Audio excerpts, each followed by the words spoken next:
Swan. Think about the complete lack of respect and gratitude AJ Francis has had for other members of the class. Casey Navarro, alongside Francis, challenged for the TNA World Tag Team titles in a ladder match at his anniversary. Navarro did that on a torn ACL. And meanwhile, Rich Swann was willing to look past all of Francis' flaws and try to get first class off the ground. What happened? When Swann had to go away from his company, did Francis bother to call him? No, not until Francis needed him this past summer when he was Navarro out first class. Hey, look, oh, this is about what have you done for me lately? And you take any opportunity that comes your way. You can't get stingy. Come on, be close me. No, this is just about striking. And Francis gave Swann a chance to strike. And he struck right there. Well, kicked back there by Swann. But Swann is one of the toughest outs I've ever seen in pro wrestling. Tremendous toe press. And the cutter there. Francis is down. Oh, beautiful. Absolutely beautiful. Another level Swann coming to life here. Oh, 13. Is it enough? There's the cover. Oh, power out there by Francis. There's no doubt about it. In his time away from the TV, Swann got his life together, got himself together into the best shape of his life. The most athletic man in the world pulling off moves like that 450. But can it be enough tonight to put Francis away? Swann going back up top here in Dallas, Texas. And he put away AJ Francis and put first class to bed for good. Dangerous territory. Launched by the throat. Oh, you see Francis hold his one out of the back pocket from time to time. Stay on the right side, just launch it. Look at Swann. Look at Swann. Oh, big floating right hand there by Francis. A little bit of hubris there for Rich Swann. Swan's strong as hell, but still. A bold move now, Francis. Perhaps thinking superplex. Being able to build an app with your name on it, just by thinking about it. Meet Base 44, a complete AI creation platform. Describe what you want, and watch it take shape. You can plan, customize, and expand in any direction. From tools built for one, to platforms ready for many. From passion projects to enterprise-grade systems. Everything is built in and ready to launch. It's a new world of creation, where you can go as far as your imagination takes you. Can you imagine it? Let's make your dream a reality right now.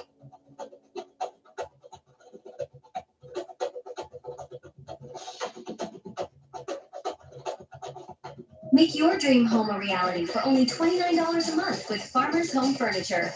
Imagine this brand new Davy Queen bedroom set, or a fun, safe JoJo bunk bed for the kids, a chic new Mia White dinette for morning coffee, and a comfy Braves olive sofa for movie night. Each for just $29 monthly. Upgrade your home with affordable, easy ways to pay and better terms than most credit cards. Farmer's Home Furniture, your hometown store. Your finger on the pulse of everything that's going on everywhere else across the country. Right now, it's time for kickoff and ESPN College Football. Francis, I believe, knocking the motor of the late great Eddie Guerrero here in Texas with a Chevy. The people here in Dallas hate that shit. Swann able to. Wait a second. Swann is playing Francis in the one corner. Warning Swann. Swann could have got disqualified there. Gotta be careful there. Put the choppers away. But hey, it did the trick. It got Francis off his case. I don't agree with it, but the referee gave a warning to Swann.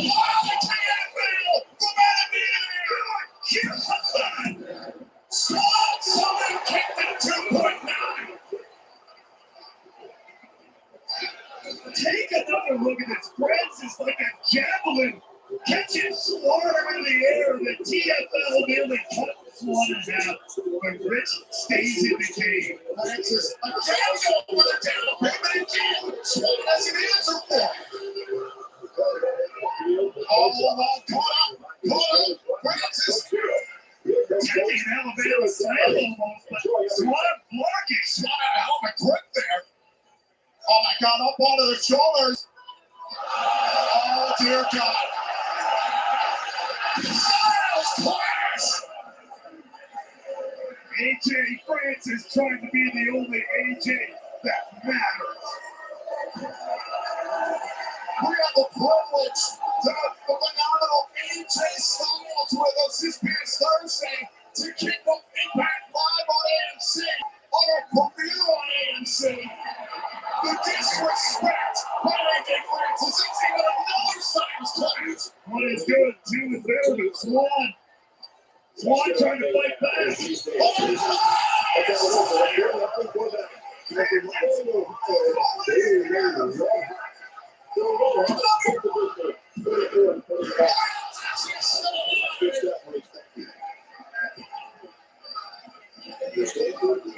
Francis swinging in the spine after that. A 330-pound Dallas destroyer. Now Swan has a moment here. It's a ground. Swan now. Francis roll over. Precious time here. Francis got his full on. The match continues. Prime time. What now? Francis is right in reach advantage, getting on big time. Great awareness. What a way to kick off the action here in Dallas and Genesis. Hold on. Swung caught. Oh, down payment. A reverse down payment. Goes first, and now time for the OG. The down payment by Francis connects. Francis is on top. Here is your winner, Francis. Francis takes it. Swan is he. Take a look back at how this one went down at the end. That reverse choke slam of sorts, and then followed up by the original, the patented down payment from AJ Francis to put Swan away. A hell of an effort tonight by the former TNA World Champion Rick Swan. I asked him before, what do you think the future of the first class franchise could be? I mean, if AJ Francis keeps making moves like this, keeps having decisions go in his favor like this, making things happen like this, it's exactly whatever he wants it to be. Francis moving into 2026 in charge. A tremendous opportunity for all of us here in TNA Wrestling. The TNA on AMC era began this past Thursday night right here in Dallas, Texas. Welcome to ringside. He's the Drama King Man from Radio by Tom Edford. This is the 8-game hydration announce desk. We invite you to use the promo code TNA15 and get 15% off your purchase of 8-game on Shopify. What a start to this evening. We have plenty more action still to come this evening at the Curtis Colwell Center. We just saw Rick Swan fall to AJ Francis. Elijah Robo one-on-one with Mustafa Ali this evening. Elijah playing setbacks followed by Ali and over quarters recovery. These two solid tonight. And it is one final dance. The last match of Johnny Dango Curtis, and he shares the ring with his system brother and real-life friend, Eddie Edwards, one last time tonight at Genesis. See, while Ryan Nemeth likes to run his mouth, and for months, Mara Jade has been showing it up with a bevy of super kicks. They finally go one-on-one here at Genesis. And the TNA Knockouts World title is on the line. An open challenge accepted by NXT's Zarya as Wayne Lee defends the title. It's been a vicious cycle caused by the Rangers here in TNA Wrestling, and the Hardys have suffered for it, and Jeff will willing to put the TNA World Tag Team titles on the line to battle Vincent and Dyson tonight. Well, say his name, and he appears once again here in TNA. Filling in for Leon Slater, Joe Hendry takes on Cedric Alexander and moves in triple threat. And in our main event, Mike Santana will have to defend his newly won TNA World Championship against the former champion Frankie Kazarian in a Texas death match. However, the call your shot gauntlet winner, Nick Rennan, is the special guest referee. I want to take you back to what happened on the premiere of TNA Thursday Night Impact Live on AMC just 2 nights ago here in this very building in Dallas, Texas. In the main event, Mike Santana got his long-awaited rematch for the TNA World Championship and was able to dethrone the self-proclaimed king of TNA, Frankie Kazarian.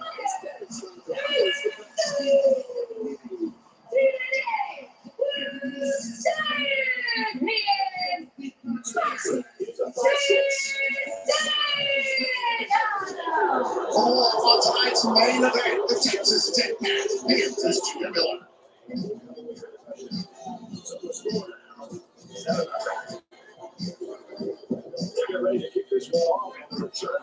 Watch the full episode on TikTok left.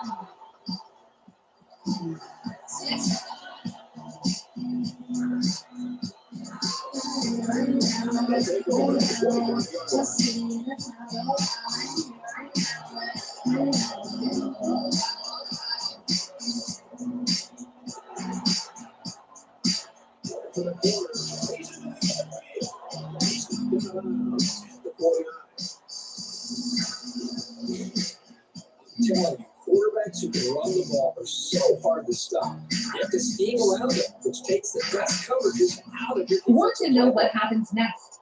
Watch on TikTok left. Smaller app, bigger fun.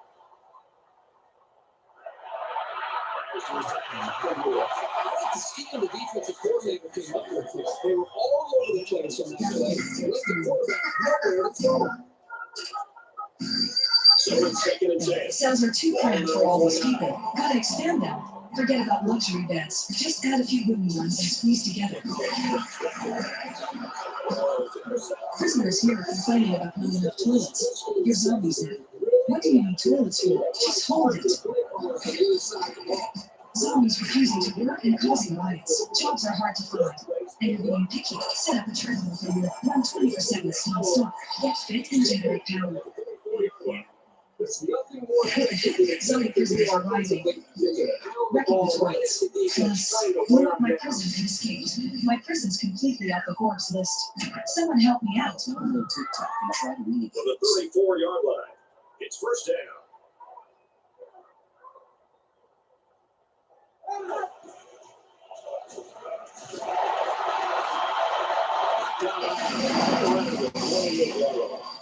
Ladies and gentlemen, please welcome my guest at this time, your TNA World Champion, Mike Santana. Mike, tonight is the night. Texas Death Match. How are you feeling ahead of tonight's meeting? First and foremost, Gina, hey, yo, Dallas, what's going on?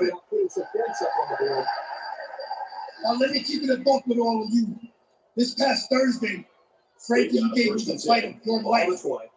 I gotta give props and respect where they're due. But tonight, Texas Death Match. You know me better than most, and you know I thrive in these trenches. I live in this pressure. So I hope you pray that you bring that same fight tonight. But here, I want to give a quick shout out to everybody that reached out to me after the momentous win on AMC. My family, my friends. But the most important phone call came from the person that means the most to me in this world. Listen, the hardest thing I ever had to do was go home and face my baby girl after losing this. But when I picked up that phone on Thursday, she said one thing. We back, puppy! Day after day, month after month, I'm gonna continue showing why I am the illest and realest to ever do next. Especially the blocking up front. Well, coming up next, another rivalry that's gotten very personal over the last couple of months. The notorious attraction Elijah goes one-on-one with Order 4's Mustafa Ali. Go for the lead.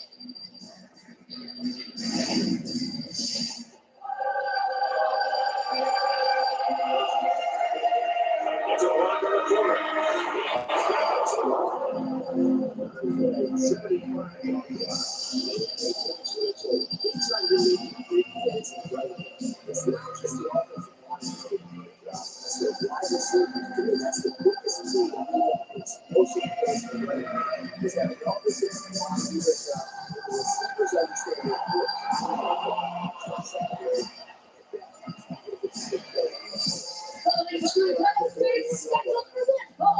Introducing first, accompanied to the ring by Order 4. First to come at the floor, weighing in at 206 pounds. Mustafa It was back in November that Ali created a segment in Elijah's road recovery and for Saturday at 25 biceps. Then it was in December, a final resolution in offense of Texas Live on TNA. Plus, Elijah got some payback in the midst of an 8-man tag team matchup. The last one to pass out. He dragged Ali out of the building. And he wasn't done there. It was last week. The horse shenanigans continued, a national tragedy in my book as Elijah chased all of Order 4 around and out of the building. A nightmare that ends tonight at Genesis. Just 2 nights ago on the premiere of TNA Thursday Night Impact Live on AMC, the Hardys and Elijah got the win against Order 4 in a 6-man tag team matchup.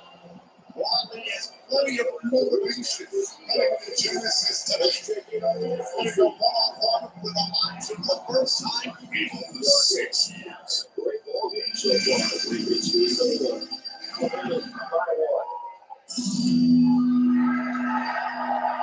And the Bill 4-yard line. First down.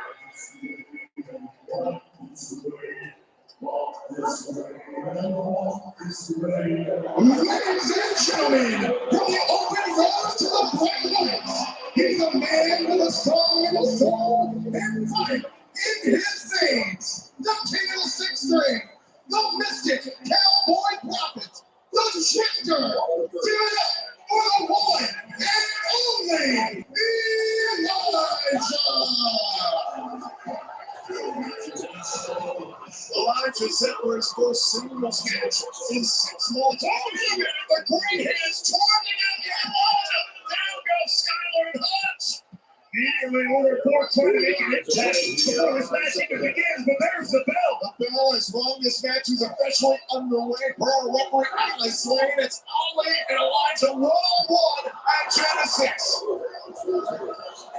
Elijah knew coming into this he was going to have to be aware and at times have to combat Order 4 just going one-on-one with Ali. Let's not forget, equine equation out of everything. Ali has had the number of the notorious attraction on multiple occasions, slamming a guitar into the arm of Elijah. Powerbomb and Ali able to survive here in the early stages of this matchup. And Ali looking at the number of Elijah getting it in here tonight at Genesis. Elijah held the 20 triceps on NXT this past summer. Last time in a singles match, he was challenging for the TNA World Championship against Elijah, against then champion Trick Williams. So it's been some time with his first match back this past Thursday. What do you think of Elijah? Obviously, I think the singles match. Look, I thought he looked great. But it is a hard thing to get back into that shape. You can do all the cardio you want. You can jump around the treadmill. Skyler trying to surprise Elijah. Elijah looking at for Hutch. That is very smart by Elijah. But even more than your cardio shape, you got to look out for things like this. Picked over there by Hutch. Hutch sending Elijah into the apron, but Elijah has answers.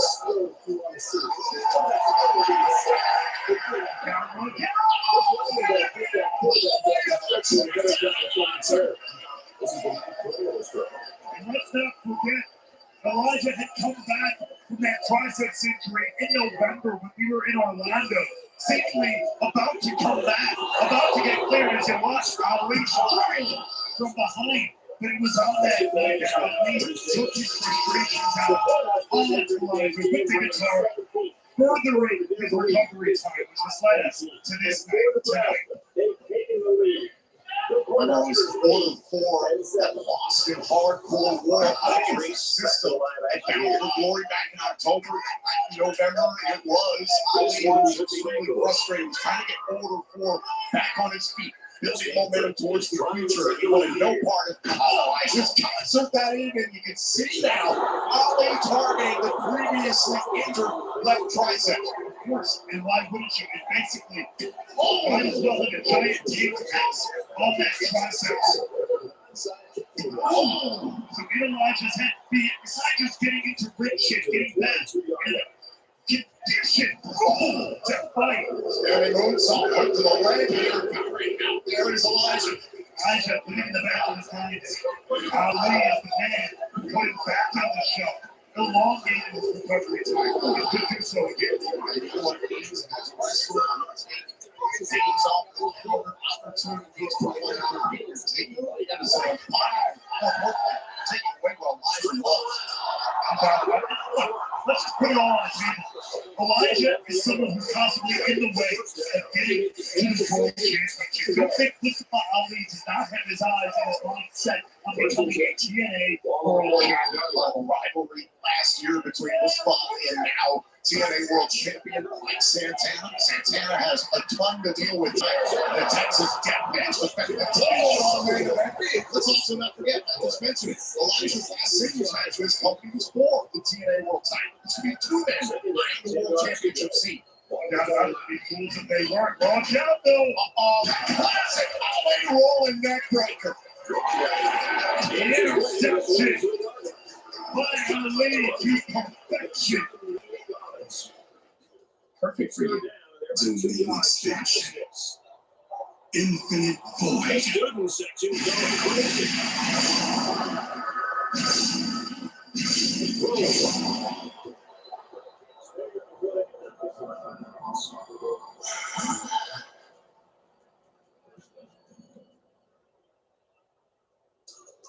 From the 18-yard line, first down.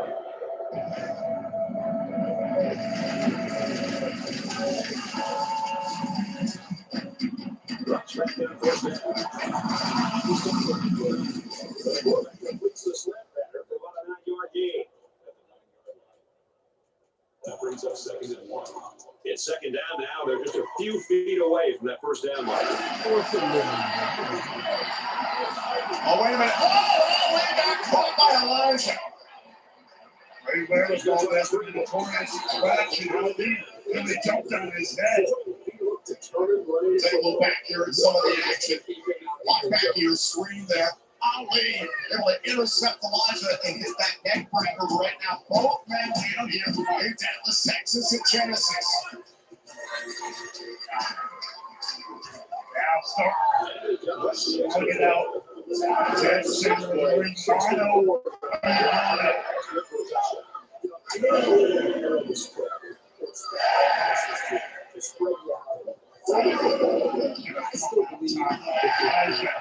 Size and strength. Ali has the strength, he has the speed as well. It don't have to be pretty, but it can be effective. Oh, look at this. The agility there of Elijah. Super kick. Oh, great clothesline by the notorious attraction. 19 stars here in Texas.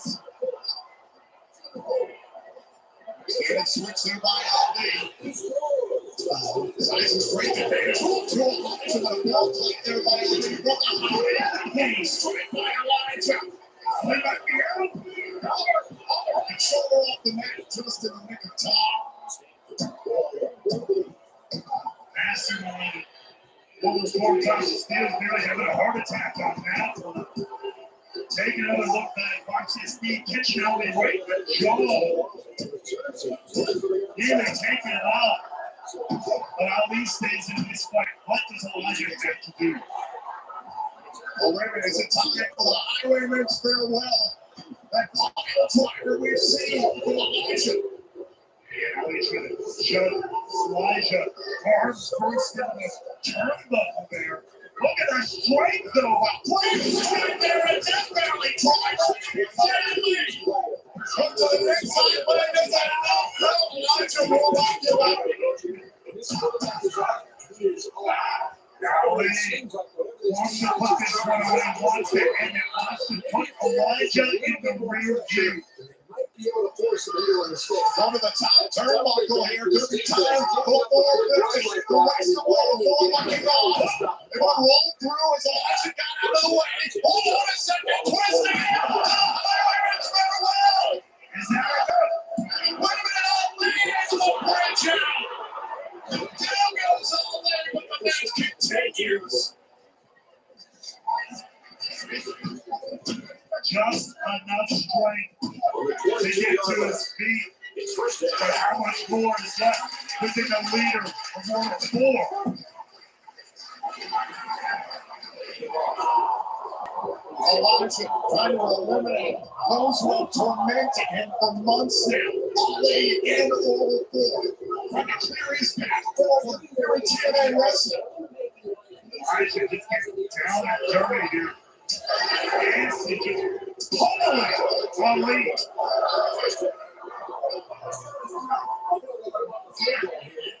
Possibly Ali in the top turnbuckle.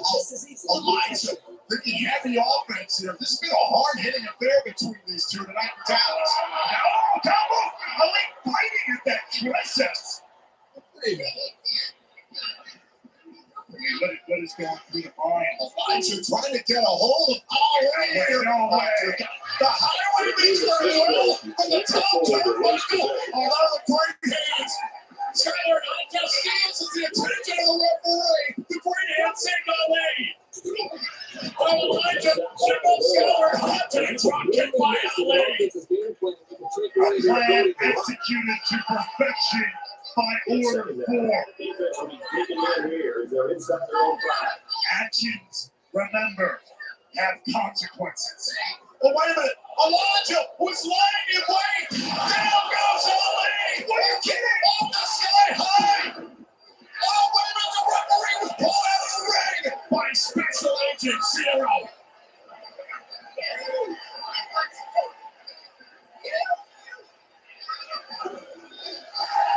Special Agent Zero has been ejected from the ringside. Good hand for him in the connection.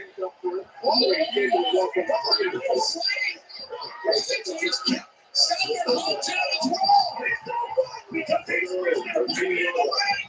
Steals for the guitar. Oh my God. Oh, spine. Steals escapes. The referee was on the guitar shot.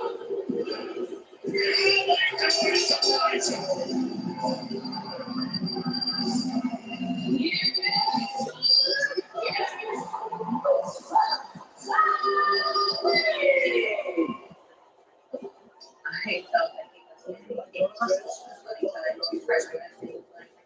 But this app right here helped me so much. It's called SAP. It's an all-in-one toolkit to help build credit. I can track my credit score, I can build credits and savings at the same time, I can monitor my credit limits, and report my rent for free to the major credit bureaus, all right here in this app. Seriously, this app's a keeper. Go download Help now. East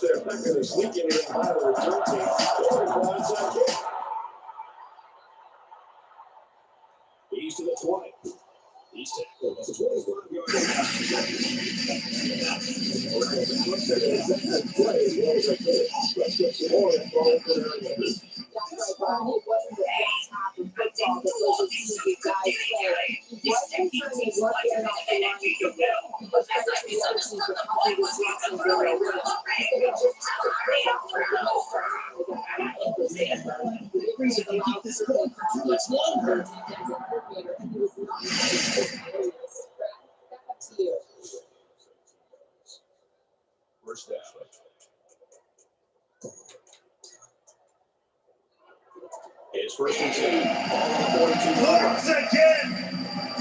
aptitude, the precision of the plan to World War executed to absolute perfection. Take a look back at the conclusion of this. Special Agent Zero Skyler and Hopper injected. But what was Channell at that? It was Stamos who introduced the guitar. Only Grant Elijah with the guitar in the back. Once again, Ali with a guitar shot to Elijah one more time. Yet another example of Ali having one up on Elijah. Ali, let's take his own grave, or has he altered his career trajectory for the better? Well, the action continues here live at Genesis. In just a matter of moments, it's a battle of all colors. Andy Edwards one-on-one with JDC. It's Curtis's final dance tonight. After 27 years of memories, Johnny Tango Curtis's in-ring career comes to a close.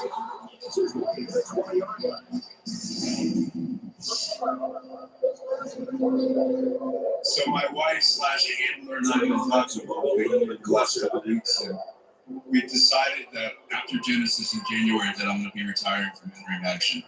I spent a lot of time being ungrateful for this business, but right now I'm telling you that I'm very grateful for my last couple of years here at TNA. This is the best locker room I've ever been, and I truly mean that from the bottom of my heart. One more dance for Johnny Tango Curtis. I'm a little nervous because I know we're about to kill each other. I love you like it's already. I'm not going to hold anything back. I'm not expecting you to do it. If you do, it's going to be very upsetting. This is it for me. It's daunting. You know, this is his last professional wrestling match.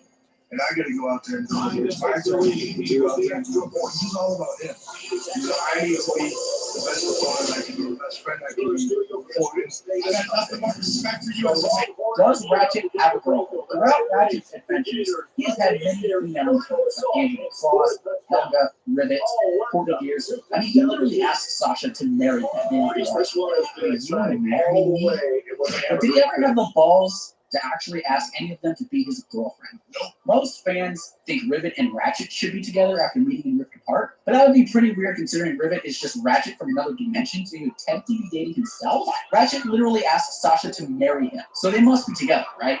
Well, even though this happened, they weren't actually into each other. Ratchet was just blown away by how awesome the Phoenix was, which made him ask that. So the question still remains, does Ratchet actually have a girlfriend? Yes, he does. According to Insomniac, Ratchet is actually in a relationship with Talon Apogee from Tools of Destruction, which is pretty weird because of all the encounters he's had, he seems to have had the least amount of riz with her, but who knows what happened behind the scenes. They'll go to work. Does Ratchet...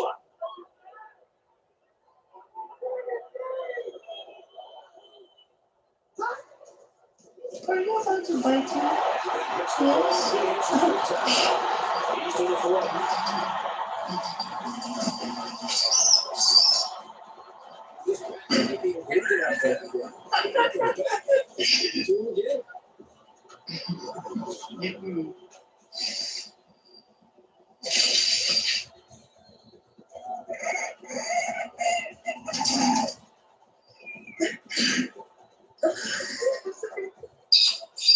From the 41-yard line. Really?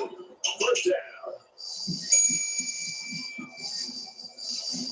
What are you doing? Taken down. Right at the 40-yard line.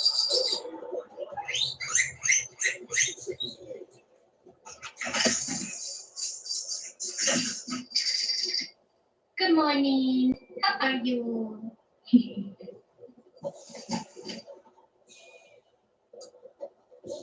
Have you ever tried In-N-Out with cane sauce? Let's try it. 4x4s, Flying Dutchman, animal style fries, well done fries.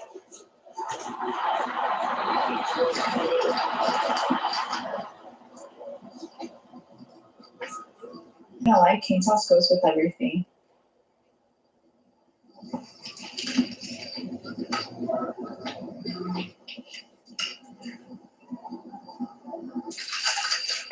Third down. And they're going to need about 3 yards to pick up the first down. This is so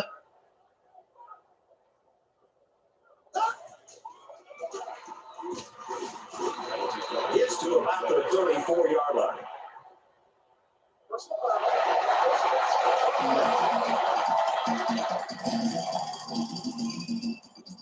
Complete breakdown in judgment and discipline. These are the types of mental errors that drive coaches crazy.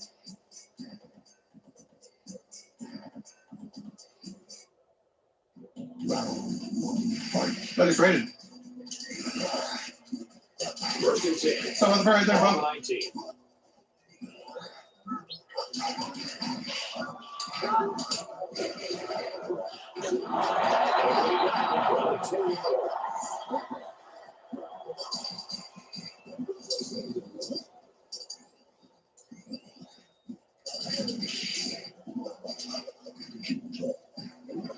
What these flips? Short yardage situation here. Second down and 1. Nice, nice. Hey, where's that money? He's pushed out of bounds at about the Oh my 13. God.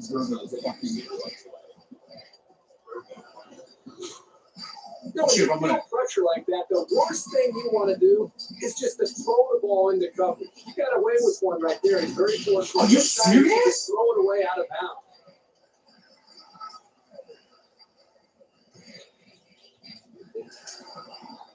They're about 4 yards away here on third down. The crowd the line. Oh my God. What is up with this endurance?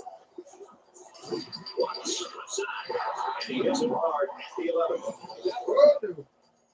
Was nose-to-nose football right there. The defense this time wins the battle. It's fourth down. Please, okay, thank you. For it.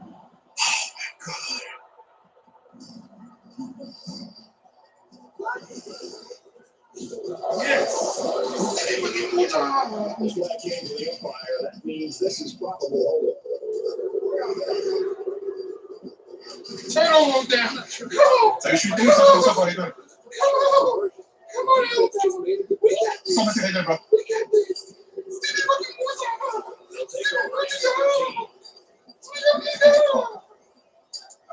Alabama is up 1.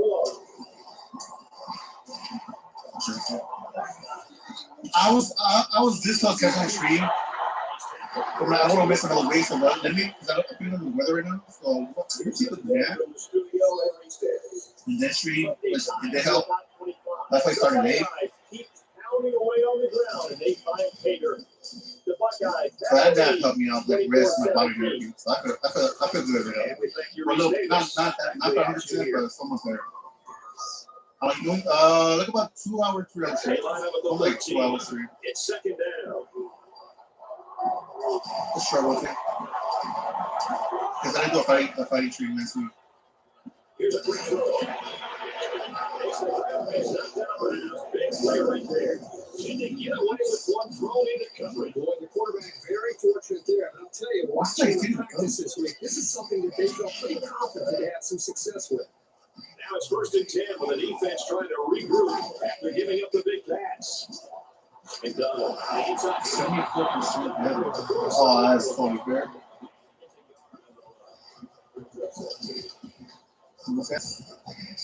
It's second and 9.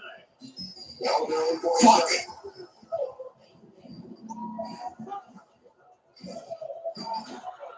He's got here. No! Yeah, kids, nigga. What's up? So it's like, He read the play perfectly, stepped up, and what does he do? Drops the interception. Boy, the offense caught a break there. The crowd is deafening. Watch out. And down he goes at the 29. he made one signature. First and 10. On the 29. Alabama up a point. He keeps it.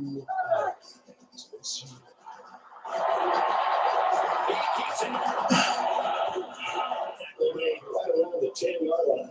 Great job here converting and keeping this defense on the field. They're getting very tired.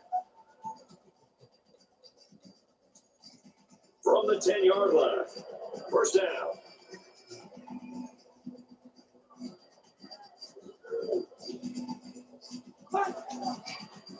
They'll wrestle it down the backfield.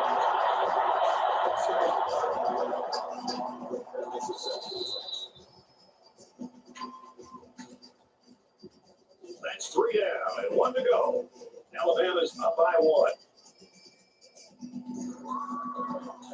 2nd down and 10 to go. Ball on the 11-yard line. They come out of an empty backfield. McCullough on the run. He's taken down at the 3. 5 yards there on the delayed quarterback run.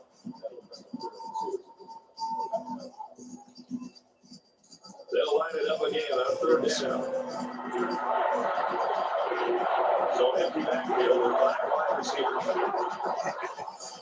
McCullough gets the ball. Breaks one and scores. That is his 4th touchdown on the ground. This has been quite a game for him. This guy fits so good too. This quarterback has so much athletic ability, and he's been one step ahead of the defense all game long.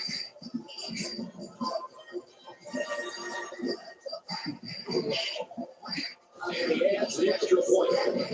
This way, 88-yard drive. And the result, 7 points. Anytime you're making great plays in the running game, it's not just the offensive line that's doing a good job. It's those wide receivers. To me, that's the biggest key in being able to get explosive plays in the running game. Is having the offensive line do their job. The receivers understand the importance of being on the block against that secondary. If you get that, that's when you get some big plays. This drive will start at the 26.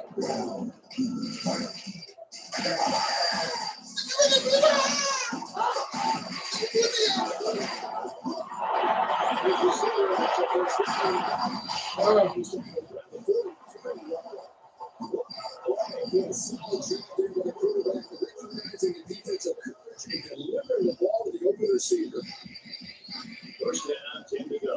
Ball on their own 4-3.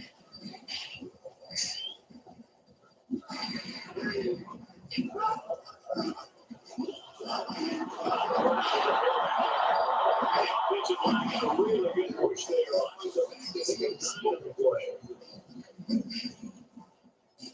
It's 2nd down now. They're just a few feet away from that first down marker.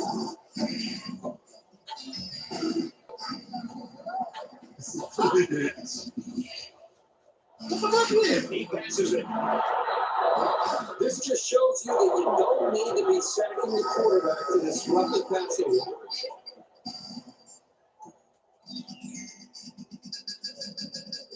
It's 3rd down. This offense is about 3 feet away from that first down marker.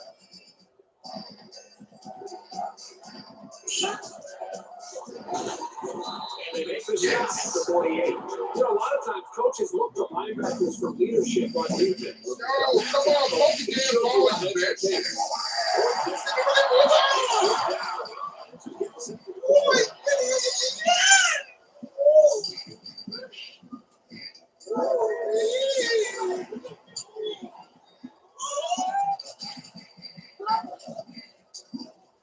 He lets it fly.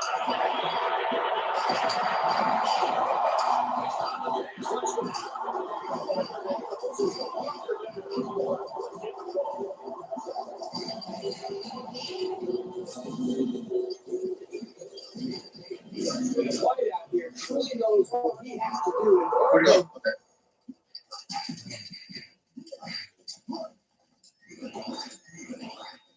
Where'd to make his team successful. Well, on 4th down, it's always a gamble, but it paid.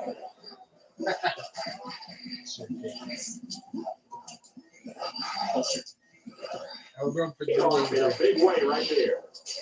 I want to get away. I want to get away. Yeah. I want to get away. I want to get away. They get ready to keep this one off, and the return team is ready for the outside. He's to the 20. It's the 30. It's been a good one so far today. Let's see what happens here. Right, I would anticipate the defense putting 11 defenders up close to the line of scrimmage, doing everything that they can to stop the running game and try to strip that ball away from the running back. Okay. Aggressive offense might try to take advantage of that. Play action, make that run up the middle. Oh, shit.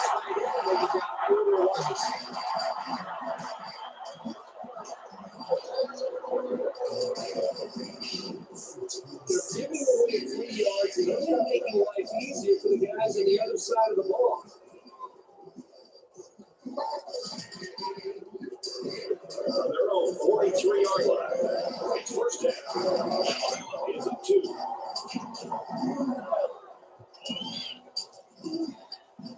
What's it up? He goes out and gets it. To the 20.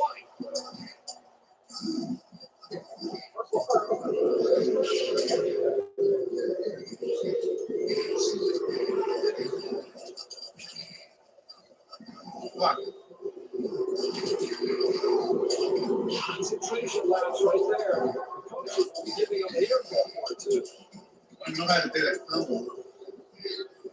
First and goal from the 5. And looking to cap this off with a touchdown.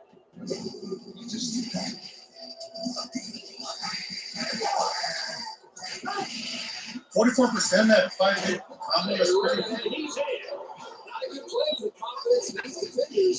This back made that touchdown look easy.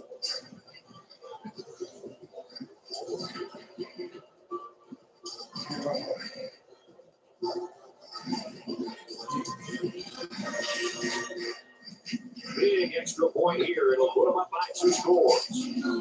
Shannon converts the extra point.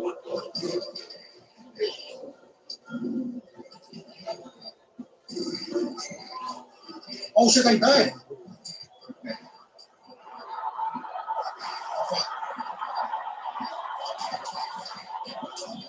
He's to the 20.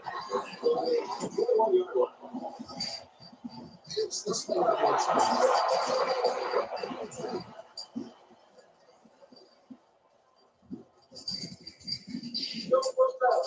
Oh, I got me.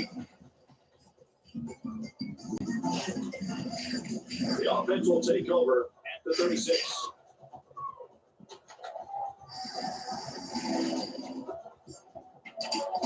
Good jumps here.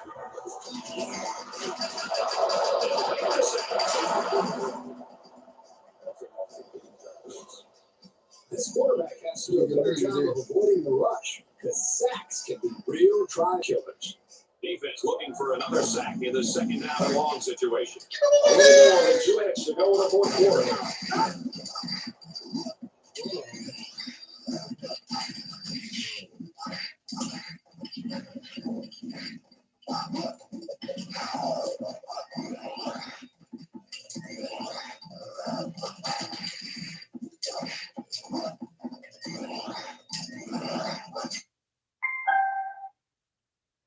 Gets a snap, and he's in trouble. Back to his receiver. He's in midfield. The 30. The 10. Touchdown, Cardinals. They pretty much have their way with the defense there. Terrific play.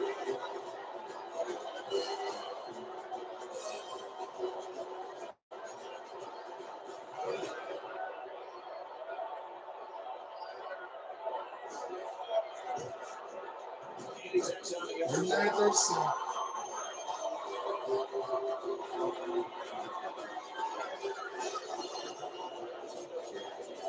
I guess they're not going to sneak anything by the return team. Or for onside kick. He'll return it from the line. That's really hard.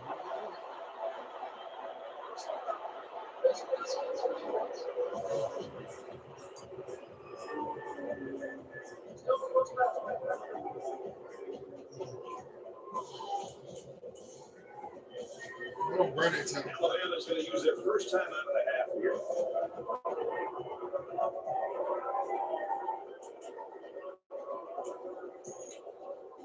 So the offense goes to work here in the fourth quarter, and a crucial drive for this offense with the lead and an opportunity to put this game away. Oh, you motherfucker. They'll take their first time out of the half. You motherfucker. So the sack makes this a second and long. Just over 2 minutes in the game. Throws it to the outside. Almost picked off. Oh, bitch.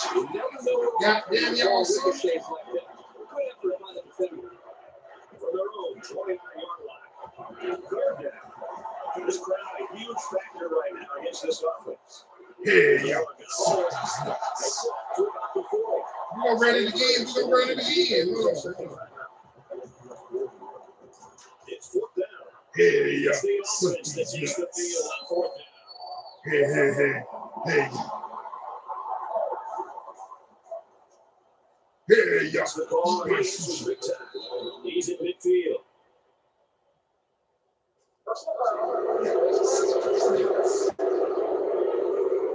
And the defense gives up some free yards to the offense. Penalties can ruin a team's chances to win if they commit too many. First down, 10 yards to go. Ball on the 28-yard line.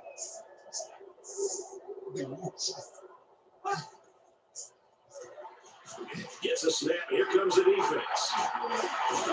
Tackle at the 19.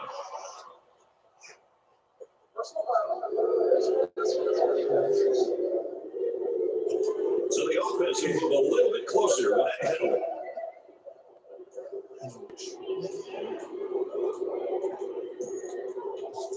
It's first down. They'll be looking for 6 points here.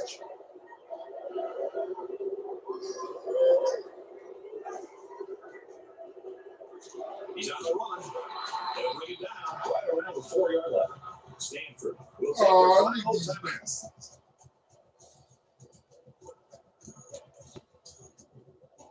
Just inside the 5. Second down. 5 wide. McCullough gets the call. Touchdown time.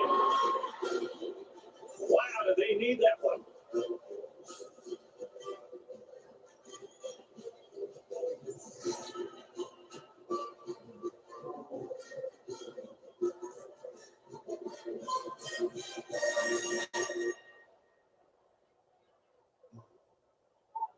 Let me let the simulator do the rest. Goddamn, we won. Yeah. We won that. And the ball game's over. And our final score of this one, Alabama 46, Stanford 44. And the Cardinals 44. As we wrap this game up, Kirk, what final thoughts do you want to share?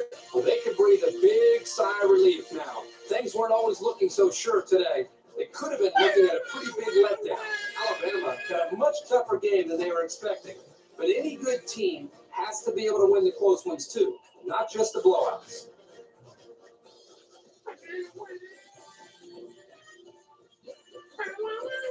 Here's a look at today's player of the game. For Alabama, this undefeated juggernaut stays perfect for another week. They're 10-0 and sitting pretty in the title chase. And for Stanford, they'll drop to 5-3 with this loss. That does it for this edition of NCAA Football 13. For Kirk and Aaron, Brad Nessler saying so long.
All right. Let's start, man. It's time to get busy, man.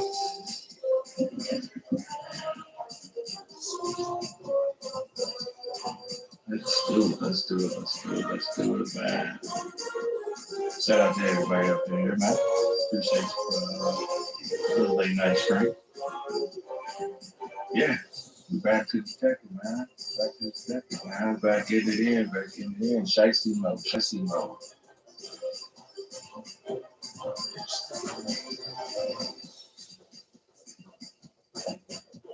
Try to keep this new thing going, man.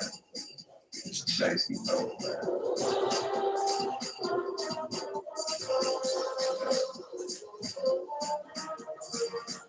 Fix a couple things, man. We fix a couple things, and then we're gonna lock in. We're gonna lock in for sure, man.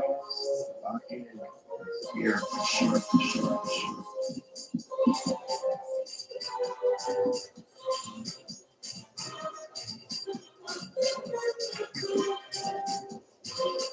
All right. Cool.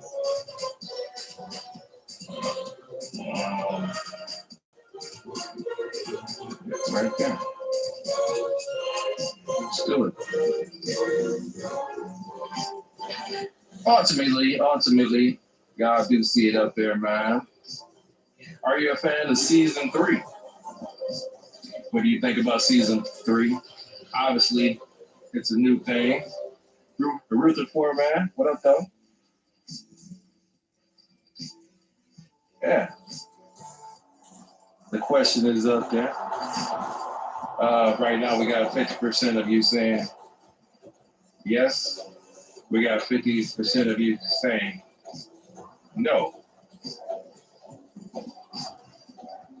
So, kind of an even exchange right now. Hopefully, towards the end of the stream, you'll see the difference.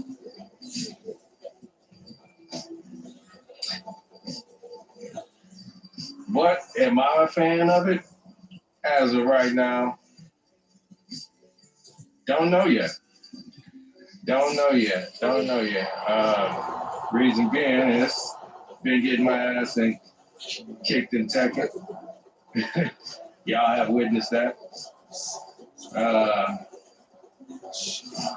Yeah. Oh, the poll has actually changed. 67% says yes. 38% says no. And like I said, me myself, I don't know yet. I need to know a little bit more to see where I'm at with it. So ultimately, that's where I'm at with it, man. That's where I'm at with it. But let's start, man. Obviously, the frustration that showed yesterday. So let's get it in, man. Let's get it in, man. What? Oh my God. I'm tired you damn zero. I'm tired.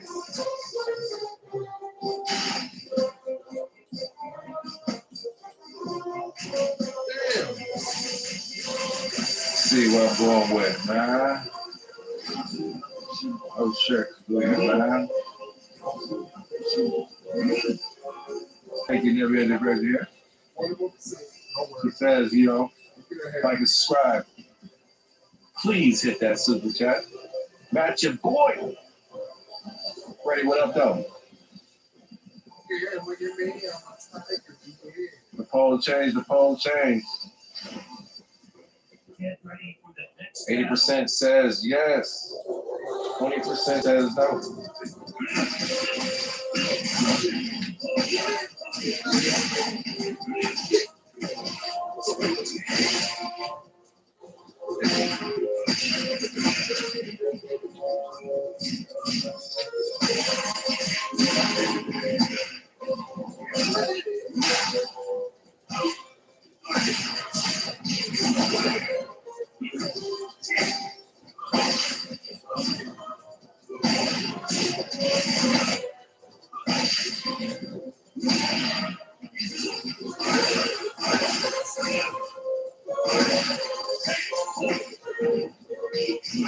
Hopefully you can get a ranked match going.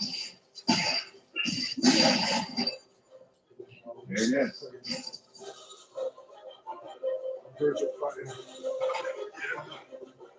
Let's get it, man. Shake some up. Get ready for the next battle.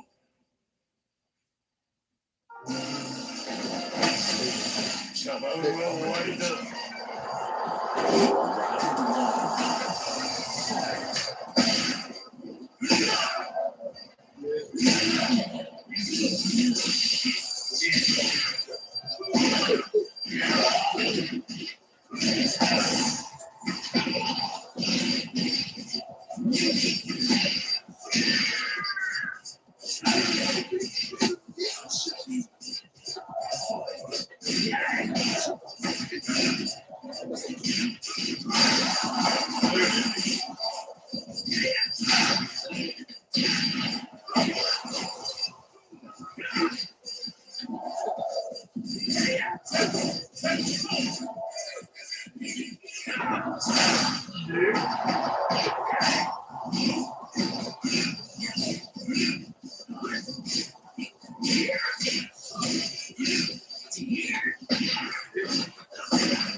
Come on.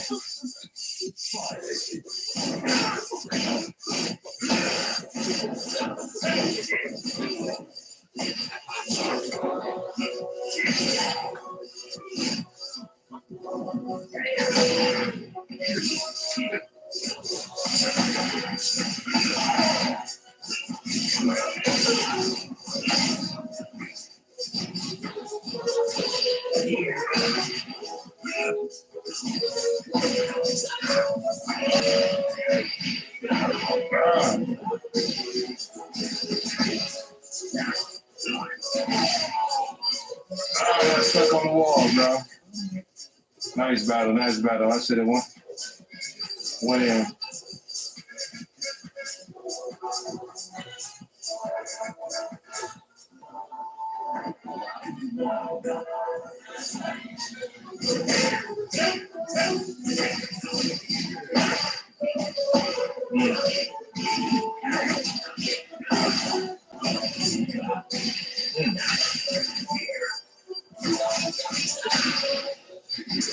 He love that back move, don't he?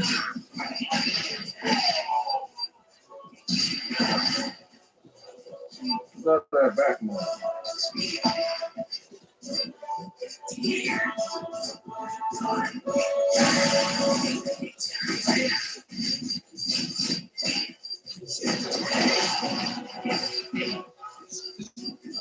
Oh, how did I miss that?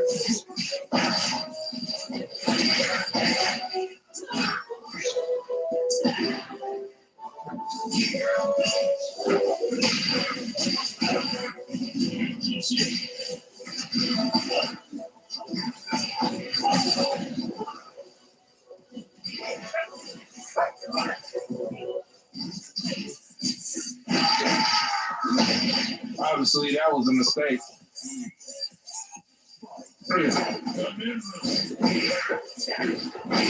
That's a new move.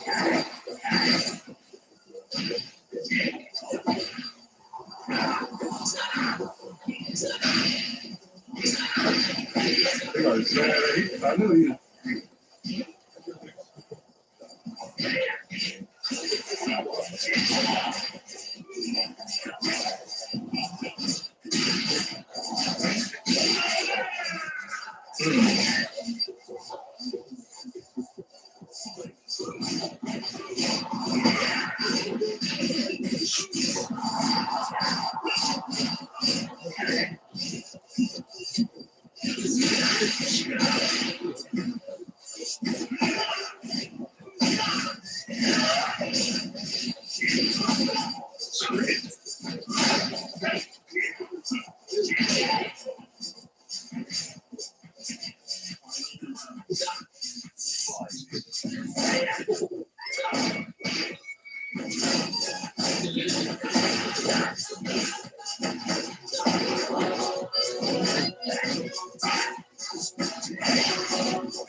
That shit was quick.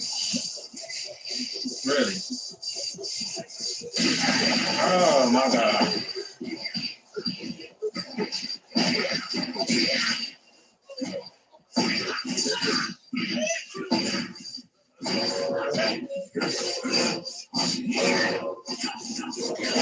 That's my fault, y'all. Damn. That's my fault. I can see a lot of things be my fault though. Just want to see. I don't feel like he had a technique though. I think he was just, I really think he was spamming. But that was my fault. I should have won that. Because as I attacked more, I would have had that in the bag. But it's just a warm up. Just got to warm up.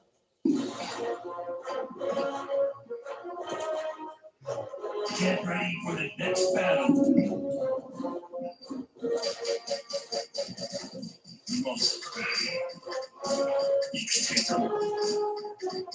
Round one.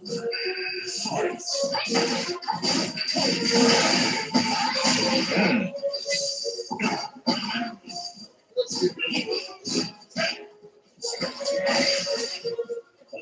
Yeah. I knew that shit was coming, bro.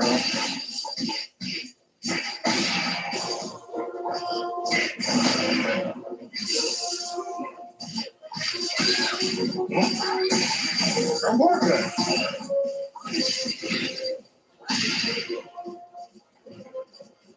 Gotta get straight up. Here we go. I'm waiting on you.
Yes, sir. They only get one, too. They only get Get one. ready for the next battle. Fuck that.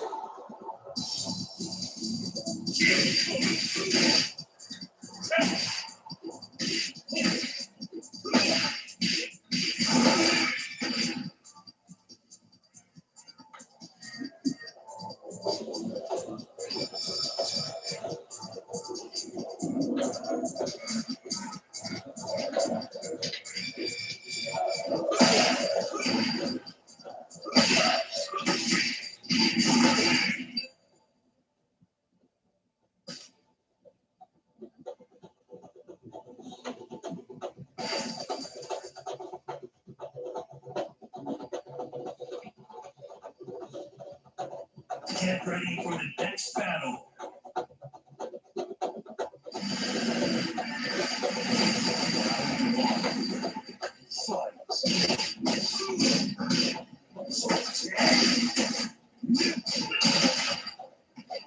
Larry Swartzen.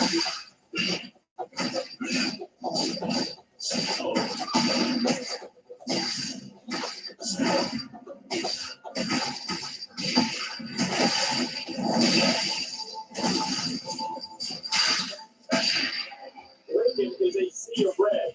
On game day, Memorial Stadium becomes one of the largest cities in the state. That's because these fans know the big red trash in the scene is ready at home of sports business. Nebraska going for a huge victory at home today. It already is Greenland tonight. We're glad you're with us. Brad Nessler and Kurt Murphy ready to call ESPN College Football. This is just taking place in Memorial Stadium in Lincoln, Nebraska. Now, this one should be exciting. Everybody's Brad Nessler with Kurt Murphy and Aaron Andrews. We got more NCAA Larry football. Swartzen like hell, boy. Tonight's primetime matchup is brought to you by Coke Zero. Real Coke taste, 0 calories. Enjoy everything. And it's between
Hell no.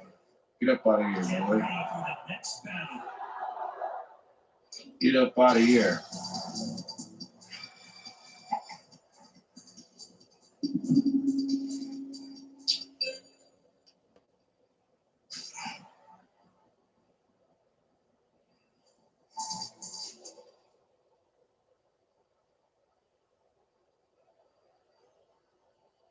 Get ready for the next battle.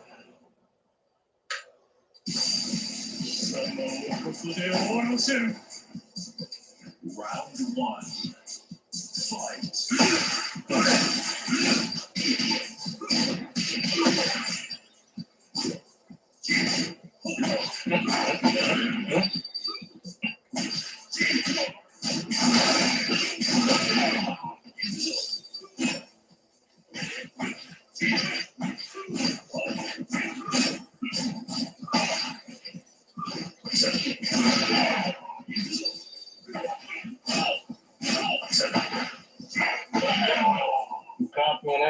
y'all do?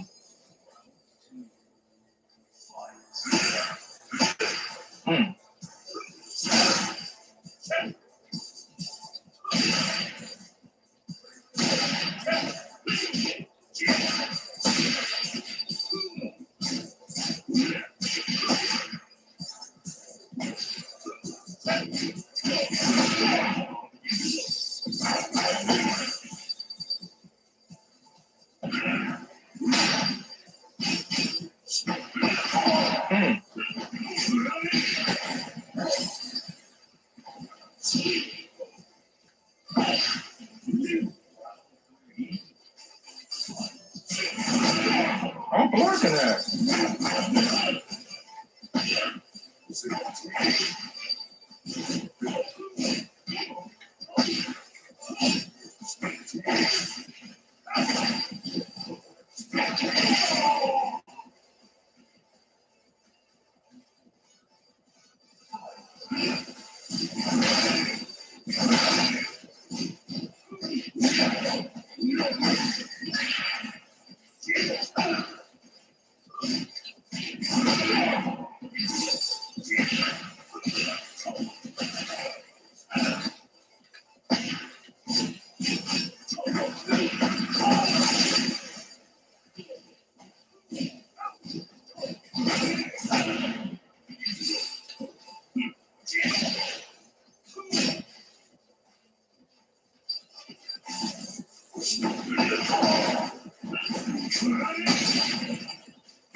I figured out something else, huh?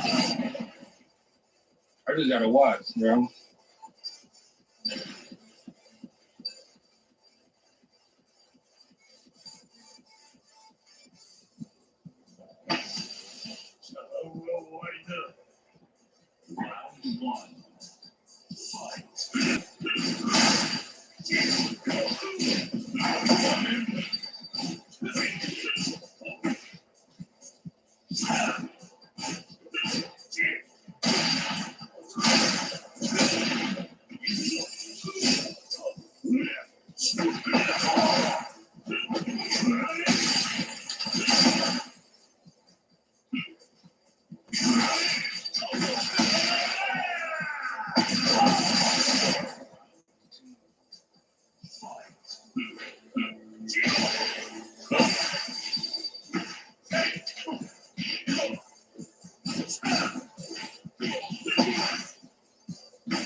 Oh my God.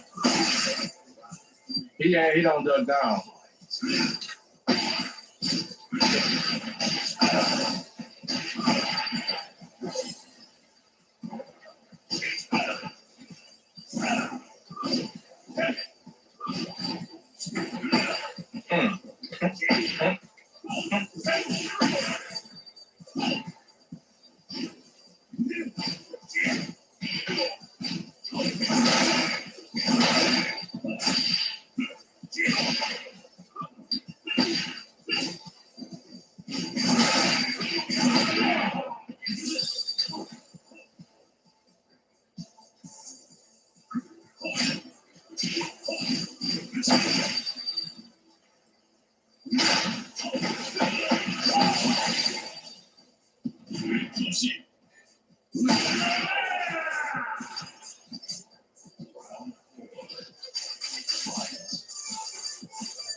Whack.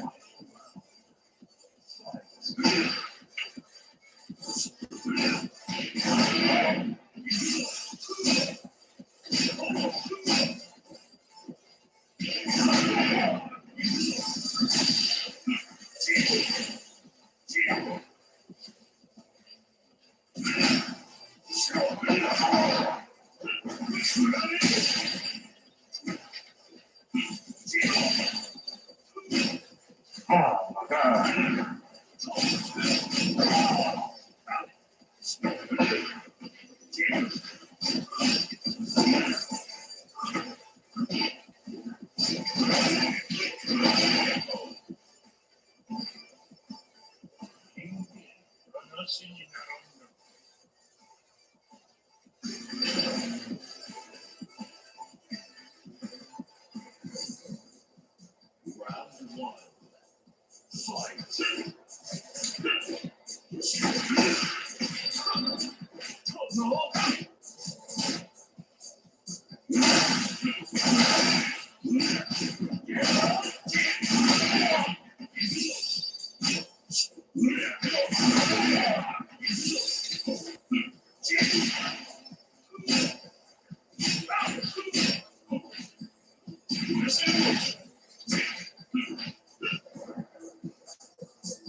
Off the hit.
There we go. I'm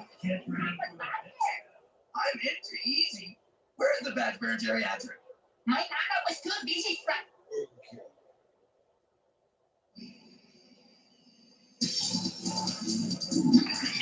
I do hate the mirror matches with myself, man. I do hate it. I do hate it, man. Oh hell no! You got a 14%. We can't play you. Get out of here, man. Shout out to everybody out there, man. Right now, I'm gonna spend time and showing some love, man. Shout out to Rutherford. Shout out to Never Ending Virgin here. Shout out to Randy. Thank y'all for coming up in the stream. Appreciate y'all. Those that are new, man, like and subscribe, hit that notification bell. Y'all know the deal, man. Shiesty Mo.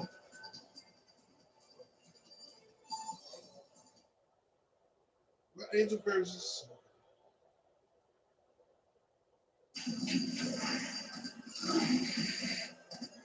So, Swoops.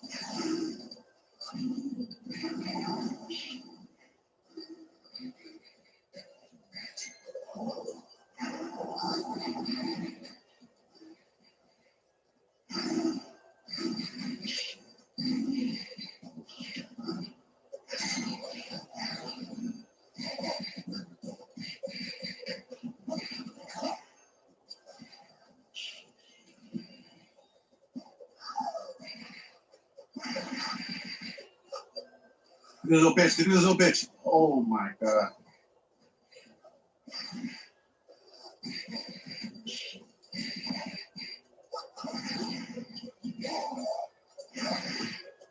It canceled?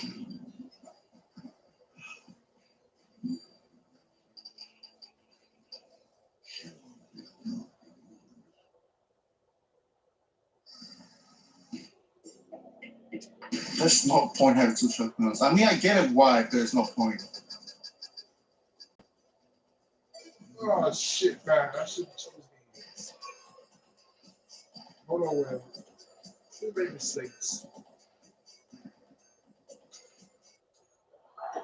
They get ready to kick this one off, and the return team's looking for the outside. Hey, Jack. What you do?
I really got well cooked well done. That's crazy. I got cooked well done. What the shit? The children of the corn have invaded Lincoln. It is a sea of red and always sold out Memorial Stadium. One of the most intimidating venues in all of college football, and Nebraska set to defend its home turf. That's going to do it here in the studio, but don't worry, we'll be keeping your finger on the pulse of everything that's going on everywhere else across the country. Right now, it's time for kickoff, and ESPN College Football, Brett Nessler and Kirk Street are on the call. Memorial Stadium in Lincoln, holding more than 81,000 fans. It's the third largest city in Nebraska on game day. Hi, everybody. I'm Brad Nessler, along with Kirk Street. Aaron Andrews will join us on the sideline shortly. Tonight's primetime matchup is brought to you by Spark. We remind you that what you can measure, you can improve. And it's a matchup between the Alabama Crimson Tide and the Nebraska Cornhuskers.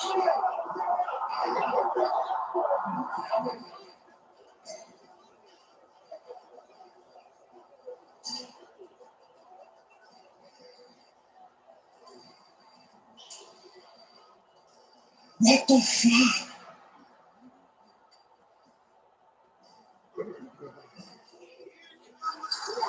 That's great.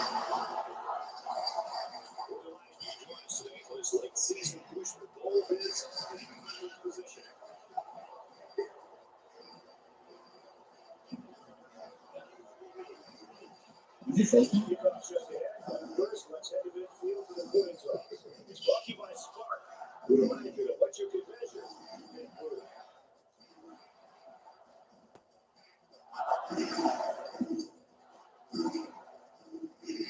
Miami.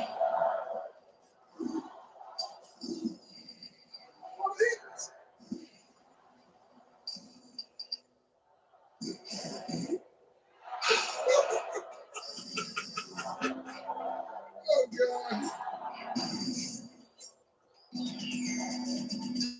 Girls party kicks. That's a tortilla. Try it again.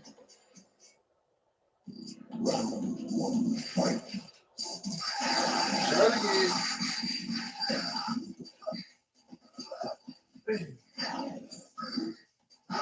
again.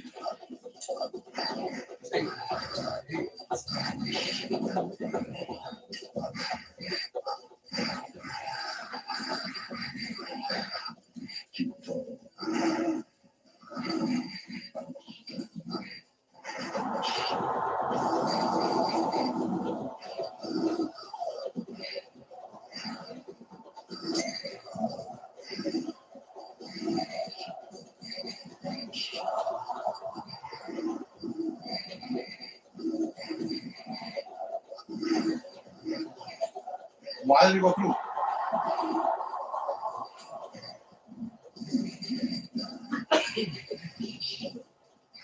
Like,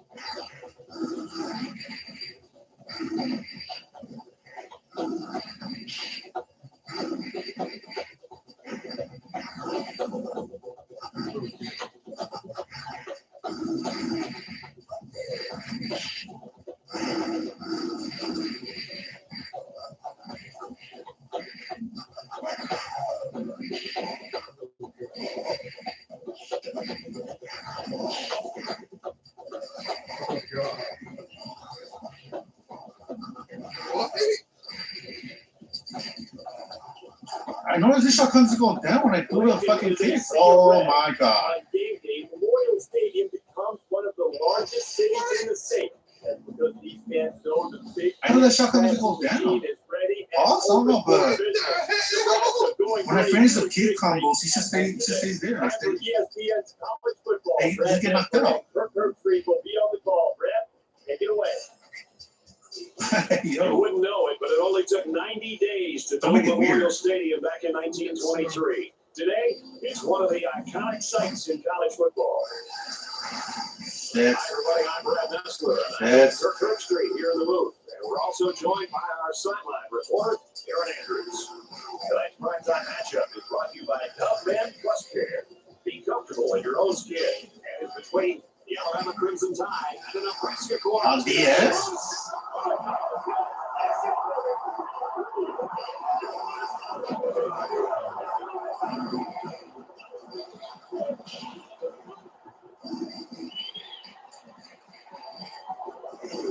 Okay, after this run, I'm gonna take a break, a resting break, and drink some water as well because I'm thirsty. It's hot as fuck again. And I'll set up the Alabama Diaz Familiars and Hospital.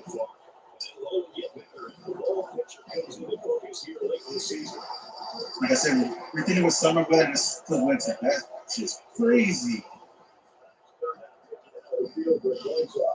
Brought to you by Dove Men Plus Care. Be comfortable in your own skin. It makes sense, right? The unified between the spikes. Oh, shit. Look. Let's get this in there. I gotta lay this.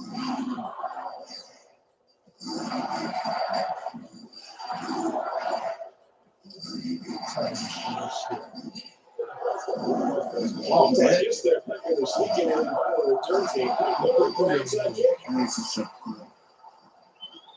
He's to the 20. Oh, man, did he take a hit? What the? Why is the skeleton in the middle of the air?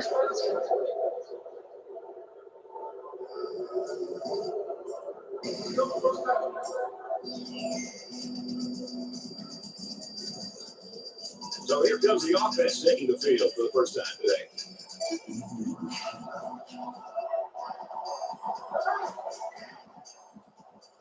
Now he tries to buy some time. Got the corner.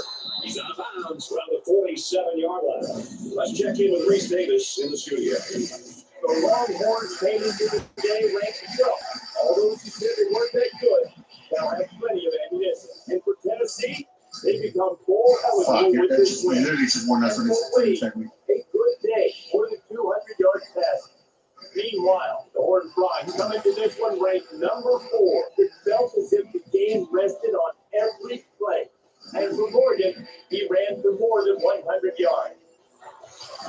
And for Nebraska, I'm sure they're well aware now with that score in that they've got an opportunity to move up in the polls if they win today. Oh, here on the next from the 47-yard line. First down. I'm going to let this shit in. Let's it fly. Clock with the roll. He's flying bounds at the 10. What a play. What a play is right. Here they throw the ball to the tight end. The big guy shows that he's valuable not only as a blocker, but as a receiver as well. Nice catch. Well, this isn't conventional. The kicker's on the field. Kicks away. He's able to field goal good. And you got to take them pretty happy with holding the field goal right there.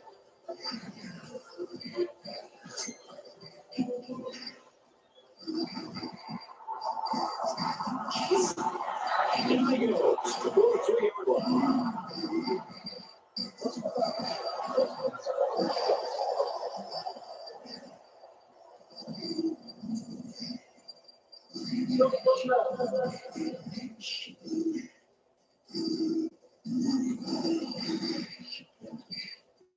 So the offense will come out in opponent's territory for their first drive of the game. They couldn't have asked for better field position than this.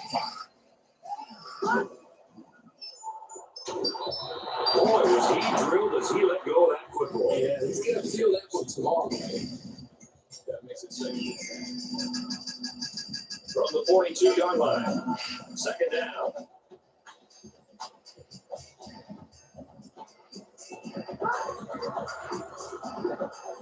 Inside. And he's taken down. Right around the 20-yard line. There's a flag on the play. Shooting themselves in the field. Well, they can just keep in concentration. They'll avoid situations like that. From their own 48-yard line. It's second down.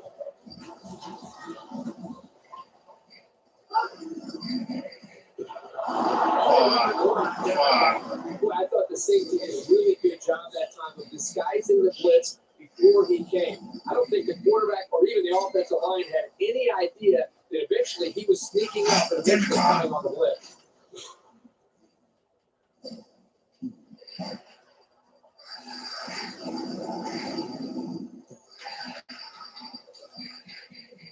So the sack makes this third and very long.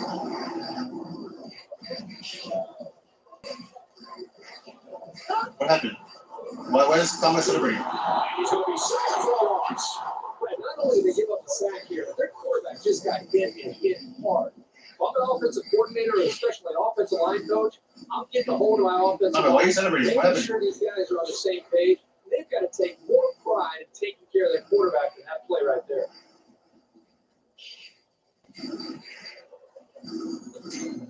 The sack makes this a fourth and very long. Muse, the return man. Oh, you found a master marker? Are people actually playing it? Muse. Takes it to 25. Yeah, get that. At 36. A quick update now. Here's Reese. DS. Marker DS. Number 9 in the country, the Hurricanes strikes through the air, getting into the end zone. I think so. The Hurricanes are out front, 14-7. That's the wrong behind. Well, it seems like every year we have one of those weekends where there's upset specials, and that one would be an upset. The quarterback leads the offense back out onto the field, and we get set to resume play. Alabama holds a field goal lead. Oh my goodness. He's going to try and scramble. He's got the corner. Okay, just one piece to over his fucking face. It was a snap decision when you decide to tuck it and run. On that play, it was definitely the right move as he got the first down after a nice game. From their own 49-yard line, it's first down. Asshole.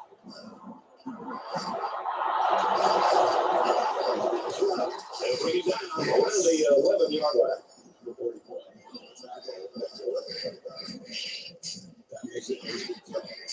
So let's see how the defense He's wearing an responds. emulator, First down and 10.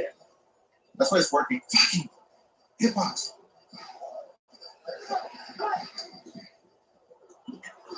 McClellan on the gun.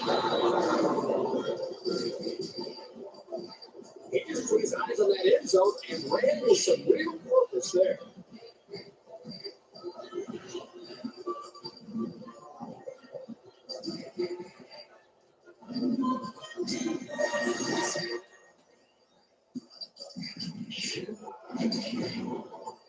And he adds the extra point. A quick two-play, 51-yard line.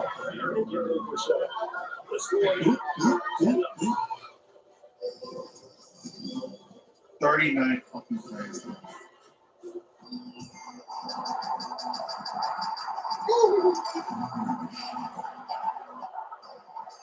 Wait, maybe Green. That's not Green. Actually, be the guy. Beat the shit.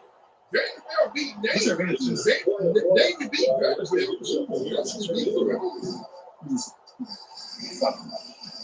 going to play you, man. I'm see what they learn. Oh, what the fuck? I'm going to let them listen to their church. Down he goes. About the 41. That's the kind of play you love to see from your quarterback. It's contagious. The defense Why did he hit all me? the linebackers on the blitz. No one on the offense looks phased. He came away with big yards and a first down. First and 10. Ball on the 41-yard line.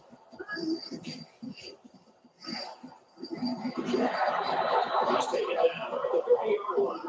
And the play got a feel that they got a good feeling of what this might be.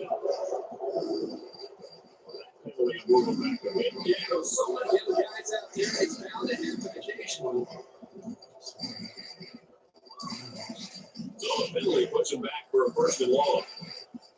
And then they play on the well, that's on the PC. That'd be great. You do like shadow in there. Yes!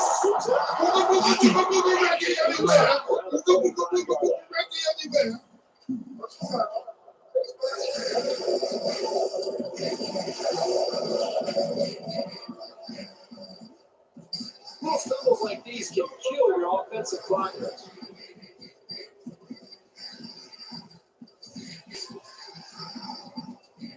For the 34-yard line. First down. Melens? What the fuck is Melens? Okay. Scrambling around. The ball is Yes! They barely gave the ball away. So that guy indicated what was going on and was able to recover the football. For the 39-yard line. You can know the target sometimes. They could be retarded. Let me try to range try the horse ball with the house kick. Going deep, lays it out there. No! Close to being intercepted. This just shows you that you don't need to be setting the quarterback to disrupt the passing. Third down, and they need to get it to the 24. Oh. The crowd in a fever pitch right now. Big opening. He's in the 3. He gets to it for 24-yard line. So the pickups, great yards to the ground. Going to be one way on the quarterback. Do I have Lopez? I should have Lopez's phone.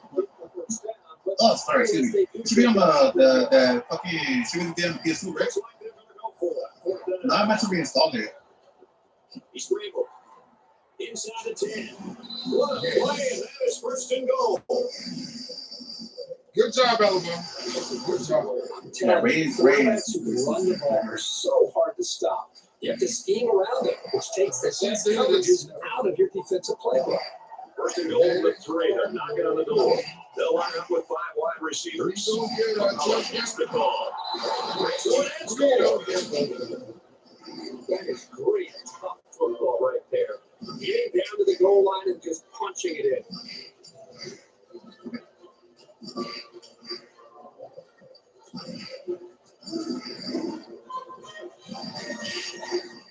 And it's a ep8. A 4-play, 39-yard drive.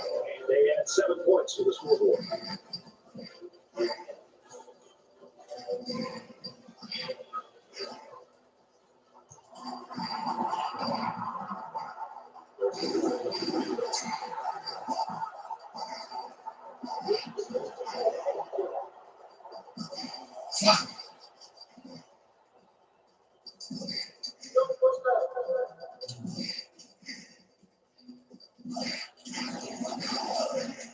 They need to show a little giddy up now, because if they don't start eating into this deficit, they can easily fall out of the game.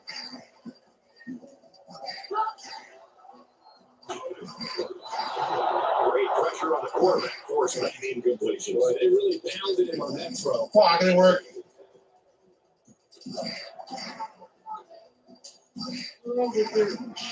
From their own 35-yard line. Second down.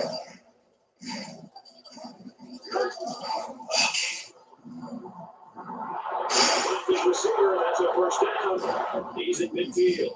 Nice one, Chad. There. Fucking excellent. Yeah, it was good enough to get the first down. That's just a nice Fucking play. goddamn excellent. Shit. It's first and 10. Ball on the 48-yard line. Shit. The quarterback in the gun with 5 receivers. Yes. What the fuck did I talk this here about this quarterback? Sitting in the last second, trying to make a play downfield, only to have this defense get to him. Got to do a better job maybe feeling things out a little bit, but at least he has the awareness and a toughness to sit in that pocket. Pulls it in, and he's in the open field. And he's probably shot out at the 16-yard line.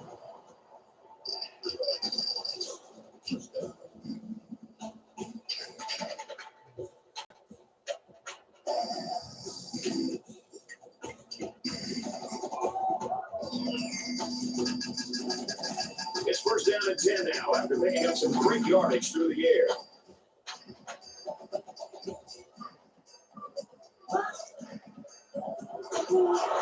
He's wrapped up for the sack. They get to the quarterback and impact play before he even got started. This young man didn't even have a chance to make something happen. It's tough to find your receivers when the defense is in your face like that. So the sack makes this a second and long.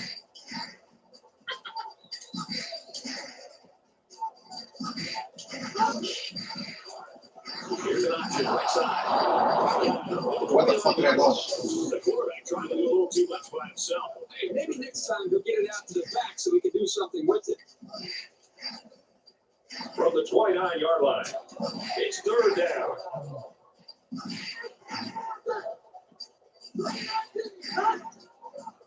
And he might want it all here.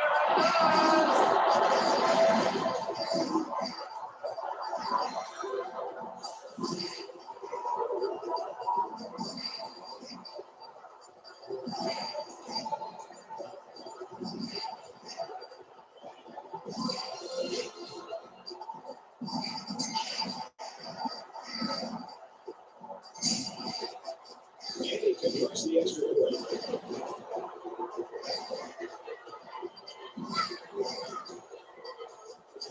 Apparently, this return team just doesn't trust the kicker there. The outside kick formation. He's in the 10. He's got the 18-yard line. We play one quarter. Alabama leads it 17-7.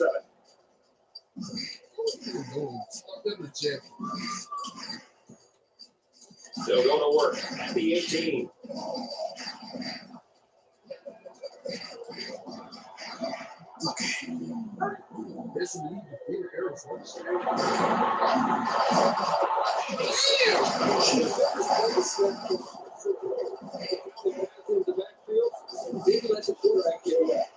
It's not a Forgets? A little hole here after the sack. It's second and 14.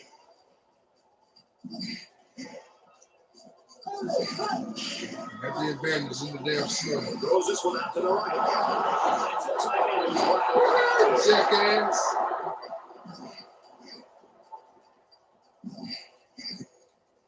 All courts in play. From their own 49-yard line. First down.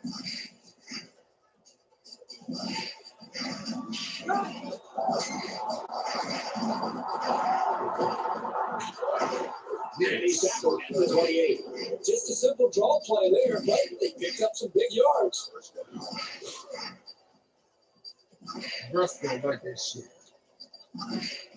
From the 28-yard line, it's first down.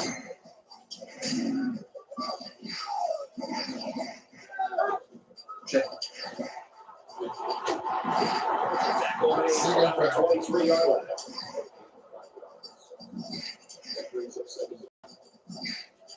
Regret it again, baby. From the 23-yard line, second down.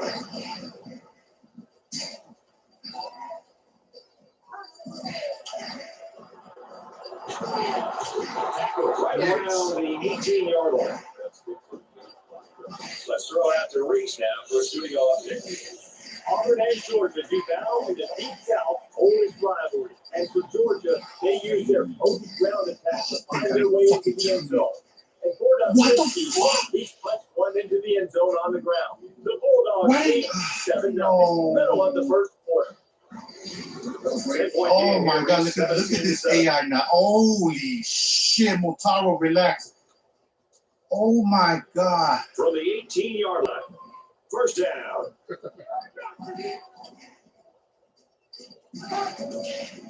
No, you know. He's on the run. Oh, there you go. That's some for y'all pictures. Defense. So y'all did that shit right field there. to work with as they start this drive inside their own 5-yard line. We got to say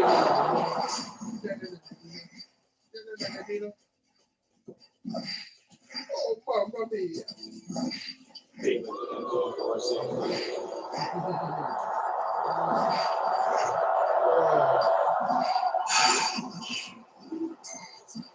He makes it to the 38-yard line. Shit.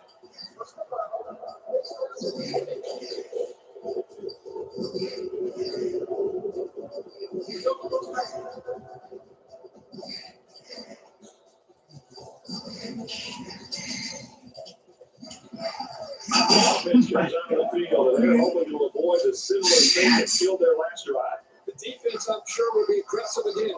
They love going for the strip and attacking the football. This fucking game. This fucking game. Around the 43-yard line. Alabama's going to use their first time out of the half. From the 43-yard line, it's second down. This goddamn game.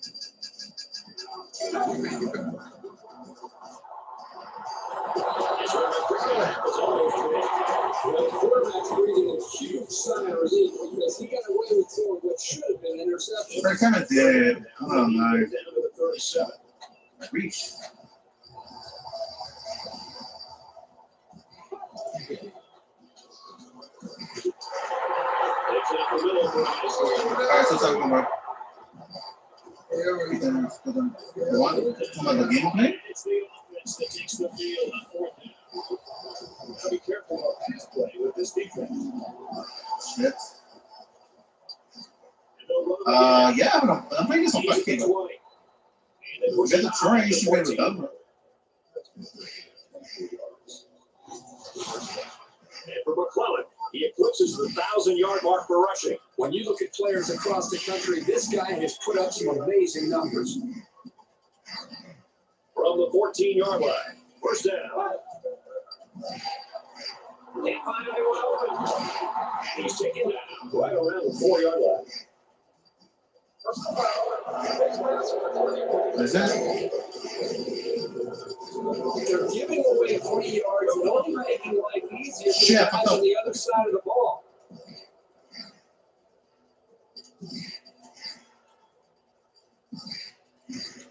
No, I'm doing some He's fight game. about to extend the lead to 3 scores. They come out of an empty backfield.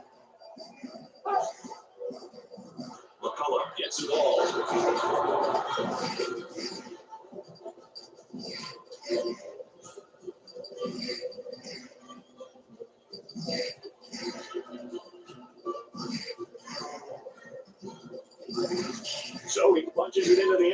second time today.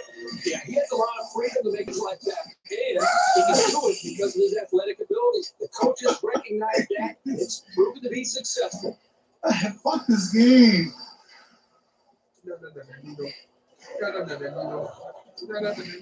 Checks out the extra point.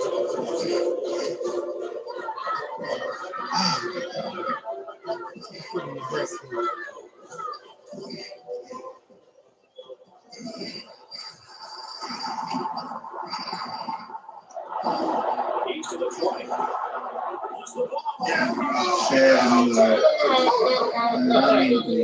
Damn, we should have got that damn ball. Damn, he could have got that damn ball. That could be another touchdown.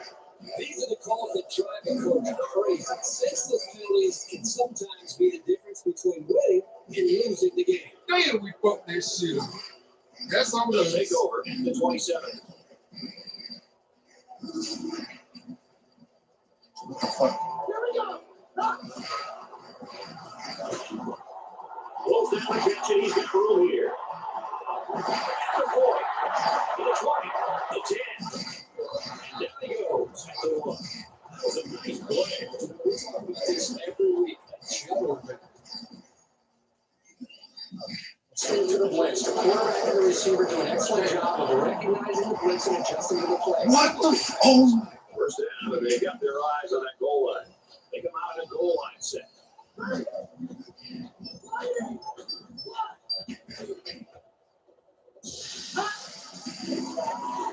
Now he's scrambling. Decides to take himself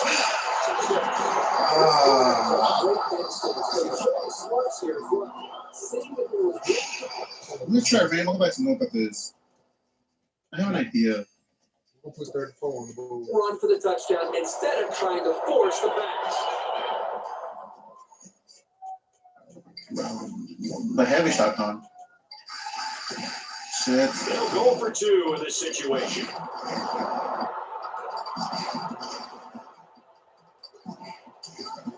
He takes his knee, but he takes his time off that block.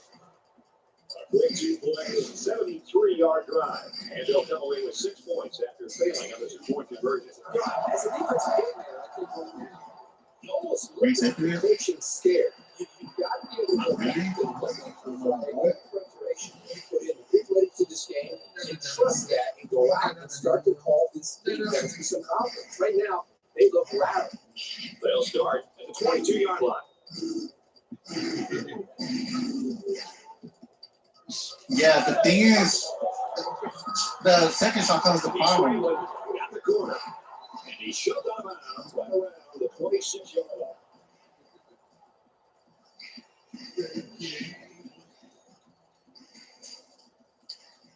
From their own 26-yard line.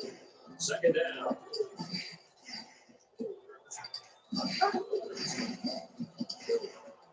This shot comes the problem for me. And they make the stop at the 43-yard line. And he deals with less damage. First down. I was saying the fuck up LSU. So the big game resulting from the pass play leaves us with a first and 10. Oh, you whooped the shit out of Oregon State. Thank you. He's looking to pass. Come on, do this. Yes. Take it down at the 49. And that is a great call and a big game. God. Especially on an early down. From the 29-yard line, it's first down.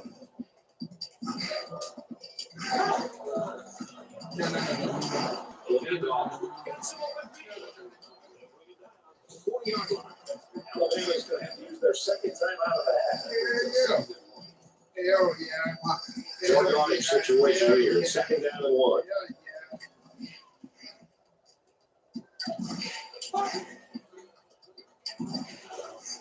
He tackles him hard. 18-yard line.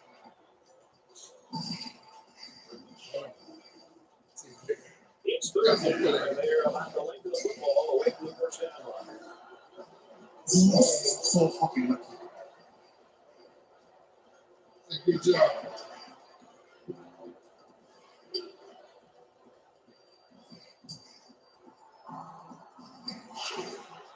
He's taken the 43.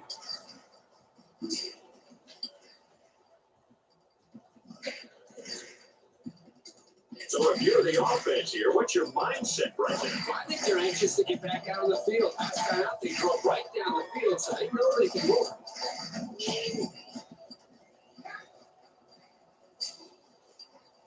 Makes the catch. Gains 4 yards on that reception.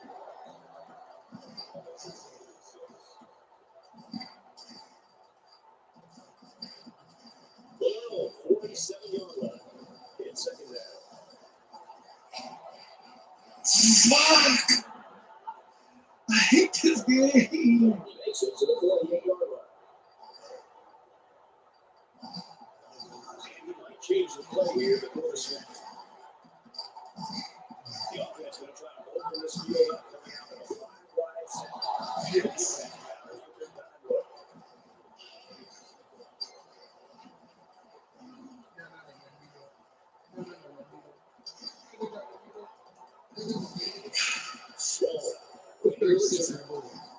Shit. Okay. What are you doing?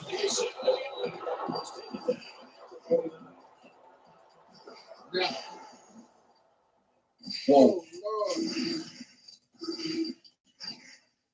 Well, he took a lot of damage.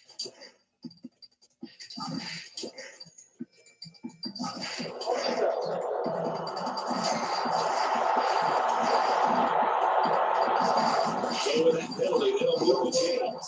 That is frustrating for a defense when you think you've made a stop, and then a flag gives you a first down.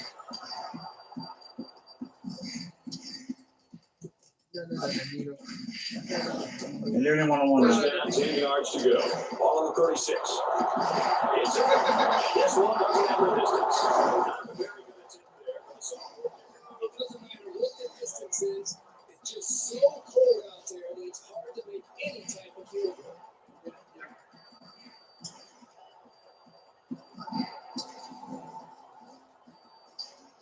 Fuck out of here, please. Well, the last drive was good for 3. I'm sure in this one. There you go. Double that.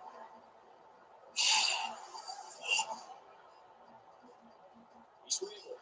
Looking for the corner. He's in midfield. Down the 39-yard line. Let's move. Oh, shit. 39-yard line. First down.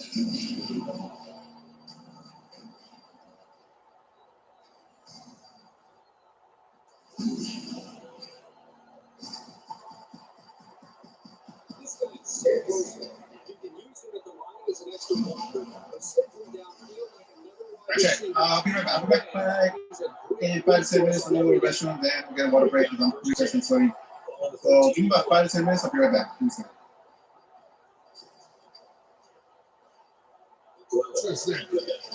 woohoo!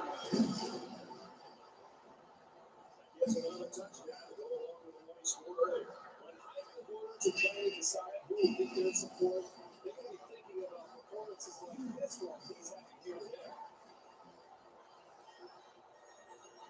Maybe simulator did a race. That was round 1.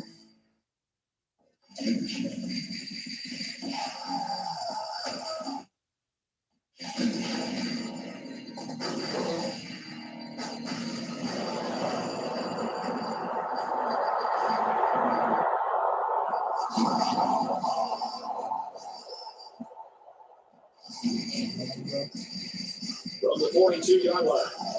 First down. What did he get away with? Under a minute left in the game. Gets a blocker in the corner. He's at the 20. He's knocked down around the 14-yard line.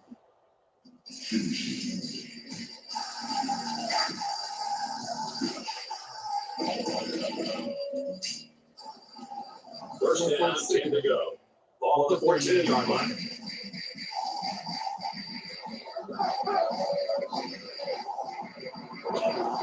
And he's tackled on the 6-yard line. Running back picked up about 8 on the draw. That makes it 7. So it's coming down to the kicking game. This to give the lead. 14, 13, 12, 11, 10, 9, 8, 7, 6, 5, 4, 3, 2, 1, boom. Fuck y'all. Picks up. Yeah. Gives them the lead. Nobody called kickers head cases, but this kid isn't one. It's like Good job, Alabama. Sweet home Alabama. Sweet home Alabama. A great one to win, a really tough one to lose.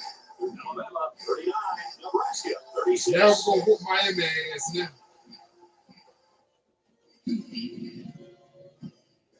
So, Kirk, how would you sum up the action of this one? You wouldn't figure either team would pull away and then go right down to the very end. This was a really exciting matchup. Alabama made the plays they had to win this game. And that's what it also comes down to with two evenly matched teams. Whoever comes through in a clutch gets the W. Here's another look at our selection for the EA Sports Player of the Game. For Alabama, they keep their unbeaten record intact. And for Nebraska, while today's loss does not end their bowl hopes, they're going to need to win out this season if they want to be assured of an invitation. Thanks for joining us for another game of NCAA Football 13. For Kirk, Aaron, and everyone here at EA Sports, Brad Nessler saying goodbye. We'll see you next time.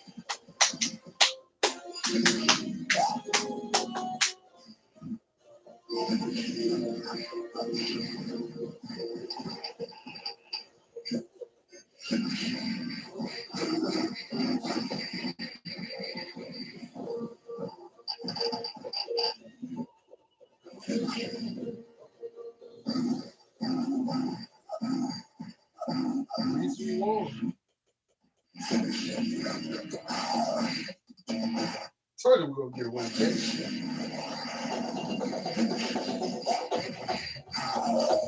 So you know, Boston College on Alabama schedule. Wait for it.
Holy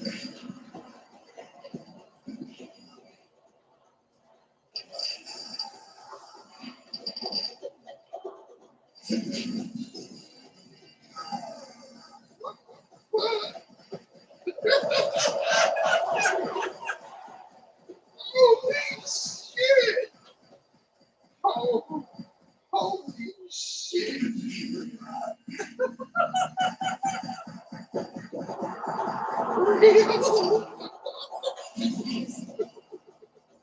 Oh God!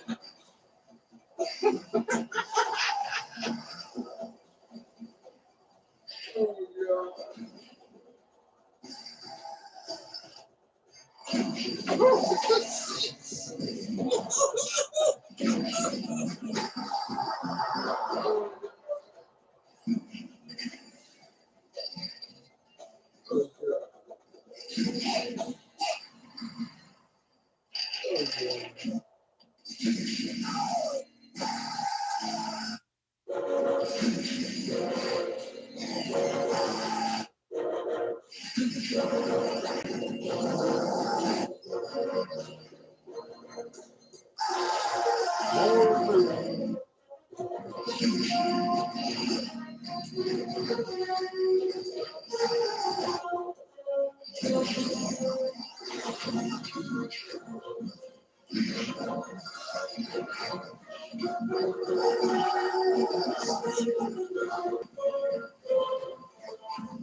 Well, I'm still going to have questions.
Oh, fuck. Fuck that shit up. Oh, hold on. Stop that question.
EA Sports. It's in the game. The Heisman Trophy. The name alone conjures up memories of heroes past. Heisman was an underdog. Made people believe. Of performances that stand the test of time. Playmaker, a game changer. Only the most outstanding of players will join the ranks of this elite fraternity. To be a Heisman Trophy winner, you're going to need more than luck. You must embody the characteristics displayed by those that came before you. He played the game in class. If you can heed their advice, defy the odds, and rise to the challenge, your name will forever be followed by the words Heisman Trophy winner. And the winner of the 2012 Heisman Trophy is... Back.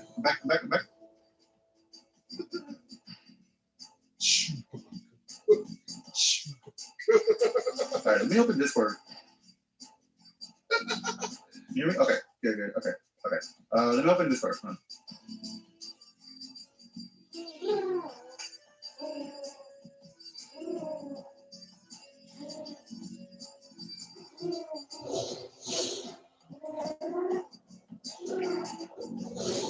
I have a 2014. I must have updated versions of the game.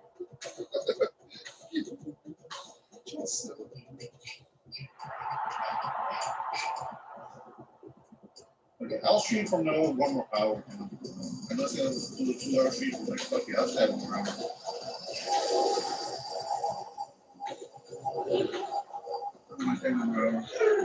Okay, that nap helped me out a lot. Okay.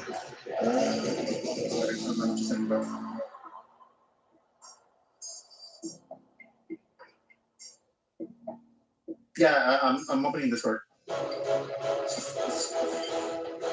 Add this app. Okay. So everything's on this folder, or how? Okay, let me open the folder.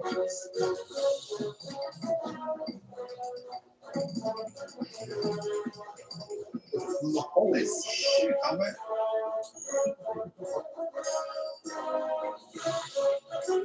How big is this drive?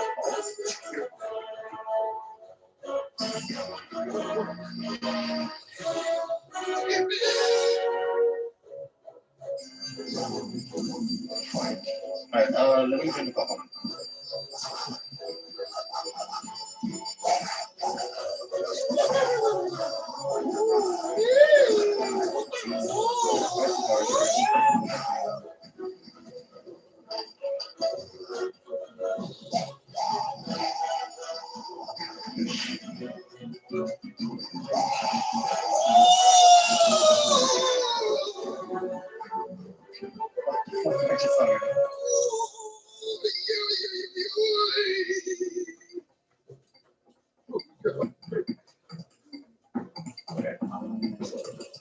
Oh shit.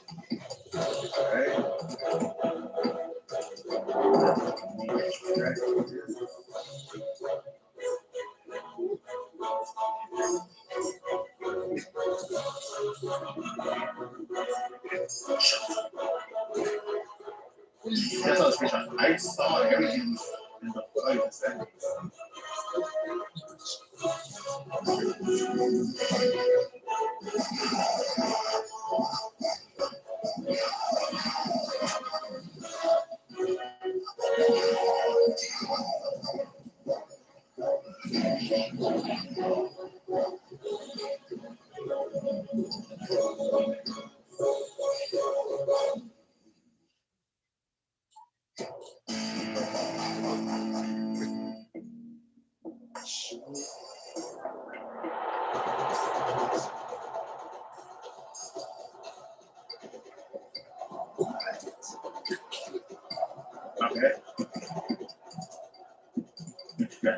3DS.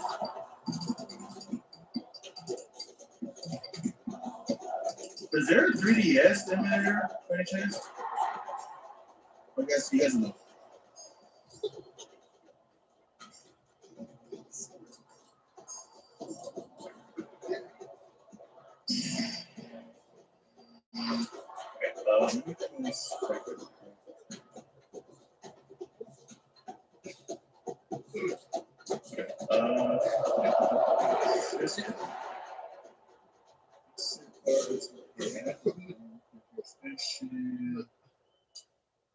This would be multiplayer. Okay, so okay, it is kind of like the yeah, what's it called, the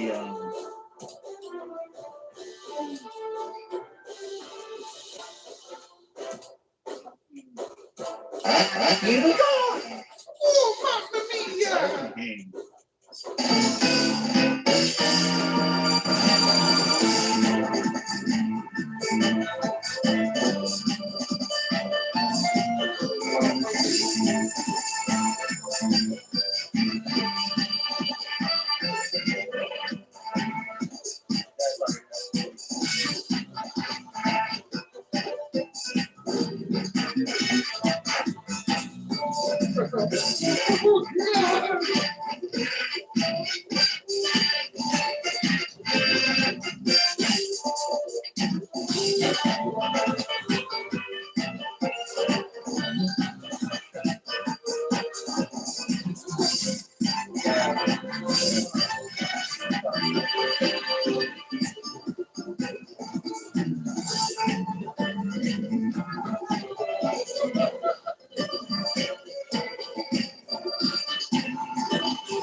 Oh, God. Oh, crash it again.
That's it for later.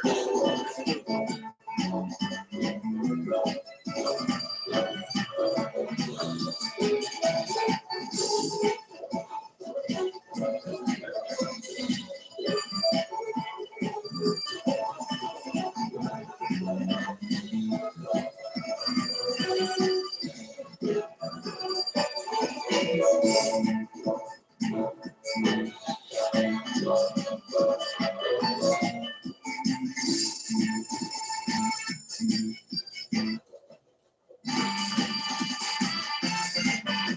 about native?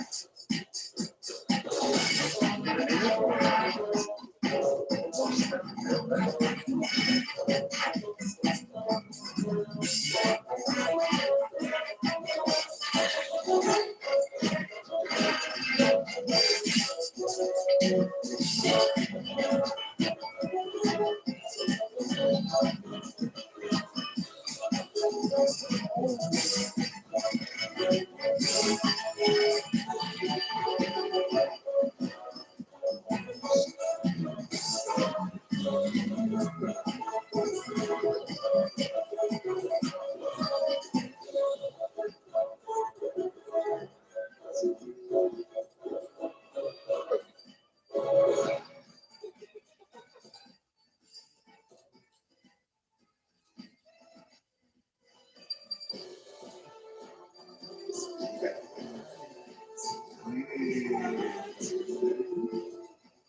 I noticed those just be cool and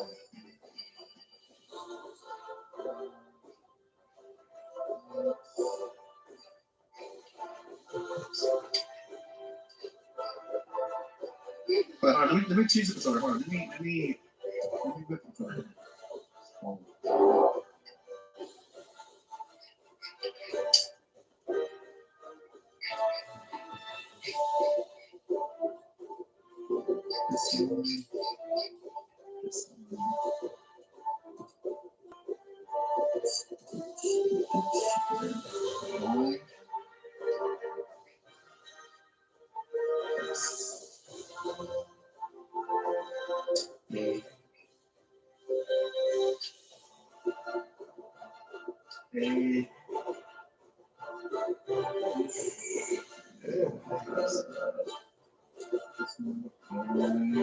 This one. For touchscreens,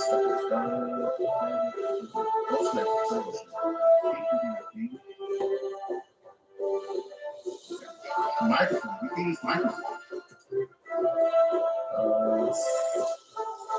Wait, science?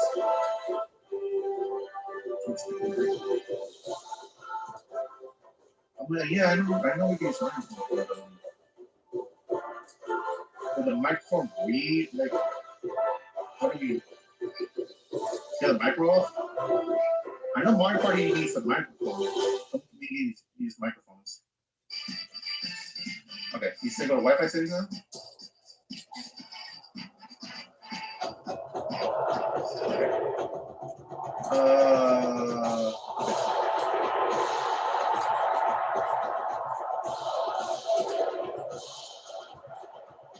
Okay, now indirect mode. I am in direct mode. Now what? Press OK. Indirect mode, right? Indirect. Because this is direct mode, and this is first. Well, this is never mind. Okay. Now what?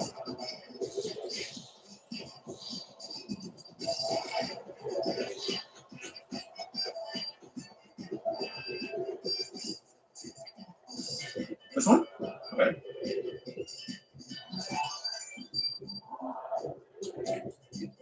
Yeah, sure, why not? Yeah, sure, why not?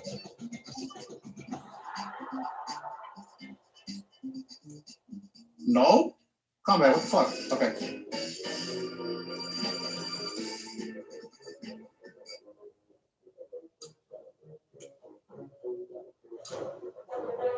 I just want to end the game on an emulator.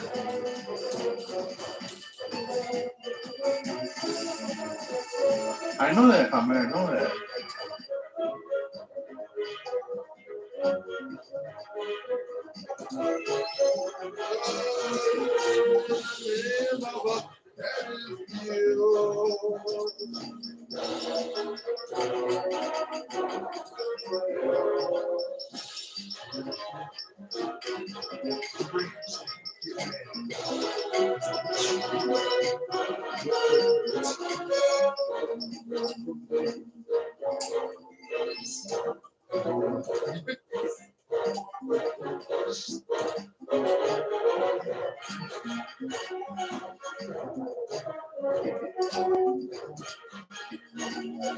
Hey, coming out. What do you want me to do now?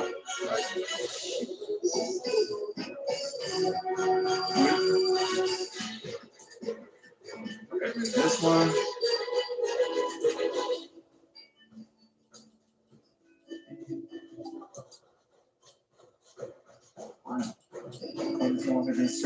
Search for what?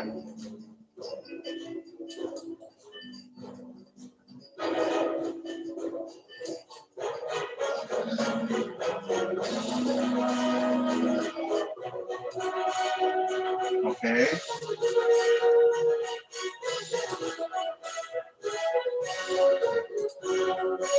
Go to the settings or options. Okay. Now what?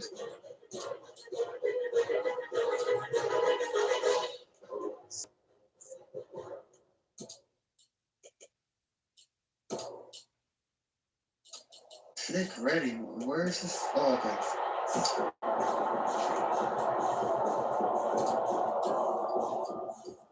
Okay, now what?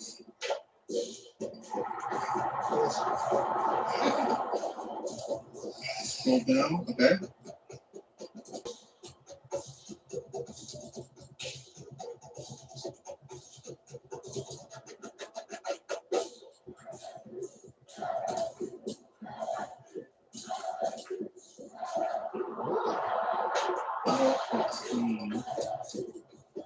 No. Okay.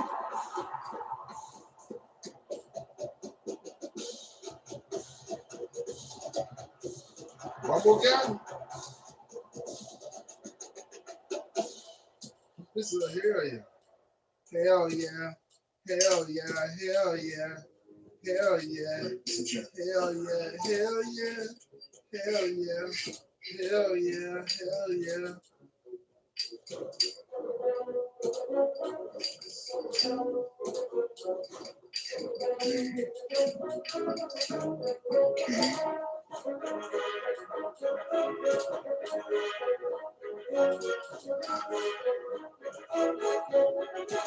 Y'all play Arizona State.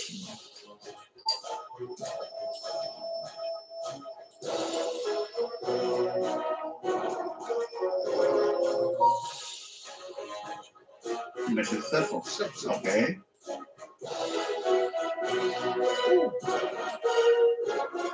Keep setting. Okay. Save it.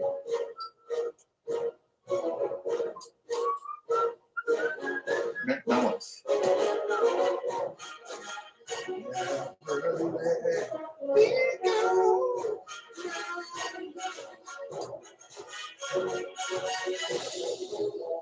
My friend code? Where the fuck do I get my friend code at?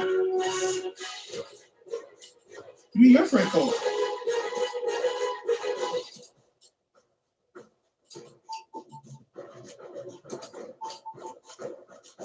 Oh, wait. Go back. Was that with the Wi-Fi connection ID or go back?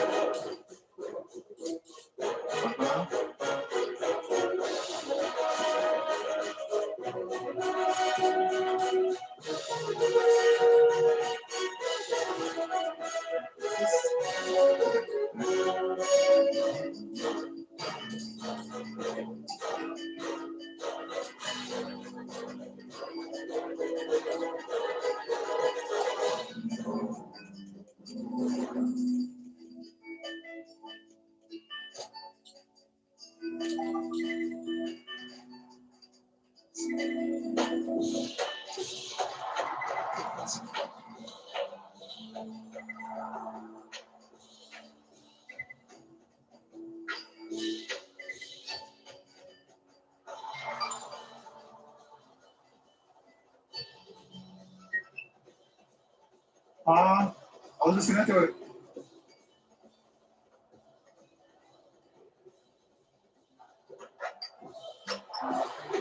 It does that? See, can I try again or?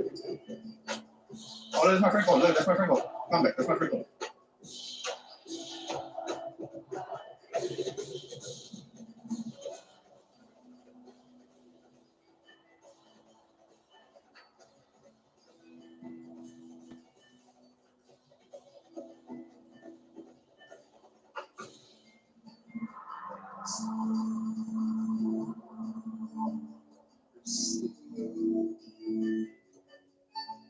No Navidad que también. Don't need it? Okay.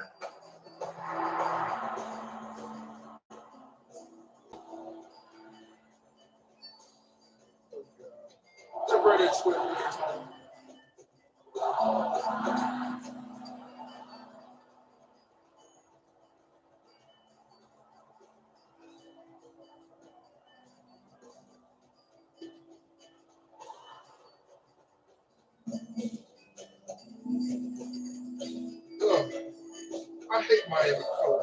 Goddamn.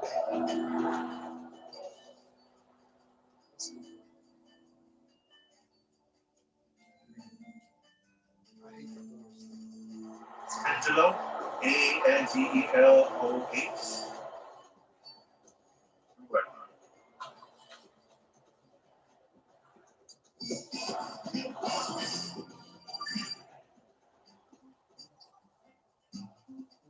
Got it? Okay. All right, so go back.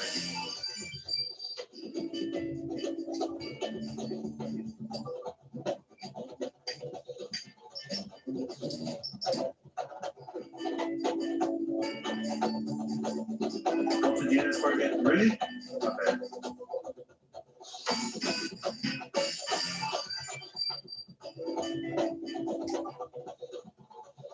Okay, now what? This is a Black-owned restaurant in Atlanta that I do not recommend going to. I mean, first of all, look at how long that line was. The average customer in this restaurant is my granny, my auntie, and my uncle age. Where the young people at? That's not telling me that the food is good. On top of that, the line was already out the door. By the time I walked in, it was only like 12 o'clock. On top of that, the prices are too affordable. What do you mean I can get a soul food plate for $12? I don't like. Then they had so many options. They had everything from smothered oxtails, fried pork chops, baked chicken. They even had Salisbury steak, chicken gizzards, girl. Then on top of that, when they gave me my sides, the sides were too big.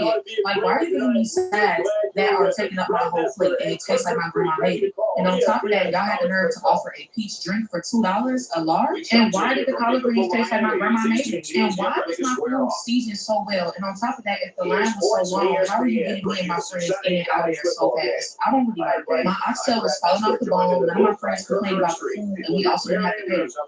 This is a Black-owned restaurant. Football action is brought to you by Coke Zero. Real Coke taste, 0 calories. Enjoy everything. We've got the Alabama Crimson Tide and the Hurricanes of Miami.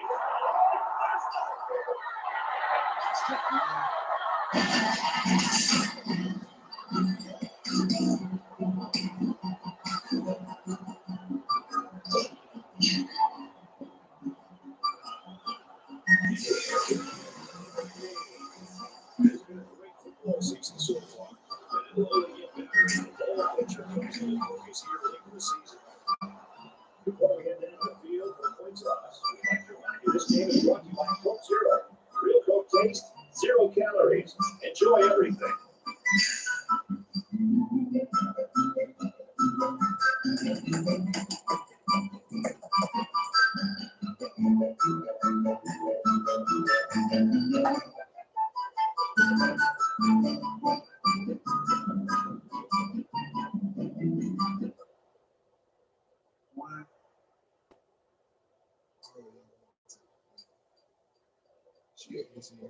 Okay, so what was the second one? The same that my friend called, or what do you mean? Hold on, wait. We're gonna win in there. We'll take SEC championship. The Hurricanes. Well, apparently this return team just doesn't trust the kicker. There's an onside kick formation. He's to the 10. He gets it to the 18-yard line. Here's an update from the studio at Restates. Let's check in on the SEC with the supersonic speed defense this week. It felt as if the game rested on every play. And for Marshall, he hit the 200-yard mark passing. Meanwhile, perhaps college football's greatest rivalry, Michigan and Ohio State in the game. Rivalry is the lifeblood of the sport, and cutting the other guy's guts out It's very satisfying. And for Barrett, he capped off a great day with 4 touchdown passes. Ohio State finishes it off 31-14. Should I test it or just leave it No at that? score in this one. The quarterback leads the team out on the field for the first drive. Test it? All right, test it for the second. Now he tries to buy some time. He's going to take off. Brought down around the 29-yard line.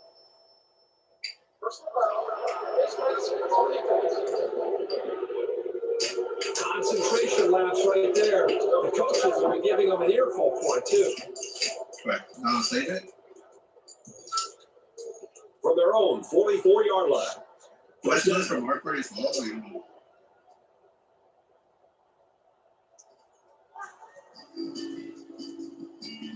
He's going to air it long. They got it. Incomplete. Sometimes the passes can linger in the air and get picked off. It's 2nd and 10. Ball on the 44. They'll run. That's a great tackle at the 45-yard line.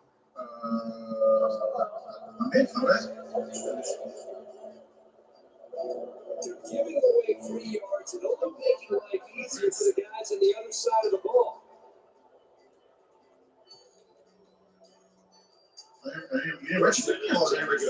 Ball on the 30-yard line.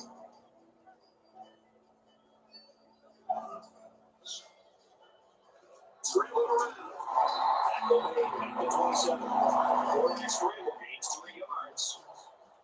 What's the code? What's the code? From the 27-yard line. It's 2nd down.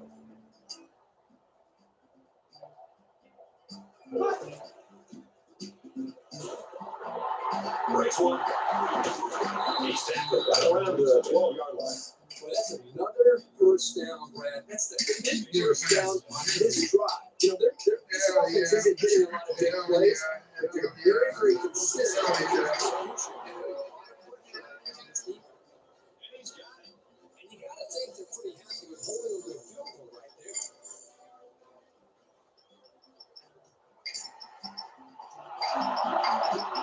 He's tackled at the 43.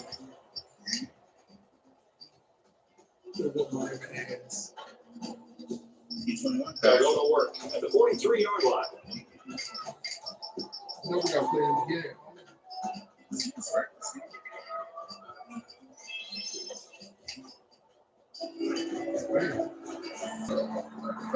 Complete. He's got room. Inside the 30. And he finally steps out the 22-yard line. Really took a shot after the play. You should get us a mistake. This is again, DC. So the offense will move a little bit closer with that penalty.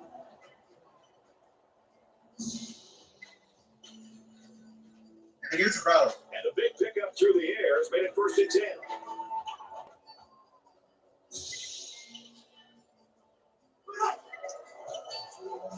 Here's the danger too. Tackle for a loss. Looks like someone was called for holding. Let's see what these are. Most definitely is going to bust it. I don't get shadowing and everybody else.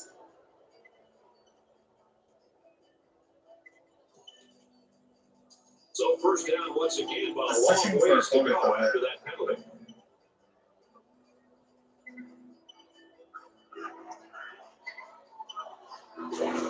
He's taken down around the 12-yard line. A little laundry on the field, and we'll find out who's it is. Yeah, there's so many young guys out there, it's bound to happen occasionally. So the penalty puts him back for a 1st and long.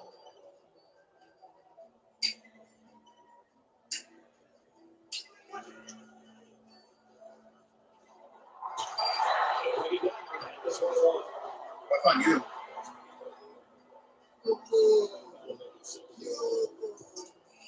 Oh yes.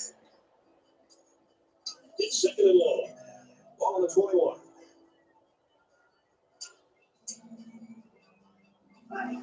He makes it out to about the 21-yard line.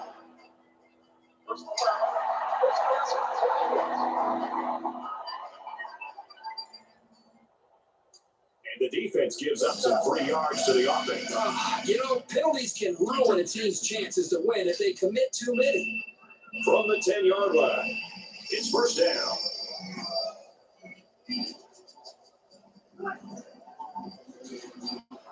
On the ground with the tail. Get 6 yards on the play. It's not bad. They're about 4 yards away here on second down. Oh, the turkey sucks.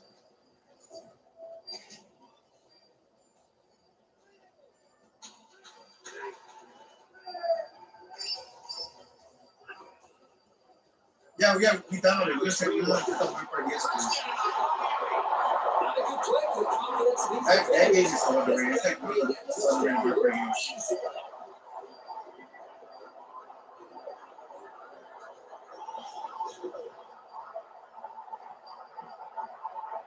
Miami has a 3-point lead. And he adds an extra point. Let's go to the studio for this Reese Davis update. Thank you now to San Diego. The Falcons' rushing attack can be difficult to stop. They get it to the end zone for a touchdown. And for Lamb, he scored a touchdown. The Falcons by 4. Well, if that score holds up, we were talking on Monday morning. Well, I guess they're sneaking in the return. Looking for an outside kick. He's to the 10. And he makes it out to about the 17-yard line. And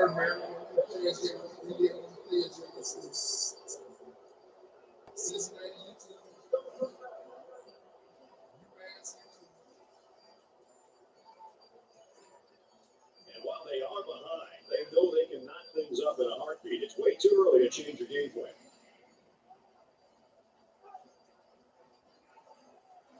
Can't find anyone open. Run, Jenkins. He feels space. And he has another corner. It's always a snap decision when you decide to touch and run. On that play, it was definitely the right move as he got the first down after a nice game. Oh, Mark 7. I grew up playing Mark 7 also. From the 44-yard line. First down.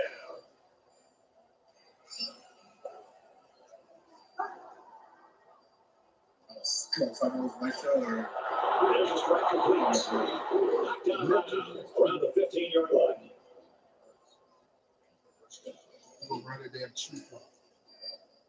From the 15-yard line. First down.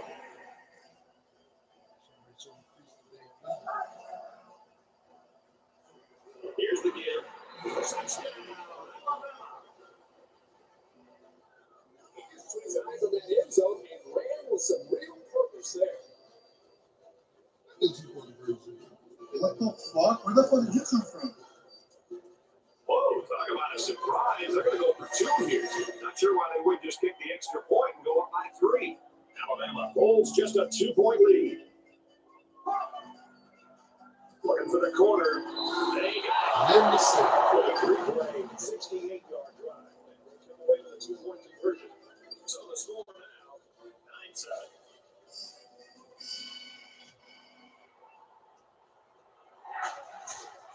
It's up to about the 42-yard line.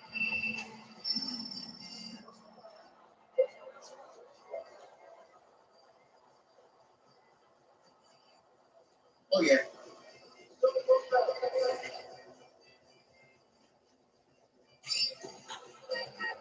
They'll start this drive at the 43.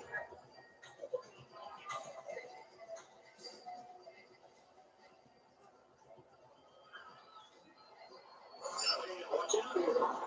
He's at the 20. Touchdown. Big play.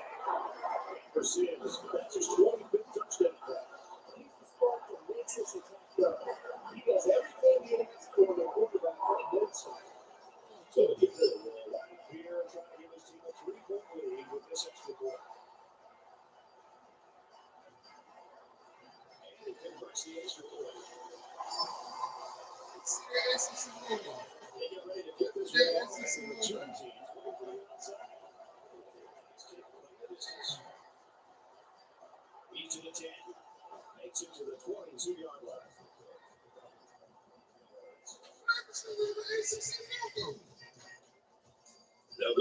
at the 22.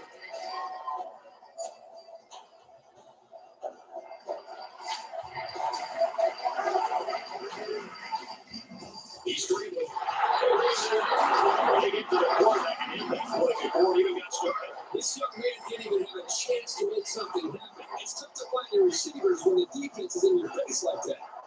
So it's second down and 13 yards to go following that quarterback sack. Throws it deep. He goes up and he gets it down the sideline.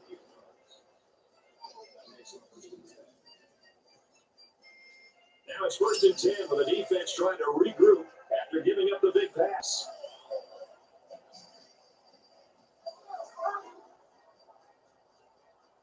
McCullough to throw on 1st down. Finds his man, 1st down. And they make the stop at the 15-yard line. Let's get an update now. Here's Reese Davis. Reese. The Tigers came into the game right here. A hard fought and disappointing loss because of the slip sauce. One would think in the ring. We've seen an upset. The Rebels get the W, 28-13. Reese, we got a great game going on here. 1st down, 10 yards to go. Ball on the 15.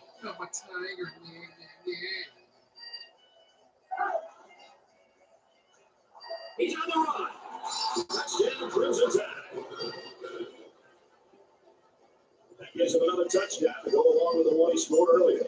That was just an excellent individual effort to find the end zone.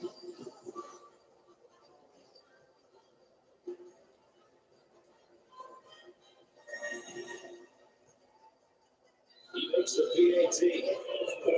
4th play, 78-yard drive. Probably had 7 points for scoreboard. I tell you what, we've seen some games over the last few years where defenses just let a game get away from them. Right now, this defensive coordinator better get a timeout and get his defense focused. They couldn't look at This is what it is. Give us the people credit.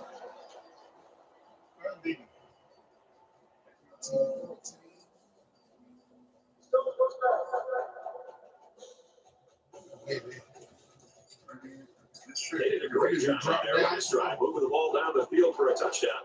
Let's see if they can duplicate that on this drive. This is more passing was the key for the offense. The last time they got the ball, they were able to pick apart the defense and get down the field for a touchdown.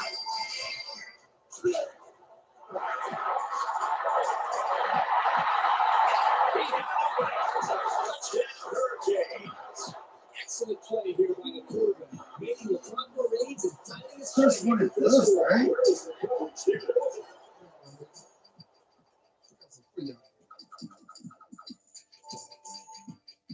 Anybody near him at all?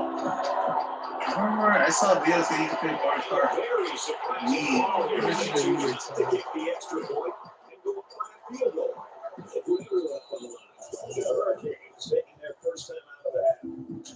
Miami's going to have to use their second time out of the half. Miami.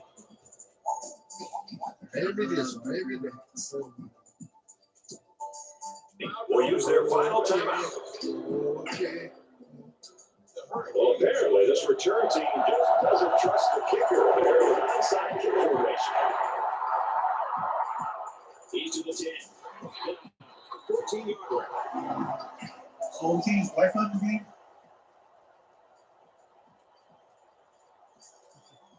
And as the defense comes back out, you can be sure they're thinking about that score they surrendered the last time around. This quarterback right now is a lot of that has to do with his preparation. You can see that now. The leads he's being able to make, getting the football in his hands, and he's feeling very, very confident in his ability to throw the football in this system. Great run for the first down and more. Great effort here by the running back. They had him locked up in the backfield, but he broke free and just flew down the field for a huge gain. So we've got a first down after a great running play.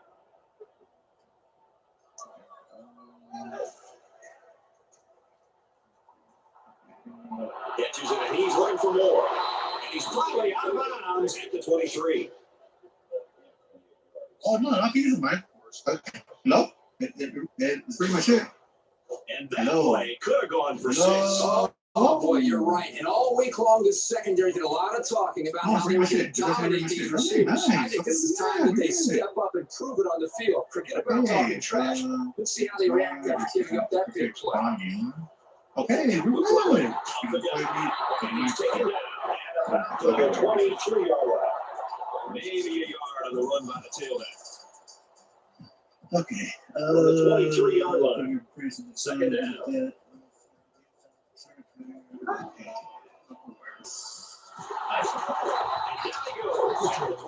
Now, how the fuck are we gonna do this? Kicks up. And it sails through the uprights.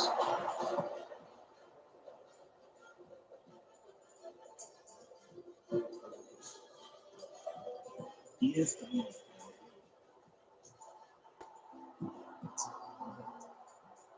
He's to the 10.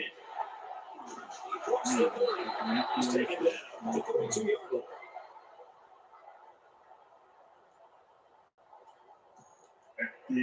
There hasn't been too much daylight between these two teams. In games like this, some players try to press too much, and that can cause mistakes. He makes it to the 35-yard line. Sorry, this stream just became like the setup thing. I know I was supposed to end it like an hour ago. My fucking was the camera second down and 7 coming up here. Ball on the 35. Yes. On the ground, right side. Yeah, so just in case we need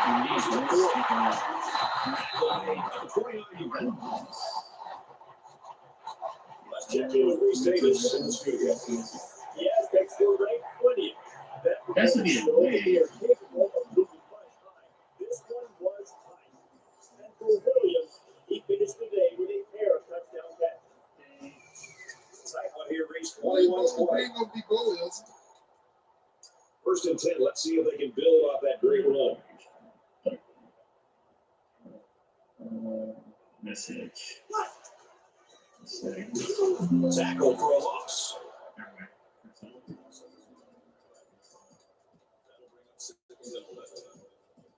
We should look it up and see. From the 30-yard line.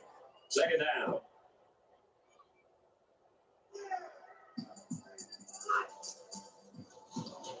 On the handoff. He's at the 20.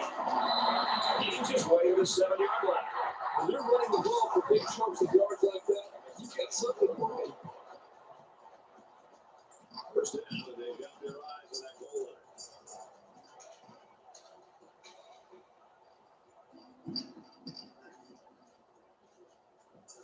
Tosses it out. Gets to about the 5-yard line. A 2-yard run by the halfback. When you've got the experience that this safety has, you can read plays very quickly and be in just the right position to make a stop near the line of scrimmage.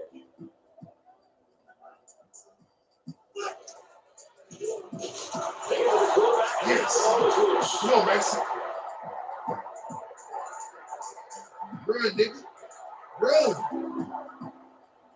Yeah. Defensive touchdowns give teams such a big morale lift. This is a really nice play to grab the loose ball and take it to distance. Which one that? Okay.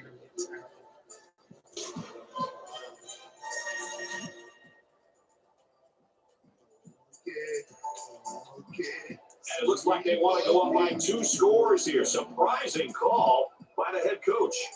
Alabama up 7 points. 29-20, baby. Room around the corner. He's got the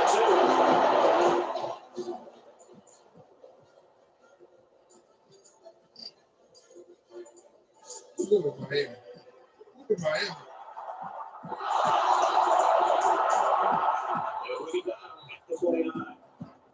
With the herd team, whooping their ass in their territory. Man. Well, let's see if the offense can make up for the misfortune they had just a few moments ago. I know as a quarterback, it's always hard to watch the defense score a touchdown on you, but it was always a reminder to take extra care of the football. It's in the middle for a nice run. I don't really know what this one's for. Let's find out. That penalty movement back come in. Yeah, it was With so many young guys out there, it's Oh, bound to happen. he was at the end. Redmond. So it's first down and an alternative. Let's get that out time.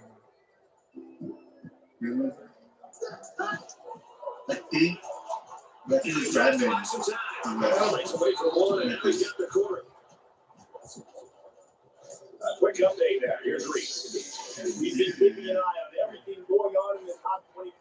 The Trojans draw first blood through the air with a touchdown. The Trojans have the lead 7-0. And for Miami, they don't want to lose any more ground. If that score holds up, they've got to win this football game. Shit, they ain't So the sack makes this a second and long. We're whooping their ass. Miami ain't gonna win that. Curry. They may be both out. He's taken down at about the 37-yard line.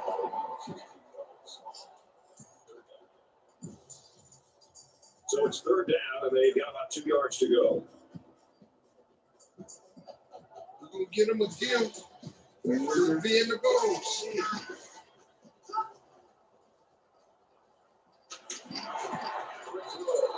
It's immediately tackled.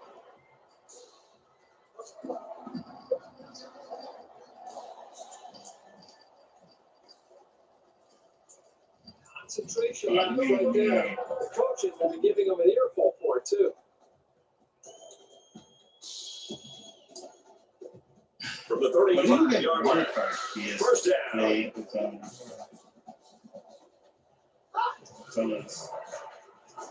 Deep pass to the end zone. Intercepted. It's the junior corner. We tried it. It's still early in this game. They might be able to get back into it. I just feel like the quarterback seems to be forcing things a bit. I understand trying to get back, fighting to get back in the game. At that time, to throw an interception when you really need points, that was a big mistake. He's going to try and scramble. At the corner. He's got an opening. He's out to the 30. And he's finally shoved out at the 44-yard line. What a run by the quarterback. Well, this guy is dangerous. He can hurt you by running or throwing. There you can see how talented he is as a runner. Play breaks down. He didn't panic or get flustered. He just tucks it in and picks up a nice gain. From their own 44-yard line, it's first down. First down and back to pass. Going long. This quarterback has got to do a better job of looking over defenders and allow his covered receivers some room to improvise and get free. Second down, 10 yards to go. Ball on the 44.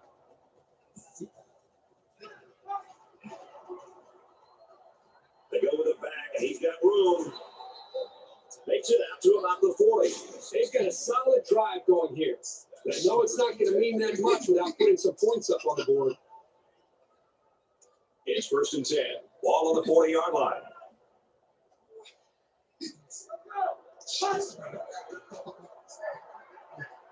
This one's going deep to the end zone. No! To the end zone. You son of a bitch! That's exactly what they do. No! You son of a bitch!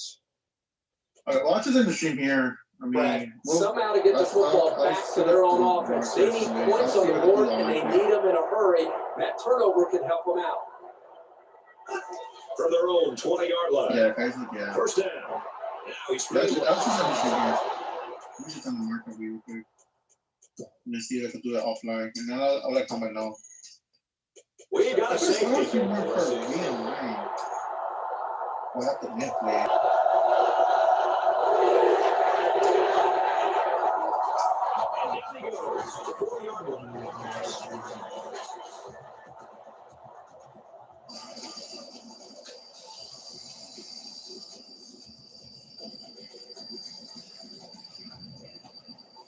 The offense will take over at the 40.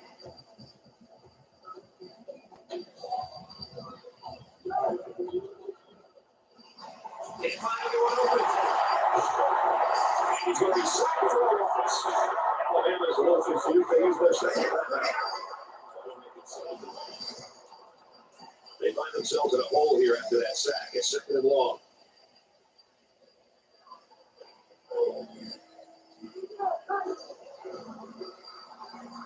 McCullough drops to throw. Watch out! Gardening.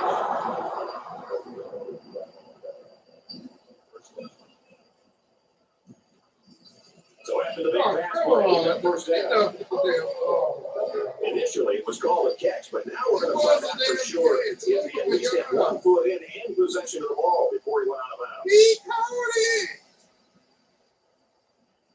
He caught it! Oh my God! So after the review, the verdict is that it was no catch. They missed it on the field, but that was a bang-bang play. The important thing is they got the call right. Third down now. They need to get out to the 50. It was a damn catch.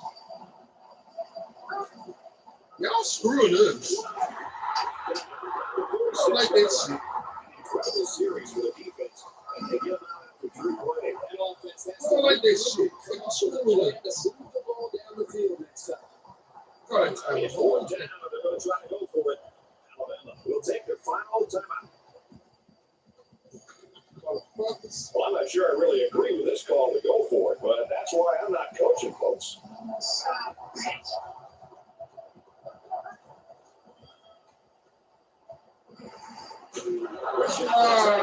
son of a... Listen. They pissing me. They pissing me.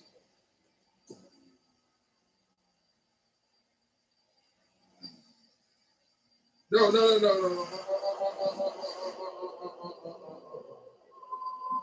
Hold on, bitch. Hold on, goddamn. We got some play out here. Hold on, goddamn. Alabama's going to take their first time out of that. Hold on, bitch. So the offense will stay on the field and attempt the 2-point conversion.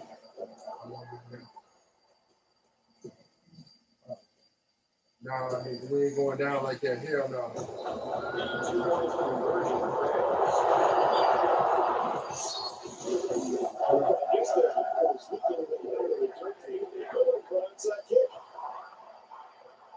He's to the 10.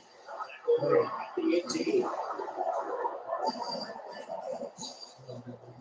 There's got to be some sense of urgency to this offense right now. They don't have the luxury of wasting drives if they want to get back in the game. Quick throw.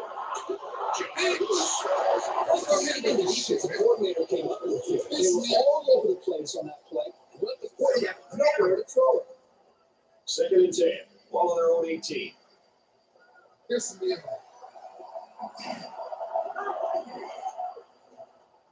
He's on the run. Sheds that one. Son He's going to go up for the sack. He's not going yet, folks. We have to go for it. Leaded by 9. 3rd down to 12. Ball to the 16. The intensity of this place is increasing. He throws it. Oh, no. Let me start this game up. Fuck this shit. Nah, niggas. Nah, motherfuckers. Y'all ain't finna win. We can fuck y'all ass up. We ain't gonna get the courthouse this time.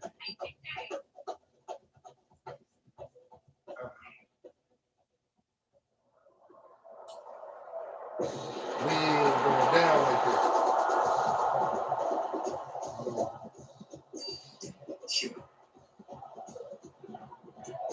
Yes. Oh, man. First thing first, I'm substitute. Okay. Why do anything? What's a bitch?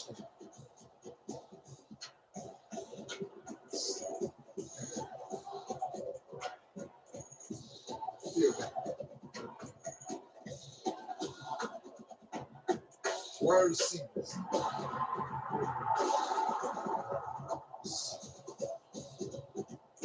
Let's put Kendall.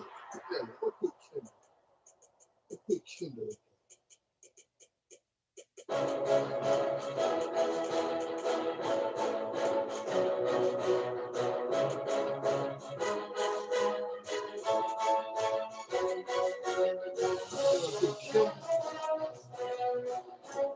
Then Jefferson.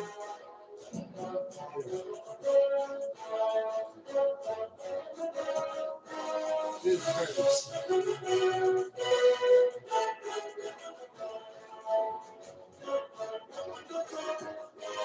I need to create school, David, and Paris. There you go. That's what I need to do.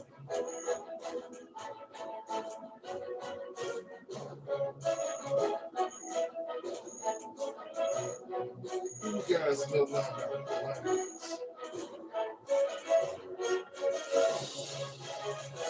I put Rich.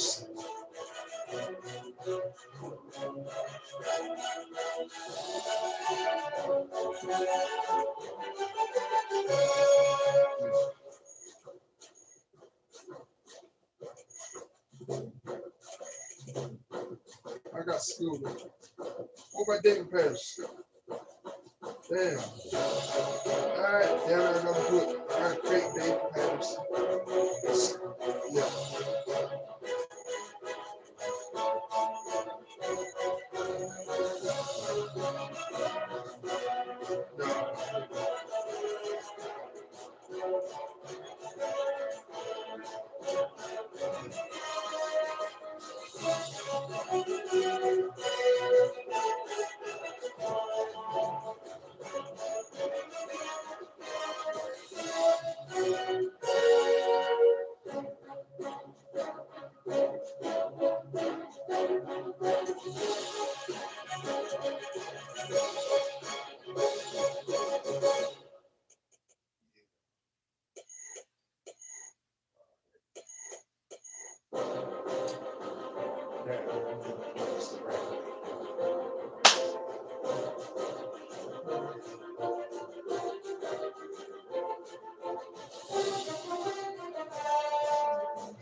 Even if you kidnapped a rabbit's wife, it still wouldn't tell you any of this. First, rabbits are actually excellent swimmers. Although they don't usually like to use this skill, they will jump into the water without hesitation if they have to. Second, if you left just one male and one female rabbit in the wild for 90 years, their descendants could literally fill the entire earth. Third, a rabbit's main food isn't carrots, it's hay. Too many carrots can even lead to tooth decay. Fourth, lop-eared rabbits don't actually know their ears droop. That's because their ears stand upright when they're young. As they grow up, they slowly realize their ears are different. Some lop-eared rabbits even try every day to make their ears stand up. Fifth, rabbits' teeth grow throughout their entire lives. If they don't grind them down, the teeth can grow into their flesh, get stuck, and eventually they can starve to death. Sixth, rabbits hold grudges more than you think. If you scare one even once, it might remember you for a lifetime. 7. If a rabbit is willing to show you its belly, it means it already trusts you. Follow for more animal facts you didn't know.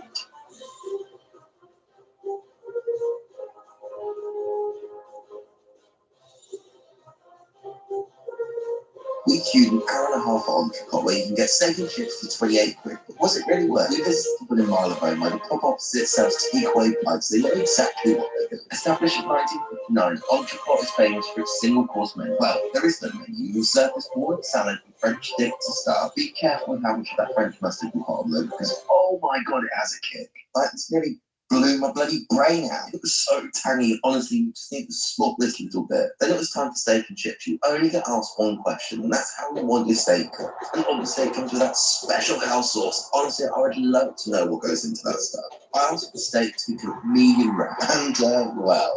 Oh my god.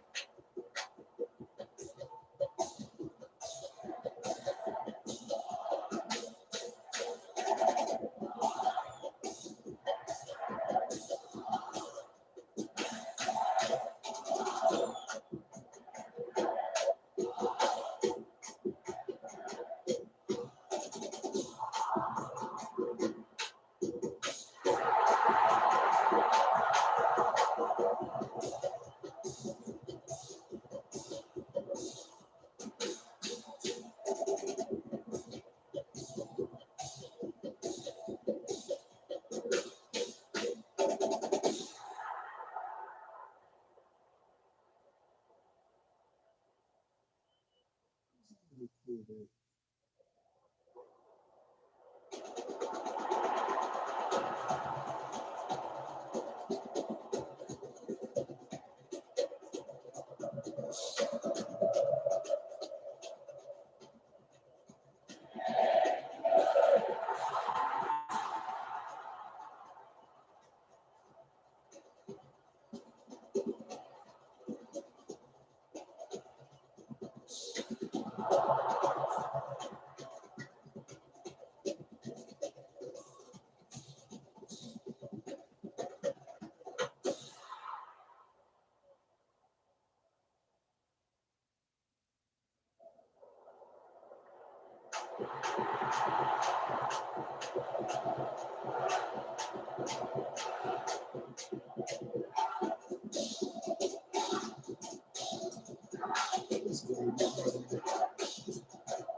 It's not always at night.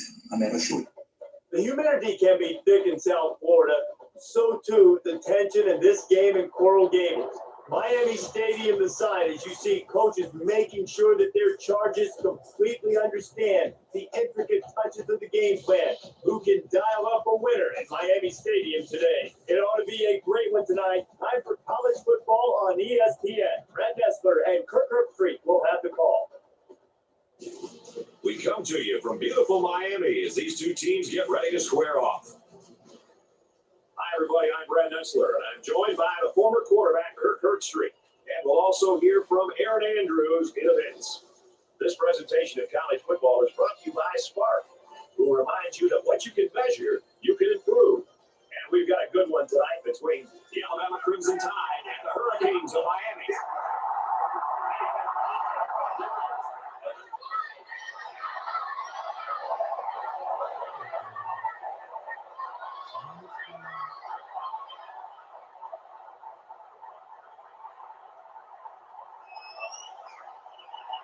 Here come the Hurricanes. We're delighted you can join us today for this late season push for bowl bids and conference position. Before we head down to the field that points us, we'd like to remind you this game is brought to you by Spark, who reminds you that what you can measure, you can improve.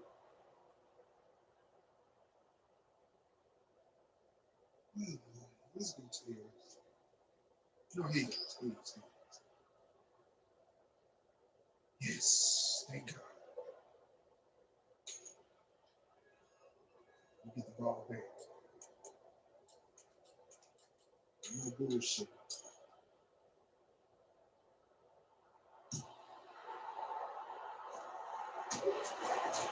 Brought down by the kicker.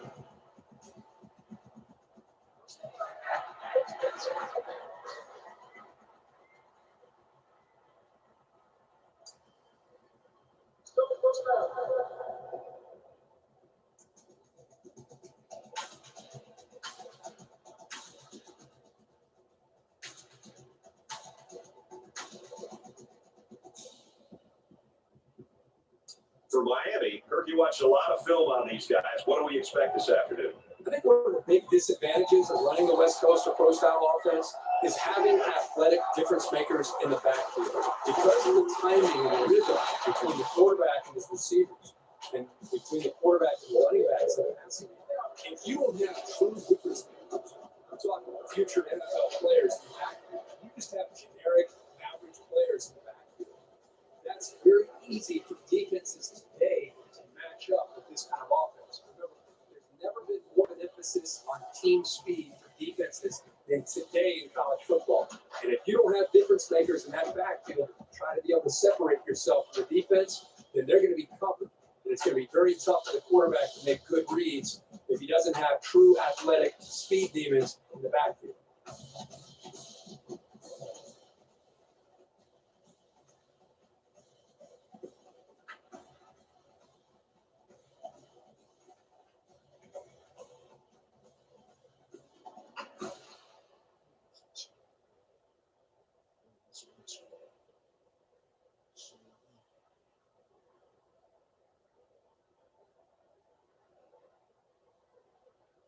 If you're not from Canada, you probably don't know just how popular poutine is. It originates from Quebec, and not only does just about every single restaurant have it on their menu, but in Quebec, they even sell packages of cheese curds at gas stations. Where I live, if you don't find it at a gas station, you definitely will at a grocery store. It'd be pretty hard to go to a restaurant that doesn't sell poutine. They even have it at McDonald's. This customer ordered a poutine with a beef gravy, and they paid extra to add a bunch of ground beef on top. I'm pretty sure that as soon as you add anything except cheese, fries, and gravy, it's no longer an authentic poutine. But for the people who've been eating poutine their whole lives, adding meat or veggies to it takes it from being a snack to an entire meal. And it makes it look good. So we still work with a whole lot of fish fry, right?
Hey, honey, how are you?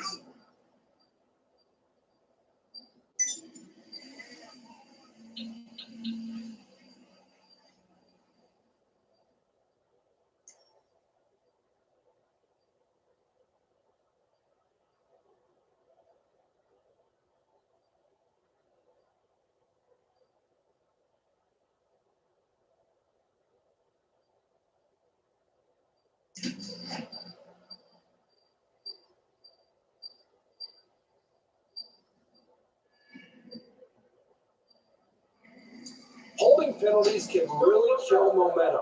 But sometimes if you don't hold, your quarterback can take a pretty good shot. So it's first down and an alternative.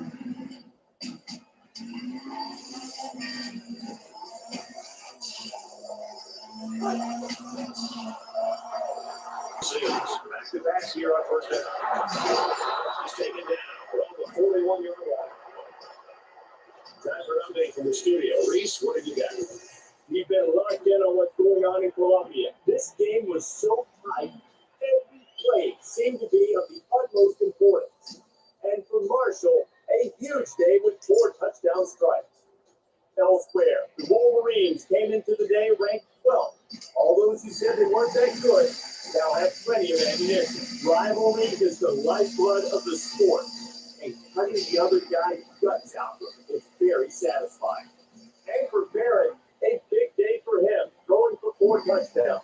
The Buckeyes get the win, 31-14. Thanks, Reese. No score in this one.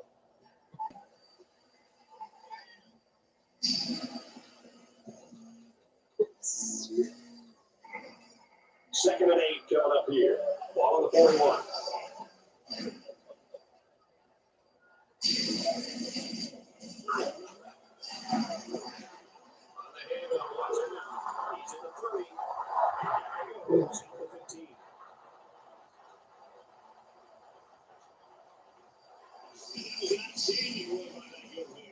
You're exactly right. The ball carrier is able to break through the secondary without much resistance at all.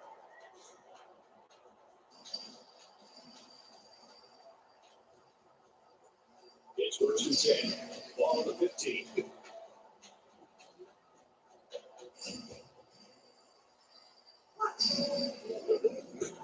Tackle made at the 18. Looks like someone was called for holding.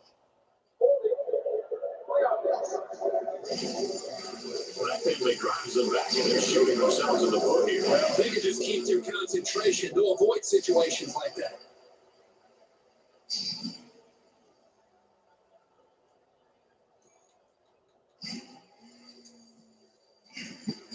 From the 25-yard line, it's 1st down.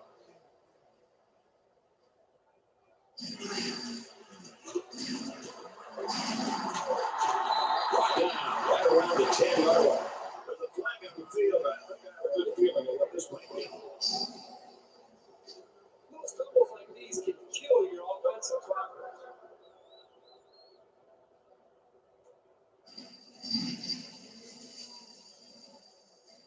From the 32-yard line, 1st down.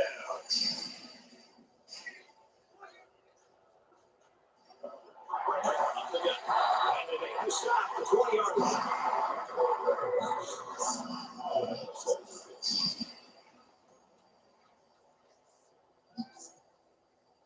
From the 20-yard line, it's 2nd down.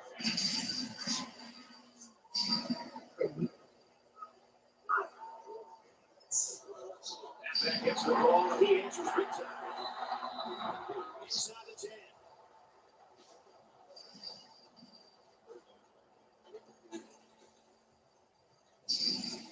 It's 3rd down. They're about 2 yards shy of the sticks.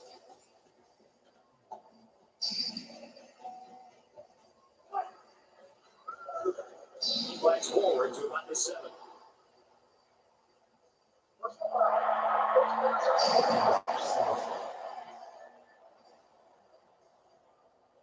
So with that penalty, they'll move the chains. See, that is frustrating for a defense when you think you've made a stop, and then a flag gives them a 1st down.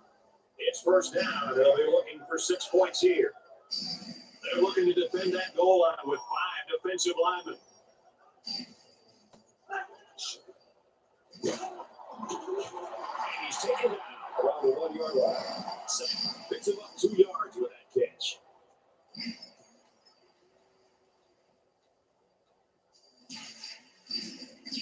Second down and goal. Ball on the 1-yard line. They'll stack the line of scrimmage, trying to keep them out of that end zone. Touchdown. Canes.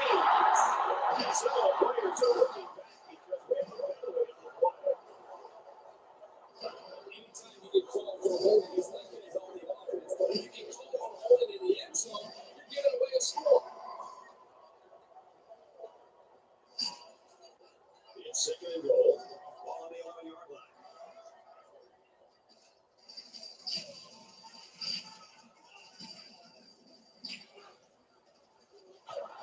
He's wrapped up for the sack. Let's go to the studio for this Reese Davis update. San Diego State at home, ready to go in San Diego. The Falcons relentless with their rushing touchdown. And for Lamb, he scored a touchdown. Thanks, Reese. No score in this one. From the 13-yard line, it's 3rd down.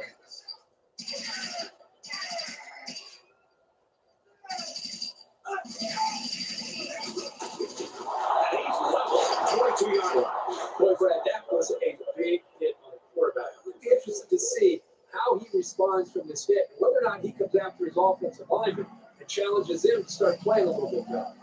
Miami is looking to go up by 3. It's up, and it is good.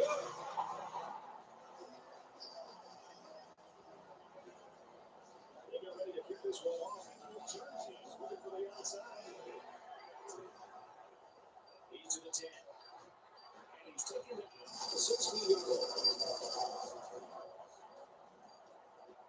The quarterback leads the team out on the field for the first drive.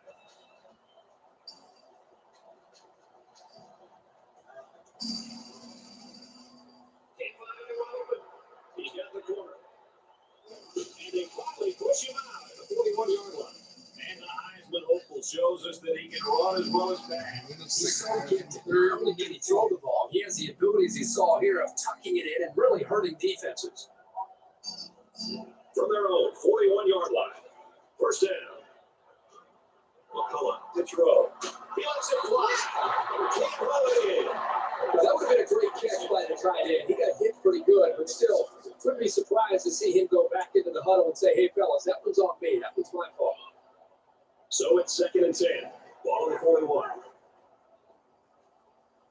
McClellan on the run. Tackle at the 49. The reason why it's so crucial to be able to run effectively like this is it keeps the defense guessing. They have no idea whether you're passing or running, even if you need medium to long range yards. We've got a 1st and 10. Ball on the 49.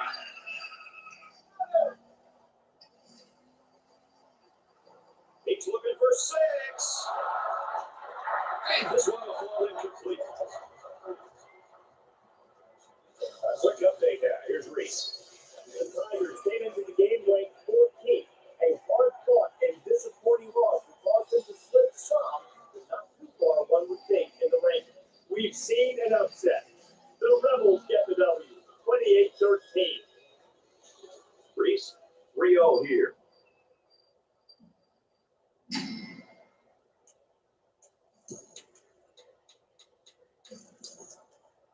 Second down, 10 to go. Ball at the 49-yard line.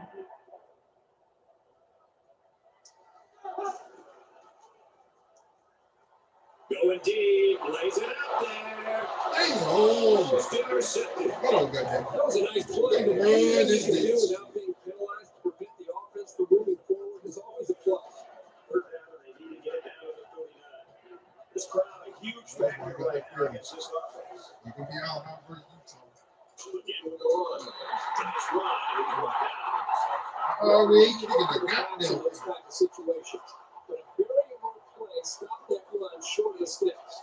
It's 4th down. Looks like they're going to go for it. 4th down. Gives it to the back. He's tackled at the 34.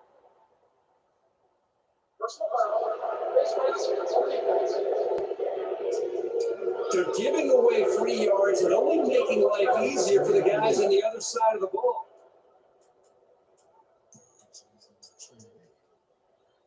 First down, 10 yards to go.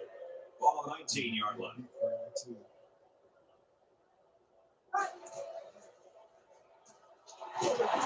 And he's tackled at the 18-yard line. So he keeps it and picks up maybe a yard on the play. An exciting first quarter comes to an end. The Hurricanes with a 3-point lead. Well, I've seen some strange things in my day, but never anything like this. The kicker's on the field, and it sails to the uprights.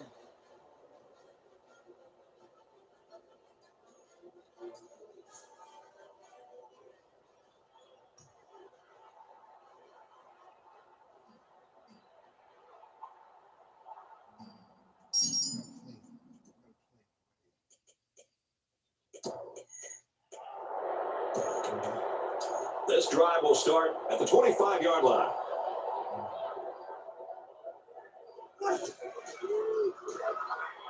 Now he's scrambling. And they get the safety. How about that for the defense coming through? That could turn out to be one of those plays that the entire game hinges on. That was an amazing job by the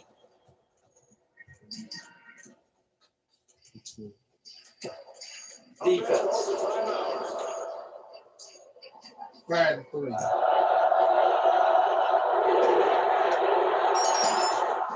down at the 40-yard line. He couldn't find any open field at all there. You know, Brett, he looked kind of confused, like he didn't know where he was going from the start. They'll take over at the 40. Alabama with a 2-point advantage. He's scrambling. He's at midfield. They'll bring it down at about the 47-yard line. This is a nice run for the first down by this quarterback. First down, 10 to go. Ball on the 47-yard line.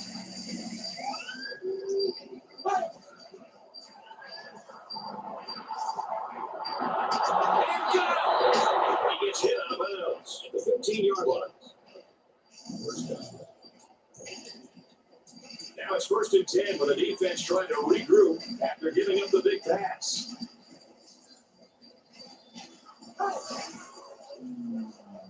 Here's a run, got a hole. He's taken down just outside the goal line.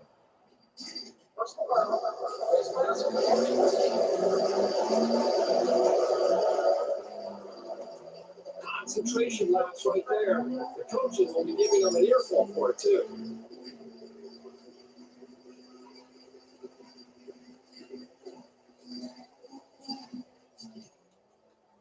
First down, and they got their eyes on that goal line.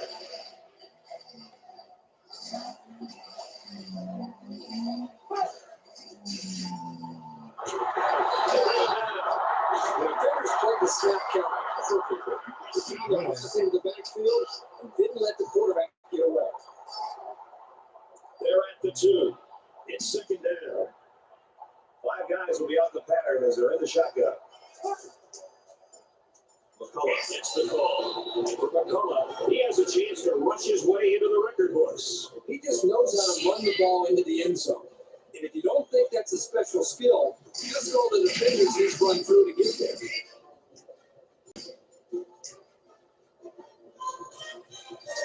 Here's the extra point that'll make it 2 more games. And here's the extra point. Let's check in with Reese Davis in the studio. The Aztecs were ranked 20th. That performance showed that they are capable of moving much higher. This was a tight one to the very end.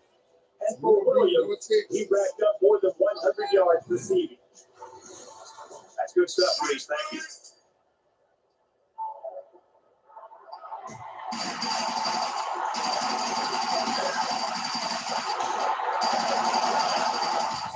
To 23. There was a pretty disastrous last possession that ended in a safety. Let's see if they can improve on that. The defense is going to be coming out here on the field thinking they have their opponent's number. So somebody from this offense will have to show them something to get them to respect what they can do. They blitzed the quarter that time. They created a hole in the coverage. But that's the risk you take when you leave a receiver to rush the passer. 1st and 10. Ball on the 40.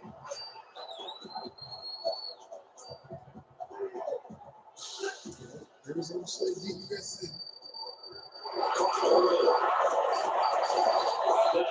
About the 49.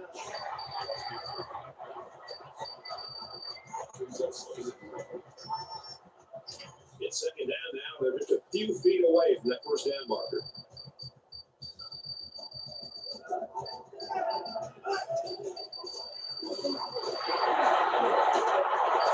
He's tackled at the open field. Super effort by his tailback to pick up a nice gain in the first down. He's really a good-looking ball carrier. It's 1st and 10. Ball on the 33-yard line.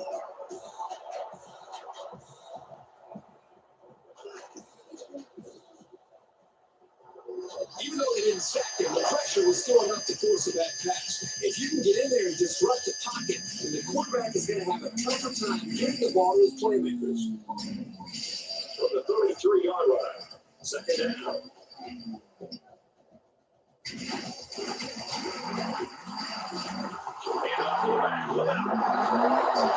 Takes it out to about the 16.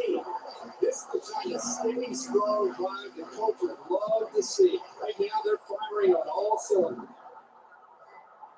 From the 16-yard line. First down.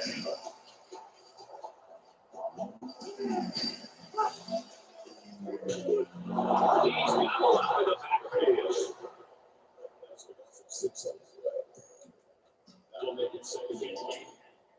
the 22-yard line. Second down.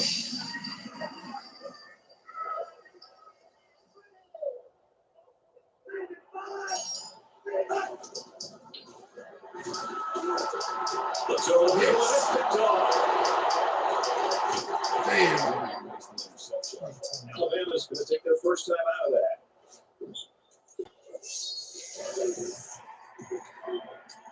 First and 10. Ball on the 25-yard line.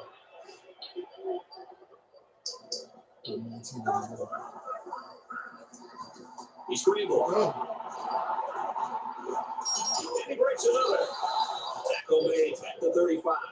A good quarterback knows when and how to improvise. And if he's got the skills, he can also turn a scramble into something big. We got a first and 10. Ball on the 35.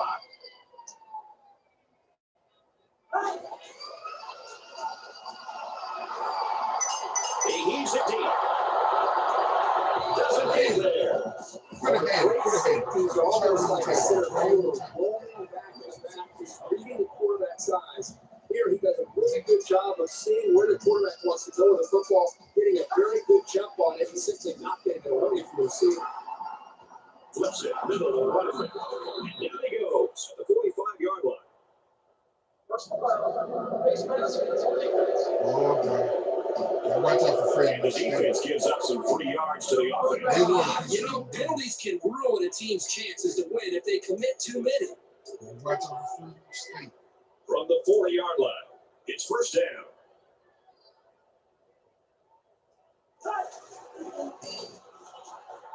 Hand off inside. He's at the 30. Makes it out to about the 20.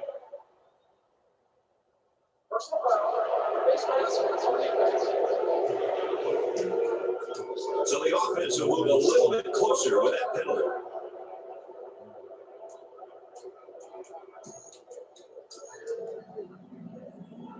First down, 10 yards to go. Ball on the 10-yard line. He's going to try and scramble. Makes the tackle and he'll score. Touchdown. And for McCullough, he's just set a new NCAA mark for rushing touchdowns in a season. This is an honor that reflects how hard he works on each run. He's taken a lot of punishment on the way to the end zone. So this should make it all worth it. They put up 6 points after seeing the extra point get blocked. You janky motherfuckers. Y'all block my damn punt. Field goal. He's to the 20. And down he goes, the 30-yard line. You janky motherfuckers. Now here comes the offense. And you got to wonder if that last interception's weighing on the quarterback's mind at all. The first rule on offense is to take care of the football. These guys need to remember that on this drive. Gets it out of her. And they make the stop at the 46-yard line. Well, that's exactly what this defensive coordinator wanted to see. Somebody come up with a big play. Right when it looked like this team might be able to get back in the game, they come up with a big interception and maintain the momentum here in the first half. Hell yeah. Hell yeah. Hell yeah. Hell yeah.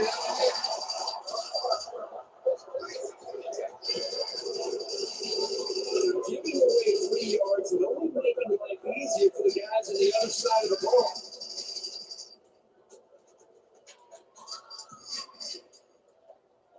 First down, 10 to go. Ball on the 33.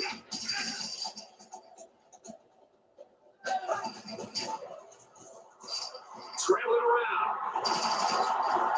Look at the power. And he's taken down the 31-yard line. So the quarterback scrambles for about 2 yards on the play. The sophomore just stuck it to the ball carrier right there. That's a very good tackle. Second down, 8 yards to go. Ball on the 31.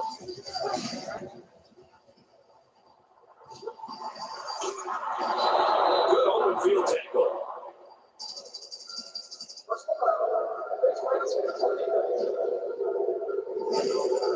Concentration laps right there. The coaches will be giving them an earful for it, too. Alabama will take a timeout. That's their second of the half. It's first down. They'll be looking for 6 points here. They take out 3 points.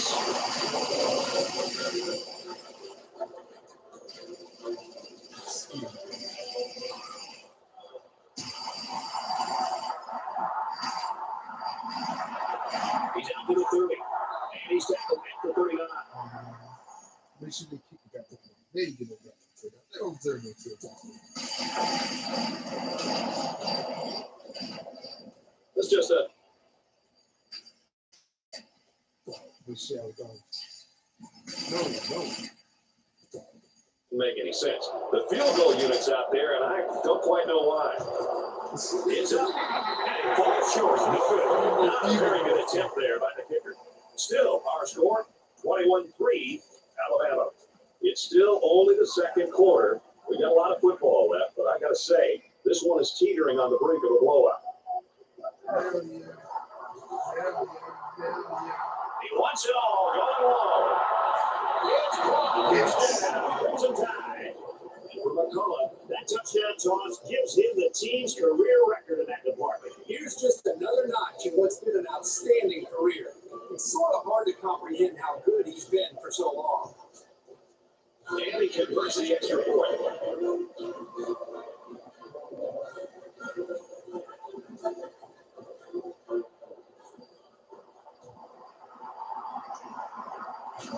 They'll bring it down at the 42. But somebody's been racing. Come on, get the ball back. Yeah.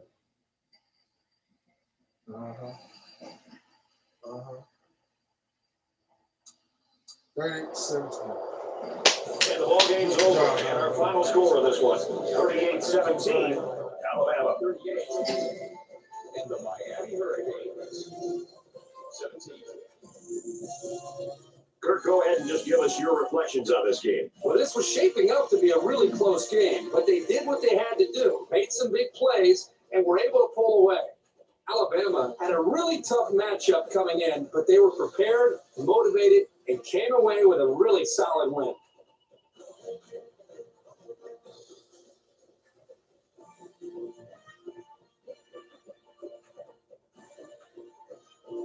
And for McCullough, he wins Player of the Game honors.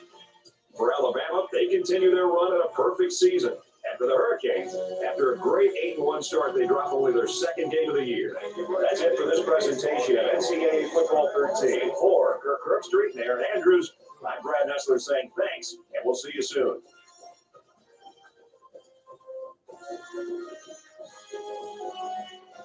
When I make rice like this, there are no leftovers. Add 1 cup of rice to a pan with 3 tablespoons of butter and mix well from the start. First, chop about 150 grams of sausage into small pieces and brown them to release their flavor. This also makes the rice colorful and beautiful. Then cut half an onion and add it to the pan with the rice, mixing everything well so the grains stay loose and tasty. Next, add 1 teaspoon of salt, 1 teaspoon of paprika, 1 teaspoon of fried garlic, and half a teaspoon of black pepper, and mix again. Add 150 grams of peas, then hot water just to cover everything. Cover the pan and cook for 20 minutes on medium heat. When it's ready, add 150 grams of mozzarella in cubes. Sprinkle chives on top, cover again, and cook 10 more minutes on low heat. The result is amazing. Simple, tasty, and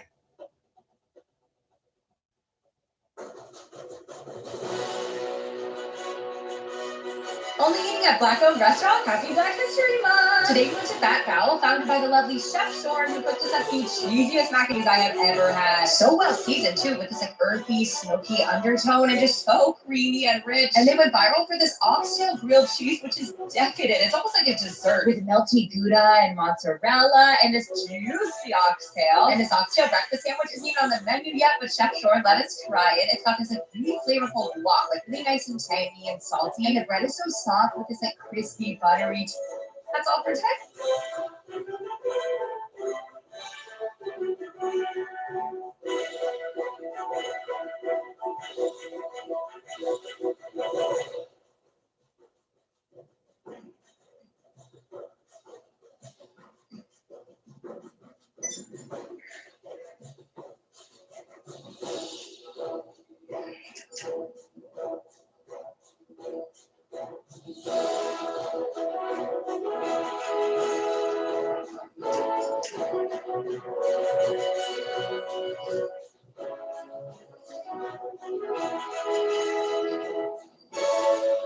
man went on a road trip and ate gas station roller hot dogs and nachos. Immediately after finishing it, his tongue felt swollen, his fingers started to tingle, and his vision started to double.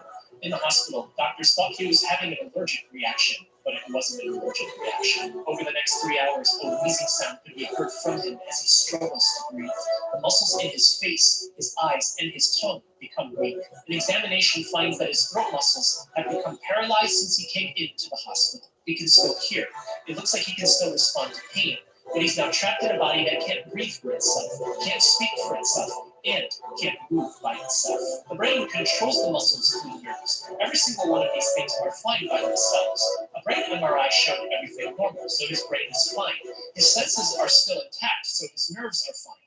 His muscles haven't wasted away, meaning that his problems must be where the nerves connect to the muscles. And if this was caused by contaminated food, in this case, gas station nachos, then this is called botulism. Several other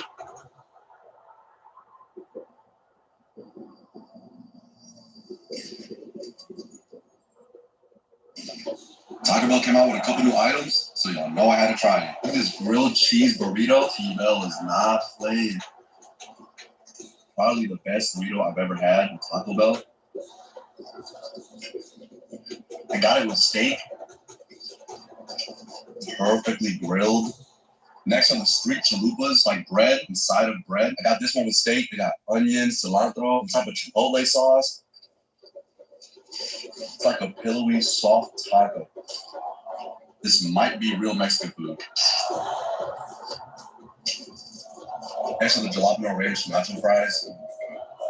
He threw some seasoning on this. This might be real beef. Taco Bell. You did it with this one. It's like a salad.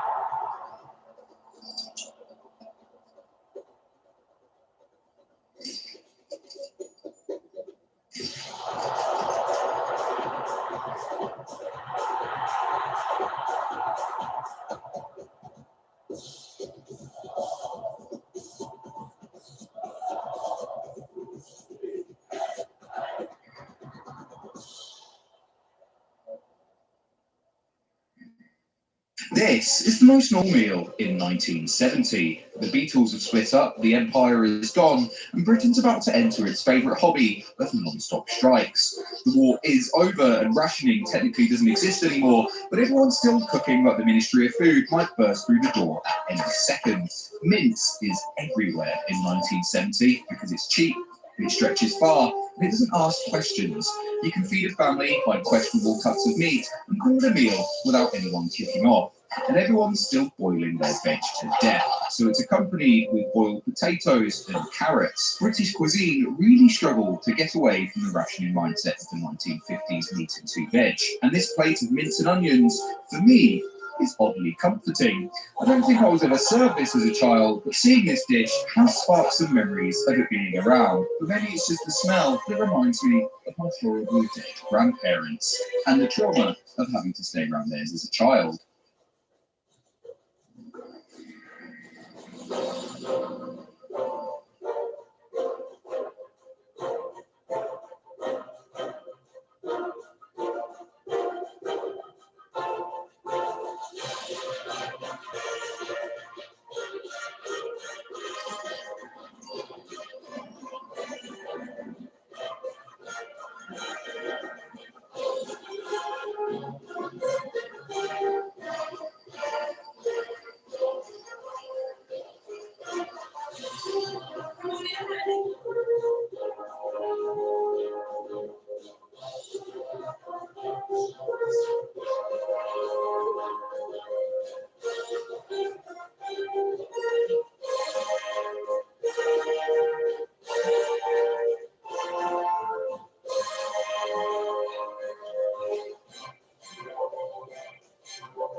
What do you have in mind?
Nice easy pace of warm-up.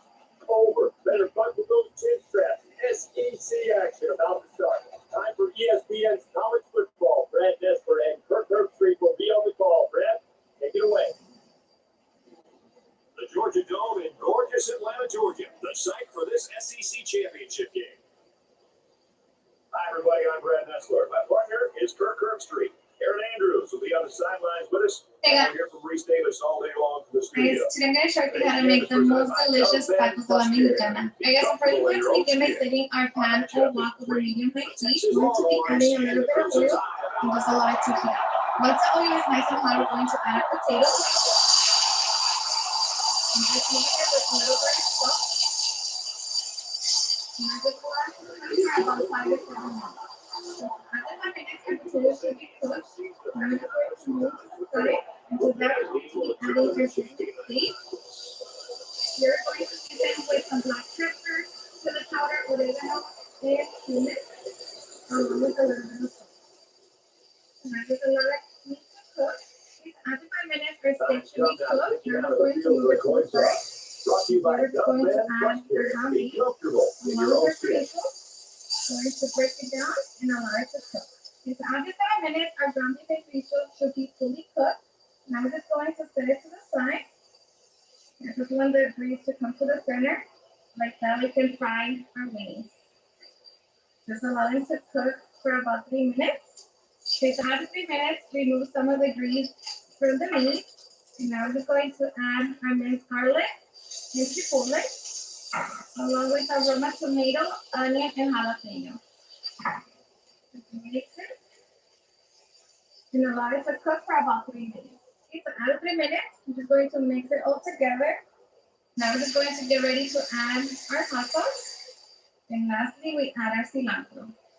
Give it a couple minutes so that we can get ready to make our tacos.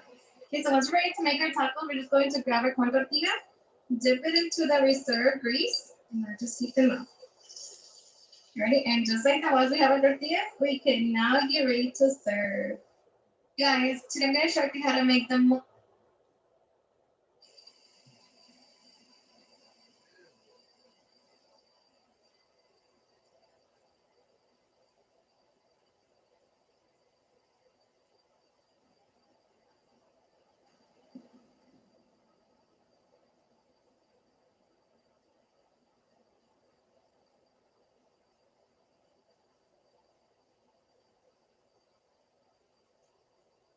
Even if you give a rabbit gifts, it would never tell you these things. First, a rabbit's tail is actually longer than you might think, but it usually tucks it in, making it look like a small round ball. They can wag their tails like dogs, but the signals are much more subtle. If a rabbit turns its back to you and flicks its tail rapidly, it's likely expressing displeasure or trying to say, "I'm not very happy right now." Second, rabbits are extremely particular about their resting area. They won't tolerate any unfamiliar objects there. If you place food or a new item in their nest, they will immediately pick it up with their mouth and quickly move it outside. Third, a rabbit's ears can rotate nearly 180 degrees, allowing it to accurately locate sounds and stay aware of its surroundings. When a rabbit is alert, its ears stand tall. When relaxed, they naturally droop or tilt gently to one side. Fourth, if it suddenly performs a mid-air twist, it means it's feeling very happy. This is how they express joy and excitement.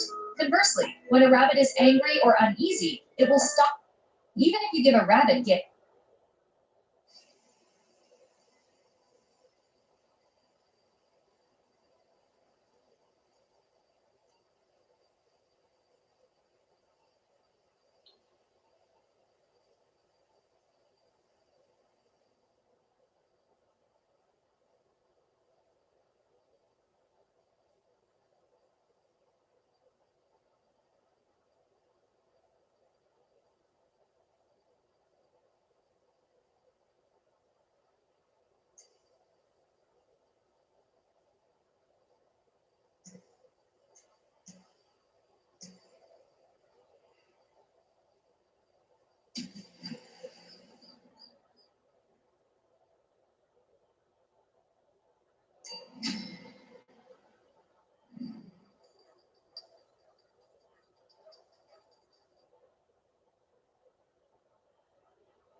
Today I am eating like an ancient Roman gladiator with this barley and fava bean pulse, or porridge. Now the recipe is based on the writings of the physician Galen, who treated gladiators in Pergamon and complained of their excessive flatulence, which was caused by fava beans. Now couple that with the fact that Pliny the Elder said gladiators were called cordeari, or barley men, and you get this dish. I decided to flavor it with some other ingredients that were popular at the time, like onions and vinegar, some garlic, and of course garum, the ancient Roman fermented fish sauce that they put in everything. I actually still have some that I made in my backyard a couple of years.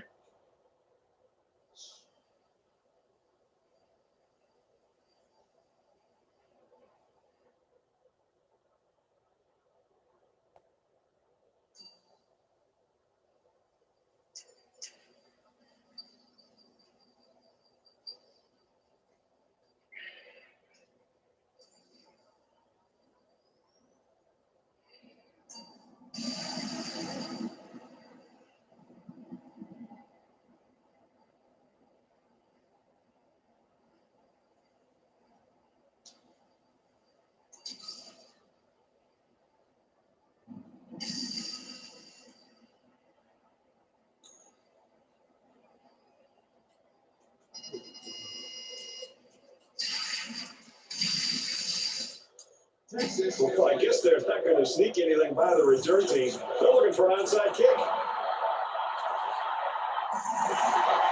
He's to the 10. And down he goes, the 13-yard line. Let's check in with Reese Davis in the studio. Let's check in on the grand paterfamilias of them all, the Rose Bowl. And for Michigan, today's victory gives them their 9th win of the season. The Wolverines win it 30-16. All right, thanks, Reese. Back to the live action here. For Alabama, heard they got nice balance with this offense with a run and a pass. I expect to see a pretty good balance here. Not too much reliance on the pass or the run.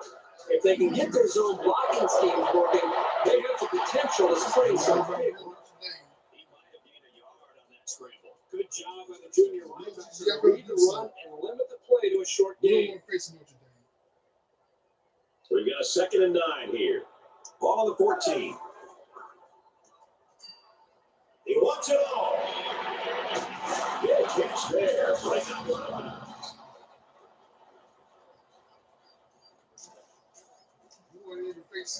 From the 50. First down.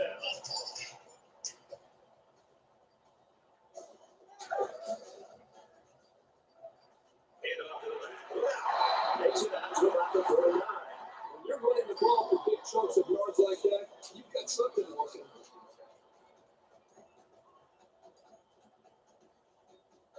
first and 10. Ball on the 39. And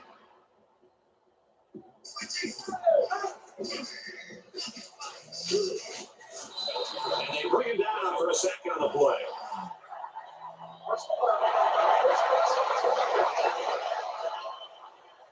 They're giving away 3 yards and only making life easier for the guys on the other side of the ball. We've got a first and 10. Ball on the 25.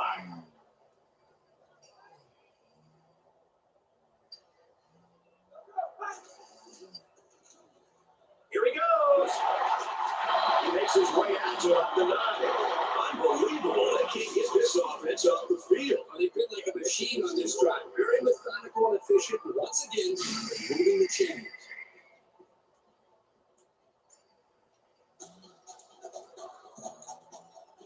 First down, and they got their eyes on that goal line. 5 wide. McCullough in the goal. He's back away for yardage. The quarterback keeps it and gets 5 yards.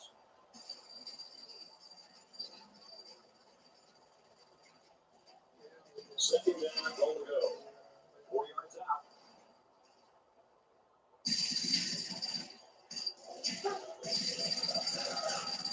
He's screaming.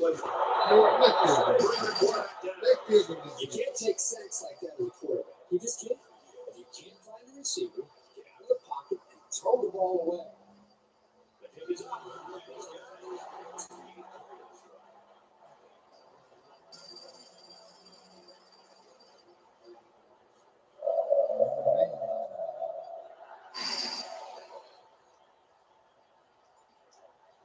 He's to the 20. He's tackled at the 29.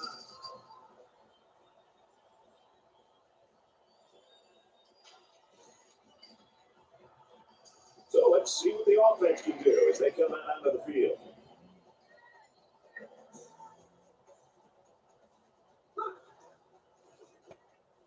He sails it long. To the 20. The 10. And he's all the way in.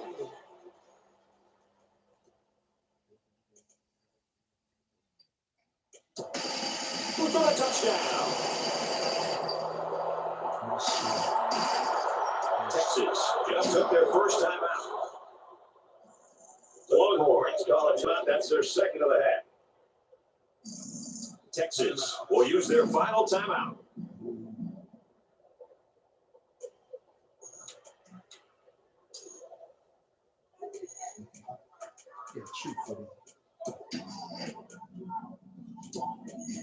They'll go for 2 in this situation. They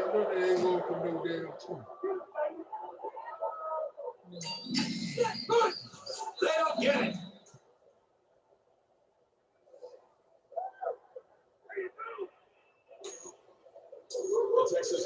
Well, apparently this return team just doesn't trust the kicker. They're in an onside kick formation. He makes it out to maybe the 20-yard line.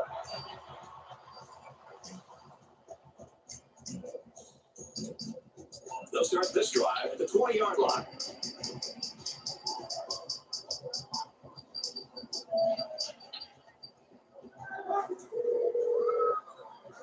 Now he's scrambling. Tries to go out of the field.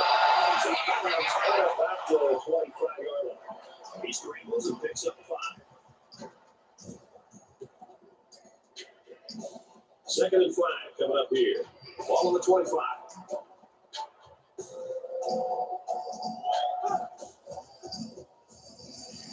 He's looking to pass. And they make the stop at the 29-yard line. That's 4 yards on the play. He took what the defense gave him that time, which is okay. He keeps the yards to go a little bit more manageable. So it's third down, and they've got about 2 yards to go.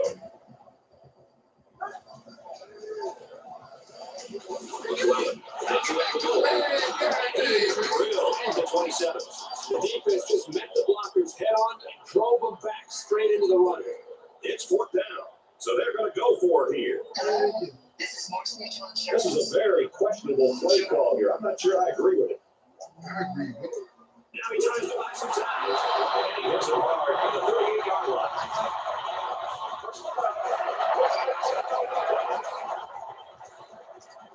Concentration lapse right there. The coaches will be giving them an earful for it, too.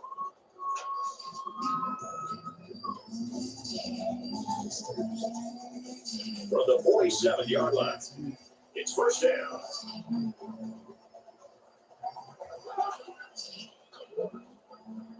Again, he'll get the call. And he's got the ball at the 48-yard line. The draw of the running back was good for 9 yards.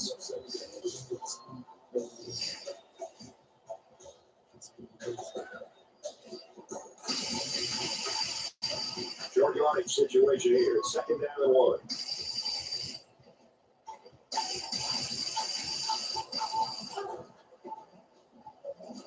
He's going to try and dribble. Lost the ball. That's a really big mistake in this off. Defense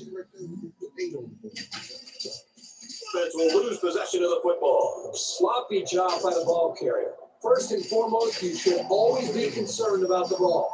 They'll get the ball here at the 47-yard line. Texas holds a field goal lead. He's on the run. And they get this.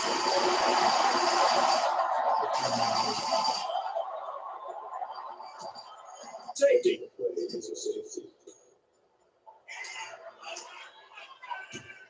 He makes it out to maybe the 30-yard line.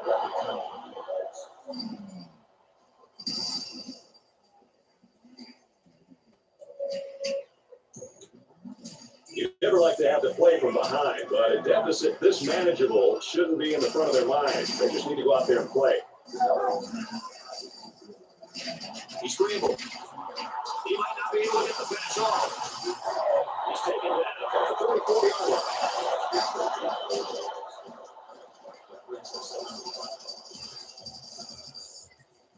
Second down and 5. Ball from 34.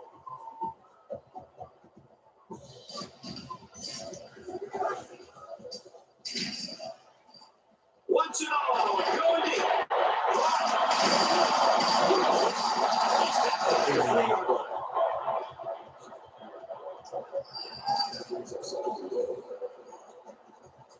It's first down. They'll be looking for 6 points here. It's up. It's good. You know, they gave up the field goal here. That defense is doing pretty good out there. It can just as easily be a touchdown.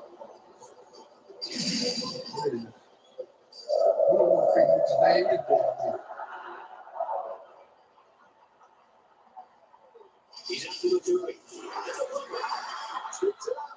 They nearly gave that ball away. That guy was paying attention to what was going on. Was able to recover the football. First down, 10 yards to go. Ball on the 36.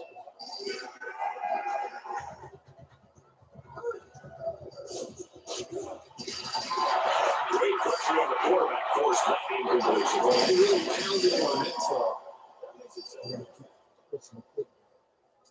From their own 36-yard line. Second down.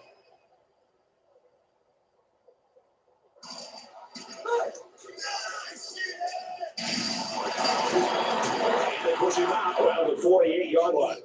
Everybody was cool on that one. Hey, that was a good job here by the quarterback. That good a play fake is a real weapon against an aggressive defense like this. First down, 10 to go. Ball on the 48.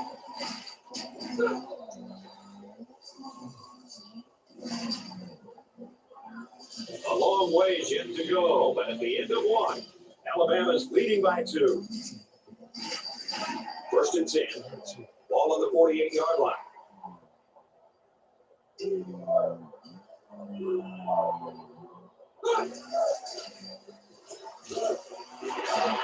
That's all the field. He's in the 30, the 10. Touchdown, Texas. They pretty much had their way with the defense there. Terrific play.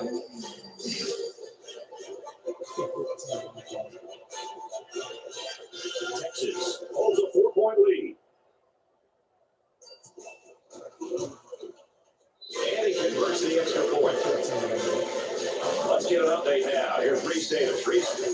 Boy, is the intensity rising in the Big 12 championship game. And for Rutgers, they've gone out in front. Rutgers on top, 3-0. All right, thanks a lot, Reed.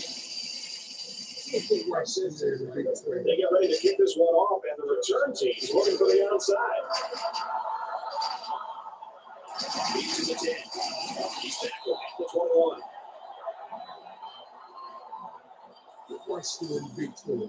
There hasn't been too much daylight between these two teams. In games like this, some players try to press too much, and that can cause mistakes.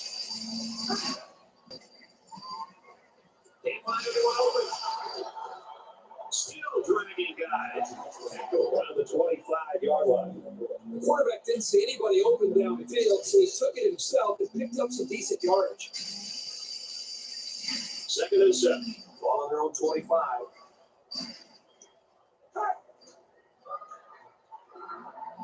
He's going to go for the run. No, it's the blitz. There was a game in the pursuit. The ball just slipped out. It's their own 25-yard line. He screwed her down.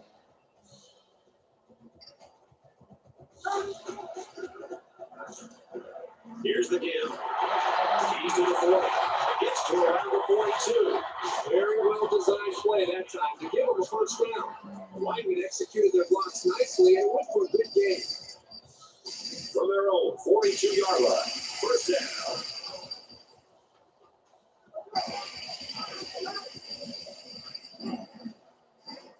Going long. He goes up and gets it. It's a touchdown.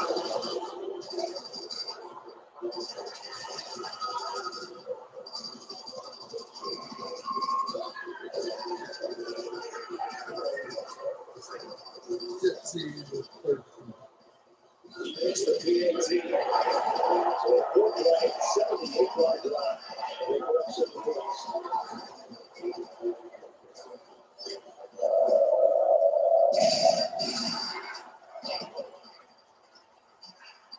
He's to the 10. He's Healer down.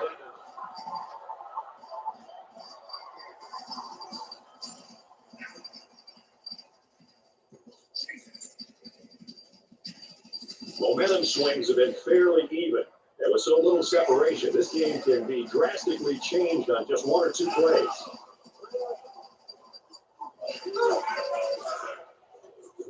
They go with the back, and he's got room. And down he goes to the 30-yard line. Maybe after a nice run like that, you try to go up in the air for a play-action pass. From their own 30-yard line. First down.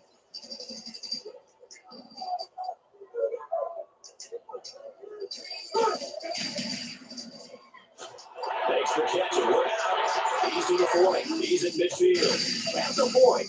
Down the sideline. He's all alone.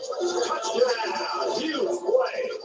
He's already thrown for 3 scores. Defense better make some adjustments, and they need to make them now because this passing attack is making a highlight for them right now. Texas is up 4. And he adds the extra point. A quick 2-play, 81-yard drive. And a touchdown as a result. Boy, this offense is explosive. It seems like every single time they have the football, a couple plays later, they're in the end zone. Well, I guess they're not going to sneak anything by the return. That's a fumble. It's going down. He's taken down at the 9.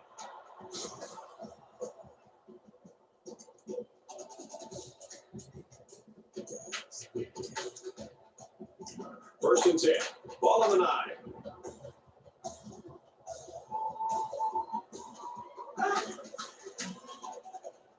He's scrambling. Gets a block on the corner. Bounds around the 14-yard line. Picks up 5 on the scramble.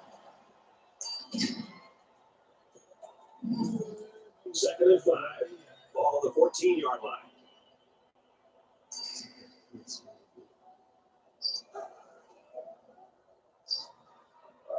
He wants it all. He got him. The 50. And they finally push him out at the 36.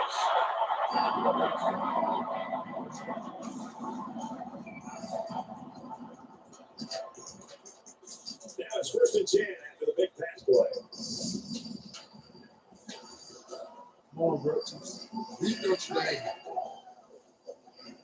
He's on the run. He's at the 20. Makes it to the 14. This is the kind of steady, strong drive that coaches love to see. Right now they're firing on all cylinders. We've got a 1st and 10. Ball on the 14-yard line.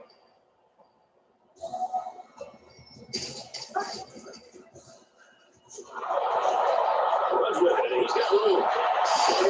Touchdown.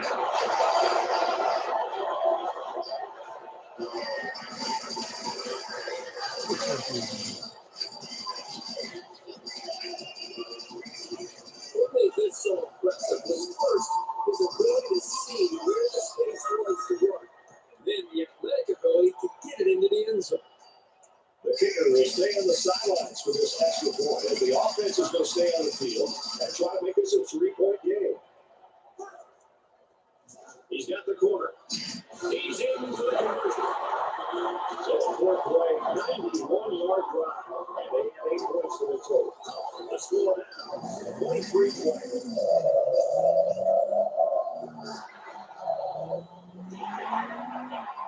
He's out to the 3. He makes it to the 32-yard line.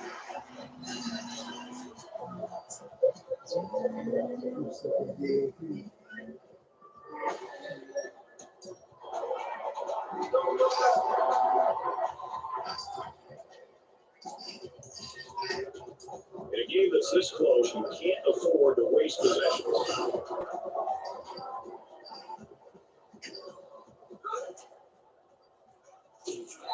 He is drilled at the 40-yard line. Well, Brett, that was a big hit on the quarterback. It'll be interesting to see how he responds to this hit, whether or not he can back his offensive lineman and challenges him to start playing a little bit better. Defense looking for another sack in the 2nd down and long situation.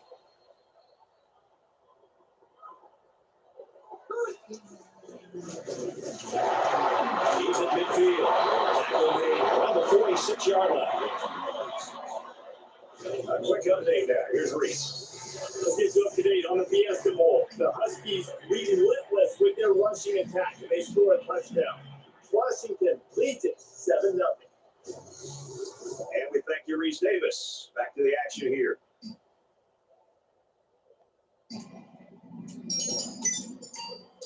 So it's 3rd down now, and they're going to need about 4.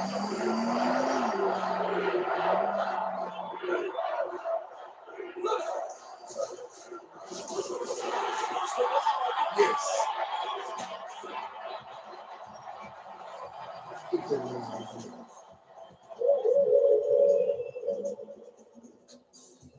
They work hard and they got the turnover. This is what it's all about. Defense taking advantage of an opportunity. They're pouncing on the loose ball.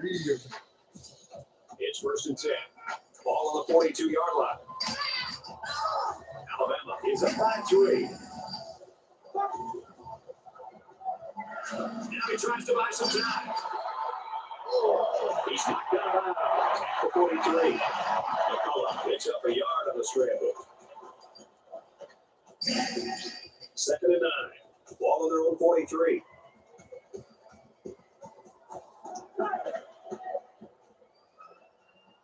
He sails it low. Takes the grab and he's knocked out of bounds. Big play right there.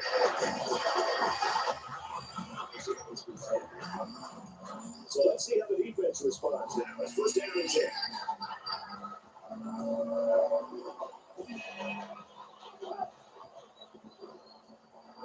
Hand off up the middle.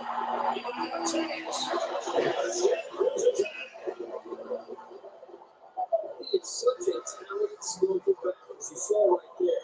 What makes it even better is that these coaches know how to use it.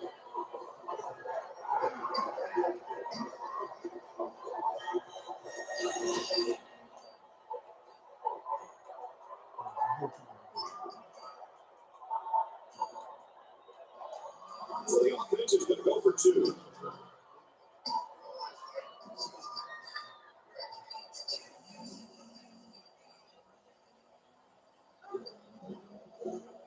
And in the corner, he's got the 2. A short 2-play, 7 on the drive. They get 8 points after that 2-point conversion. So our score, 29-20.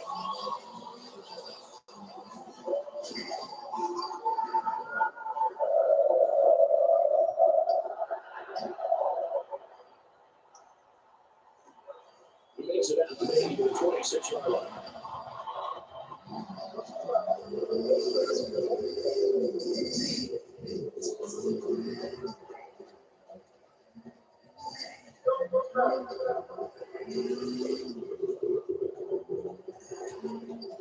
This drive will start at the 41.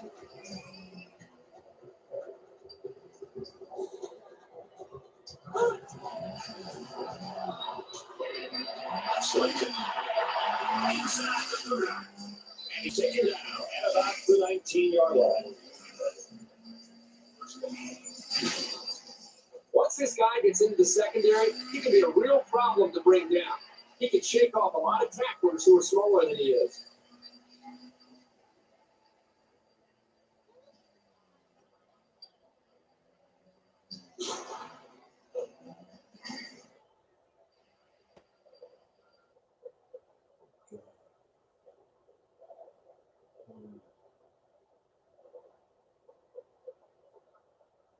And the big pickup through the air has made it 1st and 10.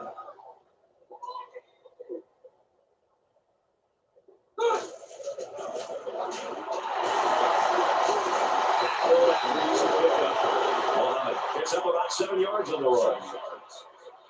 That'll bring us 2nd and 3.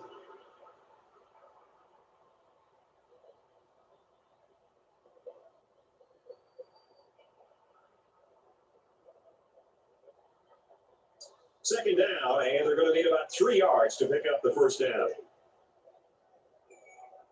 Hey guys, today I'm going to show you how to make a classic carne con chile y papas. We're going to begin by roasting our chile serranos or jalapenos. Good job here by the receiver to get the ball in and ensure he has possession. That's the right way to catch him. All around. Okay, so when that's fully roasted, we're going to turn it off and lightly toast our chile de árbol. They're going to toast very quick. Make sure not to burn them. Okay, once you begin to smell them, they're done. So now we can get ready to make our salsa. Okay, to vinegar, we're going to add a roasted tomatoes, jalapenos or serranos, chile árbol, a piece of onion, 3 garlic cloves, half a teaspoon of oregano, ground cumin, and chicken bouillon to taste. Now we're just going to blend until everything is nice and crushed. And once we have our salsa, we can now get ready to make our chile con carne. That's what I'm going to do. We're going to add a little bit of oil. Once the oil is nice and hot, we're going to add our 2 pounds of chopped brown steak. And we're just going to use the salt and pepper. And not just allow it to brown. Once any brown is going to release its own juice. So here we're going to add 3 small diced potatoes along with a small onion. And we're just going to mix it and allow the juices to evaporate. This should take about 5 minutes. Okay, so once the meat juices have evaporated, this is what our meat and potatoes should look like. So here we're going to be ready to add our salsa. 4-play, 59-yard drive. And we're also going to be adding 1 cup of water. Just add it to your blender cup so that you get the rest of the sauce. You just mix it together and bring it to a simmer. Okay, so once it comes to a simmer, taste it for salty, so you need to adjust it. And now we're just going to cover it, reduce the heat to medium low, and allow it to cook for about 10 to 12 minutes, just until the potatoes are nice and tender. Alright, so after 10 minutes, the potatoes should be nice and tender. Of course, make sure that you check them. But just like that, we have our delicious carne con chile y papas done. So now we can get ready to serve. Hey guys, today I'm going to show you how to make our... So the offense will move a little bit closer with that penalty. Alabama is going to have to use their 2nd time out of the half. From their own 38-yard line, it's 1st down.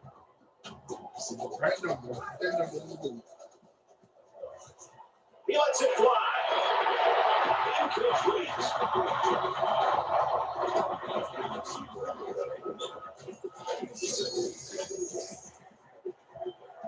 Second down and 10 to go. Ball on the 38-yard line.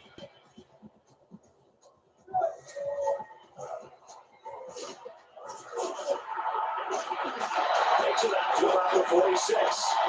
Running back picks up about 8 on the draw. They need about 3 yards to get the 1st down here on 3rd down.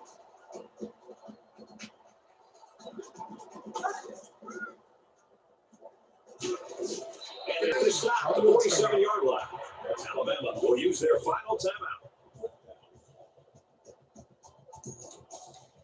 It's fourth down. Fourth down, and the offense is still on the field. This is a very questionable play call here. I'm not sure I agree with it.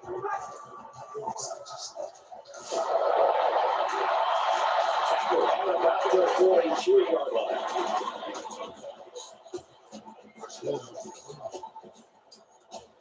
First down, 10 to go. Oh, God, come on.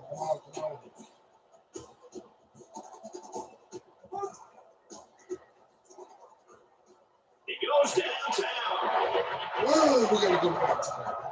Wow, what an offensive display by both teams in the first half.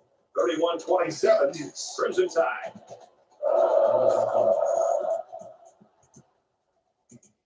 They ain't getting the ball back. Hell no.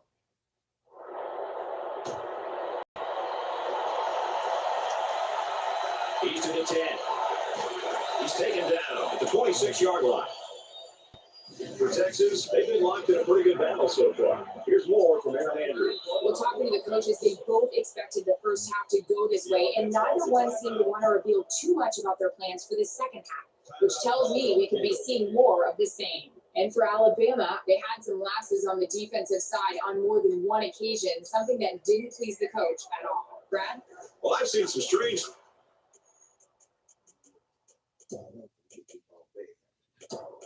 things in my day, but never anything like this. The kicker's on the field, and it falls short. No good. And the kicking team goes to the sideline very disappointed. It's hard for a kicker to stay loose on the sidelines. He isn't running around like these offensive and defensive players. And in conditions like this, the stationary bike can only do so much to get your body to heat up. Around the 12-yard line. This is a nice run for the first down by this quarterback.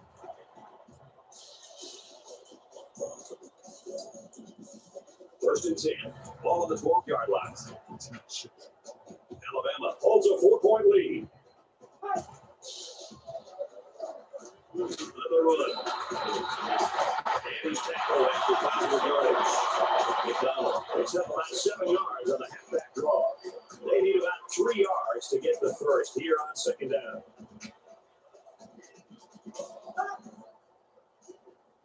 And he's tackled at the 3. Reese Davis joins us in the studio with this update. Reese? Things are really heating up in the Big 12 championship game. Let's take yet another peek at this game. We have got an all-out Donnybrook on our hands. Notre Dame has the edge, 17-10. 31-27 in this one. Yeah.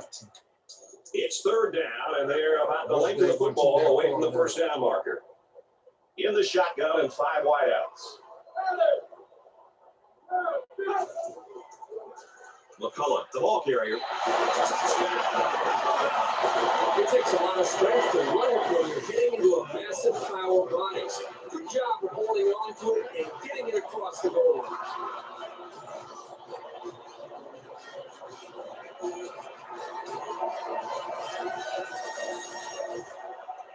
And he hits the ep8.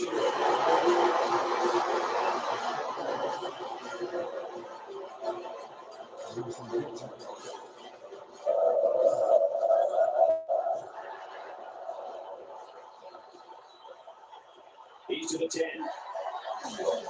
And he just got stood up right there. Everything I ate on the 4th largest cruise ship in the world, day 3. The food on the ship is unlimited, and I'm on a mission to get my money's worth, so let's get into it. Today, the ship docked bright and early in the Bahamas, and I was up bright and early to hit the buffet. There were so many options, and I love that the options kind of rotate, but for breakfast, they have the standard. Today, I decided to get a custom omelet in the omelet station, and I got a big plate of food because the food in the Bahamas is not included, obviously. So be getting lost. Today they had eggs benny, and that is probably my favorite breakfast food ever. And for dessert, I got a fat slice of French toast and some fresh fruit. Right when we got off the ship, I wanted to get back on the ship. This was a family vacation with 12 of us, and not only am I the oldest daughter in my family, I'm also the oldest cousin, and coordinating everything and everyone almost made me crash out. Anyways, I got this blue drink from McDonald's because it was cheap. It was also bad, so I would recommend getting French fritters from something local. I was thrilled to be back on the ship, so I no longer had to be the family manager. Back at the buffet, they had fish, bacon, an entire pasta station, and they were carved from turkey. You guys, the fried fish was actually fantastic. So crispy and light. For dessert, I had 3 of these matcha cream puffs. Didn't taste like matcha, but they were delicious. Then I headed over to a park inside of the ship, whooped my brother in a game of chess, and found another restaurant that was also included. They had a build your own salad bar, sandwiches, soup. This is how my salad bowl was looking. It was okay. We got some hot chocolate, and they don't advertise it or put it on the menu, but they have a bunch of tips in the back. All you have to do is just ask. And then we found some more cruise ducks, so that inspired us to go duck hunting, and that we did. We found so many more ducks. Got some soft serve at Sprinkles. This was probably my favorite.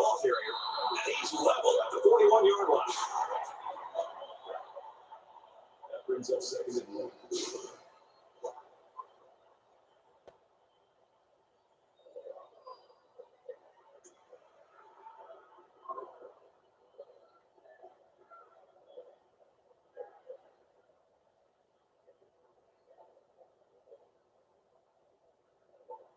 Short yardage situation here. Second down and 1.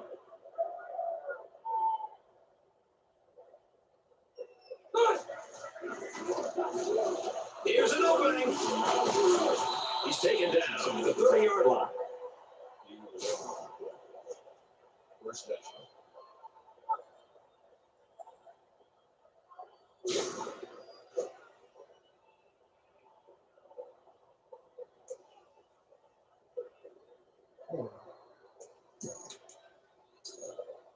From the 30-yard line. First down.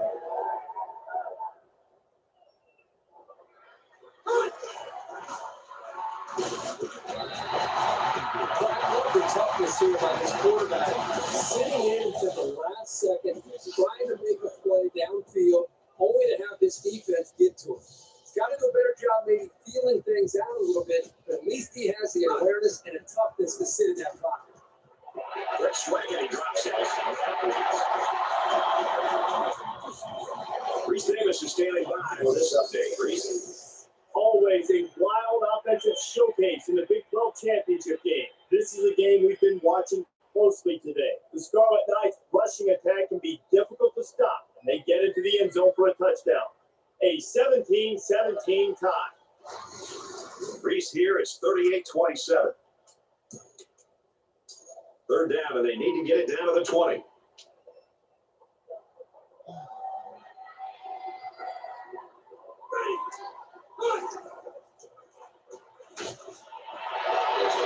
Nice catch there.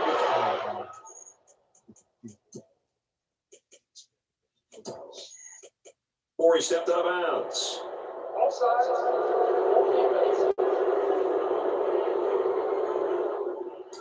Now, the passing game is a lot easier for a quarterback when two corners aren't in coverage. I respect the gutsy call on the defensive side to blitz both corners, but it left him too vulnerable against the pass. And this is strange.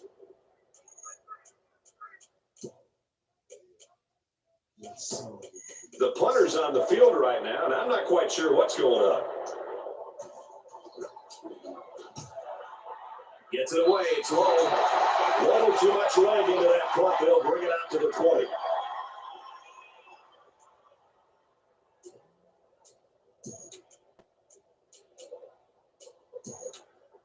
Quarterback has to be so happy with what he's seeing from his offensive line and his running game. You know, it takes so much pressure off the quarterback when an offense can run the football the way this offense is right now.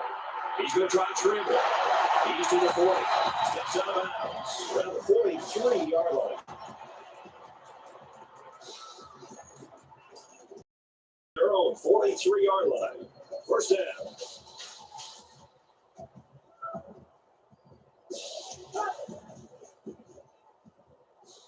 He throws right.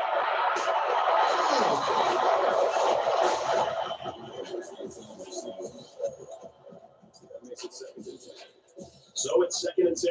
Ball at 43.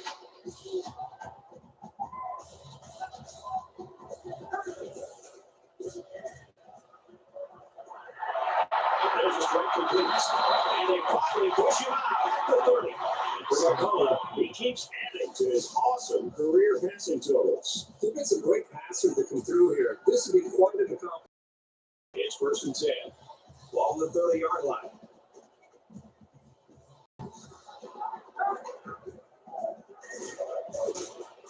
They bring him down to the backfield.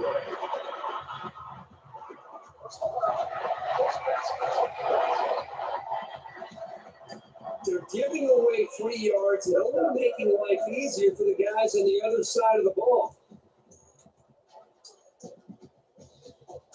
1st and 10. Ball on the 15-yard line.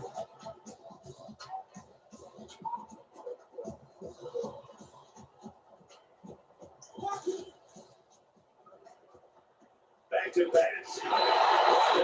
Around the 8-yard line. Allen picks up 7 yards with that catch.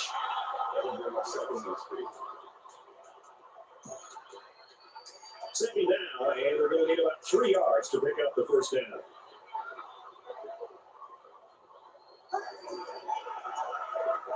Now he's scrambling. He's in. So impressive was first his ability to see where the space was to run, and then the athletic ability to get it into the end zone.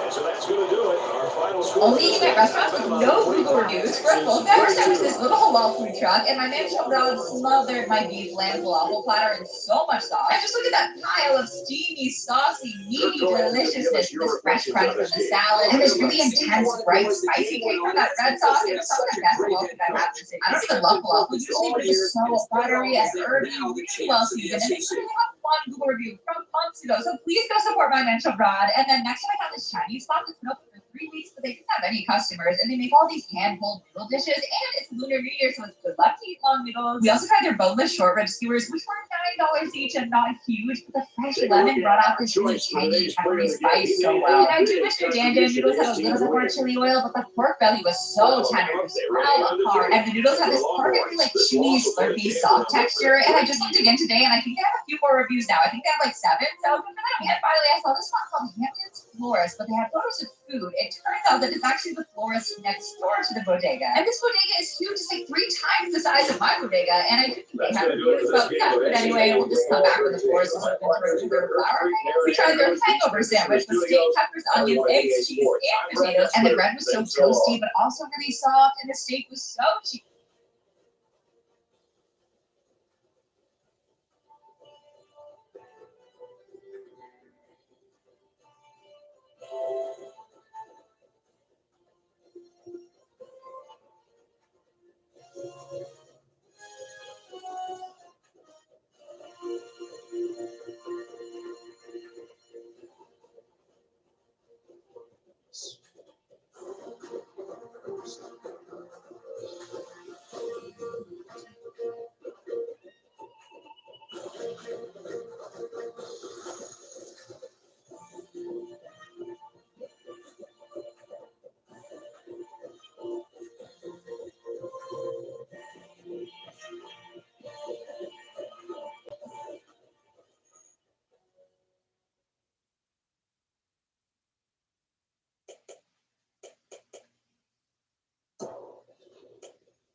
Thanks, now you're taking care of it. I do I'm going to start with the leather and the pasta. When I started with the Alfredo, I do some chicken with that. I'll do a salad. All right. Thank you so much. Thank you. Thank you so much. Let me know when I want cheese. That should be right there. Anything else I can help? You need some breadsticks. Oh, yeah. Sure. Breadsticks. Thank you.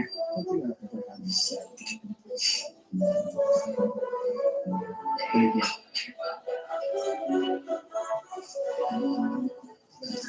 So how many legs do you think size make the most? Let me win on the cheese. Perfect. Thank you.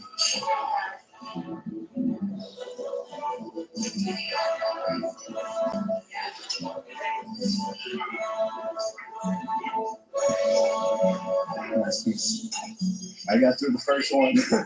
I know. I'm gonna try to get to 4 at least. I don't think I'm gonna make it. You can do it. And then I'll do the rigatoni. So like the cheese with the flavor. Yes. Oh yeah, it's just okay. Thank you so much.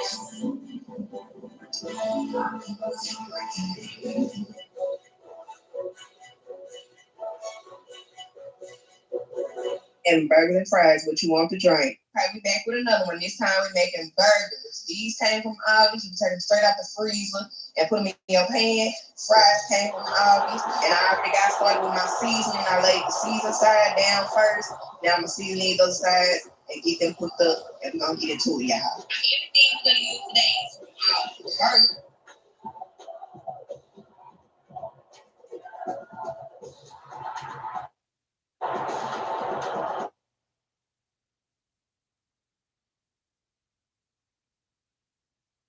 To me, there is nothing quite like biting into a warm, freshly glazed donut with a hot cup of coffee in hand. So for episode 9 of Back to the Coffee.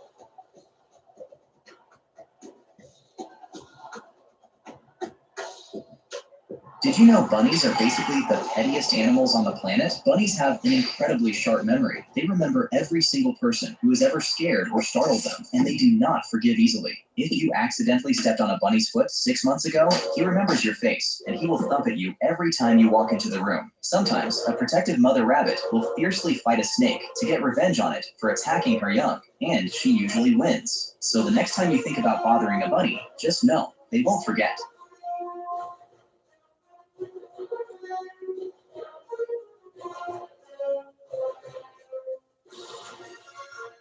People say Harvard is the worst dining hall food. I disagree. So come get a list of brunch at Harvard. It's so cold outside and I'm hungry. I love brunch because there's waffles, lots of bagel. There's also really well-made lunch items and classic breakfast. Like, hello, look at how cheesy this baked ziti is. Brunch is my favorite meal. Sorry. I was having a hard time scooping her up. Those pancakes were seducing me, but I just wanted a sausage patty. We'll keep it cute and classy. And my Veritafel is finally done. Veritas is Harvard's motto, and the emblem is on the waffle. There you go. And look at this bacon mountain. I went to get my toasted bagel and there was no more cream cheese, but I made it work and I scraped the crumbs. I like to do a lot of salmon with capers, onion, and of course lemon. With all this food, we made a drink, so I got orange juice. And you know, summer coming up, so I'm not getting too much food. I'm so excited to dig in. Of course, some lemon juice.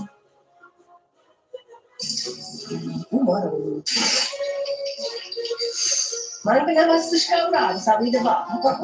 make the real Alfredo pasta. First add boiled water and salty the water. Dry fettuccine. And now butter.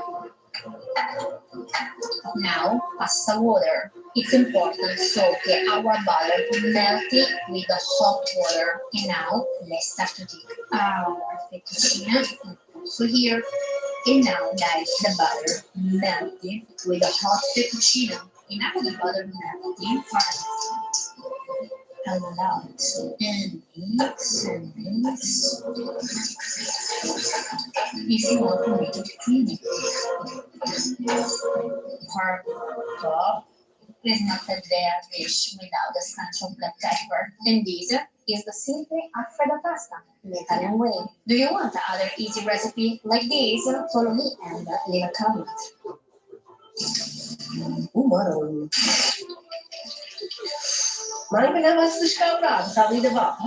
Let's make the real Alfredo pasta. First add boiled water and salty the water. Dry fettuccine. And now butter. Now pasta water. It's important so that our butter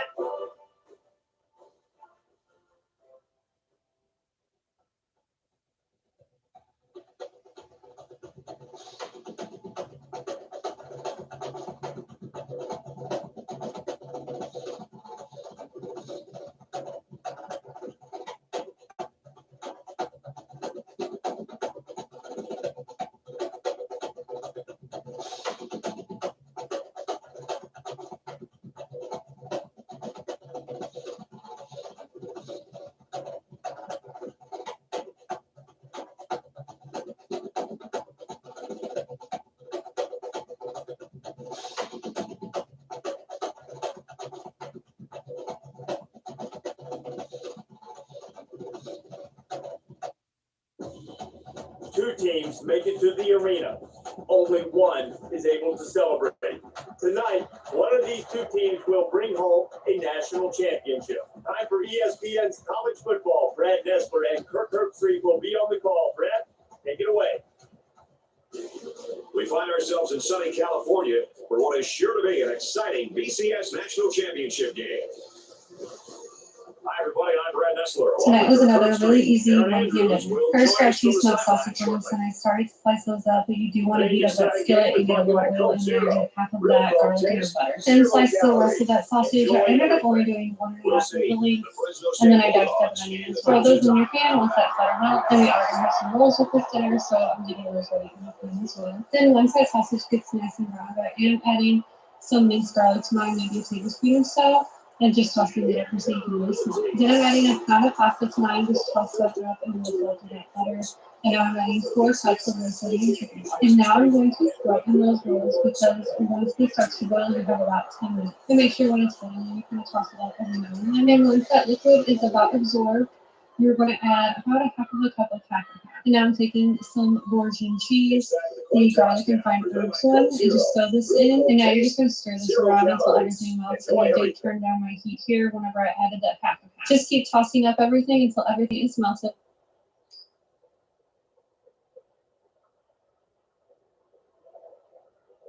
Baby lop rabbits actually don't know that their ears are supposed to droop when they grow up. So when they're young, they'll try really hard to hold their ears upright, and it looks hilarious. This is why a lot of baby lop rabbits end up with one ear sticking up and the other ear flopping down. When lop rabbits are just born, their ears are actually upright.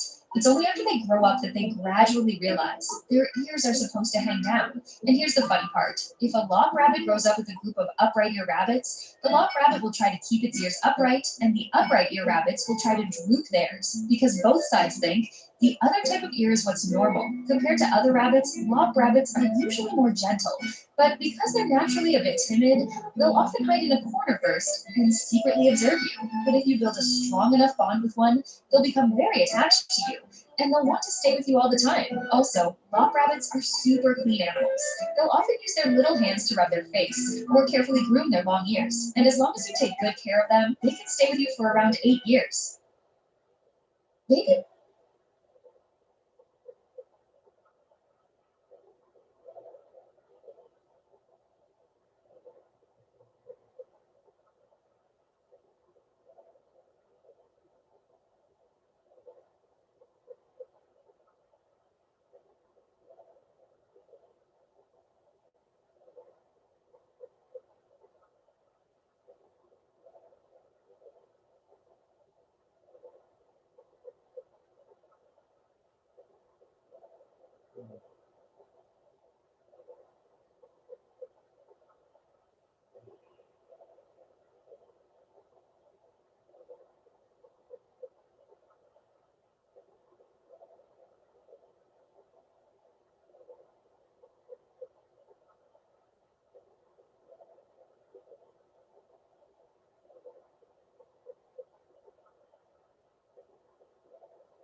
Right, craving an insane burrito, ain't we all, love? But that is a lot of meat for one burrito. But you know what, I'm not judging. I'm going to trust the process. Right, so we are frying the meat. Absolutely. Oh, I can eat that right now. Forget the burrito. Some red onions, smashed garlic straight in. Barbacoa marinade. I don't know what that is, but it sounds beautiful. Right, there was a bit of water that went in. Is it spicy? I'm just look, it's like pulled pork, isn't it? Did you make that fresh? See, this is where I'm so lazy. I just buy tortillas in the packet. Right, we've got some rice because you need a bit of rice in your burrito. You've got to treat yourself. Be a bit saucy, a bit snazzy. Okay, oh, kidney beans, of course. It's a necessity for a burrito. Seasoned as well. That was a lot of butter. Is this for one burrito or a couple? Who cares? Spicy queso, get in my mouth right now because I say so. See, that is it, right? With queso. Sorry, moving on. Okay, steamed cilantro lime rice. Okay, is that not oregano, or am I being sick?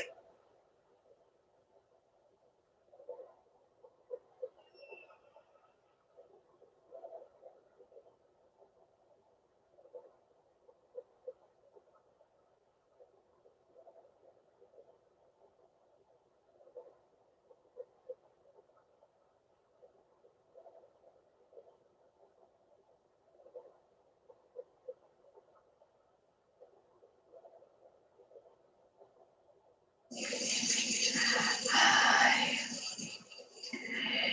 it's Liam. How's it going? Hope you're doing well, and let's get chill. So, today we are making ASMR. Say, I miss you in different language. So let's get started. The first one is English. I miss you. I miss you. I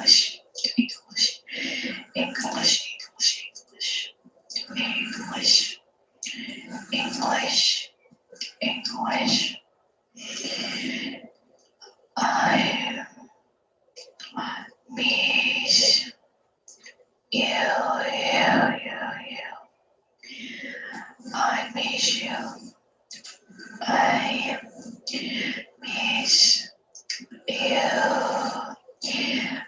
miss you. I miss you. I miss you. I miss you.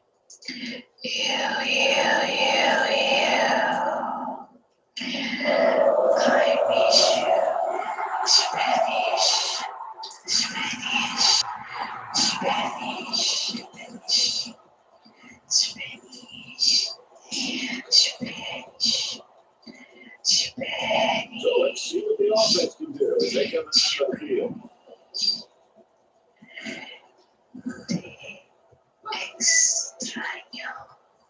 He throws it. Oh, the offense catches a break here. That ball should have been intercepted there by the safety. So the quarterback gets the ball back here and gets down.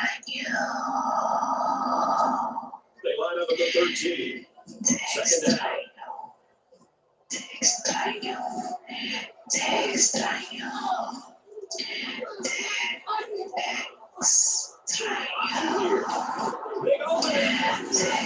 The 29-yard line. When you're running the ball for big chunks of yards like that, you've got something working.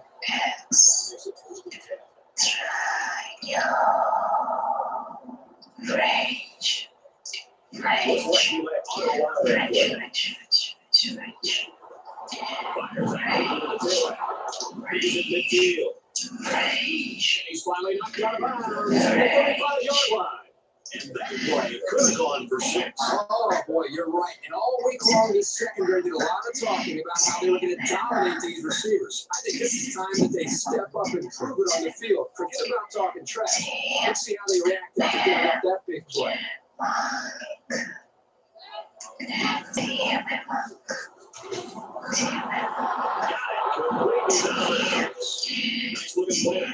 Well, the defense was blitzing here. They had great recognition by the quarterback to find the hot receiver.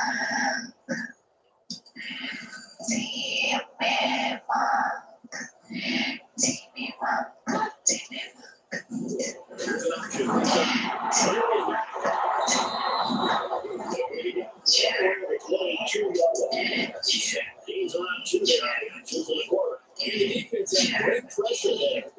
There were no holes for the halfback to run through. And he doesn't like what he sees. He's going to change the play here. With the option. He carries it off the right. Close one there. And the ball carrier will try a little harder to secure the ball next time. To the 18-yard line. Third down.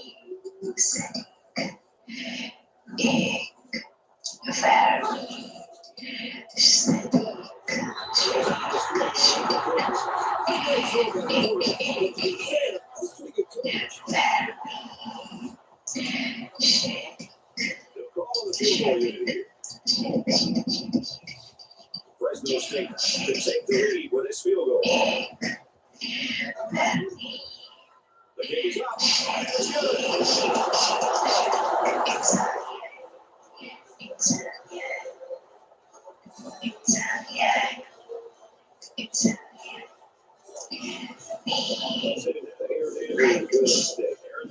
Thank you for that. The training staff is telling me he did suffer a concussion. It's still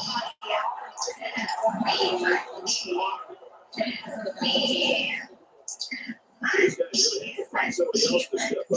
Thanks, Aaron. The offense gets ready to take their first crack at it.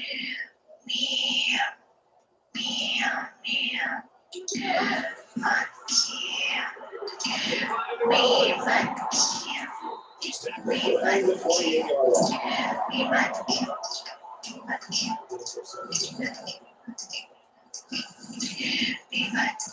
From their own 28-yard line. Second down.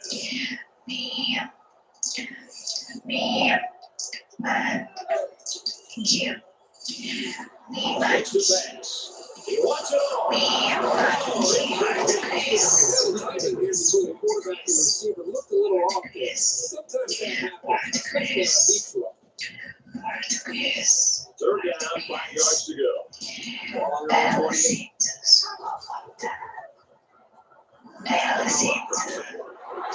And he's in a medium.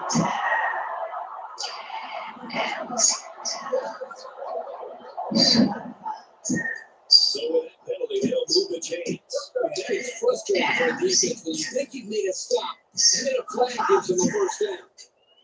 From their own 47-yard line. First down.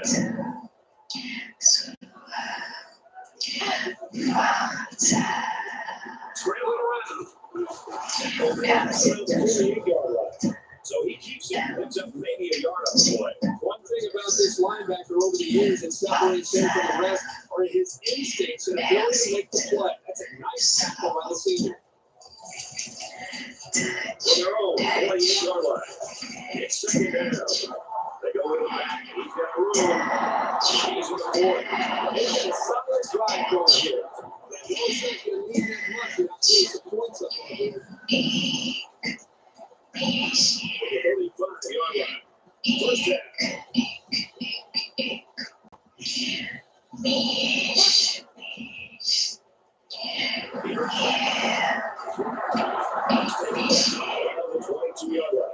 He's pretty cool back there. Even with the outside linebacker blitzing, he made an accurate throw, and the result is a deuce for the down. From the 22-yard line. It's first down. And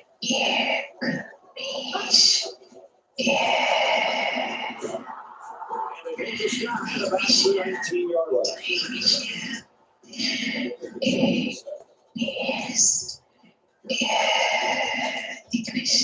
From the 19-yard line, it's second down.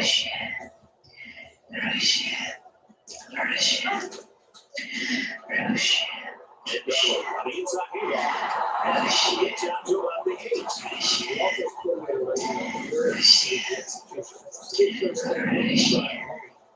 This kind of drive, guys, you don't want to end the field goal. Now, you want to focus on trying to push the football into the end zone. First down, and they keep their eyes on that goal line. McCullough gets the ball. And he's tackled. And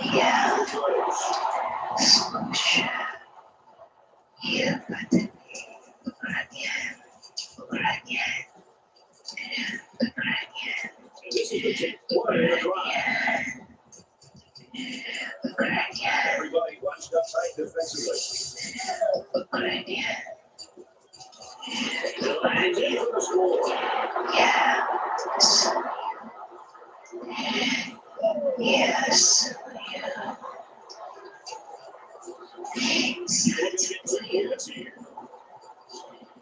Sad. Yes. Yes.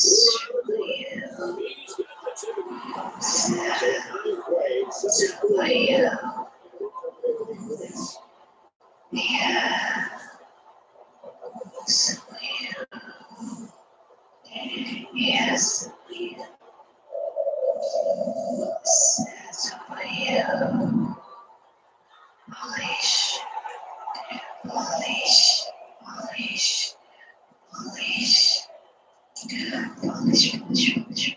The offense will take over the 12-yard line.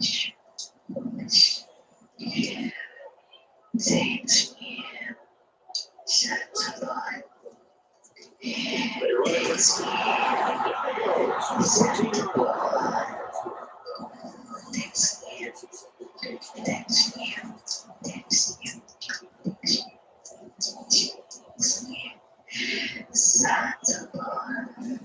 Trying to change the play. Goes back for the screen.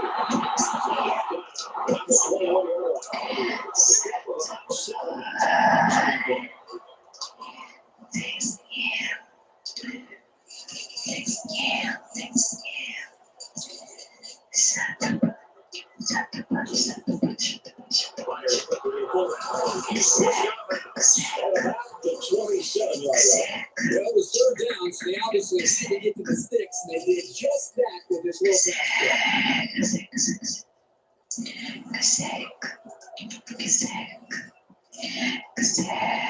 Possibly changing the play here prior to the snap. Molly off the right side. He's in midfield. At the 30. Down the sideline.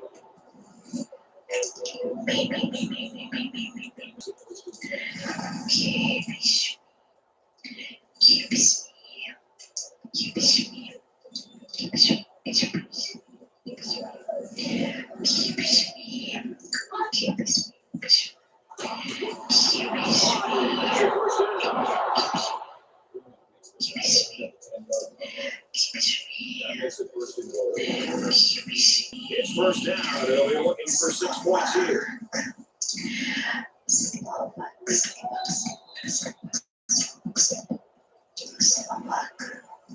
This game's already shaping up to be a good one as we head to the second quarter. Alabama's lead is 5.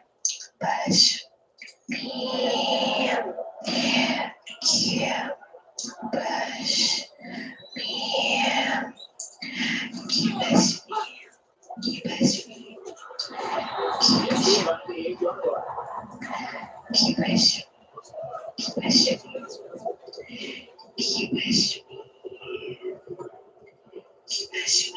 concentration lapse right there. Coaches will be giving them an earful for it, too. First and goal for the 4. They're knocking on the door.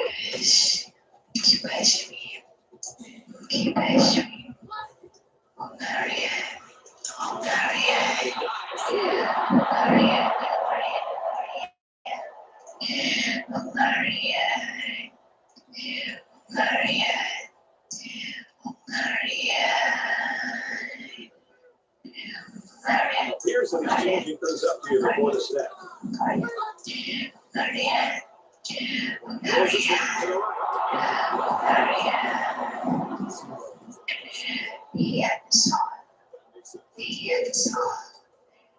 This is the ninth play of this drive.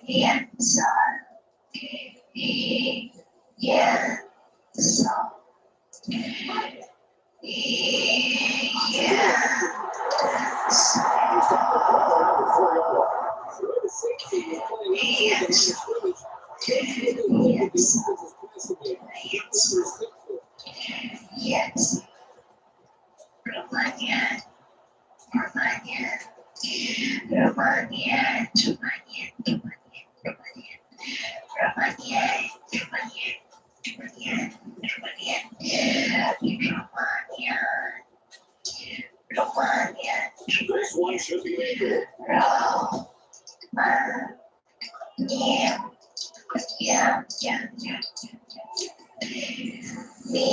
He gets it up. Even though they gave up the field goal here, they're feeling pretty good about themselves right now. They could just as easily get a touchdown.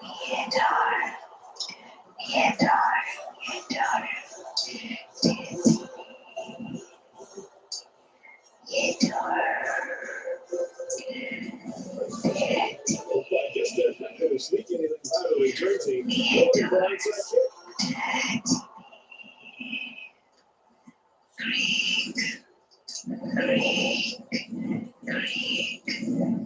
They'll start at the 25. Alabama holds just a 2-point lead. He's scrambling. Tries to go around the corner. The ball is shooting all over the place on the sideline. The ball is skipped out of bounds before anybody can claim it. From their own 41-yard line. First down.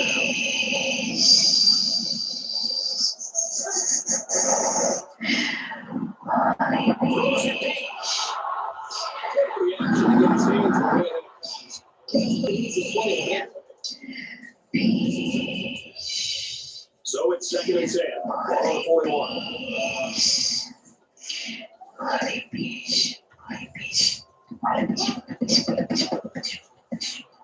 They keep on the ground with the tag.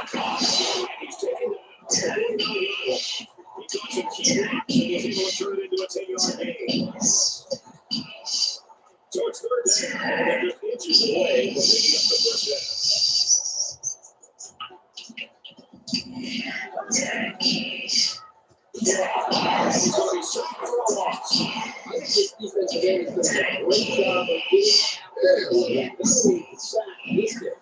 It's like the entire game, he's got a good job of creating pressure, making his quarterback play, almost giving him happy feedback there, and doesn't seem to be in rhythm. It's almost seems to be enjoying the football, feeling the pressure, and almost creating nerves on the quarterback.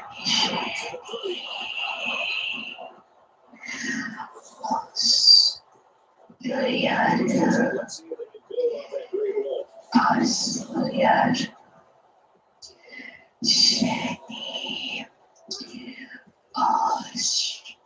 They're the throw. He throws left. The safety's responsibility is to only make sure nothing is going to get not deep, but also he has a responsibility to step up and make a play on the football in front of him.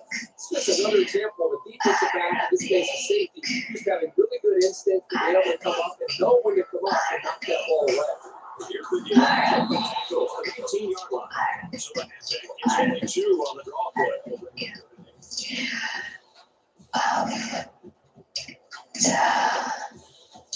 From the 19-yard line, it's 3rd down. Alabama is up 2.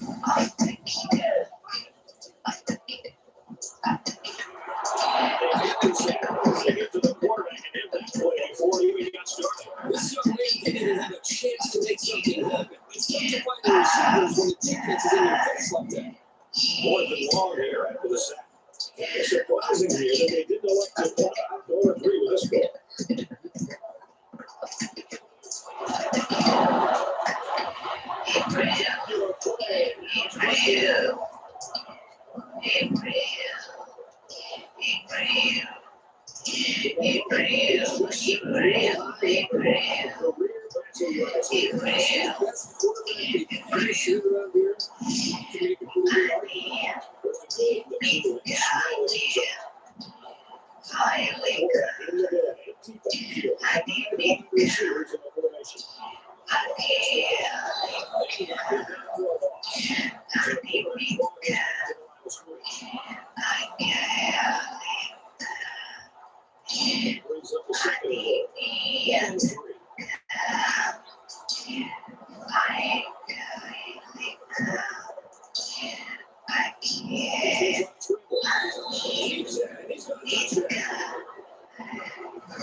Alabama is the national champion.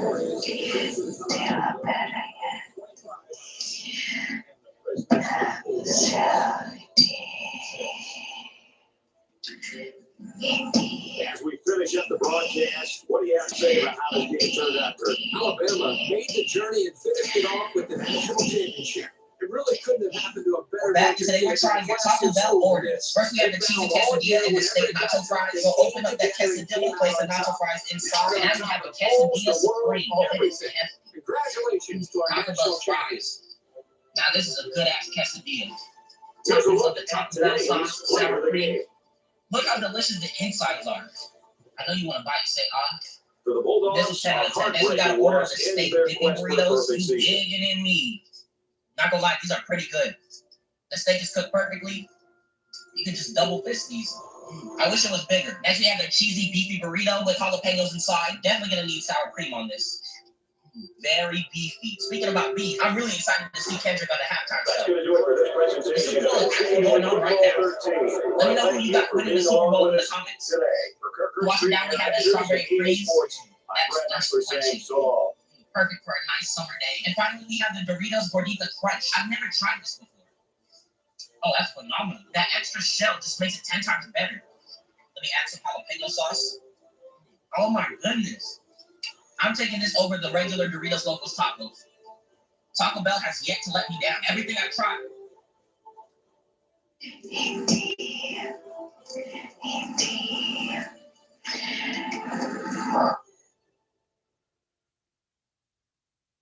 Are you excited to hold the baby bunnies? Yeah.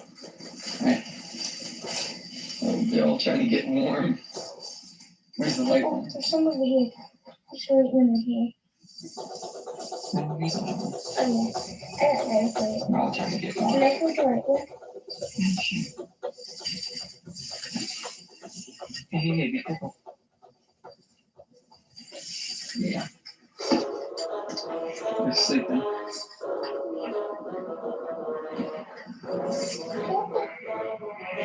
Oh, they're so adorable.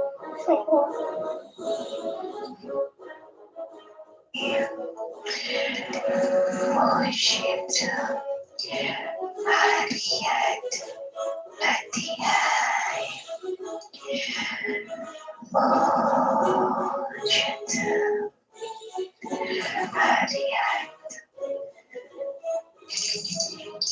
Mac and cheese.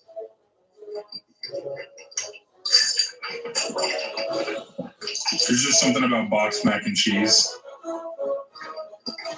It just hits every time.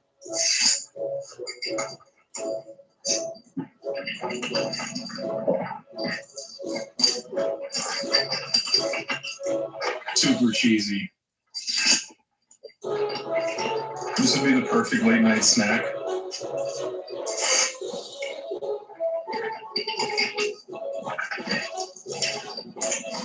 I can't get enough of this mac.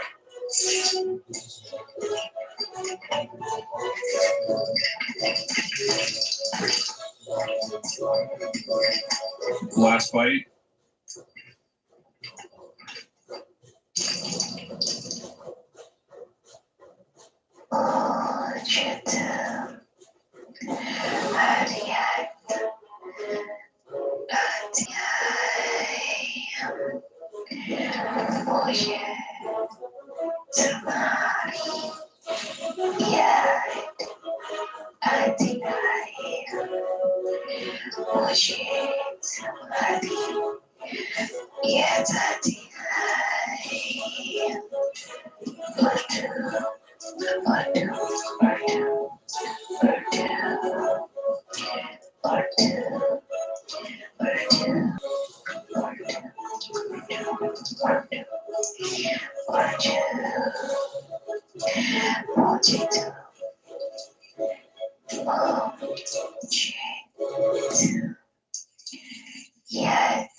Here's your delicate package, my good sir.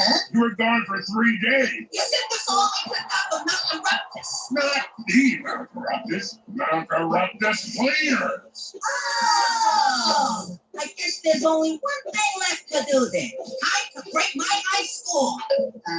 Cuphead, what is it, Muffy? I'm feeling a little dangerous. Nickel me. Oh, no. Here, take it and get out. What's the cuss? Wait, if this ain't my laundry, what the heck is it? An egg? Oh, cute. You know what I'm having for dinner? Oh. I hate those cucks.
Wagyu pho duck.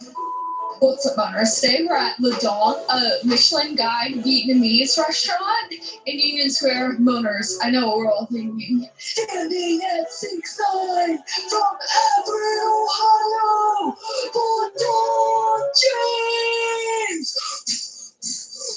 Let's go see if Le Don James can make me moan. Motors, it's so cute in here. I love the chandeliers. Motors, I believe this is a shrimp wrapper and then like a chili jam.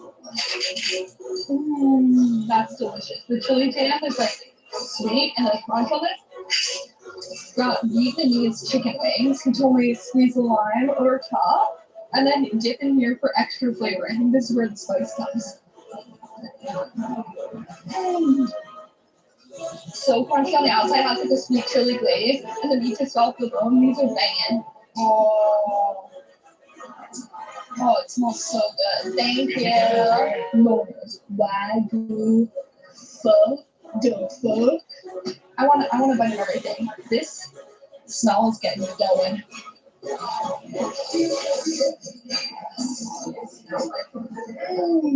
Broth. Holy shit, that wagyu is like tender. It's cooking in the broth as we speak. These noodles are like so bouncy and like glass-like, and the broth is so umami. And then you can add spice and sour to zhuzh it up. Oh baby, oh baby. Short rib curry with a baguette. Don't check, passes. This is fucking sick. Let's do dip it. Urban dip. It's in a coconut curry. We got vegetables. I think that's potato. I want to bite a brisket though. For the brisket. That's insane. This has a slight kick to it, but a very nice spice level. And then the coconut makes it so creamy and delicious. The brisket, or the beef, whatever the fuck this is, it's tender as hell. Didn't you see it literally fall out of my mouth? This is so damn good. Oh, got two cocktails right here. This one is a rambutan martini. Their take on a lychee martini. I wish I could shake the glass in here, but it's a restaurant. This is their take on a margarita. It has like shrimp paste in here. Banana sticky rice with coconut ice cream. Look at all those textures. Motors, I don't even know what's going on. That is delicious. What's up, motors? I was just at the dog. It was so good. It made me have a really hard song. That means the food was fucking banging. Everything was delicious. Best spot in the city. Cream motors. I rate the dog. 9 ooms. LeDon James, here is your crown. Wagyu pho duck. What's up, owners? Today we're at LeDon, a Michelin Guide Vietnamese restaurant in Union Square. Moners, I know what we're all thinking. Standing at 6'9" from Everett, Ohio, LeDon James. Let's go see if LeDon James can make me moan. Butters, it's so cute in here. I love the chandeliers. Butters, I believe this is a shrimp cracker and then like a chili jam. That's delicious. The chili jam is like sweet and there's crunch on it. Got Vietnamese chicken wings. He told me squeeze the lime over top and then dip in here for extra flavor. I think this is where the spice comes. So crunchy on the outside, has like a sweet chili glaze, and the meat just off the bone. These are banging. Oh, it smells so good. Thank you. Motors, Wagyu pho duck. I want a bite of everything. This smell is getting me going.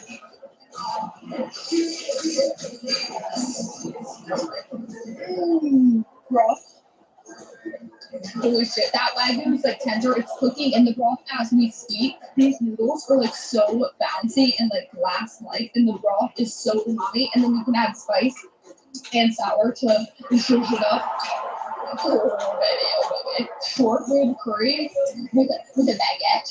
Don't check, passes. This is fucking sick. Let's do dip it. Urban dip. It's in a coconut curry. We got vegetables. I think that's potato. I want to bite a brisket though. For the brisket. That's insane. This has a slight kick to it, but a very nice spice level, and then the coconut makes it so creamy and delicious. The brisket, or the beef, whatever the fuck this is, it's tender as hell. Didn't you see it literally fall out of my mouth? This is so damn good. Oh, got two cocktails right here. This one is a rambutan martini. Their take on a lychee martini. I wish I could shake the glass in here, but it's a restaurant. This is their take on a margarita. It has like shrimp paste in here. Banana sticky rice with coconut ice cream. Look at all those textures. Motors, I don't even know what's going on. That is delicious. What's up, motors? I was just at the dog. It was so good. It made me have a really hard song. That means the food was fucking banging. Everything was delicious. Best spot in the city. Cream motors. I rate the dog. 9 ooms. LeDon James, here's your crown. Wagyu pho.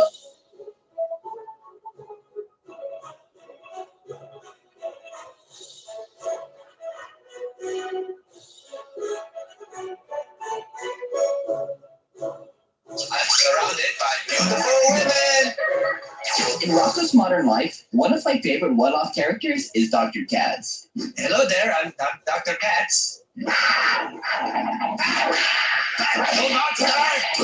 Not a professional therapist, a pet psychologist. Remember, Dr. Katz, pet psychologist extraordinaire. Rocco brings Spunky in after, well, a very awkward situation involving a mop. My dog, Spunky, is in love with this hero. Last night he tried to love with it. Believe me, I've seen worse, but you have to admit it. It's a very attractive mop. And Katz immediately decides Spunky is perfectly normal. Just as I thought, your dog is perfectly normal, but what we have here is a very sick mop. And steals the mop for himself like it's totally routine. I must keep it for observation. Every second this guy is on screen is unhinged.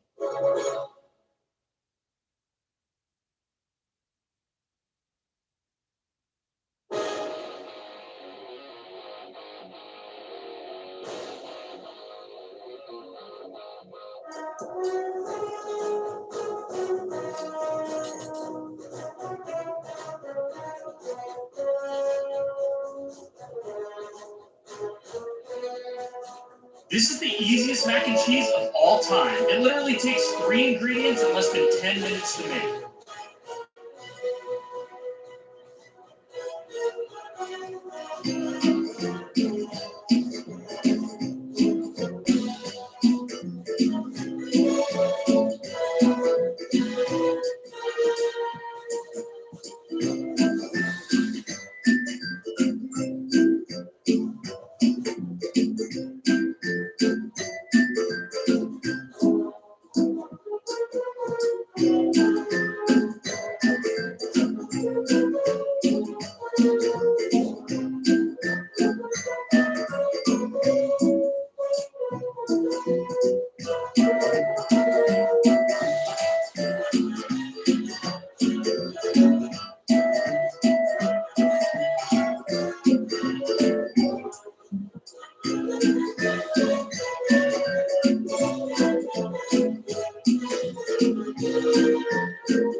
Everyone Trunks will never meet in the Future Saga.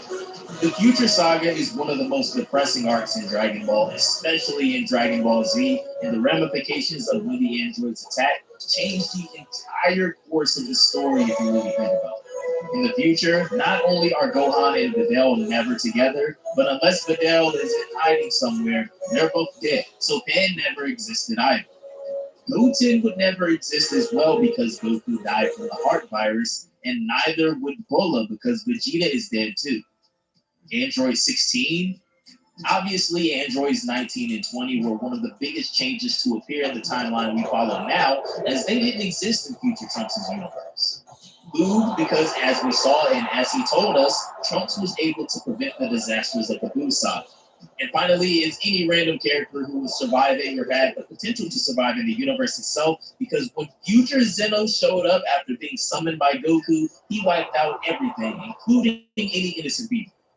Everyone Trunks will never meet in the Future Saga. The Future Saga is one of the most depressing arcs in Dragon Ball, especially in Dragon Ball Z, and the ramifications of when the androids attack change the entire course of the story if you really think about it. In the future, not only are Gohan and Videl never together, but unless Videl is in hiding somewhere, they're both dead, so Pan never existed either. Goten would never exist as well because Goku died from the heart virus, and neither would Bulma because Vegeta is dead too. Android 16?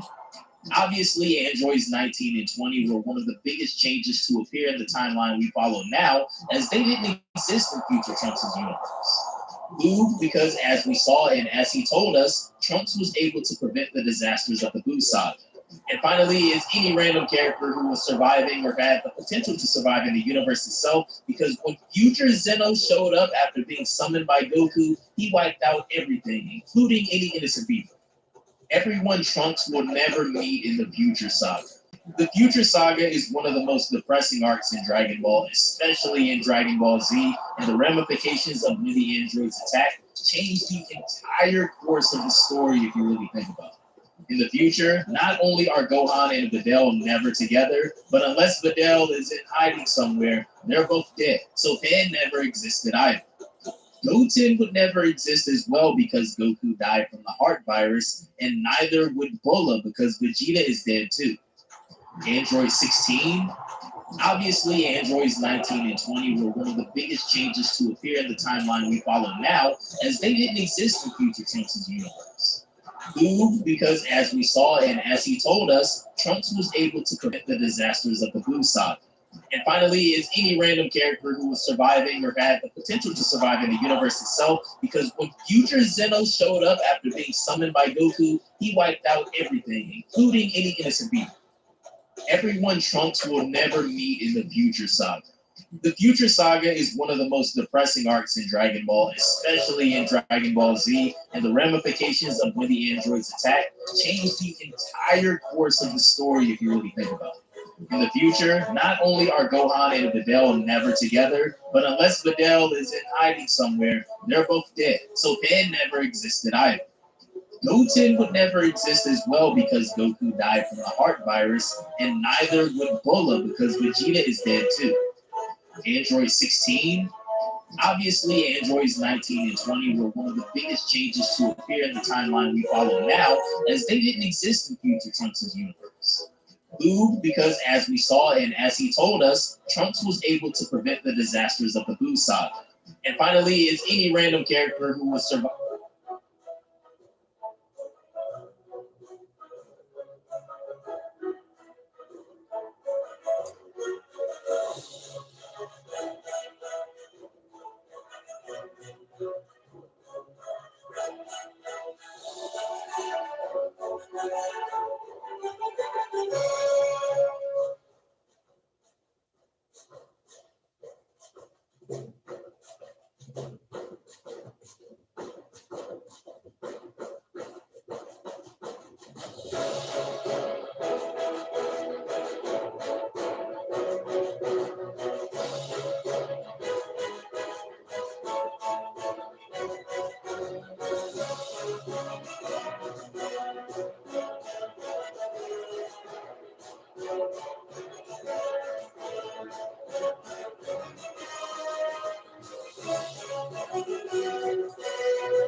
This dog suddenly started acting strange around his owner, and eventually she had to start locking him in his kennel at night. At first, she thought he was just being overly affectionate, but every evening, when she sat down on the couch, the dog would walk over and press his nose against the exact same spot on her chest. Not once, not occasionally, every single day. If she gently pushed his head away, he would come right back and sniff that same spot again. Sometimes he even pawed softly at her shirt and let out a quiet whine, like he was trying to warn her about something. At first, the family laughed about it. They said maybe he smelled food, perfume, or even laundry detergent. Weeks went by, and he kept reacting to the exact same spot. At night, it became worse. The dog followed her from room to room, whining and nudging her constantly. Eventually, she became so frustrated that she started putting him in his kennel at night just so she could finally get some sleep. So, during a routine doctor's appointment, she mentioned it almost as a joke. The doctor said it was probably nothing, but agreed to run a scan just to be safe. A few days later, the results came back. Doctors discovered a small tumor forming in the exact place the dog had been sniffing. It was so early she hadn't noticed any symptoms yet. Because it was caught early,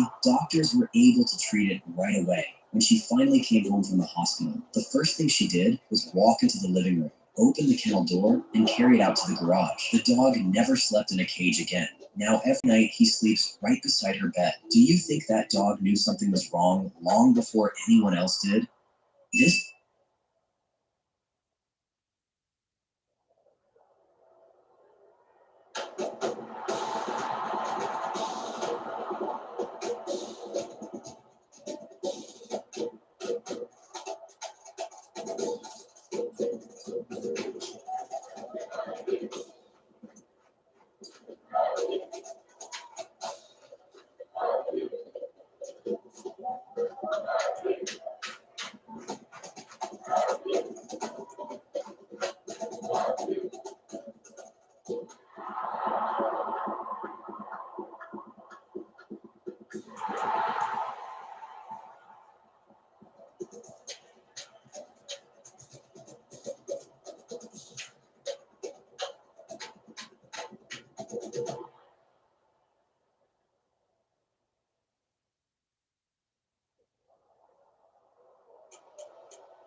How much do Saiyans eat and why do they eat so much? Well, I feel like the second part is a little easier to answer. Saiyans eat so much for a few simple reasons. They have extremely high metabolisms and muscle that are constantly burning calories and fat that they have to maintain a high calorie intake to keep it up. On top of that, Saiyans are creatures of conquest. So back in the day when they would invade planets, it makes sense that they would go long periods without eating. So because their metabolisms would get so depleted, they would be known to eat weird things or animals or have to eat a whole lot at once. How much do Saiyans eat is a little more ambiguous. It's been understood that Saiyans can eat around 30 to 40 times more than that of a human. So if you compare that with the standard 2,000 calorie diet, who knows how much they're actually able to eat? As we saw Goku eat dozens of full course meals at once as a child, and we've seen how much Goten and Trunks or Goku, Gohan, and Vegeta can all eat. How much do Saiyans eat?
Five times the Family Guy intro is interrupted. In season 5, episode 5, during the opening sequence, Peter trips and falls, causing the entire show's production to stop with Stewie trying to do some damage control. Yeah, we should probably go ahead and shut that off. In season 10, episode 1, a background dancer interrupts the intro to announce she's pregnant with Peter's baby. Peter immediately calls security to escort her out and pretends nothing happened and continues with the opening.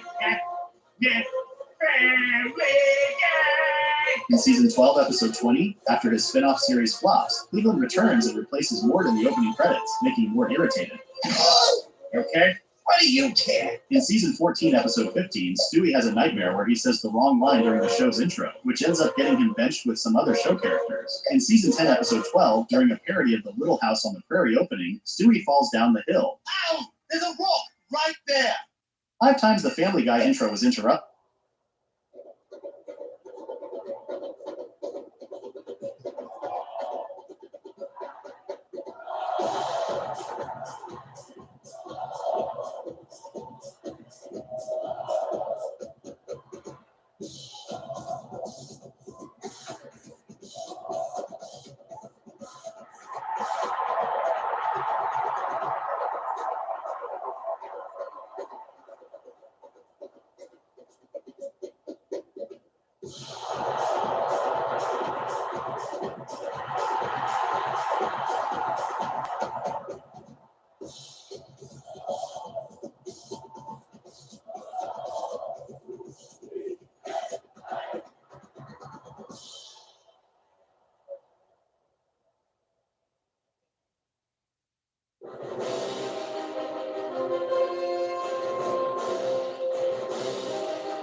Became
strong, amazingly intelligent. I began to build a new world. I expanded my knowledge and skill by meditation, so I could create matter merely by thought.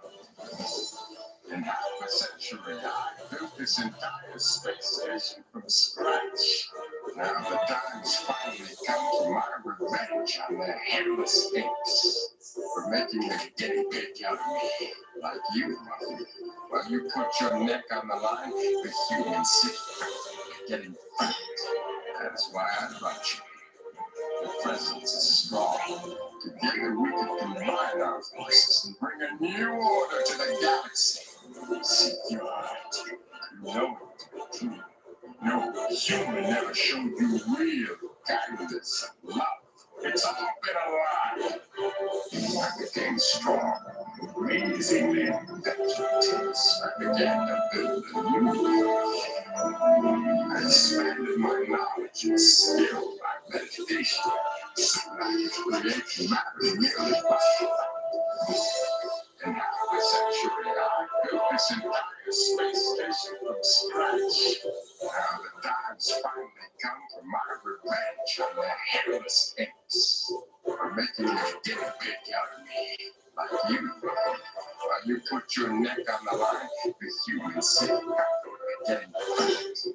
That's why I brought you here. Your presence is strong. Together we could combine our forces and bring a new order to the galaxy. Seek your heart. Know it to be true. No human never showed you real kindness and love. It's all been a lie. I became strong, amazingly intelligent. I began to build a new world. I expanded my knowledge and skill by meditation. Soon I could create matter nearby. In half a century, I built this entire space station from scratch. Now the time has finally come for my revenge on the hairless apes for making a guinea pig out of me, like you. While you put your neck on the line, the humans sit comfortably getting fat.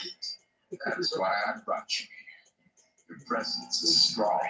Together we could combine our forces and bring a new order to the galaxy. Seek your heart. Know it to be true. No human never showed you real kindness and love. It's all been a lie.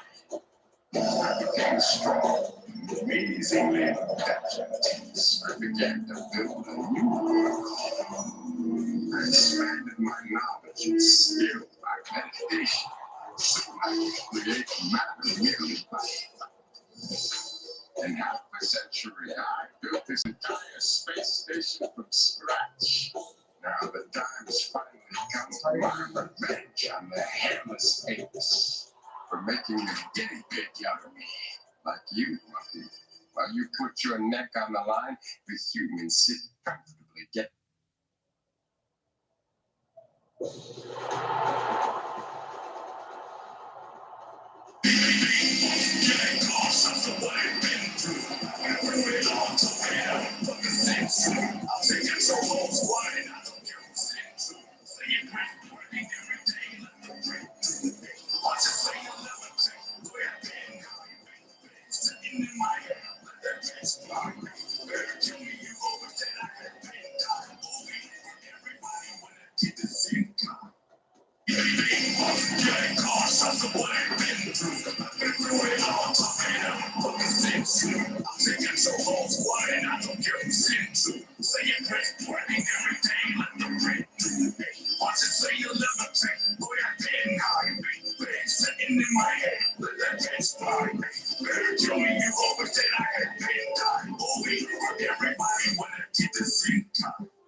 Let's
get rid of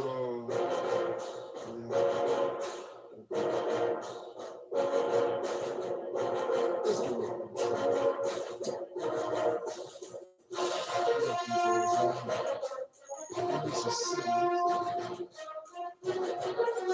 only 2 sevens for right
Here's how to get the reptile in Mortal Kombat Solid 1.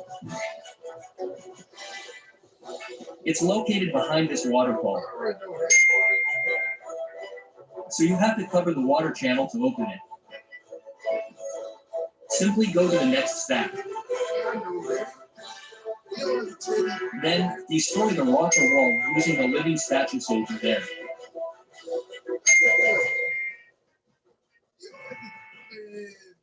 Simply spam the circle button to destroy its shield.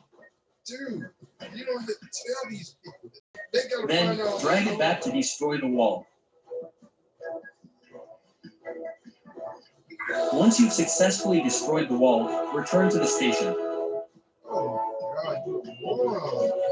And congratulations, you found a red reptile seed. Wow.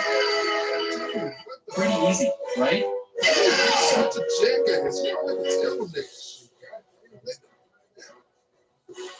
Oh God.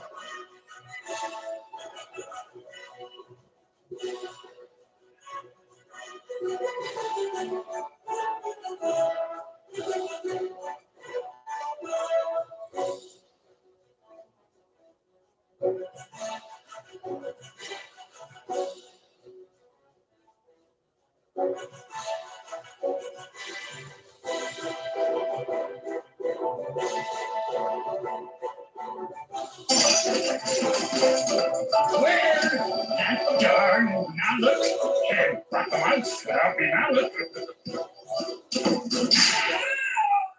That's not a mallet.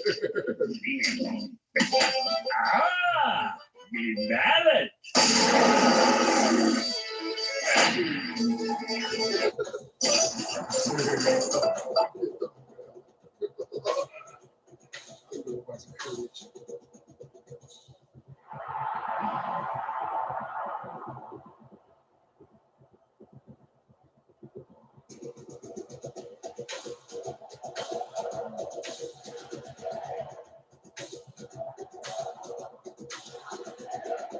As this girl brings her finger close to the bunny's mouth, this tiny creature busily licks it as if enjoying a lollipop. Behind that cuteness, the fact is that a rabbit's teeth never stop growing, so they must constantly chew to keep them from getting too long, uniquely. These creatures are obsessed with cleanliness and are often seen rubbing their faces repeatedly with their tiny front paws. So why do rabbits love standing upright on two legs? Is to get a wider view of any potential threats around them. Most amazingly, rabbits have a nearly 360-degree field of vision, making them very difficult to sneak up on. As this girl brings her finger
Recipes that take 15 minutes with a few ingredients, episode 2. Let's make Thai red curry pasta. This one, it's only 6 ingredients. And the recipe is actually really simple. I start by cooking my pasta. As that's happening, in a pan, heat up oil. I'm using olive oil. Once heated, adding 3 to 4 cloves of garlic, 2 tablespoons of Thai red curry paste, half a cup of cream. Let that thicken up a bit over medium heat before adding in salt, Italian seasoning, and grated Parmesan. Add in the cooked pasta. Optionally, you can add in some parsley, mix it all up, and now it's time to enjoy. Save this and follow for more. Recipes that take 15 minutes.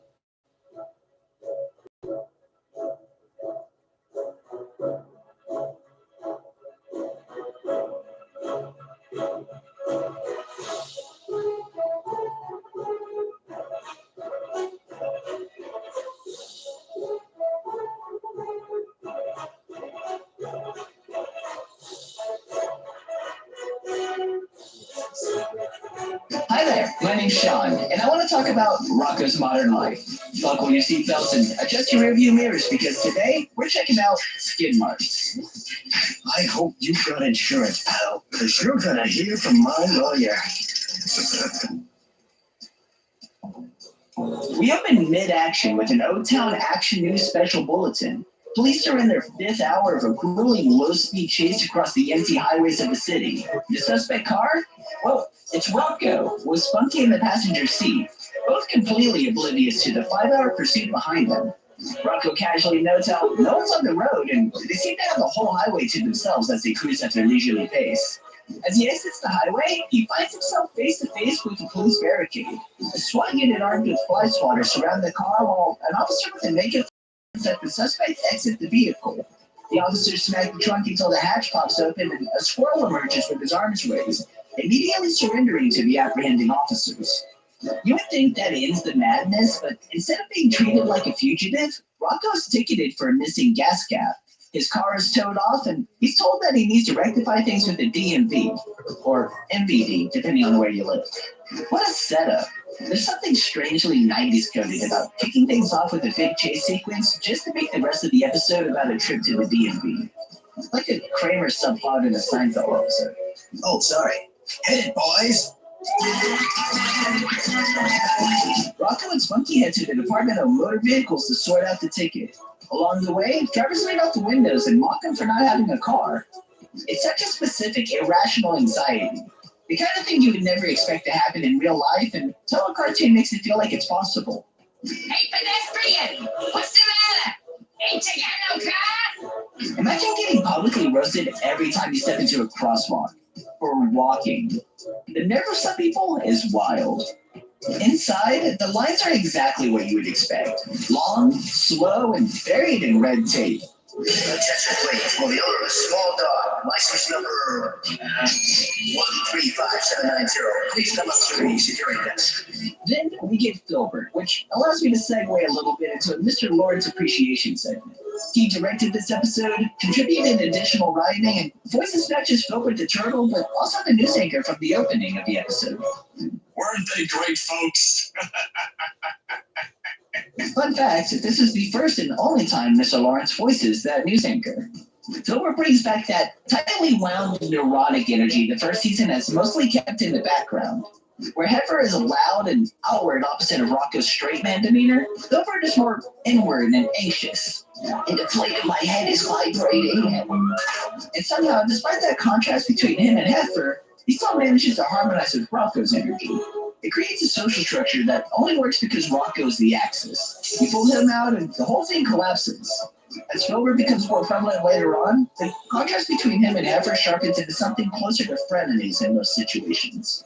Kind of like their vocal counterparts in SpongeBob and Plankton. You could say we're friends, right? No. Anyway, I digress. Earlier in the season, Filbert plays the jack-of-all-trades character, ending up in a different job every week, depending on what the show needs. So this week, we have him at the DMV. He tells Rocco that he needs to fill out some forms and get an eye exam before they do anything about his ticket situation. Filbert also warns ominously that when he does take a driver's test, he should be careful not to get the fat guy. Hey, hold on, you. When you take the driver's test, don't get the fat guy. The warning just kind of hangs there without explanation. Without a word, Rocco takes his leave. In the eye doctor's office, a pre-recorded voice asks Rocco to take a seat in the chair and read the chart in front of him out loud. The doctor is speaking up behind you. He's a madman. Get out while you still can. He panics just as the chair reveals itself to be the doctor and grabs him, forcing that classic cartoon bulging eye look that just happens to be perfect for an eye exam. After a quick but thorough check, Rocco is sent on his way, once again warned to avoid the fat guy for his driving test. Good luck on your driving test, son. Hope you don't get the fat guy. Outside of the exam room, Rocco encounters a chubby driving instructor pig, also voiced by Mr. Lawrence, who skips down the hallway. He pauses to lean in and whispers to Rocco, Don't step on the white ones. Hot lava. Pineapples. Now, I'm not saying Mr. Lawrence single-handedly launched the whole lol so random wave of millennial humor, but it'd be hard to argue that he didn't at least help lay down the groundwork. Rev up those fryers, because I am sure hungry for one chocolate. Chocolate! Oh, brother, this guy stinks! Rocco slips past our new pig friend and into a classroom for screening driver's ed films. It's the kind of room where you'd sit through a grainy, low-budget road safety documentary like Speed Kills or Red Asphalt. O-Town has its own version queued up too, but first we're introduced to a very large, very rotund, German-accented, whip-wielding cat instructor. And this particular instructor has certain historic attributes, as far as I'm concerned. Oh, wild pig!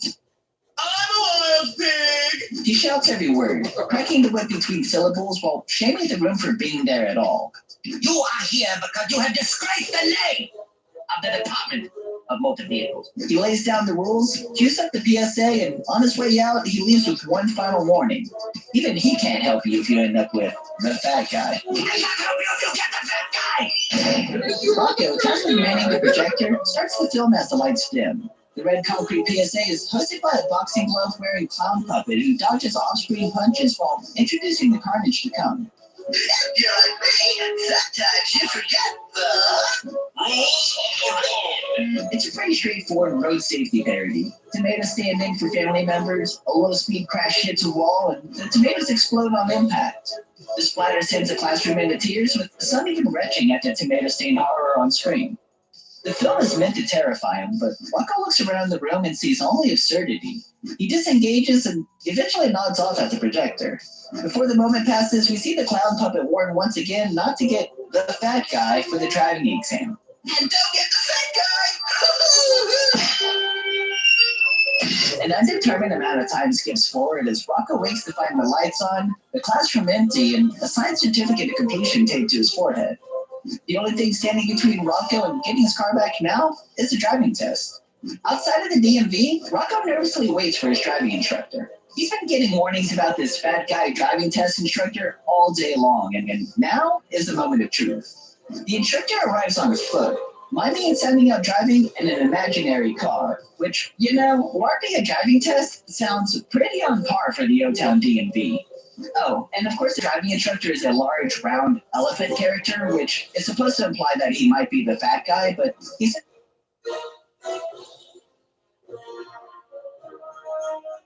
not as large in stature as some of the other previous instructors, so probably not. Rocco takes the helm of the imaginary car, fastens his imaginary safety belt, puts the car in gear, and gets things going. I don't hear the engine. Vroom, vroom. Attaboy. Easy, easy. Even though the test takes place on an enclosed lot, it's laid out like an obstacle course. Ramps, endurance checks, and flaming barrels give it more of a Ninja Warrior vibe than a standard driving exam. From there, the course winds into a wooded section marked as a frequent crossing zone for mutant deer. Rocco rubbernecks at the sign, taking his eyes off the road, and plows the imaginary car straight into the knee of one of these towering deer. That's a fracture. I've seen him. The herd gathers and threatens litigation, with the driving instructor immediately buckling under the pressure and intimidation. Back at the DMV, the elephant instructor quickly gives Rocco his passing grade and asks him to take his leave. Stammering through the request while trembling, he's clearly still shaken up from the mutant deer fiasco. Inside the photo section of the DMV, Rocco finds the Chameleon brothers, Chuck and Leon, managing the station. Rocco hands over his paperwork stating that he's ready for his photo, he's passed this test, and he proudly proclaims that he even got the fat guy. But the elephant instructor was never the fat guy. The real fat guy is revealed to be a multi-story kaiju of a corporate pig with rolls of gelatinous fat that pour out over his waistband to terrorize anyone who dares to be near him. Back at the studio, the Chameleon brothers launch into a full modeling-style photo shoot, snapping Polaroids and splashing water on Rocco between takes. It plays like a high-fashion moment for about 10 seconds before revealing that, like the rest of us, Rocco is ultimately doomed to have a terrible license photo. Wow, you two are amazing. With the eye exam, driving test, and new photo all complete, Rocco heads back to the main portion of the DMV to find Filbert and finish his journey. However, when prompted for the paperwork, there's just one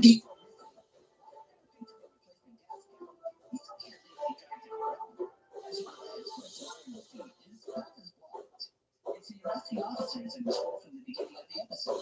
Turns out the squirrel had the original gas cap on him the entire time. Here's your lousy gas cap. I'm sorry. So the entire ordeal went down essentially because no one can be bothered to do some due diligence after arresting the squirrel in the first place. Even when Rocco wins, it still kind of feels like a loss, which I guess that's pretty on par for an episode of Rocco's Modern Life. Daddy! Teacher says every time a gas cap is found, an angel gets its wings. Your teacher's full of snot. Kid Marks is a solid episode with fantastic pacing. However, there is a slight lack of heifer, which keeps this from being considered a more perfect episode in my eyes. It's definitely a great reintroduction to Filbert, though. Depending on how you're watching this show, this episode might have been your introduction to Filbert, but for those following along,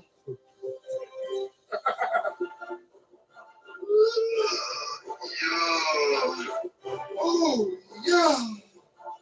Oh, yeah.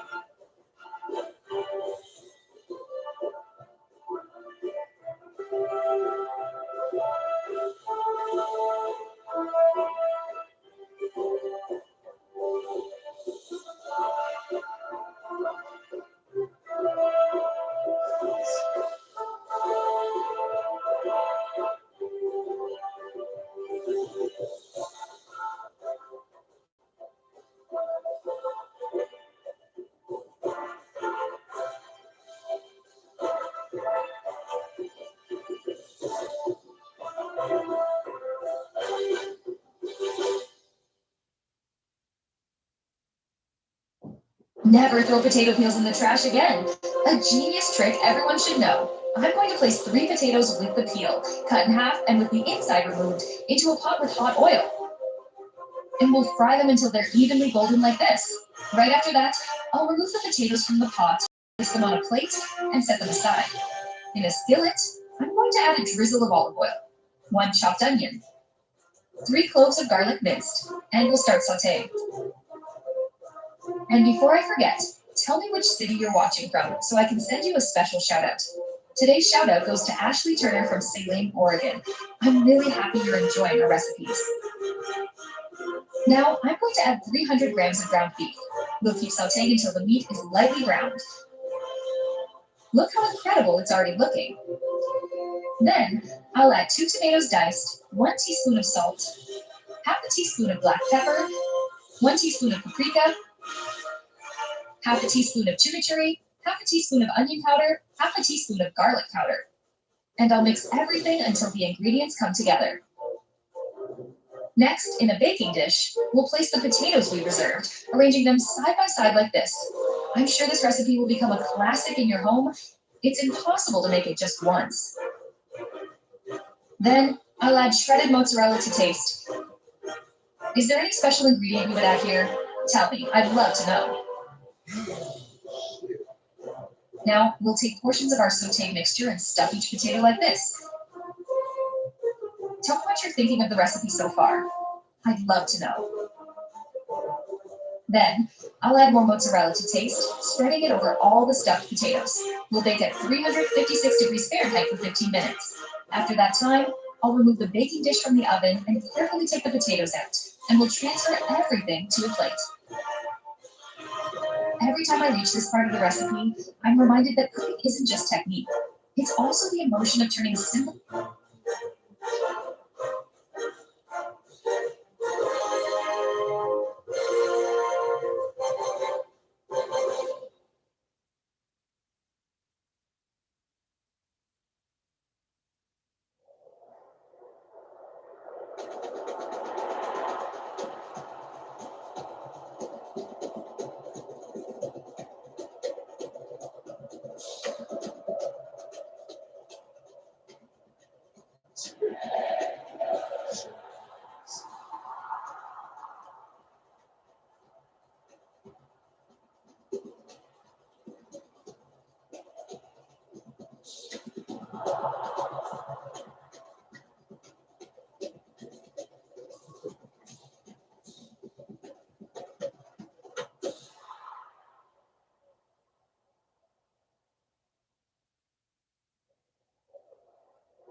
Salute to the MABW team. I'm back with another video. Listen, man, I don't know what the hell is going on or what type of multiverse we living in, but I swear, like, too many women are coming online, and it's like no substance to what they're doing. There's no point for doing what they're doing. They don't stimulate your brain. They don't do anything. It's just like they just come online for the sake of coming online. Now, I think there's better things that she could be doing, possibly like hitting the gym, rather than coming online and just walking around trying to show her body, which I don't understand, like how a cholesterol denier thinks that she's all that. But some of them are that confident and they think that, you know, this is all I gotta do to be on. And it's like, if y'all want to do it, keep doing it, because all y'all do is give MABW ammo. So I appreciate, me personally, I appreciate when y'all do stuff like this. Go ahead and keep doing it. But you can't get mad when somebody talks about it. Because women like this, let me be clear, y'all coming online and y'all doing unnecessary things that can't stimulate the masses. And it's getting ridiculous. And that's why we're bringing, this is exactly why, let me be clear, this is exactly why we're bringing Shane back. People have been asking to bring Shane back for a long time, and this is exactly what we're going to do. I'm not going to talk anymore. Let's get right to the damn video.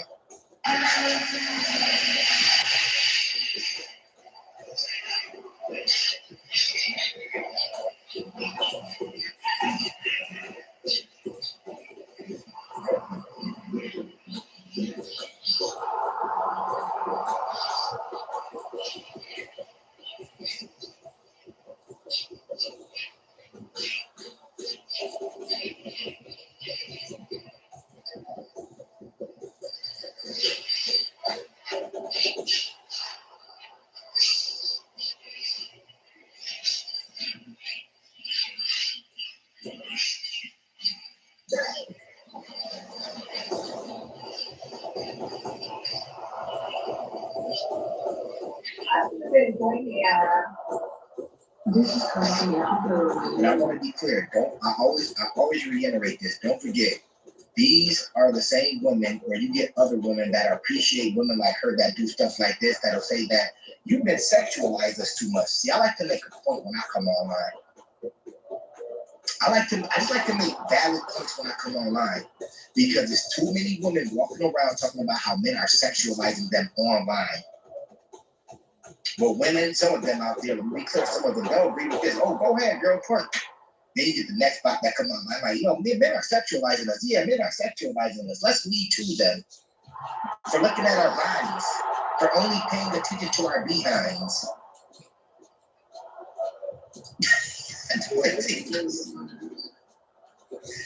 I did get you ready.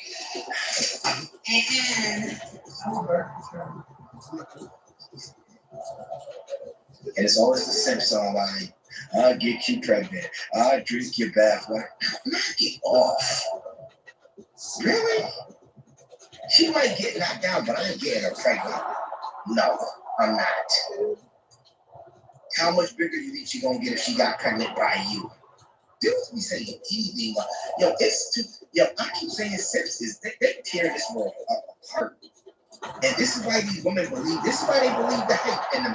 This is why they believe what they're doing is okay and necessary. Well, it's going to be some simp out there that's going to say, oh, drink my bath water. You take that poodle off her head, possibly really come out the pool, it's over. All you need is a couple. No, let me go. Thank you. What have you doing all day?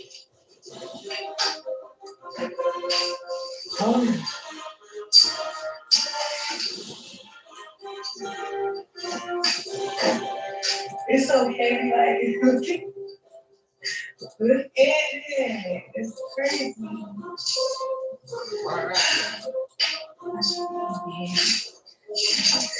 They always say what they should be doing. I should be in bed. Well, take your ass to bed then. Like, yo, listen, it's fine if you have a go with friends, but listen, I just don't understand what's the point with coming online as a grown ass adult doing stuff like this? For what? I be really trying to like understand like some of these women sometimes. Like, what's the point? Is it for likes? Is it for subscribers? What is it for? And then they don't talk about nothing. They'll turn around 10 times. They'll twerk fit. Yo, that twerking shit, I'm going to tell you ladies right now, it's oversaturated. It's oversaturated. It doesn't even stimulate men's mind anymore. It's oversaturated. Once again, she can get knocked down, but that'll be about it. Men look at her like, yeah, we'll knock her down. But y'all create your own destruction every single time. Because now all men are going to do is look at you as an object. I'm trying to tell you, black women such as yourself, stop coming online portraying yourself as an object and then get mad when men only want to knock you down. It's going to come to a point in time where you're getting tired of being portrayed like this. And then you're going to want to come online with some real context. And ain't nobody going to want to pay attention to you. All they're going to want to do is shake your ass. It happens a lot. I've seen it. I've been on YouTube long enough. There are personalities, I'm pretty sure y'all see them too. They've been on YouTube. They're either cooking half naked. They're either twerking all the time. Now that shit is oversaturated and played out. Now they're trying to come, push out some information or have like conversations. Nobody's listening to them because all they're used to is them shaking their ass. So now their views plummet. Keep calm, keep your composure. That means no matter what, it's time to lock in. Push the names, ready. Show me your game face. 4 o'clock. They do it themselves. I should be there. Keep them sleep. Do you FaceTime? What? FaceTime. Me coming back to Africa. What? And you know I'm fucked up. I swear I thought that shit said Africa.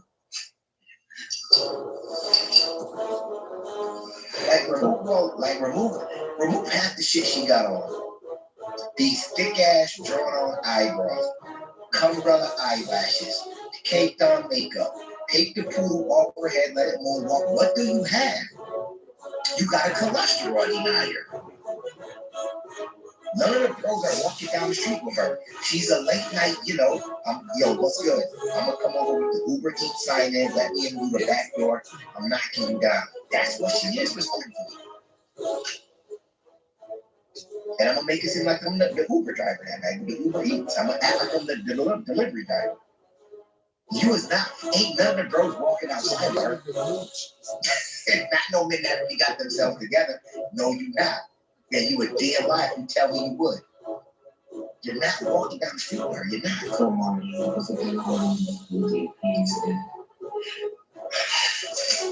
that's crazy. It's crazy. Put you online like this. Oh, so you think I'm still on a breathing all hard. You want to move on? I'm telling you.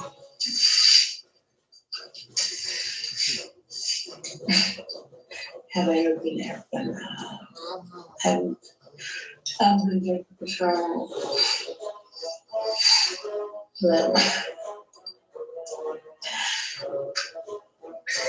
What's gonna happen if you sit on my face? Change that man on your video. What man? I'm supposed to be.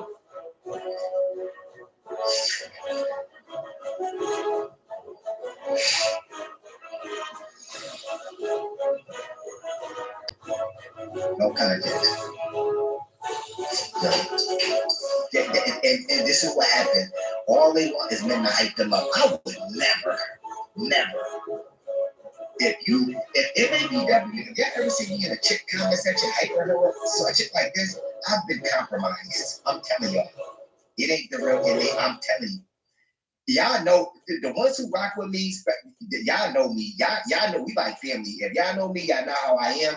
If y'all ever see me do something out of the ordinary, just know I've been compromised. Okay? I'm telling y'all that right now. Say NABW, blink or shake your head, do something. Alright? We gotta come up with a code word so y'all know if he acting like this, he been compromised. Alright, I would never. Could you sit on my face? Her? You wanna die?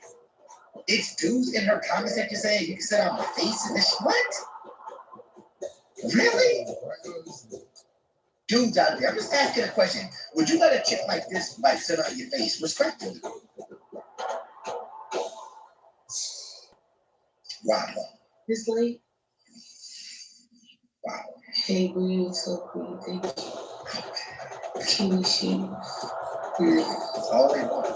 Validation. This shit is like a dopamine hit for me. They get online. They're lonely by themselves in their room doing the dumbest shit as grown women. The validation is a dopamine hit for these chicks, literally. They need validation day in and day out. Is she really cute? Like real shit. I'm just asking a question. I ain't gonna say she ugly. I don't know what she is. It's like, dude, like if she walking down the street, you like really about to approach her and try to wipe her up? Or you gonna approach her to possibly be like, yo, listen, I can do something on the side with you, late night. You know what I'm saying? My little late night, our little Wednesday thing. She'll be like a Thursday thing for me. Like, I'm coming over on Thursday.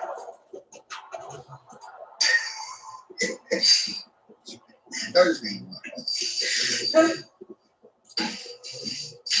Lonely. This is how a lot of people are lonely as fuck. This is what happens when you don't focus on your health. You don't focus on cleaning up your room. You're probably passed up on good guy. This is all you have left, and this is all you can seek now is validation online. And validation is gonna help. This is the only thing that can help some of these women through life. Validation. So let's get right to the fucking meat and potatoes of it. Validate. This is what happens. This is what happens when you're lonely and you're not getting the real attention that you seek outside of the real world. You have to come online and do shit like this for validation. You want that to happen. The weirdest shit. That's crazy. It's not like this all time, man. Look. Now here come the sips. Oh, here come the sips. Watch. So what did I tell you right there? No men obviously want her.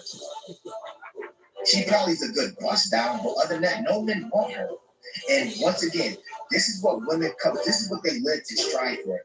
They'll come online and say shit like this and hope they go in the comments and like, oh, look at all the men saying that be my man. Look at all the men. I'll be your man. I'll take your bath water. I just want the budget now. What? How? Base 44. Look, it pulls our expenses into.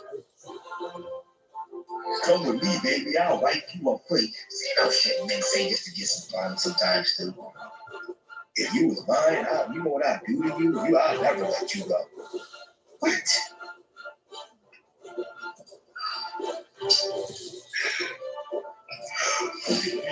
And they and now that we found outside of me. Outside of me. I was just going to call me. I'm not even home. I have spoken to you to see, honey. Look. And then they come in the comment section and say shit like that. I got 12 inches, you can sit on it. And then they'll be, oh, that's disrespectful. I just showed my ass, turned around, and I was twerking, showing all my body part, and the man said he got 12 victims. Y'all just fucking talk to me. This is the shit they'll get disrespectful. Real shit. They'll take that as a sign of they'll take that as disrespect when they showing their body. Yeah, I got a rise from what you was doing. Don't be saying that shit. Okay, not. So weird.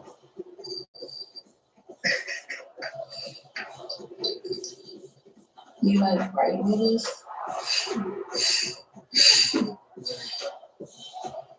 Right noodles? Ready?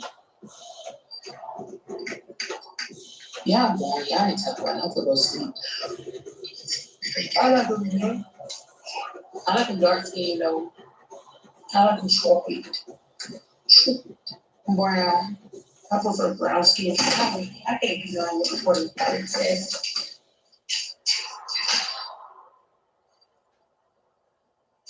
I can't do nothing when I'm part of the princess. The fuck? Turn this fire down.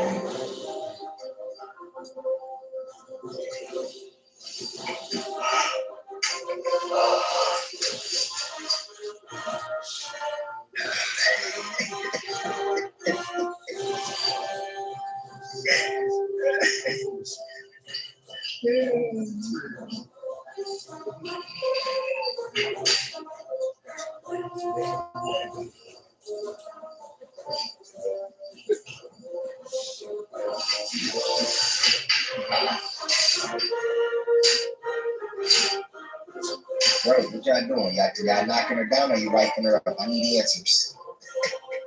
She wish she had a man right now, because the bro was talking to me. Just ask her a question.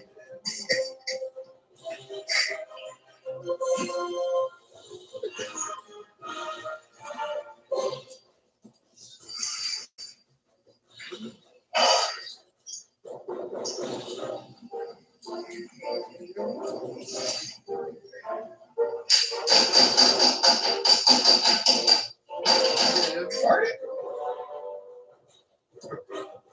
Yeah.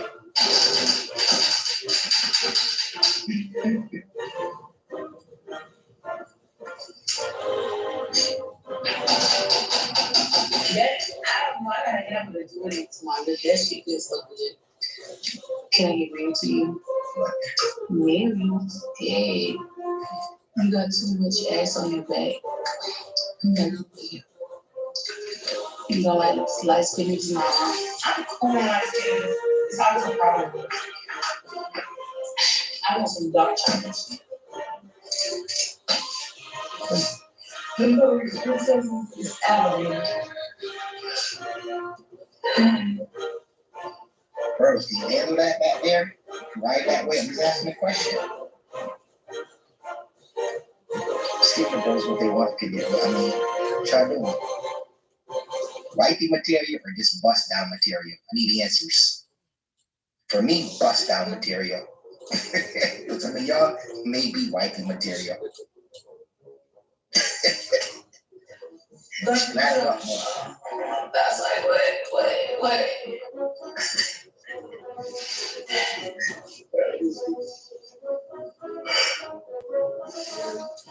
Oh, yeah. I'm tired. I'm gonna have to get up there. I'm so sorry that I'm doing this, y'all. I'm sleepy. I ain't gonna sleep. Ciao.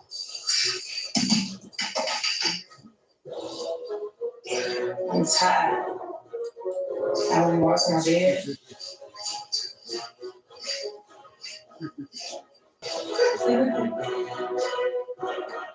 Look at me! I found an app where I can watch all movies and TV shows for free. Not only that, this app is... Yeah, I watch to go to sleep. I'm still allowed to watch to sleep. To see who watch.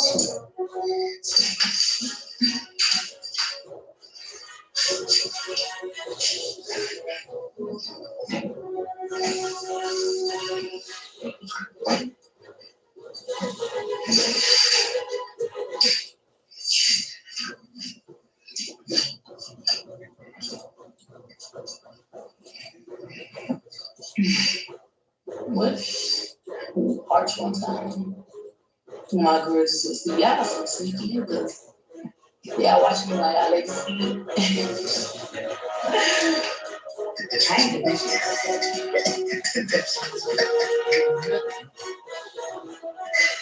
Oh my God. Yo, I wish I would. If I got a baddie by my side, what? I ain't watching you. I'm gonna be up in my little guts, motherfucker. You would be the least on my mind. Literally. Dudes is crazy. Yo, you simps out. Oh my God, yo. I wish they just put you guys on an island together. All you fucking simps, man. This boy said his girl just wants to sleep. And you gonna watch her. Dude gonna say his girl just went to sleep and you gonna just go watch her.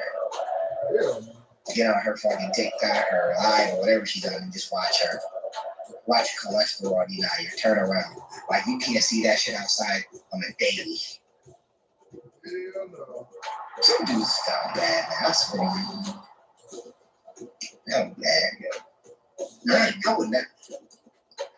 Maybe me. I would never be down on this ever. Never, ever, ever, ever. Never, ever. Yeah.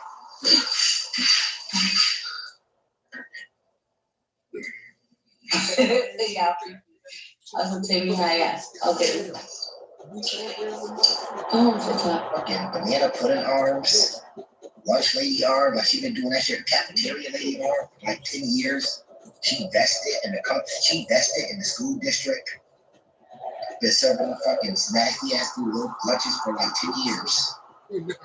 Respectfully. Yeah. I think this. That's what he came. I'm not gonna lie. I gotta get ready.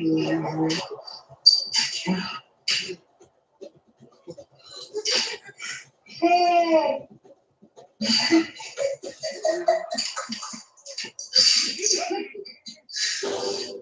Listen, I'm just gonna say this. Good night, because I gotta be up early.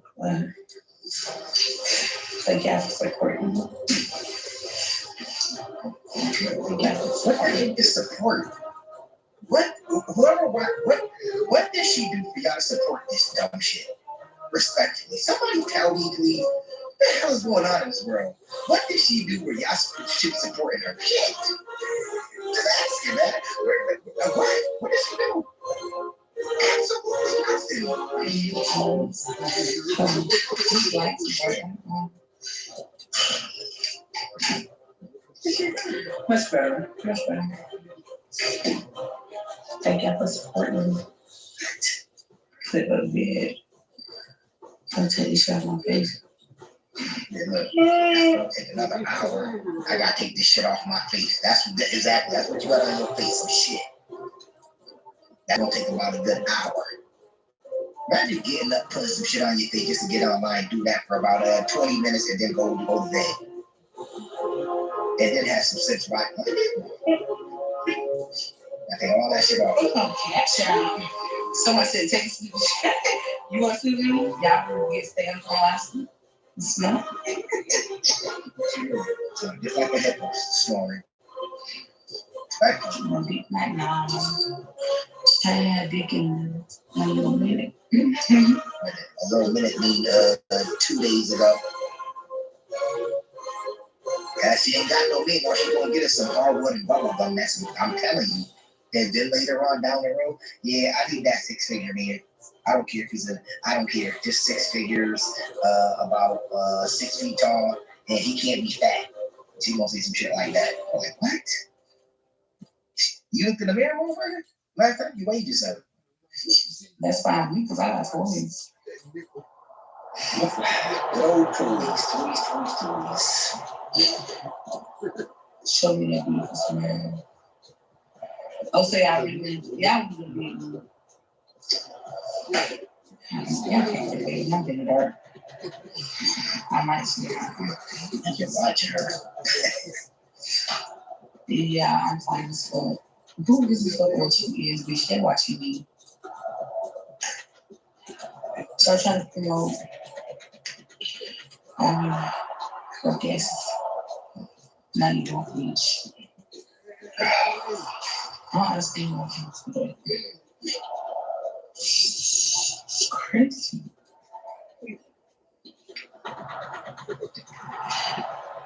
My nails cute, you got my nails? I feel like they got this. Always focus. This sound might change everything.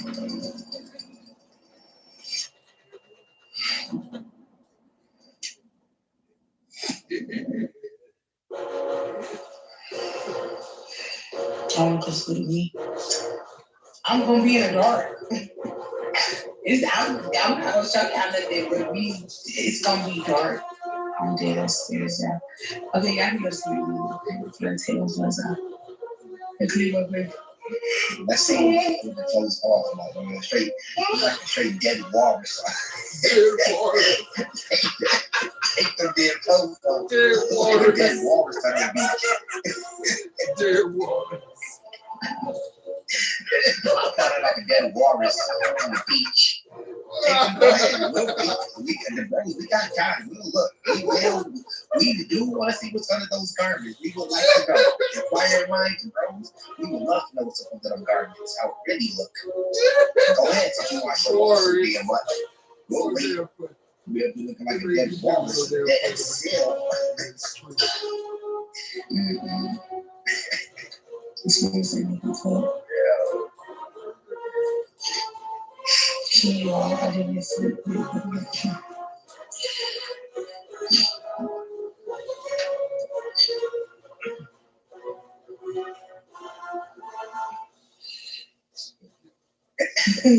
woke up every night. That's an indication. Never alive. Yeah, I'm talking about 2. Maybe, I don't know. I'm sure. I have one shot.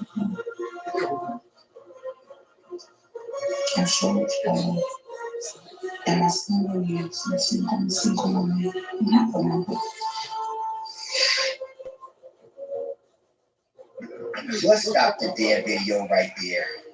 She's a single woman, but not for long enough. So obviously she's been getting bust out. Shouldn't I tell? If you really pay attention, shouldn't I tell people something, especially the girls out there? These women, they get online and they like her, for instance. Let's stick with her. They sit up here and do what they do. They come online trying to show their bodies. I don't understand why y'all want to just see a cholesterol uniter's body like that. You can keep that shit in the dark for all I care. Just bring it out when the girl come over. But they sit up here, they show their bodies as grown women. They want to twerk as grown women.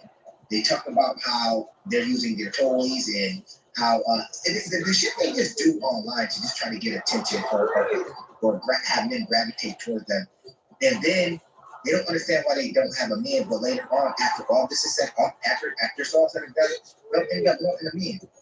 But they keep doing dumb shit. What you put online is going to be online. It's not going anywhere. Like, even if you delete the video now,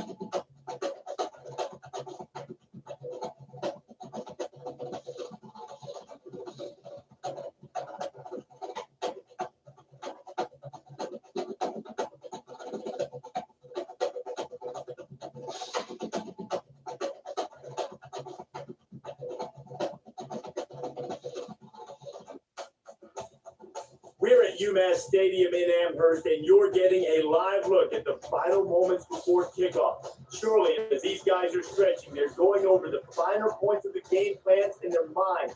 No mistake. Can't afford them today, and kickoff is coming from Amherst. Time for ESPN's college football. Brad Nessler and Kirk Herbstreit will be on the call. Brad, take it away. UMass Stadium in Amherst. The university founded in 1863 and now home to 27,000 plus students. EA Sports and ESPN bring you this exciting college football game. Hi, everybody. I'm Brad Nessler, joined by Kirk Herbstreit, and we'll hear from Aaron Andrews on the sidelines and Reese Davis in the studio throughout the game. Today's game is presented by Dove Men Plus Care. Be comfortable in your own skin. matchup is between the South Carolina Gamecocks and the Minutemen.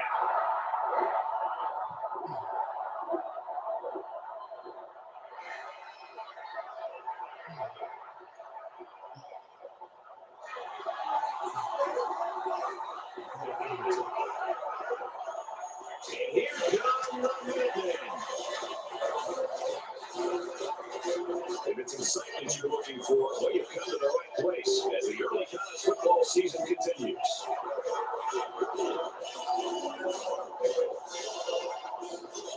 Kickoff's just ahead, but first we'll take you down to the point. Listen, we're not talking about perfection. We're talking about goodness and heart. All 5 of you are Christian rights and save the universe. That makes you all righteous as I see it. Even angry guy. But you could judge me. Vegeta may have been evil a long time ago, but he's been fighting on our side for years now. We'd be lost without him. He's good in my book. You're right. He's changed a lot since he came to Earth. He hasn't been evil in a long time. He's like a model citizen. Yeah! I won't tolerate Margaret! The ritual says that the righteous mind. Pull it off, Breaking Bad, man. Just give it a try already. Listen, we're not talking. Do you want to watch anime for free on your own? Let me guide you step by step. This app allows you to watch over 1,000.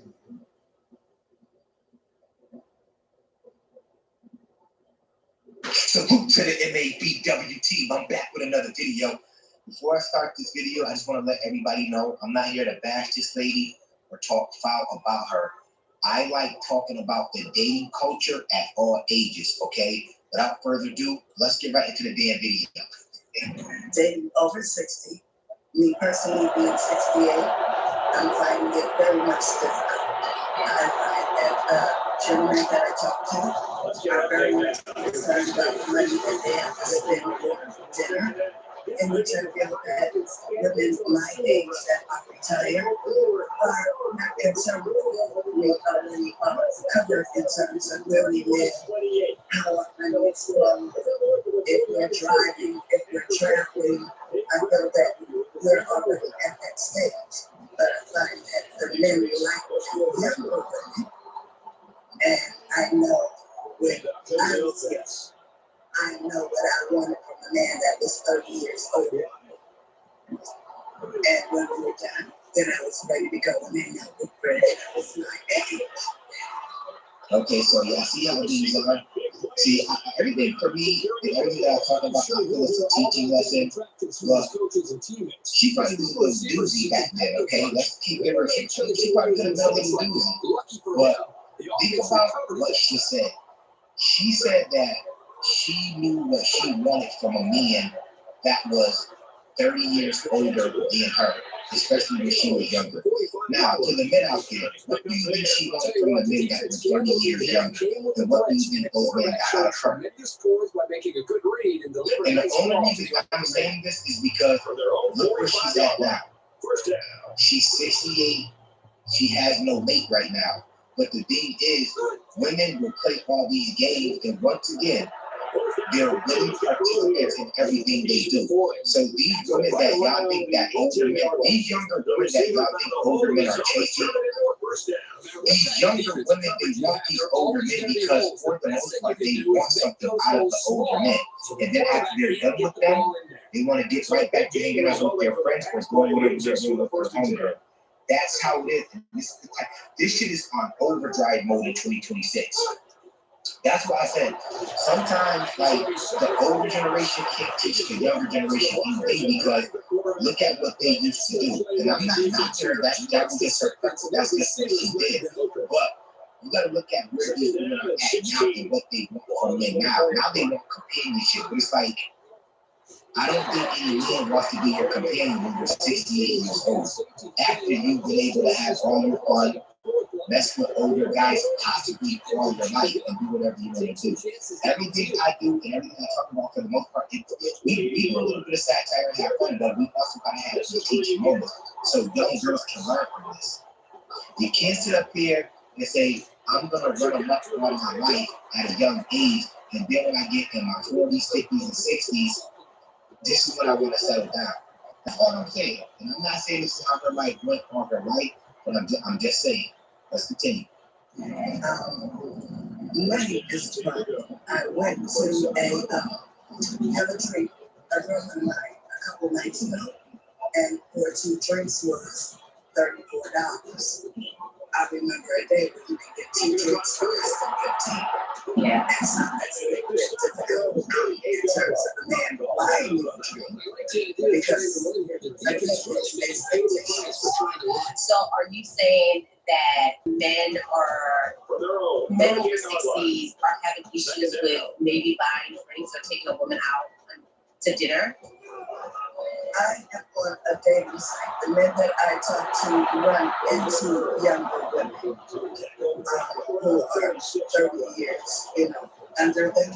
And so that's what they run into because these women, for whatever reason, don't have money. And what else am I being involved with you for when you're 60? Is, besides engagement. Look, this is the stuff I want people to hear. These younger women, when they're dealing with older men, usually it's transactional.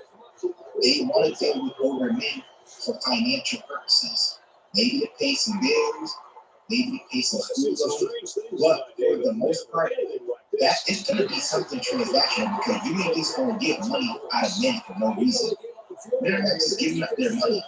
So that's why I said some of these younger girls out here, you got to stop doing what you're doing because you're going to put yourself in a predicament. These women sit up here and tell you, they even tell you what they used to do back in the past. They let it be known. If people just listen, especially the girls out there, if you just listen for some of these women, you will know what their game plan is. Holds a field goal lead. And she's not lying about the drink. This is why women, this is why when y'all go to the clubs, this is why y'all gotta think for yourselves out. And this is why men are avoiding the club. Because I like you not. When I was in the Bahamas, I go to the Bahamas like 2 to 3 times a year, other than going to Jamaica. And when I tell you drinks if you ever been in the Bahamas, when me and my cousin went out there, just for 3 drinks alone, it was like $80. I bullshit y'all not for 3 drinks. I think we were in Atlantis. When we went to Atlantis, I don't think y'all ever been to Atlantis. We bought 3 drinks. 3 drinks came up to $90, like about $70 to $80. Went to another spot, okay? My cousin was treating. He bought drinks. I was like, man, like, don't even waste your money. You might as well just buy bottles. Just buy bottles. Because I ain't one of the people, like, if I end up going to, like, something like that, I'll have stuff like, I'll have to be like, Virgin Nugget for my cousin. He would treat like, man, just have one. So I had one who paid $80. I said, don't buy no more. I said, if y'all do, just buy for yourself, because drinking, first and foremost, it's just a waste of money to me. And it's just something I don't indulge in anymore. But when you with your cousins, they're like, yeah, just have one. So it's like, I have like a little, I think I have like a Malibu. I have like some basic shit, like a Malibu and pie, some sweet fruity shit, like a Malibu and pineapple with grenadine in it. He bought his drink, like he got a screw cut. It was like $80. Now, if you were to go on, for you women that would want to go on vacation with men, how many times do you think a man when you go out at night? You don't need previous experiences. Oh, yeah. The Google fan certificate. Buying 2 to 3 drinks for $80. It's first down. They'll be looking for 6 points here. It's over, like. But it's fun to be with a young girl for a couple of hours. Yeah. So men over 60 do not desire women 60 and older. They have to let me start with. And you're absolutely gorgeous, by the way. But no, they're not even interested in any kind of settling down. I think men have had a lot of hurt like women have. And baby mamas and the issues that they have go through, that they don't want this relationship. Thank you for saying that. Thank you for saying that. And this is why I said I'm not here to get on her for fashion. Everything is just an educational moment. Ladies, men go through so much. And this is why men have withdrawn from being in relationships, getting married, and cohabitating with women. Because for some reason, most men, they feel as if women just can't be trusted.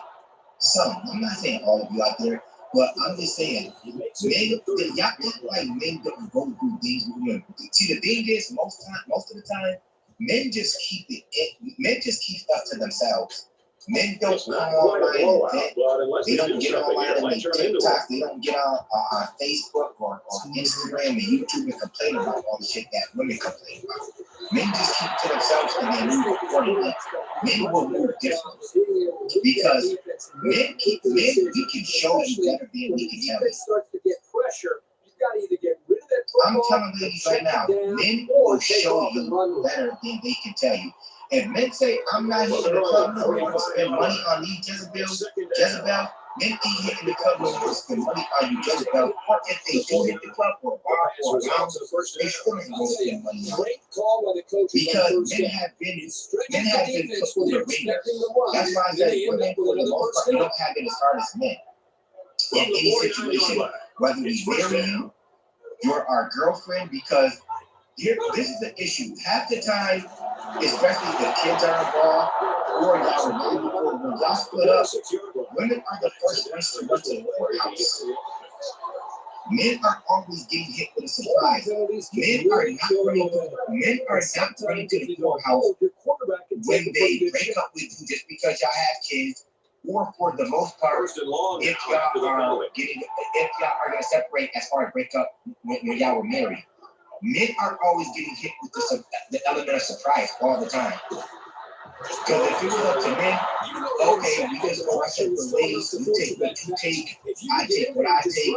We don't gotta get all this back involved unless it's gonna be right involved. If you can be like, if you know what you came in with, take that. I know what I came in with, take that. If we pay for the top together, let's sell it, split it, the money, whatever. But for some women, they want more. They want more. That's why I said, on average, most women, they never experience a tad bit of what men go through for them to complain that they have it so hard in life one time. Y'all don't have it as hard as men. Y'all don't. From everything from being a provider and protector alone to some of you women out there not all dragging us through the court system when we don't even deserve it. She just said that was the truth that what she said. This is why we don't want to do everything we do. Because we dealt with women that we felt were great women. And, some men, of course, we've had babies with these women. And then when you get to court, you see these women true colors. And you would think that the stuff that are coming out of these women's mouth, it would never have come out of their mouth to judges in front of these people. It's like, yo, what are you talking about? And they try to suppress your away from your children. They want you to, they try to take all your money, your assets, whatever they can get out of you, they try to get out of you. And it's really not fair to men. So let's continue. So you're telling me, as a 68-year-old gorgeous woman, men in their 60s or older desire women in their 30s or younger? Because they're hot. Not that they want to take them home and wipe them up. But at the age of 60 to 70? Wow. Yeah, but listen to what she said. She said she was back in her prime.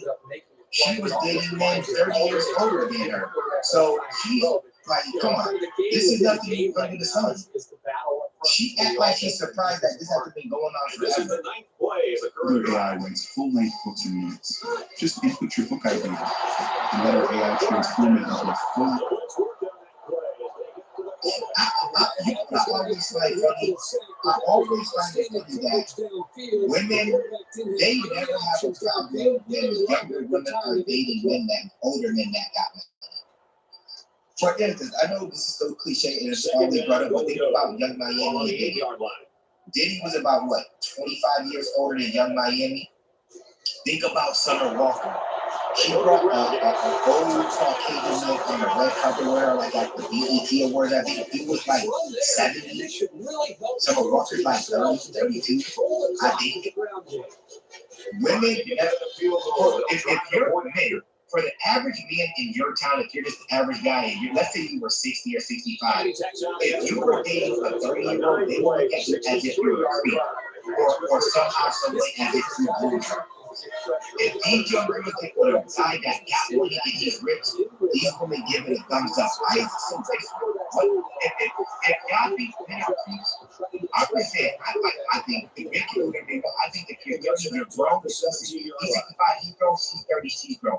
I don't think men are creeps. Do what you want to do. But it's so funny how when these younger women are dating rich men, women give it a go. It's a thumbs up. She got her a good rich man. But if a younger girl is dating an average man, a blue collar or white collar guy, perhaps in your town, let's say he's not rich, he just makes the average income of an average earning man, the man is looked at as a creep.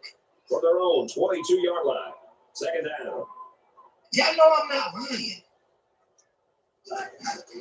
Heard about the blue pill. Oh yeah. I was in the medical field back in the 90s, and it was like they was passing it out like orange. And that blue pill, because that's how the men think. Okay. They want a desire. They want somebody to live next to, and in their head, it's so different. So then, is it safe to say that men truly never grow up as far as dating is concerned? Men not growing up. Is it true that is it true that women never grow up but they want younger men? Y'all see the type of shit that get passed around when it comes to men. Look how they associate men that are older dating younger girls. We don't grow up because we date younger women or younger women are attracted to us because we got our stuff together.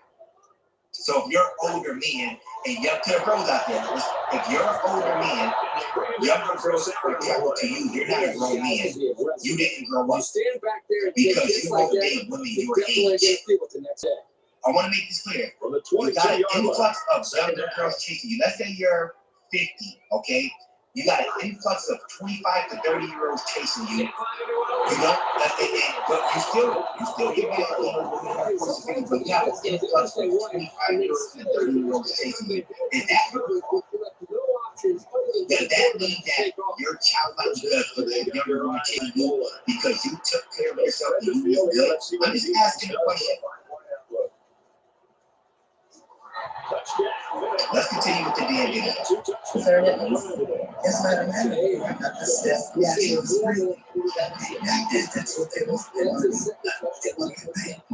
So then what are the practical steps that women in their 60s or 70s who want someone their age could do to bridge that gap between, that man not wanting, that younger woman and seeing her as desirable as his mate? I'm not sure every woman my age is now looking for something. We don't mind having a companion, but you want me to go home and we'll connect together. Because it depends. Some people have money issues. They're still owing. It was a pretty one-sided first quarter. I wouldn't be surprised if things change in a big way before halftime. Who do y'all think is owing for school loans? Because I'm gonna tell you women right now, it's not the men. We're not out here talking about degrees every day. I'm just throwing that out there before I go any further. I preach this stuff. Men can predict the future with you chicks with degrees, and I'm not knocking anybody with degrees. So I wish y'all would stop that. And to the people out there, respectfully, just because you don't have a degree, it doesn't mean you can't get money and out-earn somebody with a degree, okay? Stop coming in the comment section, okay? Talking about we need to get degrees and the ages out. Stop, yo. Stop. You can get money and out-earn people with degrees. A lot of people that get degrees straight and come straight out of college, they're not earning what they're supposed to. They're not earning what they should be earning coming out of college. I know a lot of people that have gotten out of job and they got basic 9 to 5 like the same people that didn't go to college. It's actually embarrassing when you think about it. And a lot of people are pissed off. There's people that get online and talk about that type of stuff every day. Your rent could pay itself. Dropshipping without the dropship is simple from day one. I'm working with your family that got degrees. People will say that. So you know how it will feel. You know how it has to feel knowing that you went to go get a bachelor's or a master's degree and you're working with somebody else that didn't have to do none of that. They don't gotta pay back no student debt. Every dollar that they get and earn from their job is pretty much profit, while you gotta pay back Uncle Sam. Y'all don't be learning nothing sometimes. We can have healthy debates, people, okay, all the time, but it's like if you still think people need to go to college and we gotta do this just to outpace Asians or Indians, Arabs, and all this, stop. They can do whatever they want to do. They can do whatever they want to do. There are people out there right now that got regular 9-to-5 jobs, blue-collar work right now that are making more money than you. And I know people that I know that most of the people that got trades, they're out earning more than most of the people that go to college for them. This day and age, I hate to say it, because some of y'all get mad, college isn't a flex. Y'all still don't understand that y'all tapping, y'all be tapping, y'all be getting these degrees. Y'all get these degrees to put yourselves in the back. Think about it. A lot of y'all, how many of you out there want to be stuck in the rat race, a 9-to-5 for the rest of your life until you retire at 68, 72? But I'm gonna say, you know what? You earned this. We'll give you $2,000 to $3,000 a month for Social Security. And we're gonna chip in your 401k. Now that you're 70, we're gonna give you $5,000 a month. I don't want to live like that. I don't want to live a life like that. Even though I have a degree.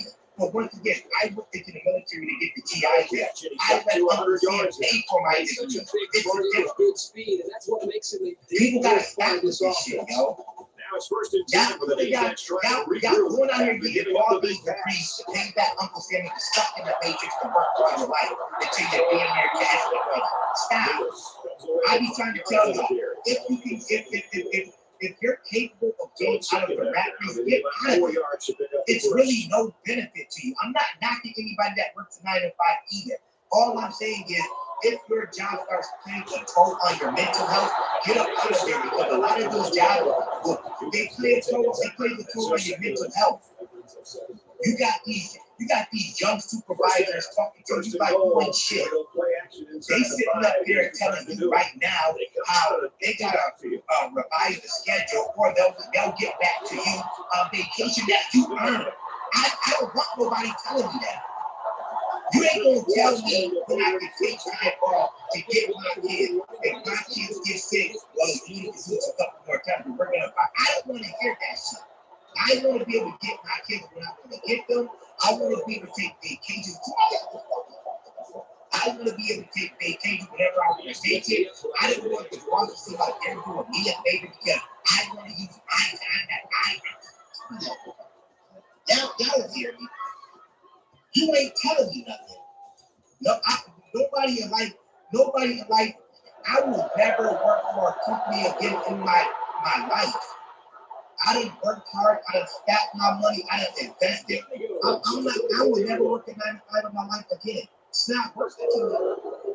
But I will tell you, I salute to y'all that do work 9-to-5, and your job is a good job, and they're not just on some rampant bullshit with you day in and day out, stressing you out. If you have a job that doesn't stress you out, you can stay at that job. But still, if you can find a side hustle where you can make money and start building that up while you're working a 9-to-5, do that. So if anything ever transpires with that job, you know you have some cushion as far as you probably have something that you can call your own. Respect to everybody out there. And maybe everything, remember everybody, respect. In their 60s and 70s. Yes. Wow. Okay. Yes. So and most men have health problems. Okay. Cholesterol, diabetes, high blood pressure, or eating. And I'm saying this from a medical aspect because I spent 20 years in the medical. Okay, so then, I mean, 1st and 10. Ladies. Ball on the 34-yard line. Y'all do know the obesity level in women is higher than men. See, they talk about all this stuff. Man, like, when y'all say that, I get what y'all say. I heard y'all try to come at with the whole easy crap. Y'all was talking about that with men, when they're older and stuff like that. But it's like, what don't y'all go do? Don't y'all go do like menopause and doesn't certain stuff affect y'all in certain way earlier than it affects men? The Minutemen lead 24-7. I know things, but nothing stopped until I tried this.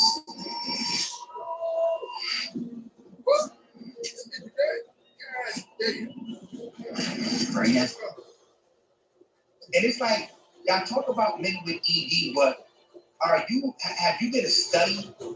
Like, when I say have you done a study, for any woman that said that, have you slept with men at a certain age and all of them had ED? You're like, okay, I've slept with about 10 60-plus-year-old men.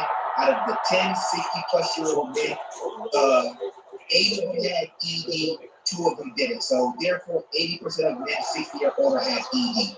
How do y'all know if these men just have all these erectile dysfunctions and all? I get that you were in the medical field, but it's like, I would think that you would learn or know this stuff from experience. It's like me. If I kept living with a bunch of women that were a certain age or better, and I'm like, yo, all these chicks is dry. Then I would feel more comfortable saying, listen, every woman that I slept with that was possibly 50 or 60, they're all dry. That's like your own little study. But y'all what's going out there that these men have ED products, and most of the time, I'm not saying her particularly, but most of the time when you hear women say that, they say that as if they're trying to shame men, and they're trying to make you see as if that's the reason they don't want to be with men their age. That's all I'm saying. When men, we know the truth. Okay? Let's see what this is. Then where do you go? Well, I know you're on the dating site, but where do you go in person to, meet these people? Or where can someone over 50s or 60 go to mingle and date? There's no specific place. I generally tell my friends, go to a sports bar, because that's where the majority of men are. Any kind of a outing like the Masons or whatever, when they have outings, you can go to some of their outings. Go to some church organization dinners or I used to go to Masons outings with church functions. Y'all want to go to the Masons functions if y'all want. I ain't gonna say too much on them, but at the end of the day, yeah. I'm not knocking them. I don't know too much about them, but I've heard stories. That's all I'm gonna say. Okay, that's all I'm gonna say. All I'm gonna say. I'm gonna tell you right now. Isn't it funny how they talk about the Masons, but a lot of the Masons that y'all go to these Masons functions, but they not men or have women. So if they don't have women, what do you think they're gonna do with y'all? Respectful. Just throw that out there. Concentration laughs right there. Okay. Right. Cookouts. Okay. Yes. Right. And you have to possibly know some people because they might have a brother. They might have a cousin. An uncle, a father, a grandfather. Let's get the latest now. Appreciate it. But yeah, no, so my last question to you is, as older as 68-year-old woman who a 30-something-year-old man, or even maybe a man in his 40s, may look at you and say, wow, she is absolutely stunning. Would you date a man that young or younger than you? And if so, how young?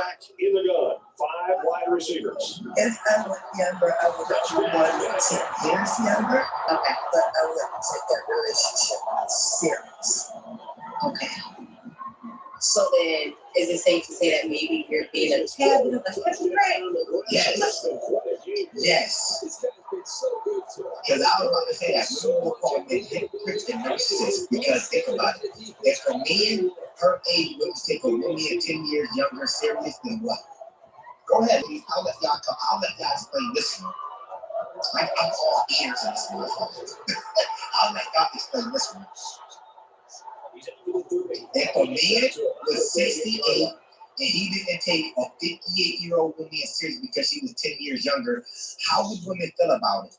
They'll set up shop at the 38-yard line. She just said she might take him serious. reverse the scrimmage. I just like to throw stuff out there. This is just some real conversation between me, the audience, the MABWT. That's it. Just asking questions. Like how the older men desire these younger women, but not for anything serious or any substance. So in essence, you do the same thing with a younger man. That's because it's my intent to be married. Okay. So I'm 68 and they're 58. I'm turning 78. That age gap. But you don't think that a 58-year-old man would happily marry a 68-year-old woman and be content with that? Okay. I mean, I'm To contribute to the passing game. But that had to be a miscue of some kind or a mental error by the defense. Okay, well, thank you so much for That's being about the damn video right there. Not to be some Y'all kind let of me know what mistake y'all by the think about defense. I'm this. sure the defensive Okay? coordinator I think it was a good conversation. I will leave a link in the description section. This Hell yeah. Hell yeah. Hell yeah. Hell yeah. Hell yeah. Hell yeah.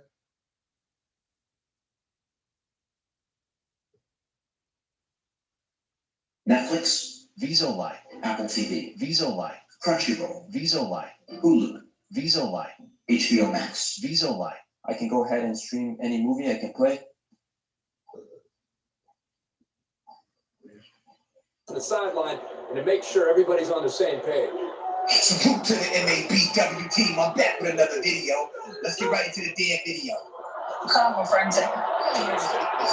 This video, right? Or see this video. Let me know if y'all think this story is bullshit or not. This lady is literally talking about a friend that she pretty much cut off because of the his baby mother. Now, I would think if somebody's your friend or a good friend, you're pretty much going to know if they have a child or not, and if that child is in their life with them full time. You just happen to ask this dude out the blue, I thought your baby mother was in your life with that your friend. To the people out there, if you have a friend that's supposed to be a good friend, whether it's male or female, aren't you going to know for the most part if your child is with them full time or not? If it's your good friend. I'm not going to talk anymore. Let's get right to the video. Today, I walked in his number so quick because me and him had a discussion about something because he's a father, right? And he has full custody of his kid. And like, it's never my business to say anything or ask questions because that's not my business and I want to, whatever that you got going on. So then he was like, man, I gotta pick up my jit today, da. And I'm over here like, pick up your jit. I was like, I'm confused. I thought maybe mom wasn't at work. He's like, oh no, she left 3 years ago. I haven't seen that. Okay, let's stop it right there. What does picking up your kid have to do with I thought the baby mother was in your child's life? So can fathers, let's just be clear here. Can fathers not pick up their kids and have like some parenting time with them or some type of custody setup arrangement with the mom? She goes directly into this. I want to remind you, this is her so-called friend. She goes directly into, wait, hold on, you said you got to pick up your jit, which means kid. You got to pick up your jit. I thought the mom was in your child's life. What do I got to do with picking up? What do I got to do with picking up his son? And I'm only saying this to say, I believe that some of these women come online to stir the pot. And when I say stir the pot, that means make up a bunch of bullshit to make men always seem like the enemy. I really truly believe this is the agenda of some women out there. They literally think of stories to make up in their head to get online and stir the pot. Start trouble, in other words. Now let's continue with the damn video. Since, and I was like, damn, that sucks. And he was like, no, I knew she was gonna do it. And I was like, wait, what? And he explained it. He was just like, oh, it's a long story. This is what happened. He was like, I tried tracking my baby mama. And it completely backfired on me. And I was like, what do you mean? He's like, I knew she really, really wanted a kid. And I knew that like she was such a kind, sweet person that she would put up with my bullshit. He's like, I never really cheated on her, but he's like, when people talk about weaponizing incompetence, he's like, I did that shit faithfully to the max, just to like make her feel like if she left me and left this kid would be miserable because I wouldn't know how to take care of the kid. So I was just like, I honest to God, I didn't really say much. I just said why. He was like, because I didn't want anybody else to have her. So I would literally like make her feel like she had nowhere else to go. And then I was like, damn. He's like, no, what happened? He's like, one day that she just left. She went to work, never came back. And like a couple of days later, I got papers in the mail that she like relinquished all her rights, and she literally just like did, and I had A couple days later. Now, if anybody has been to family court or anything like that, you know for a fact the paper don't just come a couple days later, especially if you're relinquishing your rights for a child. But that's a process. Somebody out there, if you think I'm lying, go ahead and Google that shit. The men know that have been through that, and the women know. You can't just send paperwork in the mail, relinquishing your right as a parent to the father, saying, you know what, here's the paperwork, I'm done with the kid. It doesn't work like that. It's not that simple the way she's making it sound, or the dude made it sound her. And once again, that's why I state, I believe these women think of shit to come online and talk about and stir a pot. Well, I want to remind y'all, this is her so-called friend. So you never knew this about your friend, your male friend before. Never. Y'all ain't got nothing else. But let's continue on with the story for her sake. I've seen her since then. And I was just like, in my mind, I was thinking, I was like, you know how far you have to push a woman who's always wanted kids to save that kid and for that man. And then that I got him. That's the reason I was like, we finished the conversation, and then I was like, okay, I'm going to be 100% honest with you. Everything you told me, I really wish you would have lied instead of told me the truth. He said, why? Like, I thought we were cool. I was like, we're cool, not that cool. I don't know about your morals. I don't align with them, so I gotta dip, bro. Blocked him off everything, deleted his number, and I literally told him, don't ever contact me again, because you as a person, I literally don't like you. And it was all good just a week ago. How don't you know about somebody that you're hanging with? They got your number, your social, you're out hanging out. How don't God know? What is this, like MySpace? Everybody your friend? Anybody can be your friend? I can't count how many friends I got on one hand in reality. Like in my city, I can't count if I don't. Everybody's not my friend. Everybody is not my freaking friend.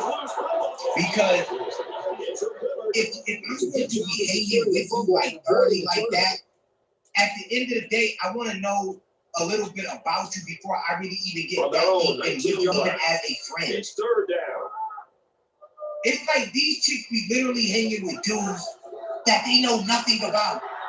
Nothing. But he got your number. He got all your socials. He come to your crib possibly. You go to his crib and you don't know nothing about the person. The fuck y'all be doing? It's one, the fact that you literally took something from that woman, knowing damn well she wanted that. That was something that she's always wanted. Probably been wanting this since she was a kid. I don't know who this woman is. Probably been wanting that so much, but you pushed her to the limit that she looked at the thing that she's always wanted and walked away from it. And I know that had to be the hardest thing that girl had to do. I don't even know the girl person, but I know the struggle that she got her pregnant on purpose to weaponize the child against her, to make her mad because she would know that he can't take care of the child, but he got both.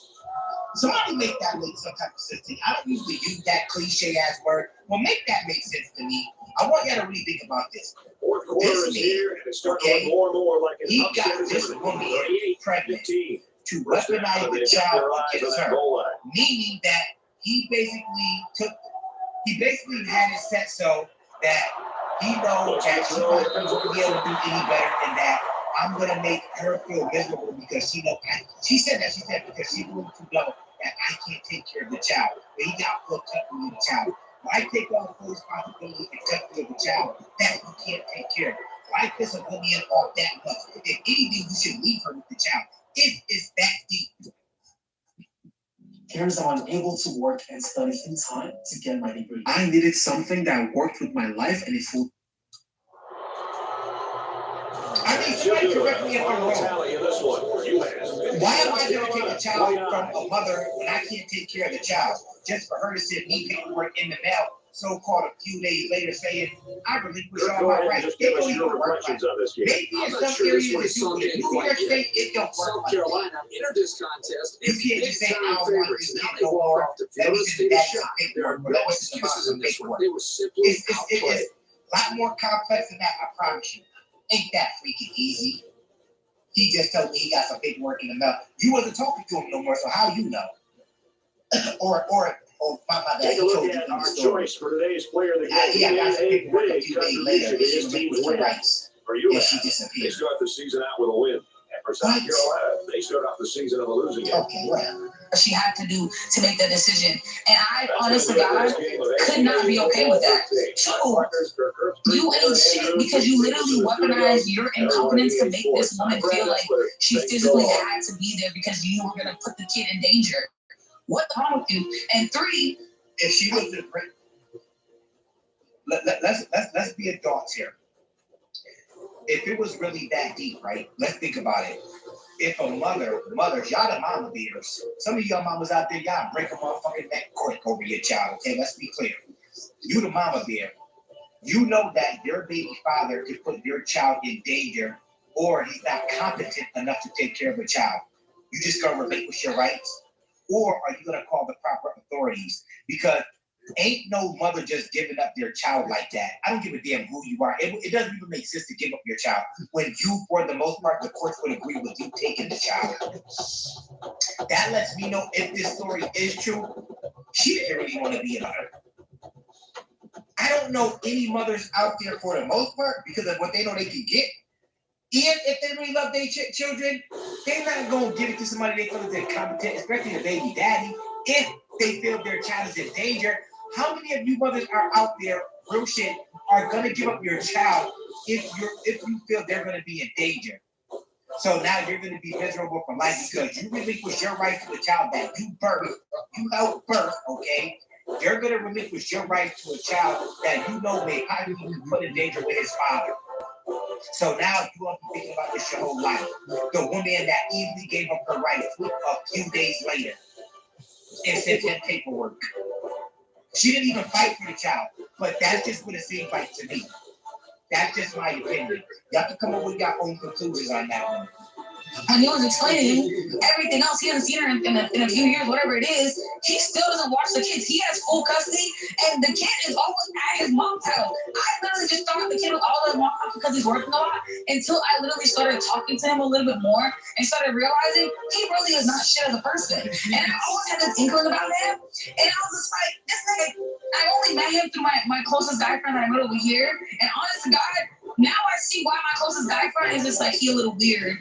But he okay, but I don't beef him as much. And my closest guy friend warned me about him.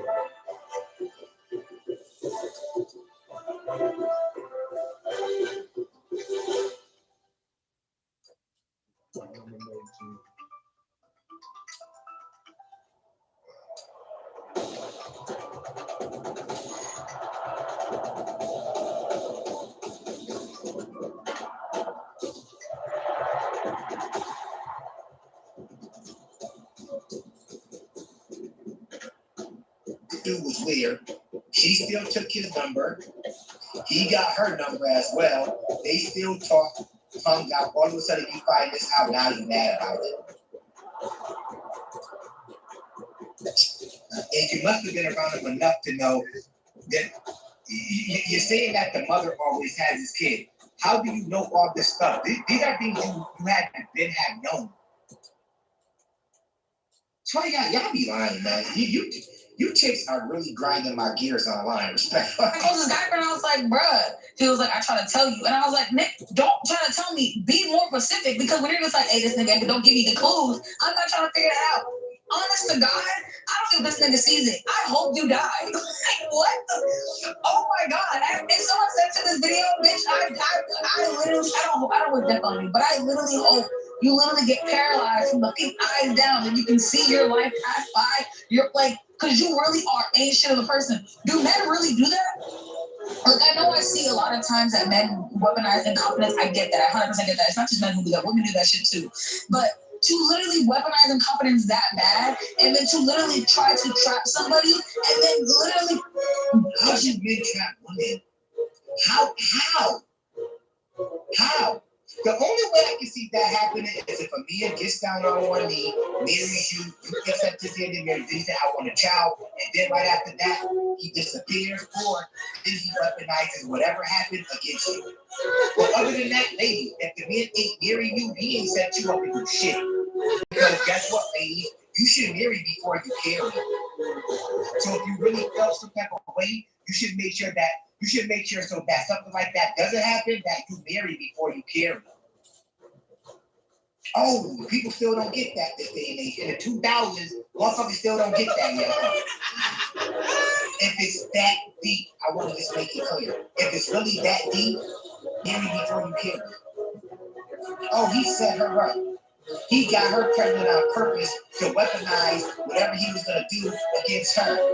So he can have a baby with her, and then she gonna know that he can't take care of the kid, and she gonna be mad for life. Ah, yes. Back home and unemployed. I have no idea what to do. Everybody in my voice. What's the point of that? I'm really trying to wrap my head around what's the point of doing something like that? And once again, how did he set her up to get her pregnant? Ladies, I don't know how many forms of birth control it is, but I know there's a lot. Y'all probably can name off all of them. I know you got Plan Bs. I know you got women contraceptives, female condoms, male contraceptives, male condoms. There's all types of shit. There's other things you can do too. And I'm pretty sure for most of y'all, the last resort, which probably a couple of women done this that y'all seen online, is right to the clinic. About 4 times or 5 times. That's not last resort shit. Respectfully. Pushing that person to the breaking point of letting go of something that this person always wanted. Oh, I can't. I'm literally like I'm pissed because what? And then it makes me realize how many times did women go through this and literally just put up with men because of it. I know women weaponize incompetence, but the thing is, women weaponize incompetence in a certain degree. They don't push the limit. Are you serious? How do you think the women weaponize incompetence to a certain degree? Fellas, I'm gonna let that marinate. We're talking about emotional women, some of them out here. They only weaponize incompetence to a certain degree. Women, hell hath no fury like a woman in scorn. You ever heard that one, Toots? I'm pretty sure you have. Let's continue with the damn video. Limits. They don't push. They weaponize incompetence or something. They don't push the limits on when it comes to like weaponizing incompetence. When it comes to like deep emotional wants, like a woman will weaponize her confidence to be like, "Oh, I can't do this together." Like little things. As a lesbian, I've seen it. I have allowed it to happen. Certain things like, "Nah, we ain't doing this." But like the things that my homeboy told me, and the thing that like my friends deal with men. I am so appreciative that God himself and the universe made me a lesbian. Because God made you a lesbian. I'm going to let that marinate real quick, y'all. God is okay with, like, respectfully, God is okay with that whole LGBTQ culture. I'm not knocking you if you are that. I'm just asking a question. Is God okay with man on man and woman on woman? I'm just asking a question. I'm not judging anybody. I'm just asking a question y'all out there in the audience. Y'all can come to the comment section and let me know. She said she happy God made her a lesbian. I didn't know God made Eve or Adam and Adam. I thought God made Adam and Eve. That's what I thought. I don't know. It may be different in some other Bibles. Maybe there is a thing where God made Eve and Adam and Adam. If y'all can find that version of the Bible, please let me know. I would love to read it. Respectfully. I promise you, I couldn't. I could not. Oh my God. But this does not give you guys, other straight women who are watching this, whatever the person, this does not give you the leeway to jump in the comments like, this is why we go to women. We don't want you over here either. You just gotta take better men. Y'all need to do better screening processes and stop killing men off. Like, and stop trying to make kids with that and pass down genes because intelligence is passed down. I don't know if y'all know this. Start killing them genotype in their brain to die off. I don't know what to tell y'all, but I'm confused. Oh my God. Sorry for the video being so long. I need to calm down. I'm overthinking. The least chosen, by the way, even with the lesbos, most likely. She came in here and had a whole ring. And now we got other couple of big robots talking about this shit because they mad too. So now they got some words for us, fellas. Here they come. Let's do it. I'm going to tag the girl's video, or tag the girl whose video I'm talking about, but this girl just... You have me seeing all of these big ass stupid glasses on, fellas.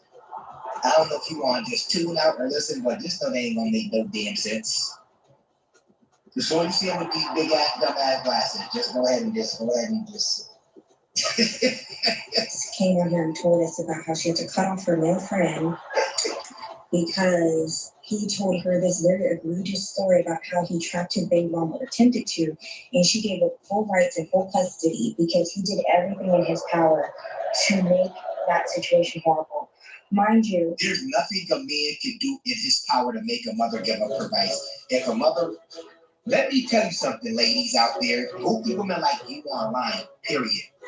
There's nothing a man can do on earth to make a mother give up her rights to the child. If anything, the man is going to be the one that has to give up. The judge will make sure, I'm telling you right now, the judge will make sure that the man will feel like he's the one that has to give up the rights. I promise you. Women can make it much harder for men in the court system. Men, we can make it a little rough too sometimes if we fight it and we pay that money to our lawyer. But the thing is, for the most part, women, when it comes to the family court system, women can make men's life a living hell, okay? Y'all can miss me with all that crap. Because, see, I really know what's going on out here in these streets for real. And a lot of other men do too. You women can come out here and talk all this shit you want.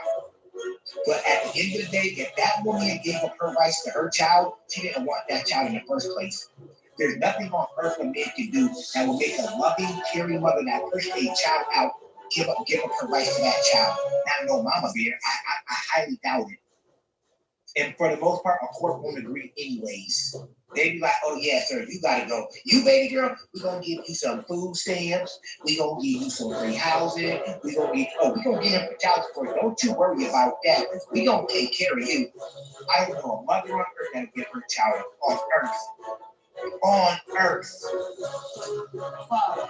What's that? I just put the button out from base 44. Guys, maybe it just built enough. Impossible. Interesting. Can it generate reports? It can now. Can you say you can all build that now? he got her pregnant, knowing that all she wanted was a baby. All she wanted was to be a mother. All she wanted to do was get pregnant and be a mother, but she didn't want marriage. And y'all, you box her leave anything. He got her pregnant on purpose because he knew she wanted to be a mother. So skip the whole marriage part and all that shit. She just wanted to be pregnant and be a mother. If she knew better, she'd do better. That's what women are doing now. Y'all skipping over the marriage part. If you do want a kid, if you do find that right man, you're gonna skip over that man, marry you, and just have a baby by that man, not knowing what the outcome could be. Because hey, let's be clear, people break up every day, B. And at the end of the day, you can become a single mother at any time, especially when you're not married, B. Somebody out there fucking talking to me. I really do this, by the way. You can't get nothing past me. That doesn't even make sense. Yeah, I'm around it. I ain't got time to play around with y'all. Here we go. Listen to what she Got off her male friend because he told her this very egregious story about how he tracked his baby mama or attempted to, and she gave up full rights and full custody because he did everything in his power to make that situation horrible. Mind you, he got her pregnant, knowing that all she wanted was a baby. All she wanted was to be a mother. They said he was commenting on how sweet and how kind this woman is, right? His motivation for destroying this girl and creating a broken home was just because he could. She didn't do anything to provoke this man to want to do the things that he did to her, like getting her pregnant just so that he could use weaponized incompetence. This is coming out of his own mouth. He used weaponized. Somebody with a sound ear ain't gonna believe this shit. But women, see, that's women. Some women are at fault to a T with this goofy shit. A woman can say something and we're gonna believe it.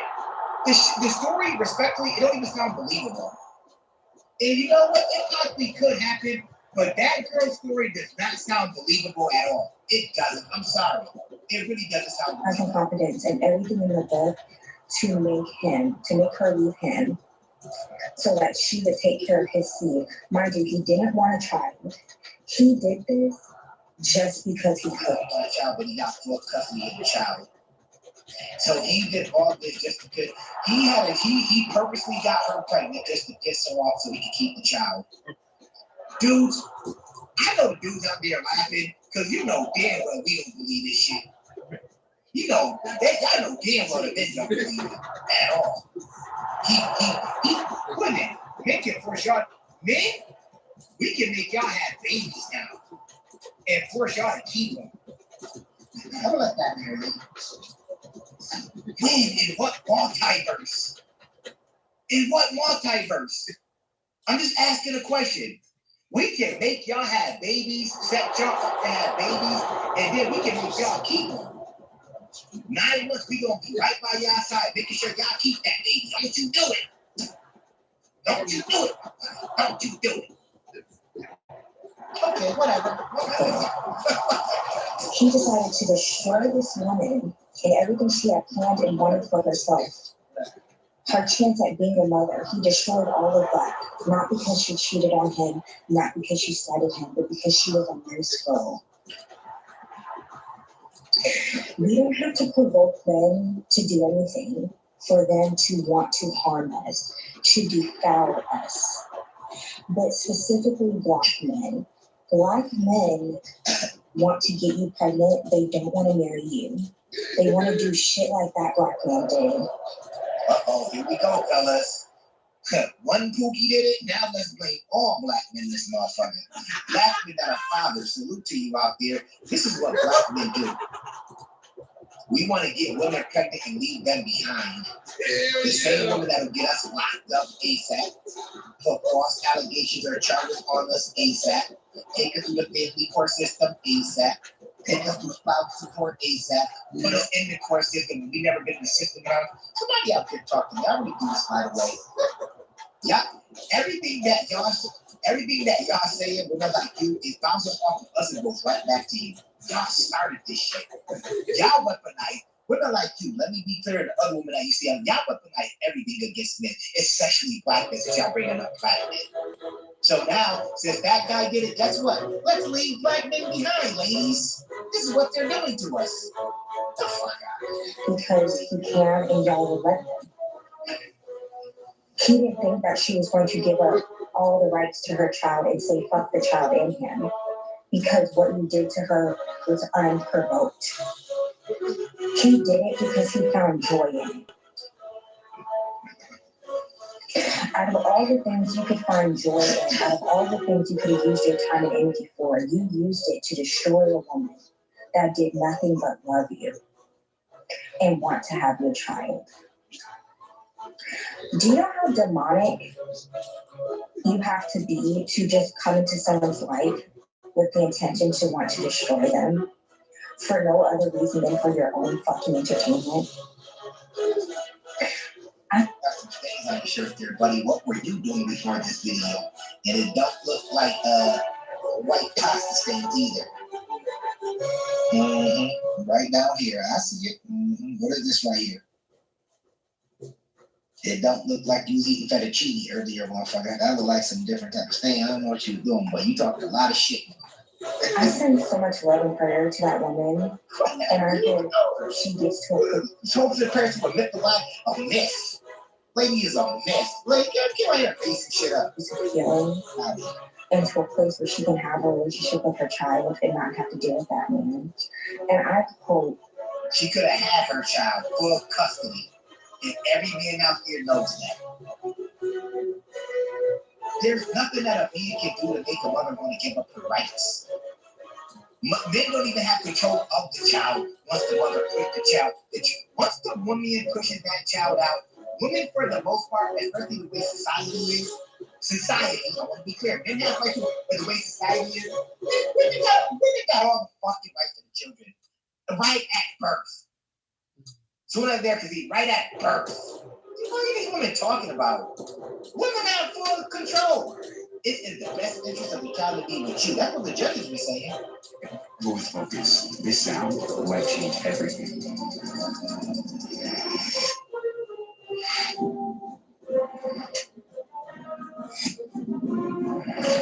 Brain FM is neuroscience-backed music designed to cut through distractions. Instead of fighting your brain, it just enters flow.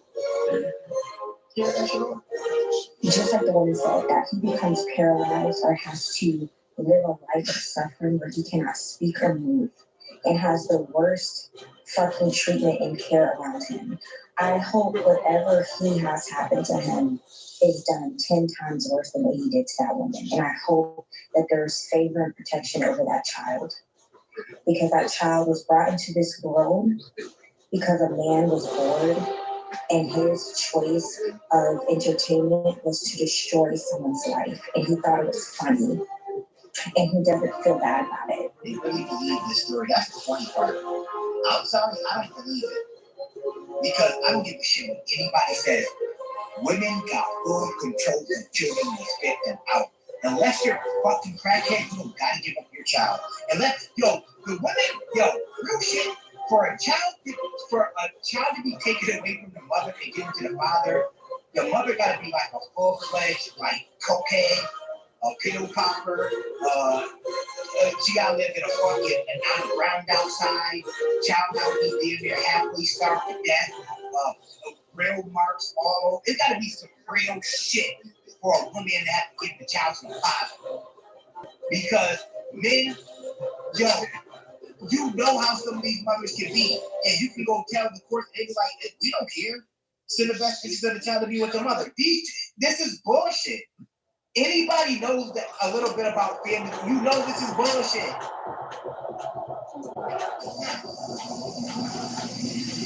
That's what I think about the game. That's how I feel about Heather, because she's also on a podcast with old girl talking about, and she's interviewing her baby daddy, and he's not marrying her either, and he's making up all these excuses talking about fucking colors why that he hasn't married Heather yet, and she's sitting on that chair looking fucking goofy.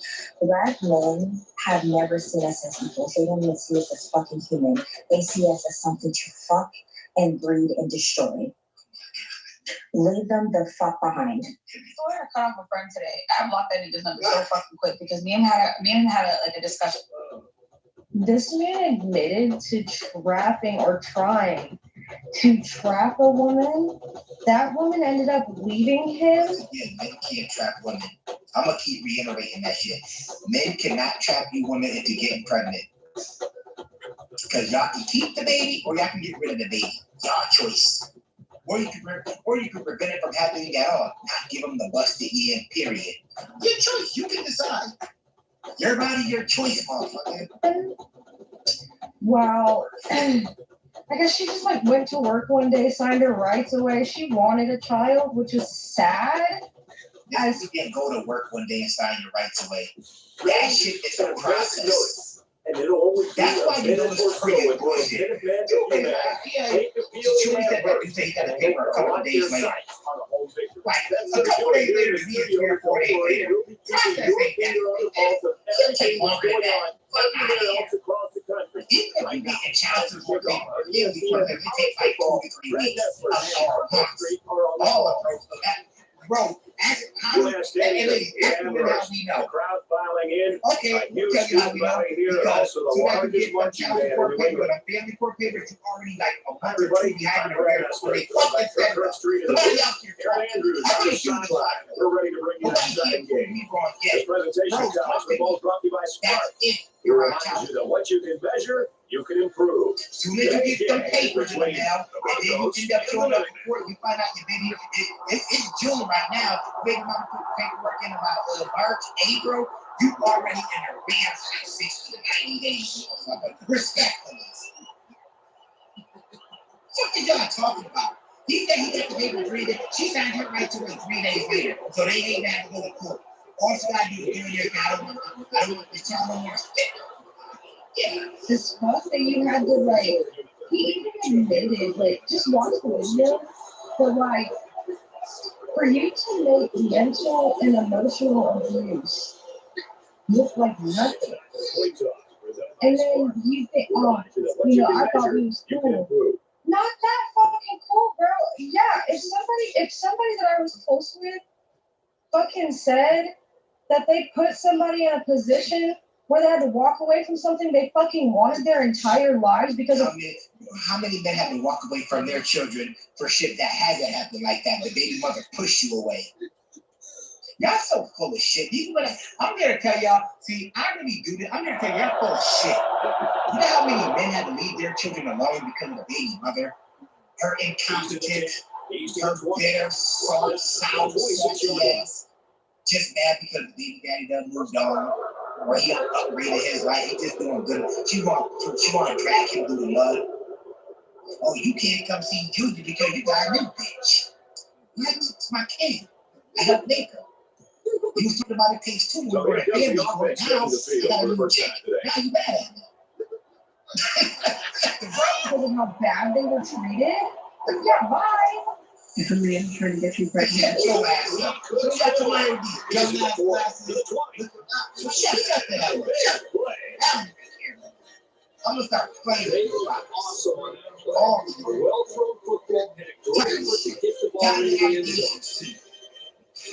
in the next 6 months, he definitely hates you. It's 100% a trap. You should definitely run. If you have someone that is intentionally trying to get pregnant, and the first words out of his mouth this morning were, "Are you sure? I think we should wait." You're not safe. I need you to understand that men are going to start intentionally targeting you for pregnancy. They are going to be doing it on purpose. They Update from the studio. Reese, what did you got? Women can make the conscious decision to say, I'm not even going to get pregnant unless I'm married. He was reading the defense. Lady, if anybody in the comment section can just tell me how, I would appreciate it. No beef, no shade. Just tell me how we can intentionally trap you or target you for pregnancy and lie to you to make you have our baby. Understand?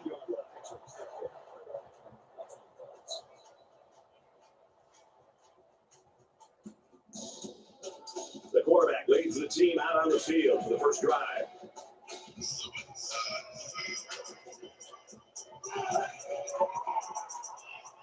He's on the run. He's out to the 3. The 38-yard line. Asking a question, ladies. No shade, no offense, no nothing. I'm just asking a question, ladies. Please tell me. Please, Miss Lee, Valerie, Janet, Dee, Dogonomics, tell me. Janae, all of y'all, ladies, y'all be in this conversation. Tell me, maybe, please. All of y'all. Remember, ladies, y'all remember, ladies, all of y'all. Tell me, please. It's a lot of y'all. Tell me, maybe, I just want to know. Maybe y'all have the answers. Just tell me, please. I'm just asking a question.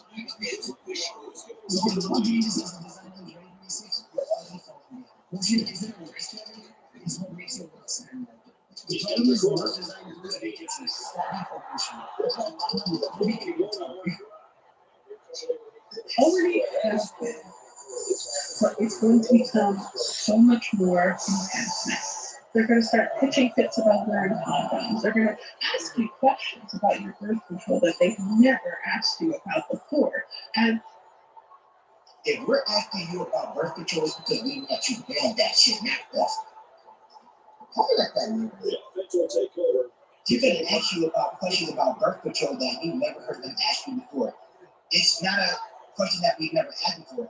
It's either a yes or no, like you want birth control or not. And if you say no, well, we don't get the strap or might put on tour. We don't know. We might get be just fucking. What are you talking about? If we ask any woman, ladies, if we ask you if you're on birth control, it's because we want you to be on birth control in case the guy won't lie, not because we want a baby. You believe it. Because if you say no, you're not on birth control, he's gonna say you're trouble. Let me guess, women, y'all can't tell the difference between a man having lung protection and not having lung protection. Y'all can't tell. You know what's funny? Throughout my life, you know what some women have told me before? They're allergic to latex. I'm Bush. Man, some of y'all probably went through that before. They're the ones that don't have to wear a condom. I'm allergic to latex. This shows that he needs to be sacking the quarterback to say that to me, fellas. So it's third down. They got 2 yards to go. What? They're gonna sweet talk you. They're gonna say, look, respectfully, you ain't gotta nobody, you ain't gotta worry about that. Put it like that. To the bros out there. Why she ain't gotta worry about that shit like that? I'm just asking a question. Don't shoot the bad. Don't shoot the messenger. It's first down. Men, respectfully, all I do, you ain't gotta worry about that. All I do respect. That's the least of your work. That's the least of your work. I can promise you, a dude don't come over the whole I promise you. That motherfucker gonna see his pull-out game in the motherfucker. He can see that shit in the future. His pull-out game is gonna be like eons ahead of time.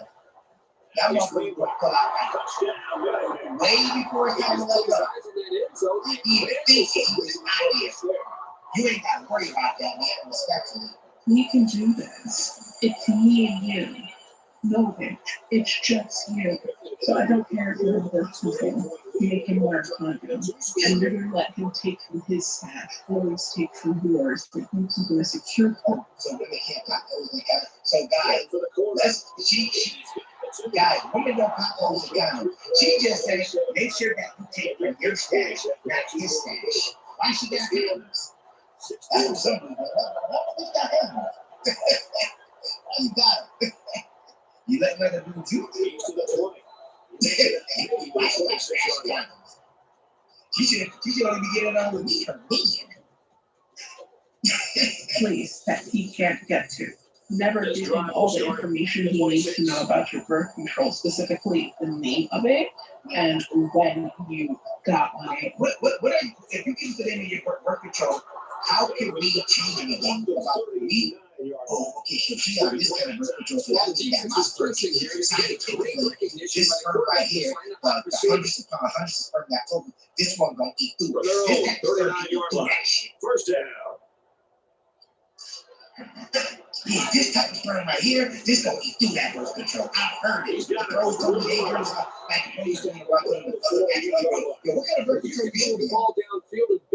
Okay, did she get pregnant by it? Will it eat through it? Okay, I'm gonna get this bitch pregnant on purpose. What? From the 48-yard line. First down. When you need to have it replaced, nothing like that. He can't know it. And very important, especially if you live with him. Notice if he starts trying to clock your period. Great tackle at the 37-yard line. Well, how about the points? This kid wasn't worried about the blitz at all. Most middle linebackers are coming and staying calm. You know what's funny? Y'all act like y'all don't know what y'all period is, but when y'all ovulate and when y'all do get ready, it's first down. All the time I hear I make clear periods, I'm pregnant. Pros don't, that's the pros do not care about when y'all period comes. Let's be honest with you. That's what it is. Pros ain't even know that. Oh, I speak wrong, man, when I said, they don't even fucking know it. Only time we know is when y'all tell me you want to get something, you be like, I'm on my period. You're like, oh, your mouth works. It's a weapon form against you. Okay, that's the world we live in.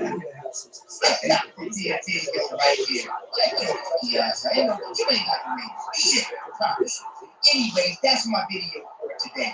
If you like the video, comment, like, and subscribe. It ain't costing you a damn thing. And of course, I'ma holler back at y'all later. Peace. I'm going to slit your throat and choke you.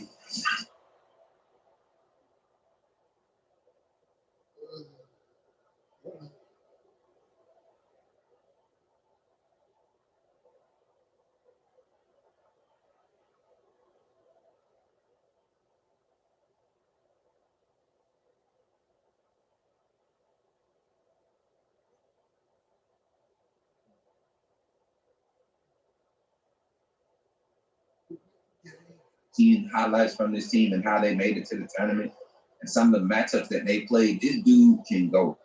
And he's one of those style of players that when we played Arkansas, what was the guard name that went off for 49 against us?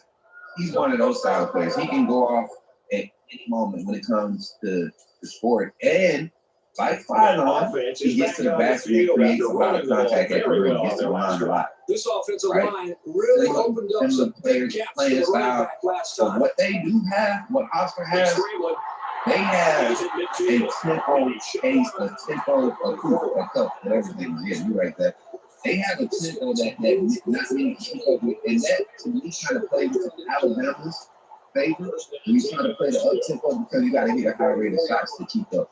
And we know in transition up tempo, that's Bama's limit. That's the only reason I got them saved. Like I got Bama getting past Oscar. Because I really do feel like when the numbers get thrown in, the volume gets thrown in, that's the primary factor. I think both the team center and turnover margins, and also, defensive rebounding. Anytime Bama plays weak rebounding teams, we usually have pretty good success. And we usually can get more possession. We speed up the game and create more possession, so the numbers are better. But I think what saves us in this game, honestly, we look at this. Our second lead scorer is Aiden Howard. And you look at the player usage percentage, he is the second highest he's the third highest on the team behind Aiden Sherrill, I believe. I think Aiden Sherrill is the second highest usage behind So as far as possessions, all again, we had Aiden Holloway number 2 on the roster. So that's going to be missed. When we count on the trail right, someone that can be streaky from the offensive side, can get hot, and when he's hot, you let him not be violent. But we know he struggles with ball handling and turnovers. That's why his play, for me, honestly, that's why I think he's been limited as far as how much guard play on ball handling guard play that he's been given as far as his responsibilities. I think off guard, spot up shooter, defensive presence, getting the player, you got that with Rice. But as far as getting the offensive quality production that you need up and down the floor, what are you finding with Holloway not being available for this game? And like I said, you got to find a way to dominate in the paint. Even if you're not scoring in the paint, the boards have to be the focus for this team. Build momentum using this game because we do have the size advantage. But like I said, the pace, if we're not hot, they can push us. They can push us. I got Bama. I got Bama beating Hospital. And I think people will start to understand what I'm saying about NATO's philosophy. Taking away Hospital and them, that's how you beat us. You have yet to see NATO really make true adjustments since he began coaching at Alabama. Shout out to my TikTok family. Continue to tap that screen, man, over there on TikTok. And then we also live on Twitter and Twitch. Thank you. So make sure y'all continue to show some love, man. We got 12 viewers in the chat on YouTube. Thank y'all for tapping in. This is Thursday, man. Y'all know we don't usually do the live on this time. But I did want to interact with y'all. We even have some good post live interaction. So get post live and you tap in with Coach Network. make sure you drop by on the make sure you share and comment. Let me know what your picks are in the bracket. Who's your team to win it all? As a matter of fact, you get something queued up on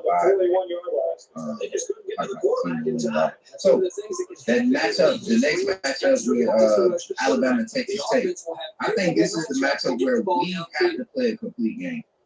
We have to play a complete game.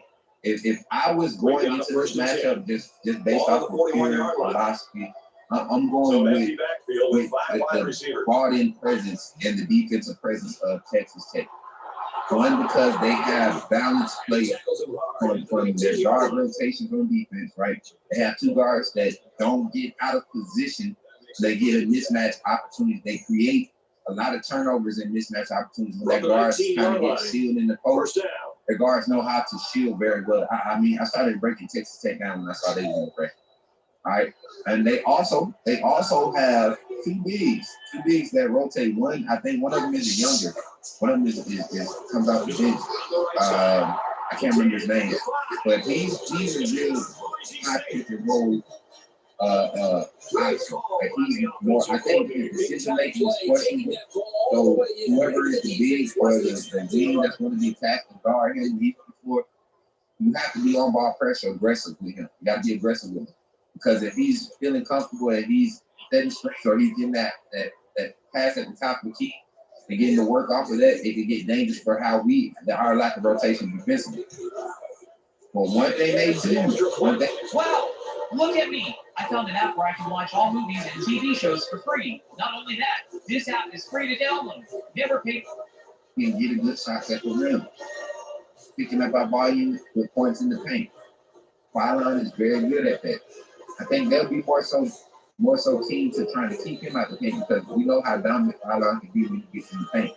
But it's creating his own shot or pulling up at the mid range or giving it off to, kicking it off to the wing, to the open players for the open threes. Got to be able to use our spread the floor for high philosophy, right? But you got to have activity off screen. Got to have your bigs active.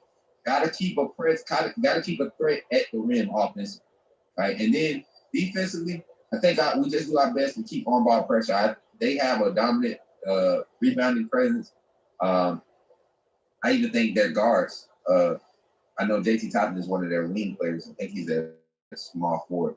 But their guards even get active on the boards. They're very bought into getting on the board. So with that, you just kind of play tempo, pick up your possession count, limit their second chance points. Right, you gotta have that presence on the board, right? And then just protect the rim, and gives us a chance. But I did have Texas Tech beating us in that round. In this round, Wright State, Tennessee. You go Wright State for the upset. We just got a notification the NCAA tournament going to give us 90 minutes, so let's hurry to get our picks in. Wright State. I got Wright State for the upset against Tennessee. Then I got Iowa State beating Kentucky. Next, I got Houston winning out of Texas A&M. And I got Illinois over North Carolina. I think Illinois is just a better team this year. That's a quality matchup. But with North Carolina, I kind of turning the curve towards the end of the season. I know they did very well in that conference tournament, but got to think ACC is stacked. The top heavy. Yeah. Oh, what's he doing? 1st and 10. Ball on the 43-yard line.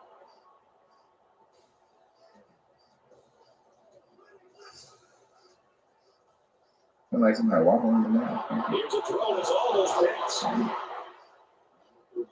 All right, so now we have Nebraska and ncaaf season.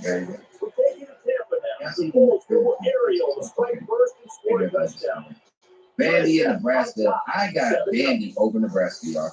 I got Vandy over Nebraska. I do think Vandy is a good team, and the way they competed in the SEC this year, they're one of those teams you just don't sleep on in the tournament. Of course, Porter will be there. I think we had UCF over UConn. I think we had UCF upsetting UConn. No, I'm gonna go with UConn. I'm gonna have to go with UConn. I like the matchup. Now that I'm looking at it, I like UConn to hold steady. As someone in North Carolina, I hope UNC wins because I can't hear all the crowd from the fans. I feel you all right. What's up, brother? Good morning, Coach. Put me in the game and roll tide trying to get Texas Tech the belt. The belt jingle since it's March Madness week. Man, listen, I hope we can pull it off. I don't trust Nate Oates, man. Y'all can trust me. This is my brand. I don't trust him. I have not seen Nate Oates coach a game yet. Yeah, I don't know. It's first and 10. Yet. I have not seen him coach a game. I've seen him put good players on the floor. I've seen him recruit. I've seen him give good players access to score and do whatever they want. But I've yet to see him coach a game. So, Louisville, I got Louisville to upset Michigan State. St. John's over Kansas. Duke over Ohio State. All right. Now we're getting to the Sweet 16. I got Duke coming out over St. John's. I got UConn. No. Hold up. Wait 1 minute. I like the Louisville matchup. If Louisville makes it out of that Sweet 16, round of 32, I think they continue that momentum against the UConn team that hasn't been. I like UConn. This is a hot other night when watching. I like Ford over Vandy. What is that got mind control over the SEC right now, y'all? I don't know what they do to it, but they got mind control over the SEC. If Vanderbilt as good as they have been showing up, I like Florida. I got Houston over Illinois. This one is hot right now. Like I said, I had Arizona coming out of that bracket. BYU. I like BYU. I like that. Over Purdue. I like that matchup. I like Michigan over Texas Tech. I like Wright State to make it to the Elite Eight.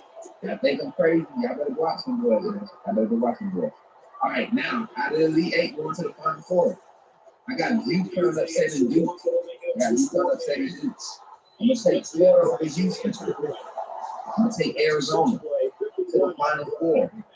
And I'm going to take Michigan to end Wright State's Cinderella story. Dino said UConn for the hop. I got Florida beating UConn to get to the national championship. And I got Arizona beating Michigan for the best game of the tournament. Just to have two number one seeds, Florida, Arizona. For what? This is the second year in a row? Is this the second year in a row, Florida and Arizona? Haven't they been like the Final Four some reason? I got Arizona winning it all, y'all. I got Arizona. I like what they're doing. I think they bring a crazy team back next year and make another push. I think this is the last year they actually just dominated. Arizona, the total points for this game. I got Arizona winning this game. 81, 72. 81, 72. So what's that? 53. Right? 81, 72. I'm 53. That's a point. If I did that wrong, that's right? 81, 72. 81 to 72. I'm right. I'm 53. I know how to add. I'm saying mine. Oh, that's my bracket, y'all. That's my bracket. Let's go back to the top. Round of 64, I got Duke over Sierra, Ohio State over TCU. St. John's over Northern Iowa, Kansas over CA Baptist, Louisville over South Florida, Michigan State over North Dakota State, UCF upsetting UCLA, UConn over Furman, Florida over whoever comes out of there, Clemson losing to Iowa, Vanderbilt over McNeese, and I said be careful with watching when you watch this McNeese and Vanderbilt game. McNeese might push Vanderbilt, but that to me is going to wake Vanderbilt up. Troy, Nebraska, same thing. That could be an upset there. North Carolina over VCU. VCU always traditionally just comes in the tournament and does something crazy and pushes up the top.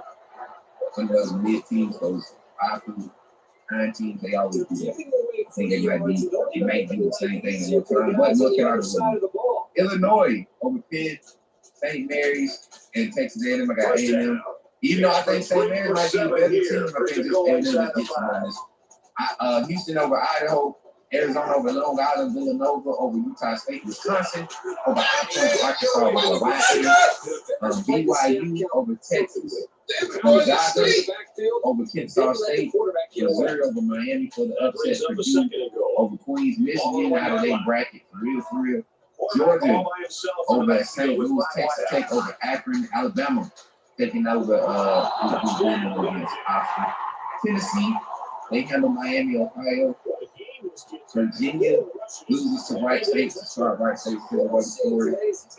Kentucky over Sinclair, Iowa State, and Houston State. Then get back to the top of the round of 32. Let's get to it.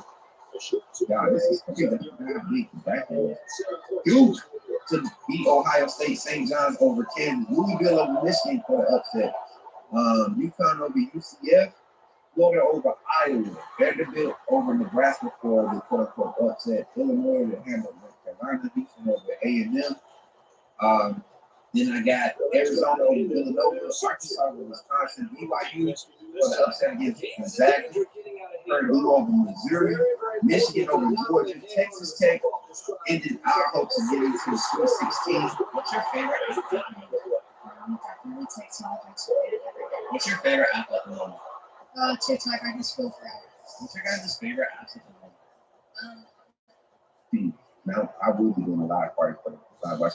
I hope we do beat Texas Tech. I'm not gonna lie, y'all. I don't care about my bracket yet, but I really hope we beat Texas Tech and make another Sweet 16 push. So we'll have 1st and 15 as a fan, but I just can't see it as a basketball fan. I can't see it. I can't see it. Nate Oates, man, people get mad at me for being so critical. I'm not taking that away from wins. You can win a lot of games, but that doesn't mean that doesn't mean you have a good philosophy. Good players find a way to win. They find a way to get together. Playing at the collegiate level with good players. A lot of the players are in Nate Oates' system, not surprising right now because of philosophy. Because you don't develop good players in the system. Duke over St. John's, UConn over Louisville. I think Louisville gonna make a real good game against UConn. And Vanderbilt, St. Florida just handles Vanderbilt. They got mine control over the SEC. I think I said that already. Houston over Illinois, Arizona over Arkansas. I think that's a blowout win too. Arizona kind of starts getting the chance that it's their turn to lose. BYU upset Purdue. Michigan over Texas Tech. Wright State over Iowa State for another upset. Continuing their Cinderella story, the Elite Eight. This is going to be game central. I think it's going to be one to watch. Duke and UConn. I got UConn upset in Duke, and that's Duke. Florida over Houston. I like Florida. I like Houston too. I like Houston, but I think Florida is more complete. They got a few more offensive options. They got a crazy kick press, and they get high fire too on that high pick and roll action. Arizona over BYU. I think Arizona is the best team in the tournament. It's your Michigan over Wright State in there. Greens, Final Four, we got Florida over UConn, Arizona over Michigan. And then for the final of the national championship, we got Arizona winning it 82-71. And I'm submitting my bracket right now. Y'all give it up for everybody in the chat. Man, hey, let me know what y'all think about your boy bracket. What y'all think, man? Y'all think Arizona got a special winner off? Who do you all have a name out in the chat, man? Let me know in the comments here on Coach Network. As we get ready to close out, man, I just want to come and share my bracket with y'all. I think it was fun. I think I was realistic. I love my Alabama Crimson Tide. I believe anything is possible. But I think that Texas Tech team, we get past Hofstra, and I think we do have to pay attention to this Hofstra team. We get past Hofstra. We're going to have to play our best brand of ball. We're going to have to take care of the ball. We're going to have to get quality shots in the paint because they will be dedicated to running us off the 3-point line. Yes, I do want Tennessee to lose. I just think they find a way to win in that first round, man, against Miami, Ohio. That's what they do. They find a way to win. But I do truly think Wright State. I'm telling y'all, Wright State against Tennessee in that second round, that will be, Rutherford, McCullough, that's the game. I want Wright State to beat Tennessee rather than Virginia to beat Wright State and then they beat Tennessee. Because that would be the storyline. Tennessee lost to the mid-majors, you know what I'm saying? Wright State, they play good ball, man. I got them win it all, not really. I got Duke win it. I like Duke to make the push. You can't see anything. I think that's what the matchup will be. Ball on the 44-yard line. I think that's what the matchup will be. Excuse me. I'm sorry, y'all. I'm young. If Duke and UConn see each other, I got UConn. Yeah, I got UConn. I think the guard play there is a lot more legit. You're going to have a couple of things. You're going to have a team that can really bump with Boozer defensively, and he has to guard. He has to play both ends. And I think Big Boozer is a solid. He should be the number one pick this upcoming NBA draft. So, those are my picks, though. Those are my picks. Arizona to win it all. Roll Tide to everybody in the chat. Thank y'all for tapping in and hang out with your boy for a little quiet segment. Y'all, we got highlight reviews coming up later on today, man. Y'all stick around and help us have some fun reviewing these highlights, but also helping these kids get some exposure. I'm going to set the live stream up, and then we'll also have a live stream tonight, 8 p.m. a live call-in. So we'll be talking about the Alabama defense. We'll be breaking down the depth chart. I'm actually going to build starting on the defense. I want to, and this is just speculation, not based off of anything that we've seen just as yet.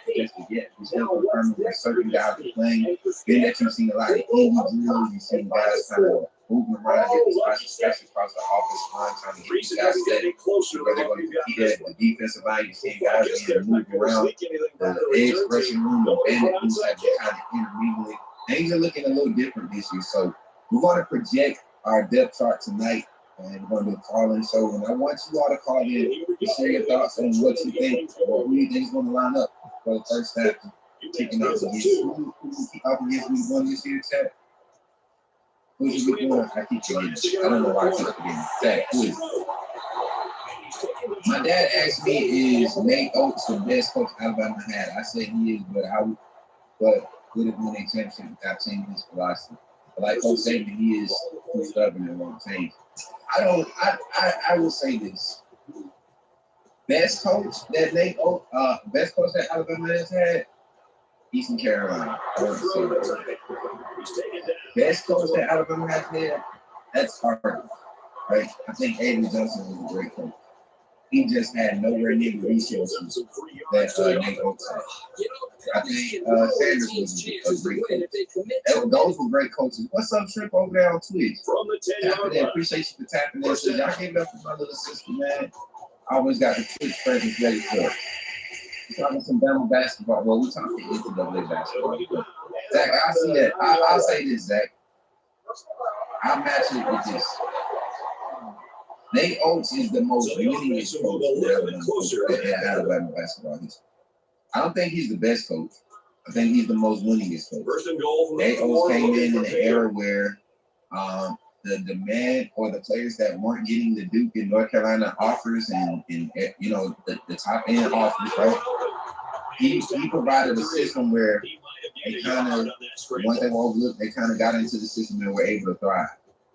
Right? Able to thrive. So we gotta be realistic about our approach when we're talking about the best coach. Now, is he the most winningest? Yes. I agree he is the most winningest.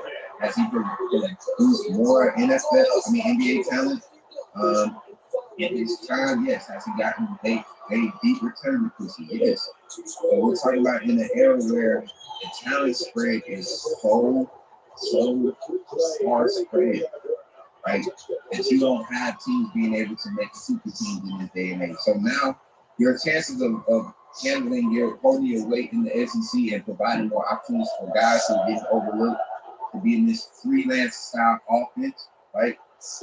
And not having to be pressured to be brought into the defense aspects of the game, which actually is just the thing with Nate Oates' system, right? He's more so about the volume and numbers of the offensive game, trying to keep the turnovers down, creating extra possessions. I don't know what he teaches on defense. It's hard to tell, right?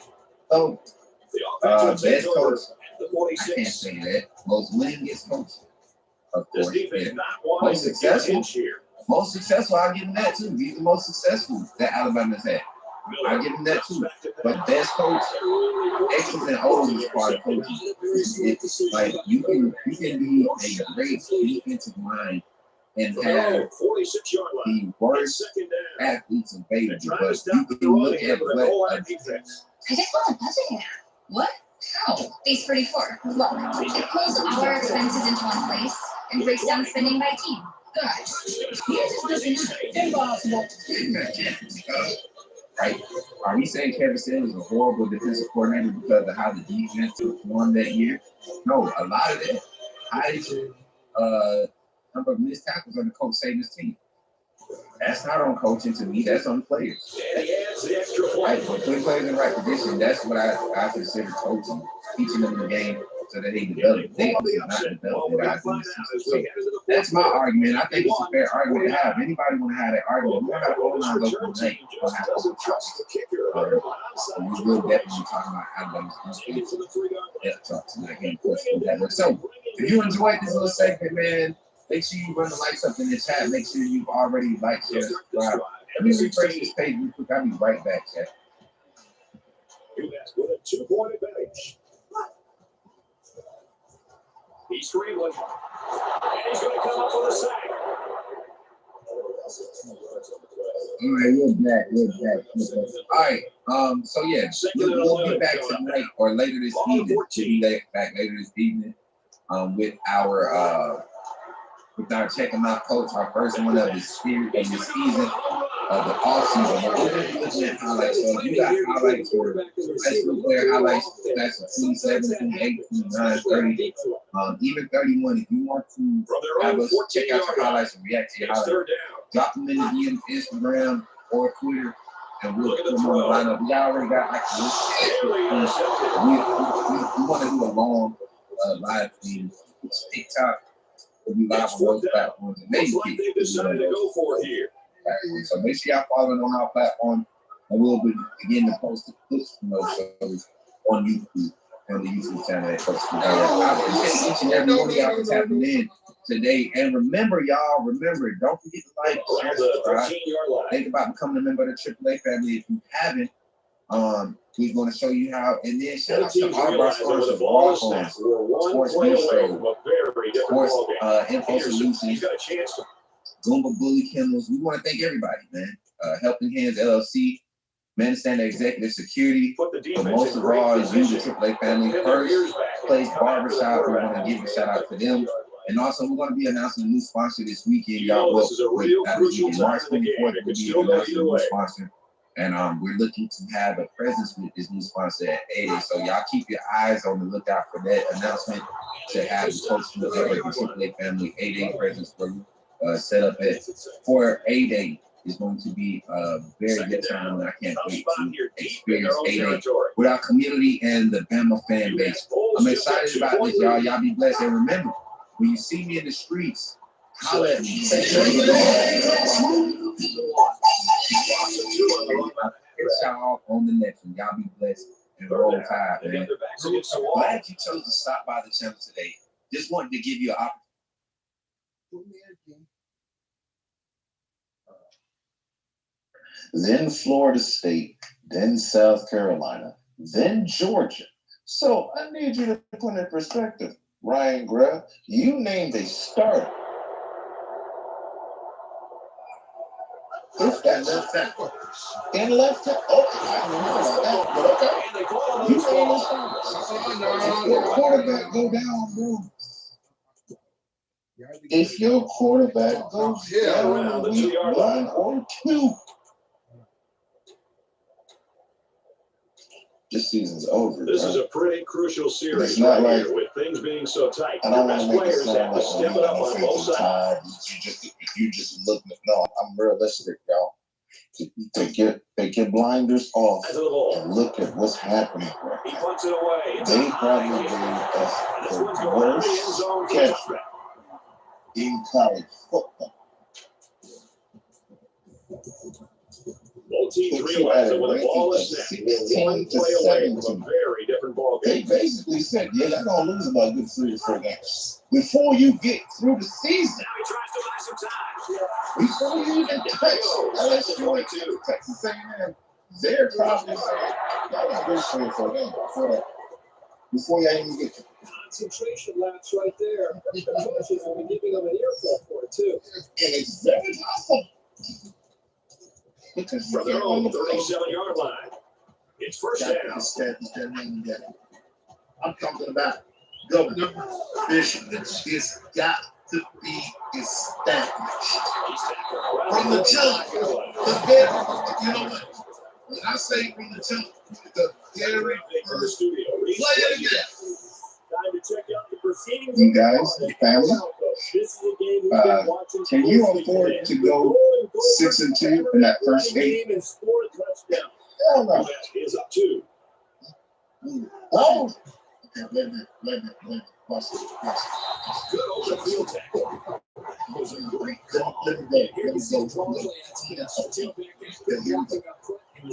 Dude of they said, bring up. Right. Look at Tennessee skip. Watch this. The first week, they're playing Fern. Going for it all over the end zone. Come on. The second week, Tennessee goes to Georgia position and make a play. That's impressive. Second down, 10 yards to go. Ball on the 34-yard line. And that won't be a pushover game. But guess who Tennessee plays third week? Tackle after decent pickup. Gain of 6 on the draw play. Bishop, y'all better take the guess. They're about 4 yards away here on third down. No cheating. I got the building right here. I want y'all to guess who Tennessee plays third week. And he's taken down. Boise State's going to take their first time out of that. Bishop Sycamore. Fourth down. And it's the offense that takes the field on fourth down. Kennesaw Short yardage defense here. Oh, what? Hey, like that one guy, Russell Westbrook. So what do you think? What? He's going to be short. I do it. I do it. Okay. What? Oh, what are you talking about, man? See, but who does Bama play third week? Move the chains. Man, that is frustrating for a defense when you think you've made a stop and then a flag gives them a first down. Tennessee. Now here's First the and catch. 10. Ball on the 13-yard Tennessee line. didn't play Texas. Just over 2 minutes in the game. We have them both at Leland Stadium. He's on the run. Then they go to Arkansas. He's taken down. Then He's Tennessee. got the quarterback. Same field. Then they go to South Carolina. It's the ninth play of the drive. Now, and they'll run him again. then after that, He they makes play it to the 6-yard line. Texas A&M, LSU, and Governor State team. Bam. They're giving away 3 yards and only making life easier for the guys on the other side of the ball. First down. This is why I'm saying, First and goal inside the 5. What I'm saying is, everybody think you're illustrious. You're illustrious. SEC commissioner for allowing this 9-game thing to come up. Because this is what you get. Two-score game. He splits the upright, so the answer. And here they are. If they make it, they back to the back. The offense has got to maintain some balance. It's one thing East to get Carolina, football, but what's running the football Kentucky, is Florida State, South Carolina. maintaining balance is very, very important. Now, I don't know nobody to take it out of context here. Young man being negative. No, I'm not. I'm being realistic. Didn't say I wouldn't for the time. So get that off your brain. Not saying it. I'm just saying it's going to be a harder goal. They'll start at the 40. This year for Bama than it was last year. You're coming with all new stuff. Richard Warning, the ball is loose. Exactly my position. And Bama goes to Tennessee. And we all know always be concerned how about that goes. Hey, Governor and Pete, didn't we say the floor is 10-2? Floor is 10. Tennessee? That's just for one team. That's not pretty. Yeah, I know. I know. Everybody's not going to have that. The defense gives up some free yards to the offense. Bandwagon. You're not really with the time. I've been playing since 19 something. You get the pass pass. How long you been? Tell me what about this team? We positive that we are best. All day long. And for Stanford, a very lethargic performance so far. And this is good. Like I said, this reading last night, just kind of doing some speed reading. The one thing that all of the sites that I read that they gave Bama the credit for was their defensive backfield. He's to the 10. That is how. The 26-yard line. Well, you got everybody coming back. So just about ready to return to action. That on defense, Less than 2 minutes in the fourth quarter. Now, offense, y'all already know what would be the system. I didn't even know this. That's why. Be honest with you. Go ahead, this You can't even say that. You can't even say that. The reason why I say you can't say that, the best thing that we have to the defense, because you got fans who's saying that the defense is trash because of the team.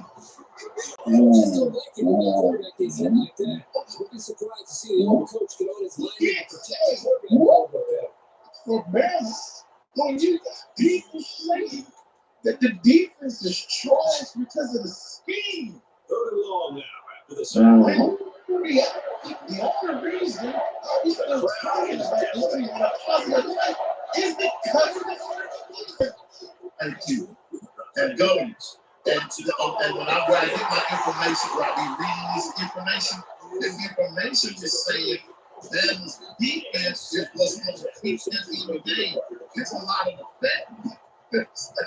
Like what you're saying, that the defense is trash. The writers are all saying Bama's defense is what's going to risk it. First and 10. Bama's defense has been wrestling for the last 3 or 4 years. I'm just saying. The last 3 or 4 is the defense that's been keeping us in games. With Nick Saban's last years of the defense, he's the defense. We're talking about the defensive coordinator. It always came on. This is Bama's defense. No, this is Saban's defense. Now it's Womack's defense. It is. It's the title. But this is trash. We've got the worst teams in the last 2 seasons on defense. Look at our rankings. Nobody's getting drafted. That all could be, 2 things could be true at once. Don't get me wrong. I don't mind having it. But 2 things could be at once. But the only reason why we're still in the conversation of college football playoffs is because of the defense. When is the offense that y'all been praising these 2 guys as offensive gurus? Where the hell are they? Because the reason for so far in the rankings is because of the offense. We're going to see.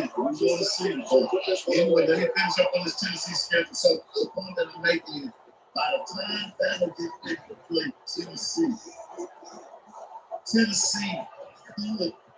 could have lost 2 games at most. Oh, that Georgia, like you said, that Georgia Tech game is no guarantee for Tennessee. And you're playing them in Atlanta. Georgia Tech is hard to beat at home. That's Georgia. That's it. As we wrap this game up, Kirk, what final thoughts do you want to share? Boy, this is a major upset. Boise State was really outplayed in this and once again, they came in as huge what can we say? a little overconfident and possibly a little unprepared, but they leave with a bitter taste of defeat. And you're wondering why I'm real concerned, why I say this year, you better get real comfortable with fighting in the phone booth. And it needs to become a standard. Not a half a cent. It needs to be the standard, because that's the only way we're making these playoffs. It's award for player of the game. For the minute, they're off to a 2-0 start, and they're going to look to keep their momentum going. And for the Broncos, they'll drop to 1-1. For EA Sports, Kurt Street and Aaron Andrews, Brad Nessler saying thank you for joining us. We'll see you next time. As good, I'm going to go ahead and say this. As good as Caleb Downs, everybody says he is. I've seen Caleb Downs get burned sometimes. I've even seen him get ran over a couple of times. But that takes away from his greatness. No, the greats even get knocked down sometimes. The Boz got knocked down over Bo Jackson. Still the Boz. Still the Boz. That Bo had a better play on them right there. But count the time Bo tackled the Boz. Right? Count the time. Sometimes we say, okay, yeah. I'm going to give you another good one. Now we get ready to get up out of here. I'm going to give you one more food for thought. Everybody was hollering, AK deer, AK deer, AK deer. And you faced it on one run against ULM. And I'm going to leave that right there. Yeah, leave it.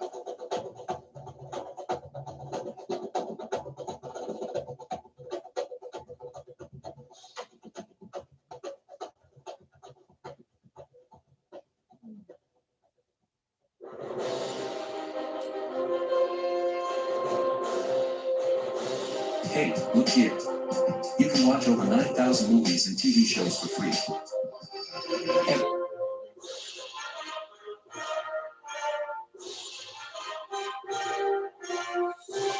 Salute to the NABW team. I'm back with another video.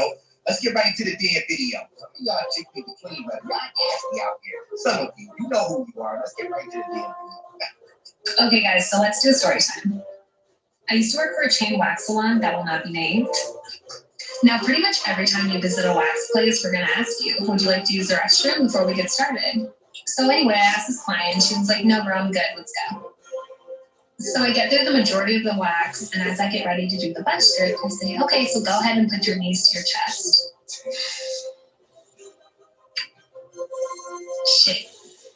Shit was on her butt. I didn't really know what to say, so I just told her that we were all done and she can go ahead and get dressed.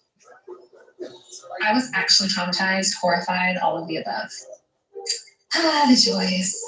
I don't miss it whatsoever. I remember the one time I was working in Newport, this lady comes in and she's really nice. We kept some client notes on some clients. Mostly it's if something went wrong in the service or if they preferred a specific technique or a specific temperature of the sugar. And I remember this was the first time I was taking this client and I read her notes and one of the notes said poop butt. And I was like, oh, okay. I was like, maybe it was a one-time thing and it was an accident. It is what it is. Just do the service. I'm waxing her. She's one of the nicest girls I've ever met. She's so cool.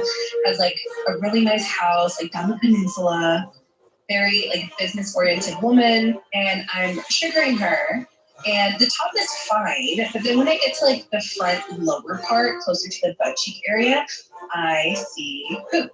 I was having a conversation while it was happening, and I remember I slowly kind of slowed my words a little bit. And unfortunately, it wasn't it was she just went to the restroom. It was dry.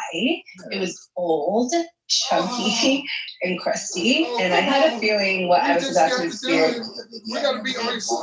We got to. This is why, bro. We gotta be there. Mentally, respectfully, this is why we don't trust women cooking our food with long nails. Yeah, no.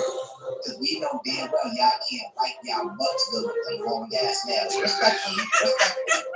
This is why we got. I'm nah, I'm good. Don't mix up my meatloaf. Don't get your fingers all up in your teeth. I just share this. I just share this story. When I tried to put her knees to the chest to get the butt strip, I wanted to believe it wasn't going to be that bad, but it was bad. She puts her knees to her chest, and unfortunately, it's not even a little bit. It's a lot, a chunk, and I didn't know what to. I gotta get steak west. Hold on. Hold on, I got this thing. You gotta watch it.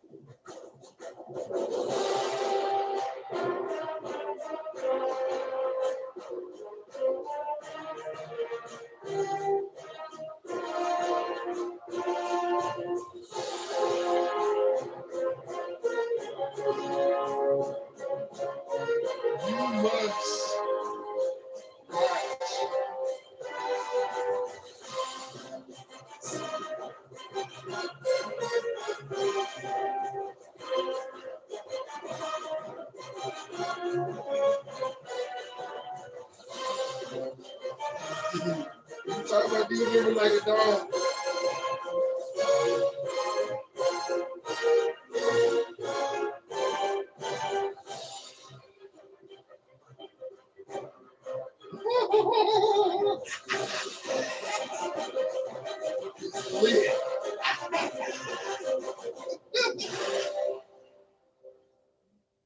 I could get snaked by steak. I could get snaked by steak. Hold on. Know what to do. Why they shit? Steak with it. I can get a rusty shit. Rusty. Oh shit, I get cracked with shit too. Salute to the NABW team. I'm back with another video. Let's get right into the damn video. You gotta check the clean, but some of you know who you are. Let's get right to the video. Okay, guys, so let's do a story time. I used to work for a chain wax salon that will not be named. Now, pretty much every time you visit a wax place, we're going to ask you, would you like to use the restroom before we get started? So anyway, I asked her, and she was like, no, girl, I'm good. Let's go. So I get through the majority of the wax, and as I get ready to do the butt strip, I say, okay, so go ahead and put your knees to your chest. Shit was on her butt. I didn't really know what to say, so I just told her that we were all done and she can go ahead and get dressed. I was actually traumatized, horrified, all of the above. The joys. I don't miss it whatsoever. I remember the one time I was working in Newport, this lady comes in and she's really nice. We kept some client notes on some clients. Mostly it's if something went wrong in the service, or if they preferred a specific technique or a specific temperature of the sugar. And I remember this was the first time I was taking this client, and I read her notes, and one of the notes said poop butt. And I was like, oh, okay. I was like, maybe it was a one-time thing, and it was an accident. It is what it is. Just do the service. I'm waxing her. She's one of the nicest girls I've ever met. She's so cool. Has a really nice house down the peninsula. Very business-oriented woman, and I'm sugaring her, and the top is fine, but then when I get to the front lower part, closer to the butt cheek area, I see poop. I was having a conversation while it was happening, and I remember I slowly kind of slowed my words a little bit, and unfortunately, it wasn't it was she just went to the restroom. It was dry, it was old, chunky, and crusty, and I had a feeling what I was about to experience. This is why men, ladies, especially, this is why we don't trust women cooking our food with long nails. Hell no. Because we know damn well y'all can't wipe y'all butts good with them long ass nails. Respectfully. This is why we got one like, nah, don't do that. Don't mix up my meatloaf. Don't get your fingers all up in the season. Don't do it. Some long nails. Experience when I told her to put her knees to the chest to get the butt strip. I wanted to believe it wasn't going to be that bad, but it was bad. By buzzer beaters and cliffhangers in one place. She puts her knees to her chest, and unfortunately, it's not even a little bit, it's a lot, a chunk. And I didn't know what to do, and we were not really supposed to refuse service, and I didn't want to what the hell with that? If you got a chunk of poop in your butt, if I was in the profession that they're in, with the waxing and all that crap, if you got poop, hard, dry poop in your butt, I would refuse the service. I'm not here for your hygiene purposes. My job is to make sure you're clean. Respectfully. Send her and tell her. None of us, anyone who worked where I was working, if we had that scenario, we never really said anything. We just kind of wax around it or not wax it at all, or pretend to wax it. I know one of my coworkers was savage, and in this kind of situation, she would have kind of just like, Yeah, she looked horrible too. And I want to say something. See, this is what the girls will be talking about. Not to get off subject, I know you talk this shit about the lady who get hurt, but ladies, sometimes you gotta look in the mirror and understand that you're getting curved too for certain reasons. And this is why men are scared to deal with women with all this bullshit on you. With all the makeup, the eyelashes. Y'all be too worried about y'all eyelashes and makeup. And some of y'all respectfully, very respectfully, you won't even take care of your teeth. Now, your teeth can be a little crooked, but it looks like you got a bunch of gum and yellowness in between your teeth. God damn. A little bit of crookedness ain't gonna hurt nobody, okay? I'm not gonna sit there and say that. But when you can't brush the bottom of your shit and it's yellow and black out between there, that's disgusting. Some of y'all out there got y'all problems and all that stuff, and y'all be worried about the wrong shit. Respectfully, let's continue. Just be up here twisting. You ain't no better about it. like wiped it and left the towel like right side up so they could see it when they're getting dressed. I didn't have the heart to do that, so I just kind of like waxed the outside of I bet you should be the first one to tell the bros, shit, this is what you gotta do for me. I'm the prize. I'm a dime piece. These are chicks like they be having an ego problem. You can tell this is one of them chicks, bro. You gotta tell her she gonna have an ego problem. I need to get off subject, but we beat them chicks. Did her butt cheek like really quickly, and I was like, okay, you're all done. I left the room to get her ready to get all checked out. I didn't say anything, but this lady was a repeated offender because it happened again, and like the same question goes in my mind. If it's like that much, and if it's like dry and like chunky, like how do you not know? You have to know, like, are you doing this on purpose? Like, what's going on? So yeah, in conclusion.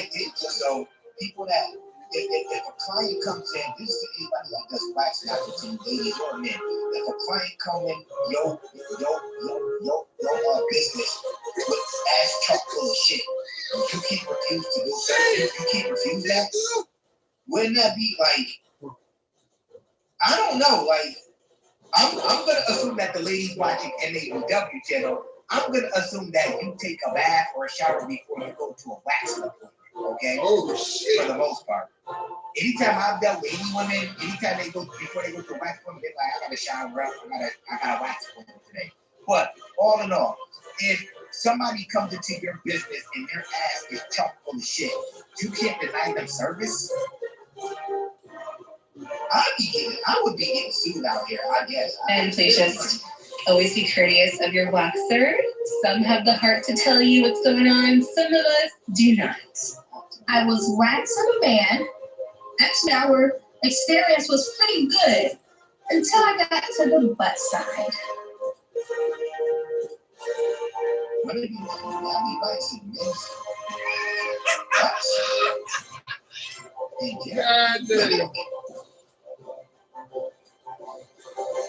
Maybe, I don't know. I never heard of that, but I guess what I guess. I don't know if he just had an incident prior to that.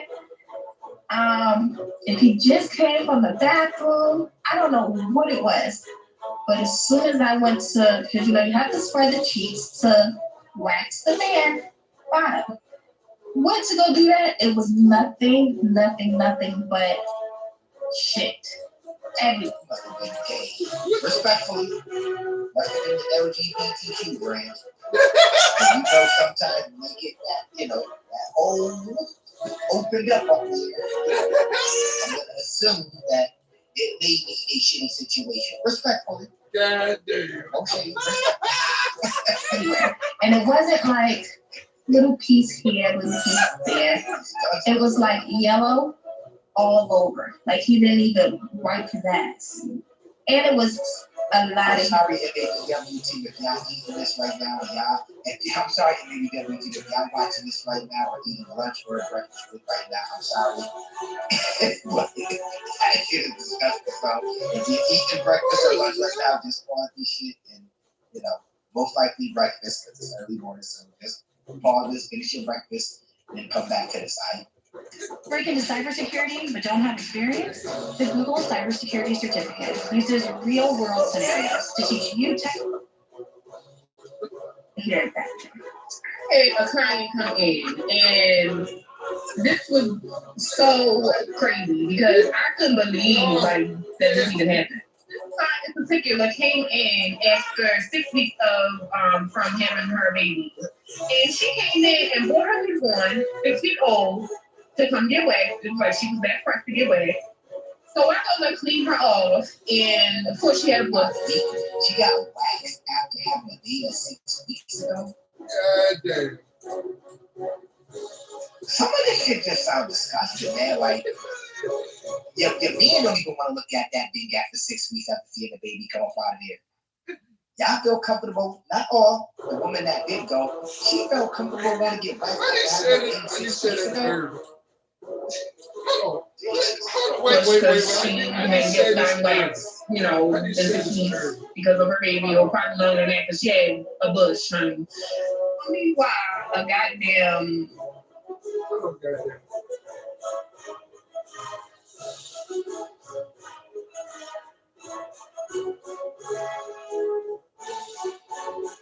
You must watch this video.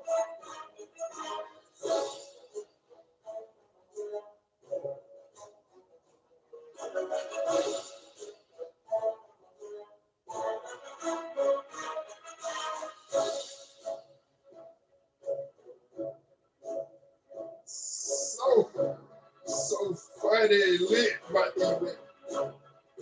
these women.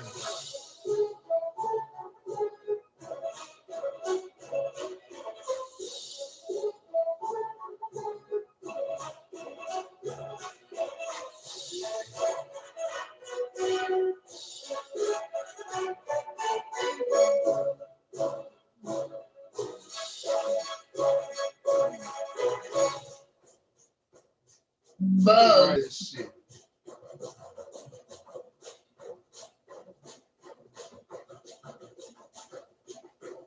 Salute to the MABW team. I'm back with another video. Let's get right into the damn video. Y'all see the screen, but y'all ask me out here. Some of you know who you are. Okay, guys, so let's do a story time. I used to work for a chain wax salon that will not be named. Now, pretty much every time you visit a wax place, we're going to ask you, would you like to use the restroom before we get started? So anyway, I asked this client, she was like, no, bro, I'm good, let's go. So I get through the majority of the wax, and as I get ready to do the butt strip, I say, okay, so go ahead and put your knees to your chest.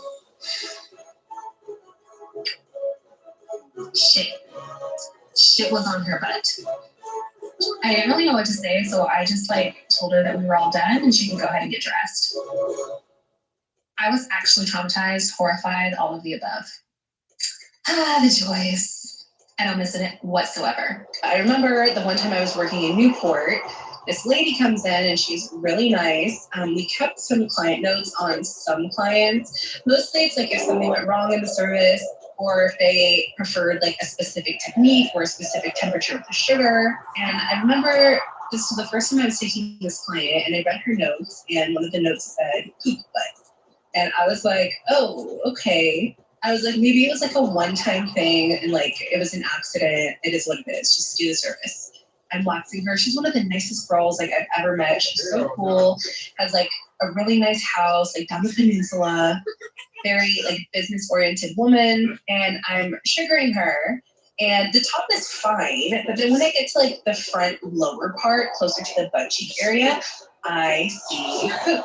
I was having a conversation while it was happening, and like I remember I slowly kind of slowed my words a little bit. And unfortunately, it wasn't like it was like she just went to the restroom. It was dry, it was old, chunky, and crusty, and I had a feeling what I was about to experience. This is why, bro. This is why men, ladies, respectfully, this is why we don't trust women cooking their food with long Hell no, we don't. We don't trust them, Darren. Respectfully. This is why if you got one like, nah, I'm good. Don't cut my meat. Don't mix up my meatloaf. Don't get your fingers all up in there with the seasoning. Nope, don't do it. Now we come on down. Experience when I told her to put her knees to the chest to get the butt strip. I wanted to believe it wasn't going to be that bad, but it was bad. She puts her knees to her chest, and unfortunately, it's not even a little bit. it's a lot, like a chunk, and I didn't know what to do. And we were not really supposed to refuse service, and I didn't want to like. What the hell with that?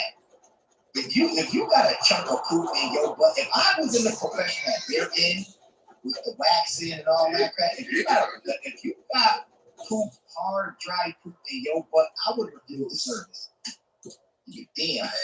I'm not here for your hygiene purposes. I'm just here to do my job, but you should come here clean. Respectfully. Defend her and like tell her. None of us, like anyone who worked where I was working, if we had that scenario, we never really said anything. We just kind of would wax around it, or not wax it at all, or pretend to wax it. I know one of my coworkers was savage, and in this kind of situation, she would have kind of just like, yeah, she looked horrible too. I want to say something. See, this is what we've always been talking about. Not to get off subject. I know you talk this shit about the lady with poop in her butt, but ladies, sometimes y'all gotta look in the mirror and understand that you're getting curved too for certain reasons, and this is why men are scared to deal with women with all this bullshit on them, with all the makeup, the eyelashes. Y'all be too worried about y'all eyelashes and makeup, and some of y'all very respectfully, you won't even take care of your teeth. Now, your teeth can be a little crooked, but it looks like you got a bunch of gunk and yellowness in between your teeth. A little bit of crookedness ain't gonna hurt nobody, okay? I'm not gonna sit here and say that. But when you can't brush the bottom of your shit and it's yellow and placky all between there, that's disgusting. Some of y'all out there got y'all priorities, all that stuff, and y'all be worried about the wrong shit. Respectfully, let's continue. Chicks be up here twisted. You ain't no better, probably. Like wiped it and left the towel like right side up so they could see it when they're getting dressed. I didn't have the heart to do that, so I just kind of like waxed the outside I up. bet you should be the first one to tell her, bro, shit, this is what you gotta do for me. I'm the prize. I'm a dying piece. These the chicks, like, they be having them ego problems. You can tell, this is one of them chicks, bro, you try to talk to her, she gonna have an ego problem. I didn't mean to get off subject, but these chicks. Of her butt cheek like really quickly, and I was like, okay, you're all done. I left the room to get her ready to get all checked out. I didn't say anything, but this lady was a repeated offender because it happened again. And like the same question goes in my mind: if it's like that much, and if it's like dry and like chunky, like how do you not know? You have to know. Like, are you doing this on purpose? Like, what's going on? Husband used to ejaculate prematurely until this. So yeah, in conclusion. So people that, if a client comes in, these things like this wax not between ladies or men. If a client comes in, your business with ass chock full of shit, you can't refuse to do service. You can't refuse that. Wouldn't that be like? I don't know, like. I'm gonna assume that the ladies watching NABW channel, I'm gonna assume that you take a bath or a shower before you go to a waxing appointment, okay? For the most part. Anytime I've dealt with any women, anytime before they go to a waxing appointment, they're like, I gotta shower up, I gotta wax appointment today. But all in all, if somebody comes into your business and their ass is chock full of shit, you can't deny them service. I would be getting sued out here, I guess. And please just always be courteous of your waxer. Some have the heart to tell you what's going on. Some of us do not. I was waxing a man. Actually, our experience was pretty good until I got to the butt side. I'll be waxing this. Oh, Lord have mercy, Jesus. Women? Maybe, I don't know. I never heard of that, but I guess I guess. I don't know if he just had an incident prior to that. If he just came from the bathroom, I don't know what it was. But as soon as I went to, because you have to spread the cheeks to wax the man. Oh, Lord. Went to go do that. It was nothing but shit. Must have been gay. Respectfully, must have been the LGBTQ brand. And sometimes when they get that, opened up on there, and the assuming that it may be a shitty situation. Respectfully. No shitty, respectfully. Anywhere. And it wasn't like little piece here, little piece there. It was like yellow all over. Like he didn't even wipe the backs. And it was a lot of. Sorry, ABWT is not eating this right now. Y'all, I'm sorry, ABWT. Y'all watching this right now or eating lunch or breakfast right now. I'm sorry. But that shit is disgusting. So if you're eating breakfast or lunch right now, just call this shit. You know, most likely breakfast. Just call this, finish your breakfast, and come back to the site. Yeah, back there. I had a client come in, and this was so crazy because I couldn't believe like that this even happened. This client in particular came in after 6 weeks of from having her baby, and she came in and brought her newborn, 6 weeks old, to come get waxed. It was like she was back first to get waxed. So I go to clean her off, and of course she had a blood. She got waxed after having a baby 6 weeks ago. Some of this shit just sounds disgusting, man. Like, your man don't even want to look at that thing after 6 weeks after seeing the baby come up out of there. Y'all feel comfortable? Not all. The woman that did go, she felt comfortable going to get waxed after having her baby 6 weeks ago. Bush because she had gotten waxed, you know, in 6 weeks because of her baby, or probably longer than that because she had a bush. And meanwhile, a goddamn bug came off of her vagina and started crawling on the table. I like freaked out. Like I jumped back, like, what the hell was that? And I ended up like killing the bug on the table with the paper towel in my hand. The kicker here is that, of course, I believe she knew she had crabs or whatever the hell she had going on because of her reaction.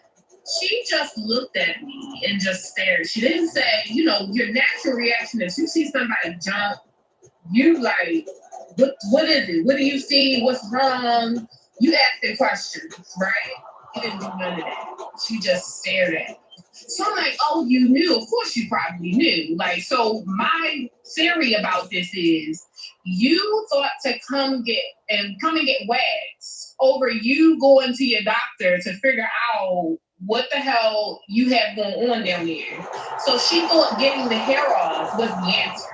Now, crabs go under the skin as well. You have to go get medication and get that treated.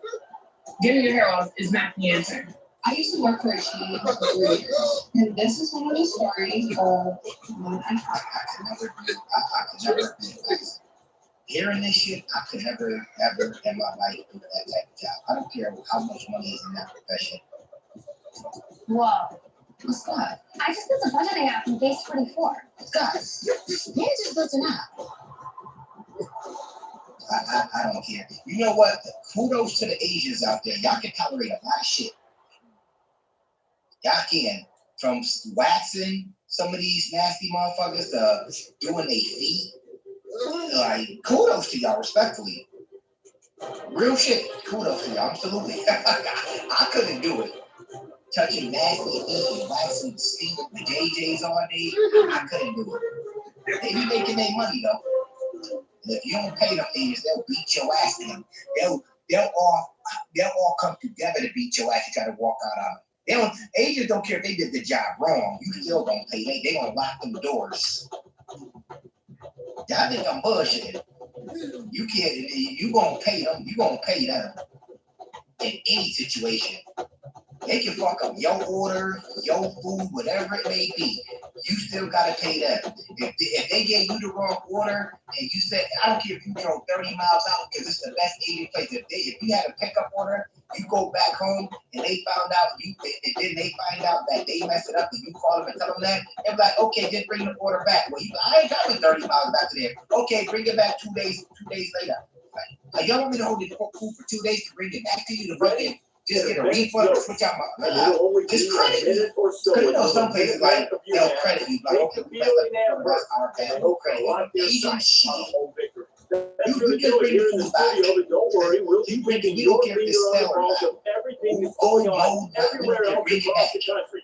Right now, it's time to kick off ESPN's college football. Red Nesper and I worked there for 3 years at this point. And my client was with me. She was an older woman. She was with me for like 2 years at this point. I haven't seen her for a while. So I was like curious like where she was, but absolutely I'm not going to Sports and ESPN bring you this exciting college football game. Hi, everybody. I'm Brad Nessler, joined in the booth by Kirk Street. We'll hear from Aaron Andrews on the sideline. Today's college football action is brought to you by Coke Zero. Real Coke taste, 0 calories. Enjoy everything. We got the Arkansas Razorbacks.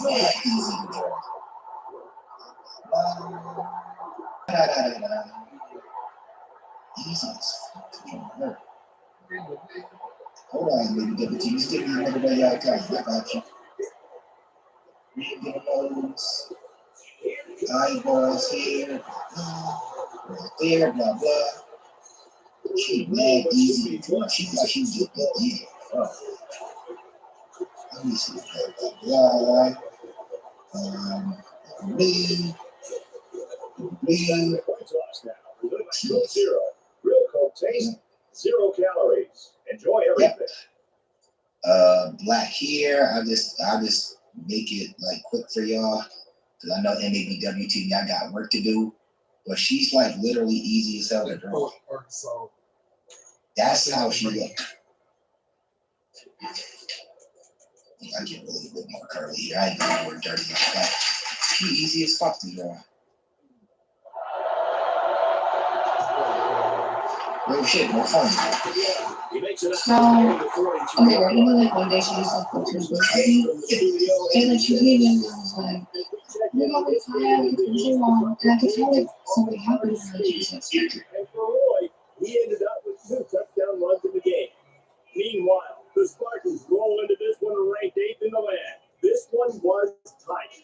And for Lewis, solid, not spectacular, better than 150 yards passing. The Spartans win it, 20-19. And for the Razorbacks, they know a loss now would mean a fall in the polls when they come out. For Arkansas, they got nice balance with this offense with a run in the pass. What they like to do before we start the whole things like the nutrients, and the meditation, she's like, well, I just had back surgery. There's like gonna be the whole gist of that. So of course I cracked her up so she's more comfortable because like she should be laying that. It was like fine. Like there was nothing going on in the front.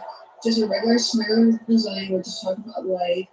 So then we get to where I need to do the butt part. Oh, during the Brazilian, she wasn't able to continue this.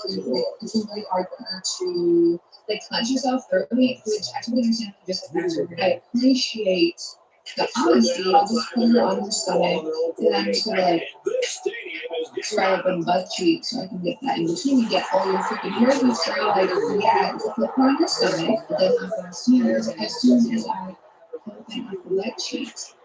3 naps. Yeah, 3 naps jumping out.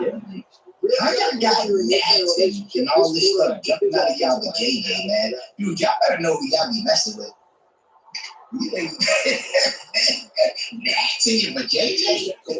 I heard the crabs probably, which you gotta probably use some type of, I don't know, chemical or gnats in there too. What is y'all doing out in these streets, man?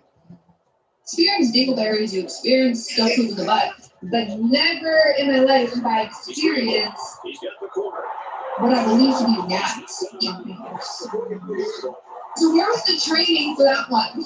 I did was I took a step back for a second and like, assess this situation for him, like you need to do something. Now at this point was not one fear it's good. 2 would say on like the butt cheeks. You know what I did? Not to make sure else feel uncomfortable. I fucking put a wax strip on top.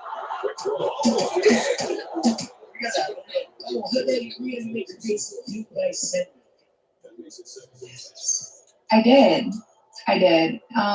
A wax strip on top of the nuts, wax the nuts off her butt. And this is the thing. This is why we were talking. Remember MABWT, we were just talking about it here. This is why I told y'all to make sure y'all go to professionals with any of this stuff. This is the reason why I say go to professionals, because some places for some people they don't sterilize it. I'm not saying she doesn't do that, but ladies, y'all hear these stories. These chicks are getting out of these tables. They got gnats jumping out of these JJ. They got crabs, all types of shit coming out their cootie cat. And y'all getting on these same tables. Like once I go to your shit, you tell me somebody had crabs. I don't even want to lay on the table. I wouldn't even want to lay on the table. I don't want nothing. Crabs. Concentration laps right there. I'm good. But it's like some places you got things, some places don't sterilize. Some of you chicks be going to these hood chicks out here that get their hair done or wax you because they know they I got a quick certificate from the Ghetto University of Crenshaw or be some shit like that. Yeah, she knows she knows. She might have let you get crabs. Every hair out of there. This lady, poor lady, has just been having back surgery. She clearly hasn't been able to like wash herself very well. Do what I can do to help in this situation, but afterwards I'm definitely going to aftercare. Before I wrap up the appointment, like I let her know. I gave her like all these sanitary like little wipes that we had in her. I gave her like 50 of them. I was like, hey, just keep this in the pocket, like they're just like white. Thoroughly white. I swear like she hasn't been helping her. Also like she had like a nursing aide helping her. My place to tell someone that they had the fly shoved out their butt. Was it? Like I don't know, was I wrong for not telling them that? I didn't want to make anyone feel uncomfortable. Damn, what you're supposed to do. Especially if you're working in a business so they don't keep you back doing the same damn things. Who wants somebody keep if you're in that business and women are coming in here with gnats on their JJ crabs on them, why not say something to them or their caretaker to let them know we're having a problem? Because I don't want to keep it. I just want to keep it serious. Like the chick with crabs and gnats come into my business. I got to keep this shit like 10 times over. Yes, I'm going to Cali. You know that crabs down there. You know you shit bikini bottom. Arkansas, it's called their final timeout. Remember the fly that I told you flew up all after this appointment? My boss at this point, like we all had our own rooms. My boss at this point was walking past my door with the pizza because we were all supposed to have like a meeting, and she just got us lunch, and I could smell the pizza. But like what? Oh, like how am I supposed to eat after this? My friend like was working in the right next to me, right? And if you guys don't believe me, I can bring in my friend and have her sit here with me and tell you the exact fucking story. I remember after my appointment because again, remember we have a whole staff meeting. We're about to eat. Sits down and she's like, "All right, like come on, let's go eat." As she's speaking, this motherfucker is flying all around me. I'm spazzing. I'm freaking the fuck out. Like Grace, like come on. Do y'all see what's going on right now? Yeah. You want to know where that come from? That came from someone's ass. I was freaking the fuck out. At this point, Grace is helping me. She's like helping clean up everything. I was in shock. Because the more I kept thinking about it, is like, is there like a nest in her butt? Should I have told her something? Like, how did it get there? It felt so bad. Now you tell her. She probably know it already. But this is the thing. This is why women need to be honest with other women. It's that deep. I can't even tell a chick if she got gnats or crabs that are coming to your business. Or your place of rich and work at. Like, who ain't going to tell a chick, no, you got crabs? For their own 38 I don't feel comfortable waxing out when you got crabs. It might fly on me. Jesus Christ. That flew on a wall and we hit it and it was like a story. Everybody likes to tell this story for me, but like nobody understands. I had a client come in yesterday. So she came in, everything was fine, in her. So I had her like undress and I'm like, I just get this smell. I just don't put it together. But I go, what did you have for lunch? It smells really good. And she goes, I haven't eaten all day. One of the girls was making spaghetti. And she's like, what do you mean spaghetti? I'm like, well, it smells like garlic. And like something else, but spaghetti. And she goes, like, I've been having issues. And I'm like, what? Oh my God. You've been having issues to the point where your vajayjay got busted and you smell like garlic? The new style. The battle to be the greatest. Conquer tradition or defy it. The choice is yours. Track place. Start the climax. Get through scouts. Do you support Israel and the Jewish people? Now more than ever, Israel needs committed friends around the world to voice their support in the struggle for peace and security, especially its currency. At least you gotta worry about vampires. You know, vampires can trust each other. You got probably small spaghetti though, garlic, some cheeses, cheeses.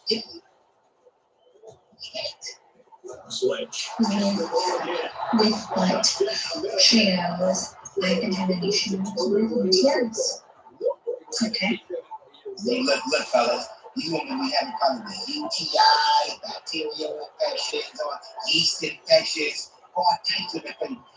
All they want to talk about you though when you get 50 or 60 is how you got ED. They make this ain't a shot. But you got some of these women coming online talking about every time they throw a shot at a man, they talk about I might not be able to deal with it. They're supposed to be like, don't have any yeast infections. I'm speaking fishy menstrual cycles. It's like, stop talking about me as ED problems. We gotta go do the most problems with y'all with JJ. Respectfully. Now, if you maintain your hygiene and keep clean, kudos to you. But some things you be having the nerve to come online talking about men. And when the men be like in their 50s, 60s, men don't even be having this issue like that. They just gotta say it. Just be like 60, I'm like, yeah, you got ED. And you go to work, you're 60. Is it men on the medical position? Like, you're 60, bro. Respectfully. And I read on Pinterest that if you put cloves of garlic in your behu,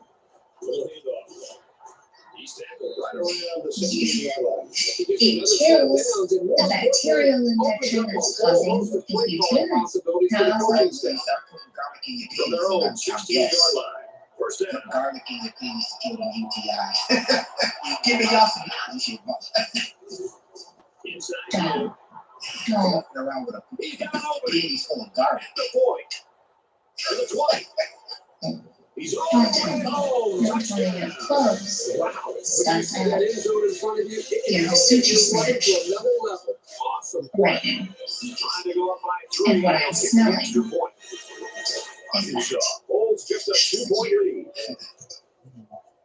Extra VAT. It was a quick three-play, 94-yard drive. They give it in for 7. You always does it work? Does sticking garlic up there, you know what kill UTI? I'm just asking a question. There might be some old like remedy. Maybe have any remedies out there. You take some bleach, we kill whatever infection they got. We take a bath in bleach. Like you take a bath in bleach. Like you put bleach, like bring bleach in the water, take a bath. Yeah, busted here. And she's like, I cut the tips off. And I was like, can you guys stop getting on Pinterest and finding these like hodgepodge fucking things? Like, no, see a doctor. And like, I get it, it's normal. That has been used for centuries. Cool, that's great for you. But like, and also, why would you come to me for a wax if you're having a flare? You know what I mean? 8 yards to go. Ball in their own Have you ever, 3. like, I don't know if some of you haven't ever smelled what a UTI smells like, or like a yeasty smells like. But it smelled like a bread in fucking, it smelled like a pasta. It smelled like pasta, but it was sauce in there. Like, I don't even know. I gotta tell you, I'm really surprised that they aren't going to just all the way. And then a physician who spent half their fucking life in school They spent half their life in school, believe them. Like, it's not that fucking hard. And if you don't, find one that you have a rapport with that is a good relationship. It takes me a while to warm up to people. So that's my thing right there. That's why I said, like, as a waxer, you should be telling the time they smell like bread and pasta and garlics or whatever the hell it is. You build that repertoire with them so they can tell you the freaking truth. They can move it. There's a I give it a try or two. I go to people who listen to me. Do the same. Read reviews. Listen. See a woman. Maybe see you trick if you need to see a man. I don't know. I don't. But I do know we need to stop putting random shit that from Trader Joe's in our box. You know what I'm saying? Your front door, your back door, go easy. Hi, I'm Rachel. I'm a waxer. We need to have a chat. To preface this video and say I'm not trying to shame anyone. I'm just being super honest. Being a woman, the waxer, you realize that not everyone grew up with the same knowledge of hygiene. Feminine hygiene as you. And like I said, this is more meant so to be educational, but I need to set the scene so you guys understand what it's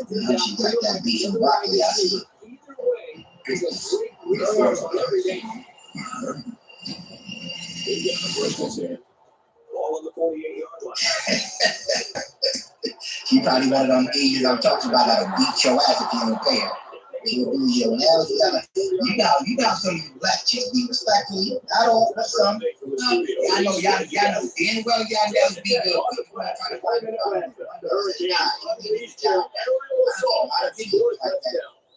Anything be all right. You sat there for the whole fucking nail. It's like, no, the fuck, no. They know you ain't. You gonna think that they come and you grabbing brooms. They start grabbing the brooms on you. They first thing they do is walk to the door. 34-yard line. First down. That's the first thing they walk right to the door and lock it. Oh yeah, you ain't about to leave. You gonna pay me about $50 or $60, whatever it costs me to charge you. It's like when some people lay down on the table. Now you have to understand as a waxer, there's a lot of things that I don't care about. You're like, oh, my hair is so long. I don't care. That's the point. Like, sorry, I'm sweating like in the middle of the wax. Girl, I don't care. I don't care about your hyperpigmentation. I don't care about your ingrown hairs, your weight. I don't care about your size. I don't care what you wear to come. Like, I don't care. But there is a certain level of personal hygiene that I think people don't realize you have to take extra care of the bits and goodies that are downstairs when you're a woman. And these are things that I can do. Yeah, we trying to talk about men. We trying to talk about the bros. Y'all got all types of issues down here with them goodies. From start to finish. It's not learned as a child growing up. You really don't know. Men don't really care when they're having sex with you. So then when you have another woman down there, a service provider, it's like, wait, just so you know, this is going on downstairs. Being honest, if you didn't know this, now you know, you need to wipe front to back. As a waxer, when you wipe back to front, I can tell. Your feces is smearing into your discharge, and it's all the way up the front of you. Now, obviously, this has a smell, but this is like severely unhygienic. It's introducing a lot of bacteria into the area, and you are very prone to UTIs when this happens. And honestly speaking, some women don't know this. Like, genuinely don't know, because honestly, wiping back to front is easier, but it's not right. You should be exfoliating your whole body. You need to use a washcloth or a loofah of some sort. I use a silicone loofah because it's not harboring with bacteria as like a metal loofah. If you use something to wash your body, you need to wash your whole body. You need to spread your cheeks and get the water in between your cheeks when you're in the shower. You need to wash your legs, you need to wash your feet. You cannot just use your hands. It may not seem like a hygiene thing, but this is a respect and manners thing. I can't tell you how many times I've had clients come in, hey, sorry I'm a few minutes late. I was on a workout class. Hey, sorry I'm a few minutes late. I just came from the gym. Why would you do that? And listen, I'm one for charging. They gonna talk about you too. They gonna talk about you. Y'all come in here and kill the ladies. Y'all come in here and smell like shit. or something about the type of DJ down there, they gonna have a whole conversation. Then you gonna think they talking about something about things like that. They laughing at shit. They have to say that in a group conversation. This shit right in front of you. They need to stay relaxed. They be laughing. They be laughing like a motherfucker. Niggas out there on the don't be talking about your ass. You think they have a conversation about their life and their kids and shit. No, they not. Doing a latency and a no-show fee. I will jump. But if you're like, hey, I was just at the gym and I am sweaty down there and I just worked out for 2 hours, or I just came from a hot mat class, a hot yoga class, I need to shower before my oxygen, I promise you, I might even give you a discount. But if you are sexually active with your partner before your appointment, chances are high that we know. Everyone has a smell, but if he nuts inside of you, it's coming out on our table. When we pull the strip, you lose control of that area and you're coming to there for like a few seconds here. It comes out. And listen, that's how business do what you need to do. I'm a girl, I'm pregnant, I get it. It's to a point where like you need to have that under control because before everything is out on the table. Because everything will be out on the table. Believe that. Unfortunately for me, it will be. So even just like that's a manners thing. That's something we need to be mindful of. We're going to replace. Like, this is why people have sit down here, if you don't know. This is why people have sit down here, because they are not clean down there. And this is the area of you that you never see and that you can't really get to. That's why people come and get waxed, because nobody's trying to shave in between the crevices. But they do need to be clean. And number one, the reason that I'm saying this is because, like, so I've had situations where, like, clients genuinely, I have a hard time waxing them because of odors and things like that. Mind you, I am pregnant, so I'm sensitive, but like even before then, if you come and you have feces smeared all the way up to your vulva, the entire room smells like poop. I got clients out. I can't tell them to leave. See, I couldn't do y'all job. I don't care. And y'all be making, y'all be getting in the pool.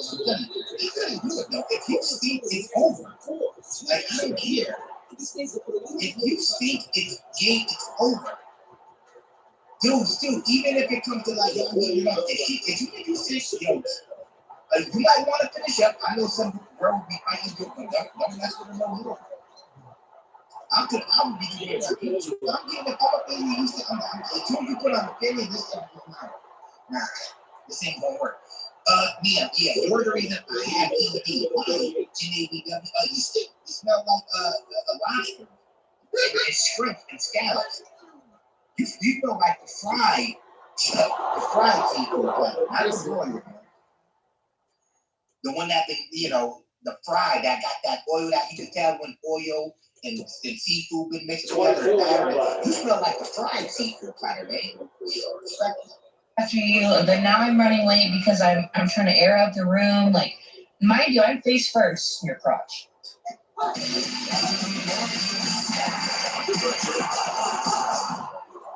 I haven't been to the grocery store in months because this delivery service offers 20 days of high-quality non-GMO groceries and Trying to do service for you. I need you guys to understand. Although I'm being like hard in this video, trying to be educational, I'm not trying to shame them. People literally don't know. And that's okay. And like I said, there's a lot of things I don't care about when I wax. But, people be farting on the table and stuff like that. People be farting on the table when I get facials and they're asleep. Like, you really can't help, especially when you're, spread eagle, butt naked on the bed. Like, it happens when I'm pulling shit. It's totally fine. It's not my favorite thing in the world. Things like that, though, it's fine. But the things that you can control, you need to control.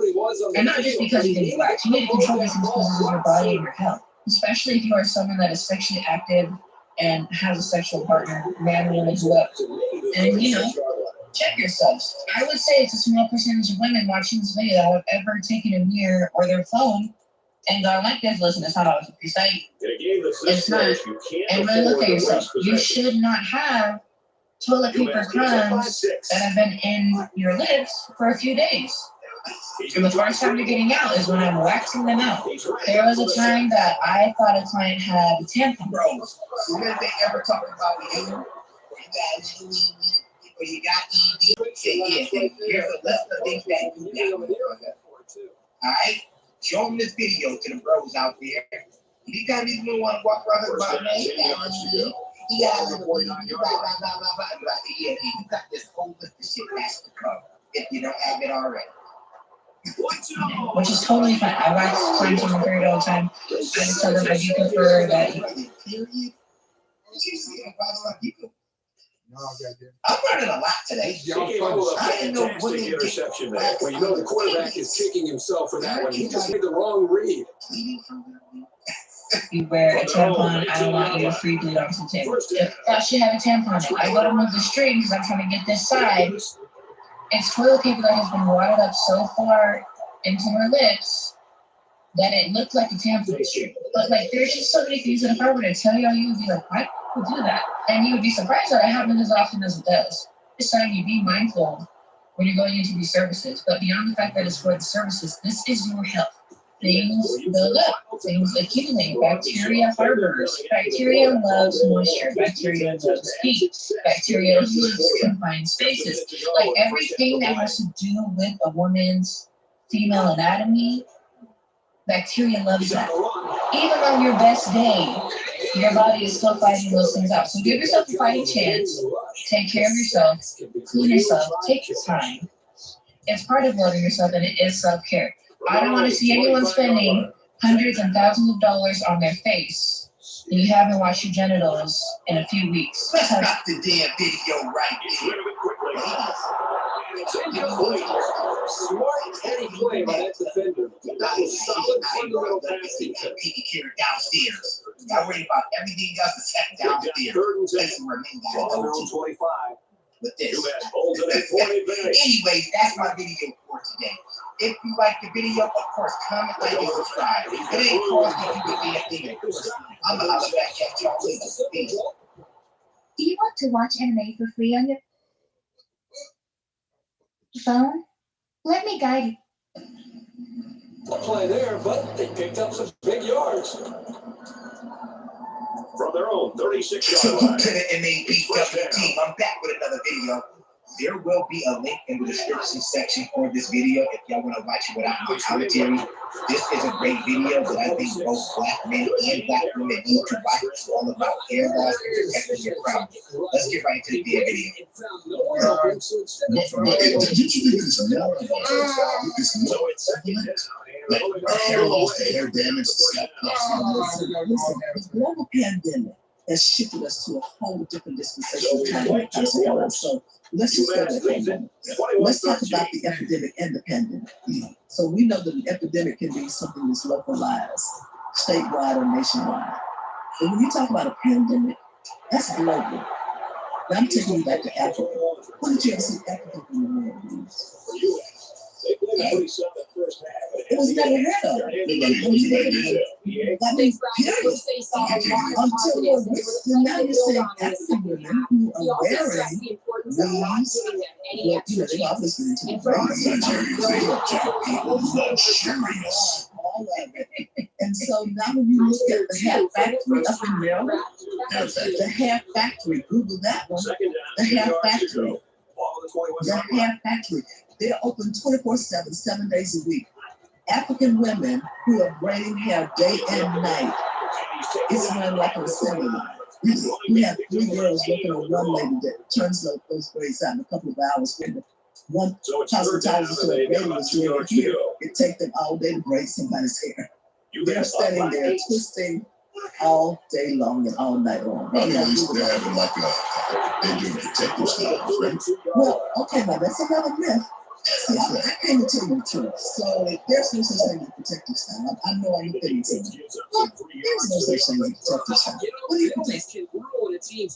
I'm just asking questions. And as the audience would try to figure that out, they're going to say, yes, it is. They'll argue with me all day long about protective style.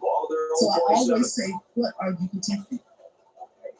Because when you put something and you interchange or line something else into the hair and say, well, I'm going to braid my hair down so I can protect it from what? From the atmosphere? Well, you're braiding it down. If it's your natural hair, that's different. But you're going to add something to your hair.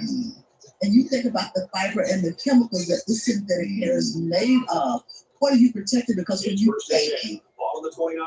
And y'all know I always state that anytime I do reactions to videos that deal with hair, or women's hair loss or anything of that nature. I always say, you will have some women out there talking about how they're using the weaves and the wigs for their protective style. And I'm like, how is anything that got glues in it, chemical, synthetic, it has carcinogens in it, how is it protecting your natural hair? Your AI makes full length 15 minutes. Just input your book idea and let our AI transform it into a full length. Glues in it, chemical, synthetic, it has carcinogens in it. How is it protecting your natural hair? And no woman has ever been able to come into the comment section yet and tell me how the hit like braid in a wig is a protective style. I never understood that. Putting shit in your head, weave, to rip your natural hair out and your edges, how is that protecting your hair? With all a good portion of women who do like wigs and do their hair like that, it's ripping out their edges and it's messing up their house and protecting your hair. No different than your eyelashes. Y'all put on fake eyelashes just to rip your shit out. How can fake eyelashes be protecting your eyes? How can anything that doesn't have any chemicals in it protect you? Just asking a question. Once again, I always said it's an excuse to not do your hair because you're lazy. For some of you out there, respectfully. Let's continue. You take it down, and you think your hair is actually grown. Well, guess what? Science proves to us that the hair will grow on its own anyway. However, when you bind it and you tie something else to it and you comb it out, you're going to have globs of hair that comes out when you take those braids down.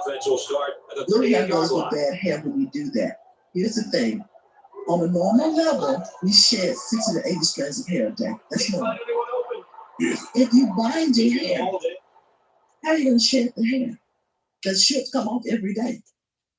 So if you wear braids for a month or two, and you're supposed to shed 60 to 80 strands a day, when you take the braids down, that hair that was supposed to come off on its own, it was still working. You never felt it because hair doesn't have a feeling to it.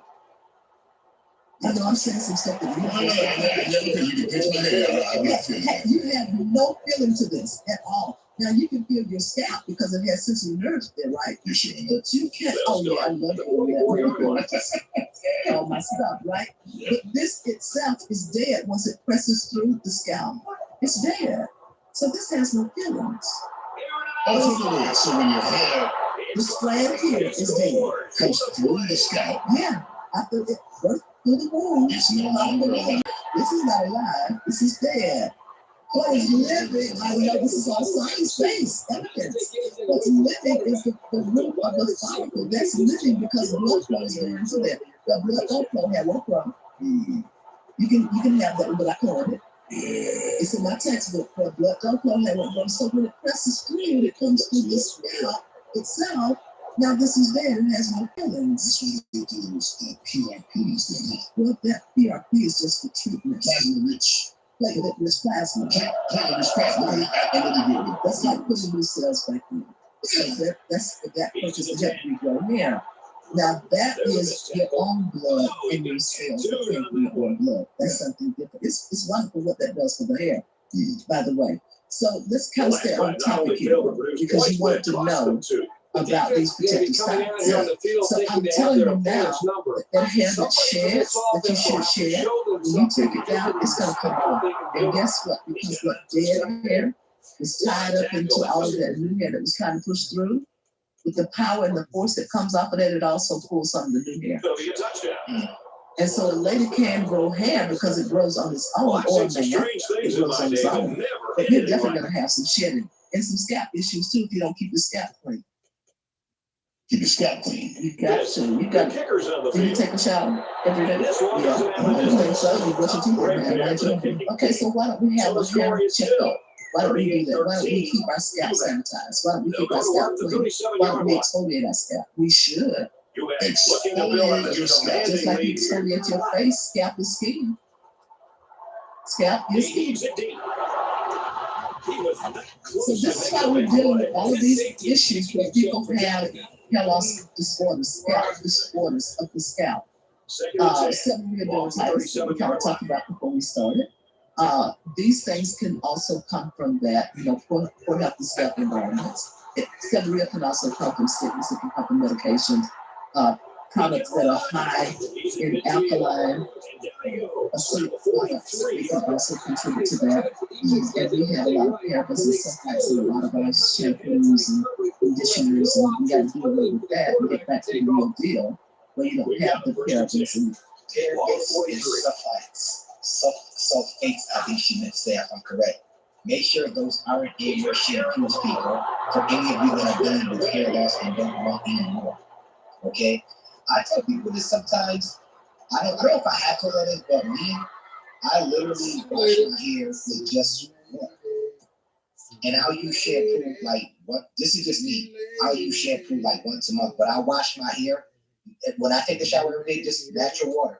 Clean out my hair, scrub it, and rub it. And I'll use shampoo like once a month, unless I would also wear this like real dirty and, you know, I came from the barber shop or some shit like that. Then I'll put like a little tag bit in there. But for the most part, people, you can keep your scalp and your hair nice and healthy without using shampoo all the time every time you take a shower. That eats away at your hair. And it dries out your scalp actually. Some people don't know this stuff. And maybe that's why I got a good... See, I can talk about certain stuff because I got a good grade of hair as a grown man. Because I don't add all these chemicals to my hair. I don't put chemicals on my beard. I don't do all that stuff. That's why I tell the bros, stop using those dyes. Stop drawing on your hairline. If you're going bald, just shave that shit off. Because at the end of the day, all you're doing is keeping up some type of facade that you're going to have to keep on spending money on, that you're not even a consumer or your hair for the rest of your life. Adding all these things that you got to add chemicals in that will eat away at your skin. So stop. And the sulfites and that in your products, it's not necessary. I'm still stuck. I exfoliate scalp. Absolutely. How? So scalp facial. Like the. It's a scalp facial. So there are products that can remove the dead skin cells from the scalp. Why do you need to remove dead skin cells from the scalp? Because if you don't remove the dead skin cells that grow every 4 months, you're going to end up having some hair loss issues. It is necessary. You see how knowledge is power when you use it? Our people are perishing with hair loss issues because of a lack of knowledge. How often are you supposed to give your scalp? Every 4 to 6 weeks is acceptable. Every 4 to 6 weeks. Look, every 4 to 6 weeks. Now, what did I just say? I said for the most part, shampoo, I only use that shit like once a month. She's saying 4 to 6 weeks. And she's a trichologist, and she's a cosmetologist and a trichologist. So she knows what she's talking about. Zaxby's just dropped a whole new line of dry rubs, and they're not playing around. Who's got the sauce? Stop living with wet dishes. Remember, Jet Dry 3-in-1 dries 3 times better. Talking about. I'm not a trichologist, but I know damn well that I'm not gonna keep putting shampoo in my hair every single time I shower, which is every day, where you could just use water. I always think about what did our ancestors do when they think. I always say to people, think about our ancestors. They didn't have shampoos and stuff like that, but they had a good grade of hair. Y'all gotta think. Always think about what our ancestors didn't have before you try out like these chemicals on yourself. That the people that want you to be consumers aren't going to tell you about. What did our ancestors think about? What did our ancestors? Our ancestors didn't have shampoo. I ain't saying don't use soap because our ancestors didn't use it, but let's think about the stuff that our ancestors didn't use. Knowledge is power. Think about that stuff. They had a good grade of hair. They had nice, big, fluffy, natural afros. To be exfoliating your scalp. And removing those dead skin cells. And hydrating the scalp again. And apparently our scalp as well. Absolutely. And is that why we are here where we are? Yes, it is. That's part of the reason, but not all. But that's a factor that needs to be addressed. And again, let's go back to education. When I said earlier, the cosmetologists, the barbers, those who come in contact with anything to do with the hair, even the braiders, you know, the sad thing about that is that they don't get a lot of training on scalp disorders and diseases because they're so busy integrating and making these trendy styles with the braids. And I'm not knocking it. There's no judgment in me about that, but it's just education that needs to be provided for people who are doing that. And I just think that a lot of the states who deregulated and allowed these types of services to be rendered without any form of education they're setting us up for failure. And I think education is just the key. And when we fuss about 5 hours for CEU credits to renew our license, we fuss about 5 hours. I think that's ignorance on fire. Why don't you want to be educated on how you can better service your client and save that lady's hair or save that gentleman's hair? You should want the education. I think about it like this: if you don't know what you're doing, and the only thing you know how to do is to make something look good, you can have dirty tools. You can go from head to head, and you get all of this stuff. Have you seen that? Like, absolutely. People that just don't have the and those tools have parasites too. Parasites on the tools, and they're passing on. I'm sorry, but it's just true. I'm gonna stop it right there, and this is why I'm gonna tell the bros right now. I can't speak on the women about this part that go to hair salon, but men, I'm telling you right now, do not let any barber just hopefully have a set barber that you go to, and hopefully your barber is certified. I'm gonna tell the bros right now. Do not deal with any barber that hasn't went through the barber school and has a certified certificate on their freaking. Usually they're proud to, okay? If a barber is certified, they have all their credentials on their mirror or up by their station. If they don't have the proper certifications, don't go to those barbers. Because a lot of times, unfortunately, those guys don't know how to properly clean tubes. And that's why a lot of you do, we have the bumps up under your neck, razor bumps on your cheeks, razor bumps by your mustache area. I don't know if it's genetics or not, but West Indian genetics at that. But all I'm saying is, I've never had those issues in my life. And the main reason I've never had those issues in life is because I'm not scared to ask barbers if they're certified. And if they say they are certified, I want to see their credentials. They're messing with your hair, okay? I always tell people, y'all be letting people play around with y'all hair, women, y'all bodies, when y'all get these surgery. They don't even be having the proper credentials, and they will mess you up. They don't give a damn because they're about the almighty dollar. Some barbers just want to get you in and out. They don't be cleaning their tools in between sessions, nothing sterilizing their equipment, nothing. Nothing sanitizing it, nothing. I'm here to tell the men right now, do not go to any barber that isn't certified. My barbers that I dealt with, especially as a grown man, they've all been certified, even though I only deal with one barber. But if I had to go to another barber, if he got to be certified. If he's not, I'm not going to him. Because a lot of these barbers, they're charging these astronomical numbers to give you a haircut. They don't even have the proper credentials. You leave out of there, 2 days later, your neck itching. Y'all been telling you, bro, your back of your neck itching. The back of your neck, the front, under your chin, your cheeks. Next thing you know, 2 days later, you done broke out. Got bumps on the back of your neck, bumps up under your beard, bumps on the side of your face. It's not worth it. Make sure they're certified, bro. Let's continue. You gotta clean your tools. You gotta watch how you service people with dirty tools. You just gotta keep them clean. You have to clean between every client. You have to sanitize, and then of course, the light therapy that's used to sanitize the tools. Those things are necessary.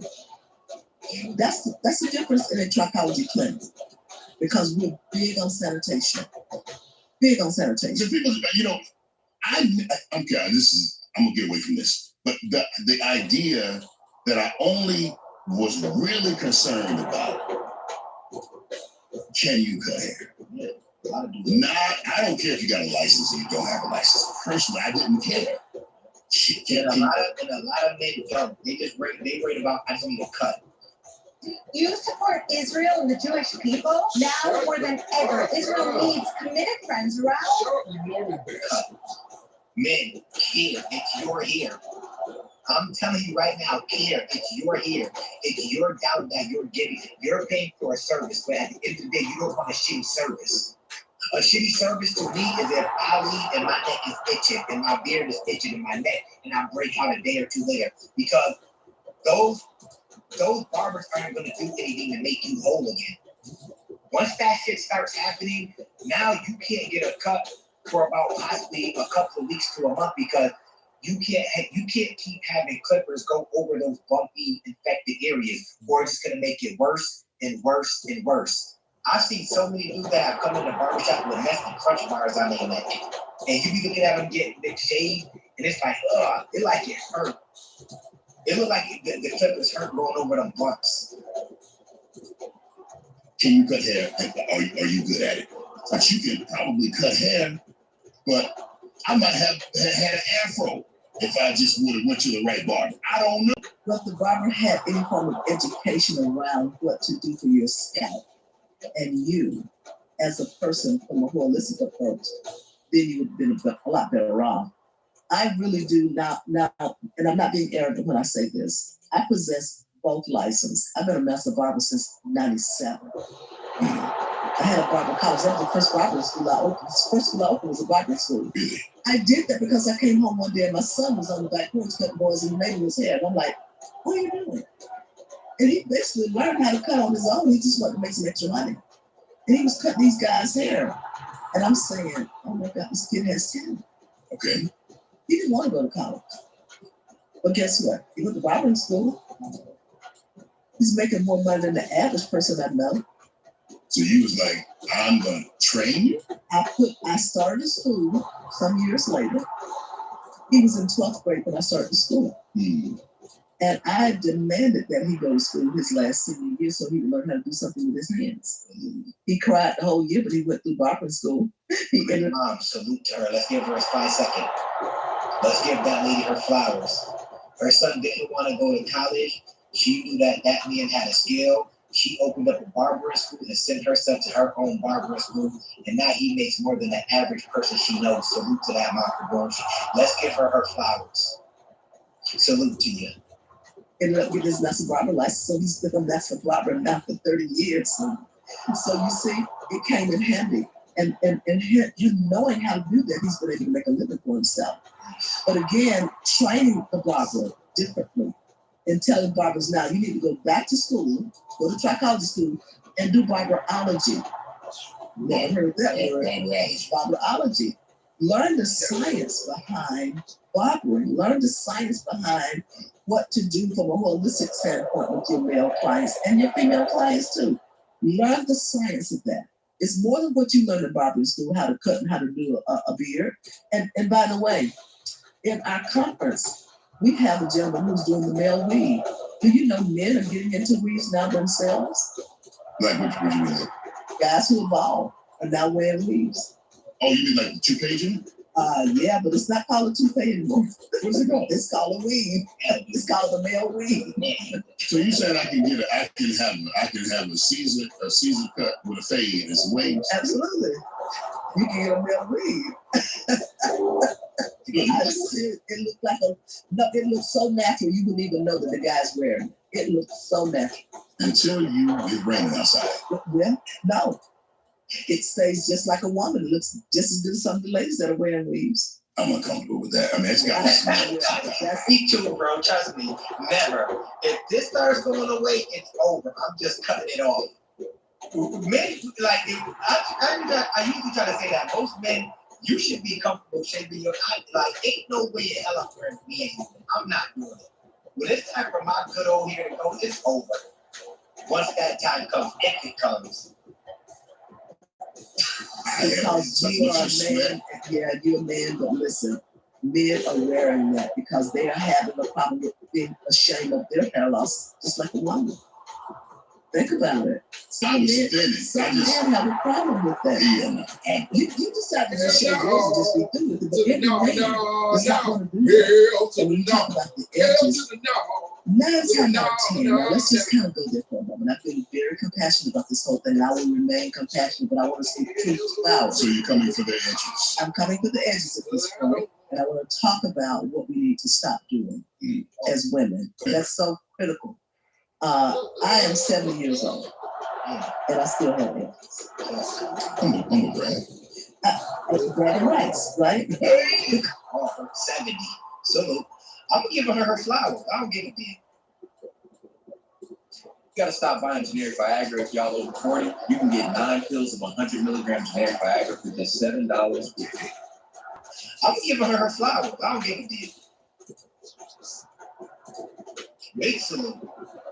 70 years old, she got all her edges. Y'all need to go to her, ladies. Some of y'all out there. She know a little bit more than you, and she's 70. Natural hair, natural edges. And she looks great for 70. I'm giving you your flowers, madame. Salute to you. Because I know what to do and what not to do. Yeah. Most women who are having these problems with their edges and losing their edges, that's coming from traction alopecia. Traction alopecia. Traction alopecia. So let's break that down. Anything that you take and put to the hair that adds weight to it is going to disrupt the follicle. When they wear the braids, or even if they're doing the lace front weaves, or they're doing the weaves and they're braiding the hair to add the weave to it, that's adding traction to the braid. And though it may be light, so they think, in some instances, based upon the style that they're doing, they can be a light style. But you added tension to braiding their hair too tight and trying to keep the braid in place to tie the weave into it or to tie the braids into it when they add the extension of the braids. You're adding now the weight and the tension, which is causing traction. The hair follicle itself cannot handle that. So it fills up with inflammation of the scalp. Inflammation of the scalp is what happens when you put too much tension and too tight, and you adding more to the follicle itself. I see that. So that's added inflammation to the scalp root. The root of the hair is filling up the inflammation. Over time, inflammation will kill anything. So it's destroying the hair follicle. And so now that strand of hair is manipulated up out of the hair root, where it came from, and now hair is just thinning and diffusing and thinning and diffusing. And so that's causing them to have edges that they're losing now. Their edges from that. Can you grow edges back? If you catch it in time and you stop doing what you're doing, you can't grow them back and then go back to doing it again. Because I don't like this word, but I'll use it. It's habitual. When we continue to do that and we see it going away, now that's when it's psychological. You see it going away.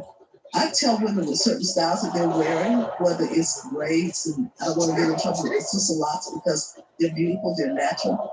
But at a certain age, the sister locks, a lot of the women are wearing locks, right? And men too. But at a certain age, when the woman's hormones have kind of declined, and they're still trying to wear that, and there's not enough estrogen and not enough progesterone to keep those strands, really healthy and vibrant and strong. Not the weave one, but the natural. The natural. Some of them are losing hair as well because of the twisting. At a certain age, the follicles themselves have weakened. And you can't keep twisting and twisting and twisting. That's why you see some of the women at a certain age that are still wearing the locks, that they're thinning and diffusing throughout. Now, I'm not knocking that because I think the locks are beautiful in their place. And that's a wonderful community of people. And a lot of these locticians, they are really conscious about making sure that they do the right thing to try to keep their clients healthy and strong and vibrant with it. But age catches up with that over time. And that's the problem with the age. You got people like Whoopi has locks and long locks now. Yeah, They're heavy. But listen, okay, so the Goldberg's like even real. Like, I don't know, are they real or are they like, you know how rich people, I like, is Whoopi Goldberg locks real anymore? Or is it just like a unit? Because you can get weave locks, and these rich people can get them shit done good. Like, but let's continue. So Whoopi, if you notice, she starts shaving her hair on the sides too, right? Okay, so we don't want to get in trouble with that, but I'm not just talking about her. I'm just saying what happens over time as women get older and the frontals start to weaken out even more because we're not getting as much blood flow around the frontal and the crown. As you get older, the vessels, so this is kind of complicated. I'm trying to make it easy to understand. So your hair follicles have arteries and veins where blood flows to the hair root to feed the root. Hair is made up of blood, cells, keratin, water, protein. So you have to continue to give the hair what it needs for the blood to flow to that follicle root. Yeah. Over time, as we age, the follicles begin to diminish. They get smaller, they get tinier, and now blood is not getting there like it should to keep that hair root strong and vibrant. And there's nothing you can do to make the blood get there or what? Well, you can do treatments. You can do laser therapy that will continue to thrive and help feed those areas that are weak. But once you lose an artery or a vein, you really can't get that back. but you can nurture and strengthen that remains. So that's what you need to do as you get older. Education is the key. Wow. Tell me about the stress. So you were stressed, and the stress did what? It caused telogen occlusion. So telogen occlusion, I know you can't say that one right there. God bless you. Yeah. Okay, so telogen occlusion is, let me give you a parallel to that. When a person goes through cancer and they lose hair, the telogen stage kicks in, and it causes hair to go or either come, but on most occasions it's going to go faster. Because you bring it out of a stage that it should have remained in for a good while longer, and it did not remain. So the telogen part, you know, of that can really take the hair off the head. Now, here's where we get into trouble at, or the cosmetologist, should I say. They mask that issue. They're going to weave it, make a wig cap for it, or they're going to tie something to it. Wrong thing to do. Wait. So when this happens, I was asking about stress. So you're stressed, and it causes what to happen? Telogen occlusion to kick in, where the hair will come off the head automatically. So stress causes telogen occlusion to come through. Intelligent occlusion. Yeah, the intelligent occlusion. I know I said it right. Yes, certain types of stress can kick it in early. Okay, so it can cause you to have your hair to go into the telogen stage. And so when that happens, you're saying that some cosmetologists will say, "Girl, don't worry about it, I got you." Yes, they'll put something on there like a wig, or they'll braid it. They'll try to cover and mask the issue. That's one thing you don't want to do when telogen kicks in like that. You don't want to do it? Oh, you can. With Rose as manager, setting up a campaign is as easy as making a social post. The best part is that they'll try to cover and mask the issue. That's one thing you don't want to do when telogen kicks in like that. You don't want to put a wig on? You put a wig on, yes. A wig but is not the weave, not the braids, not the glue in, the sew in. Don't tie anything to the hair when it's going through that phase. A wig is fine. It's safe. I said something in my notes when I said exchange your weave for a wig. While you're in that stage, yes, because a wig is safe, it'll cover. And wigs are fashionable, they're beautiful. I mean, I'm seeing women who wear beautiful wigs. I see nothing wrong with a woman wearing a wig. I don't see it. They just got to look like it ain't a wig. Well, it's fashionable. Because you I know you see some rough stuff out here. I understand that. But I'm talking about the elegant wig. I'm like, why you wig right here, though? Like, what are you doing? What's happening? You're going to get yourself in trouble. Women are going to come for you. I'm telling you. Listen, let me say something to you. I love you, my beautiful queen. But if you ain't got no friends, know that you walk around with your wig right here, right? Some people's above your eyebrows. My sister, these things are my people of it. And it's your face. You can get yourself in trouble, okay? Yes. You got to walk careful. I love you, but I'm saying, so let me speak for guys. Okay. The thing that we do like natural, we prefer a natural hair, all right? So if you have to wear your hair low or short, or even bald for that matter, I think most of us would just rather, some don't, but most of us say, hey man, just, I love you, I ain't going nowhere. I be saying that all the time. Lady, even if you don't have hair, we will love you. If your man really loves you and cares about you, he will love you with a low cut. He don't care. If you're beautiful to him, you're beautiful. But it's something about some of these wigs, not all, because like I said, if you got it laid and it looks nice, you want to wear something, that's fine. But sometimes your man wants to see you in your natural element, your natural state. If we love you, we love you. You don't gotta walk out with us every time with a damn wig on your head. I be saying that all the time. Even if it's a low cut, it's still your hair. We're happy about it. We don't care. Some women don't do things for their man or for their husband. They do it for society. It's like, this is the person you're with. You got the person that you want. Can you make him happy too? He don't want to see you around with this dusty ass wig on all the time. For someone, I'm not saying you can't wear it. I'm not just saying in general. Your man want to see you in your natural element sometimes. Believe it at that. Yeah. It can happen too. Some? Now I'm in trouble for this. I don't mean to though. But some of them don't really care what we think. They're doing it for them. Especially even the married ones. I think we need to address that. We can be like, hey, I don't like that. I don't like it. I just need to feel beautiful. I got mad that I get that.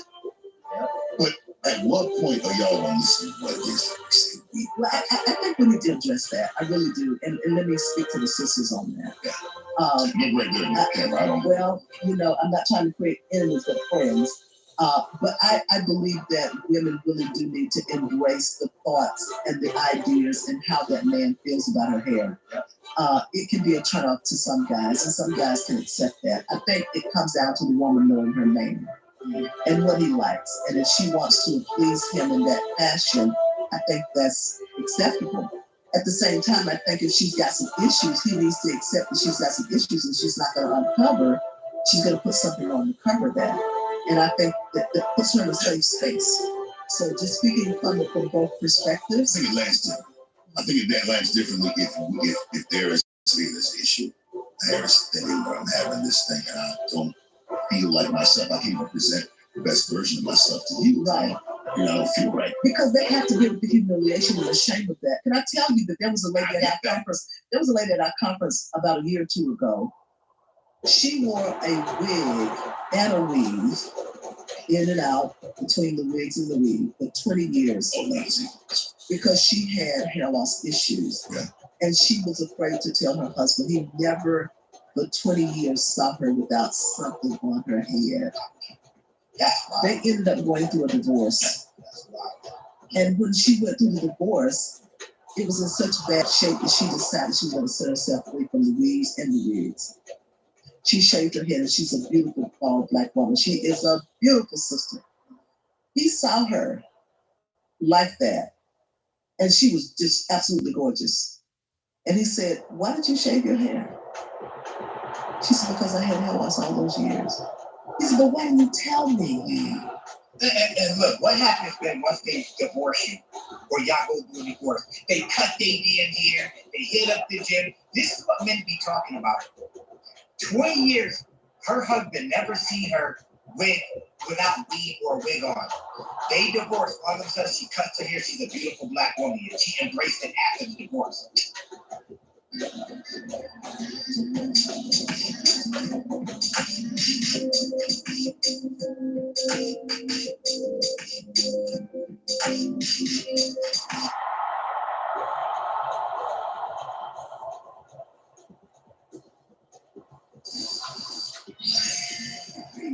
So, what's the verdict?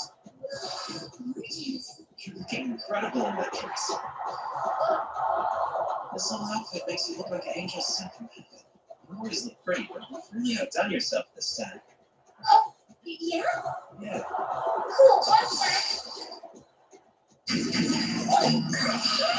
That was much higher praise than I expected. Yep, I'm going to die of embarrassment. Come on. How do girls do this for each other all the time? Oh, yeah, love. It's so sweet. He's nice, pretty, and I was pretty.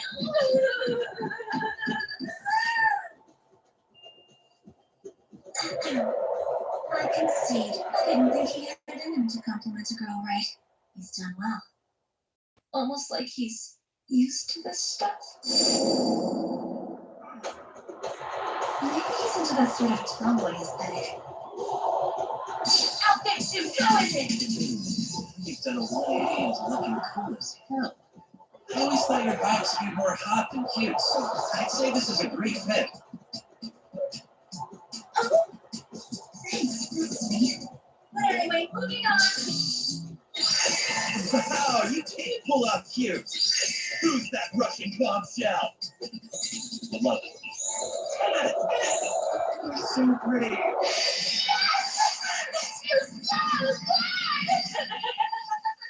What to do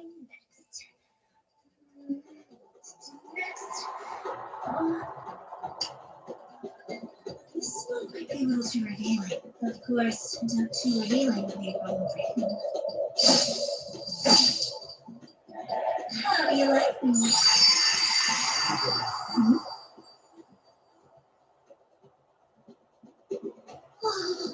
Oh, Lisa, how old?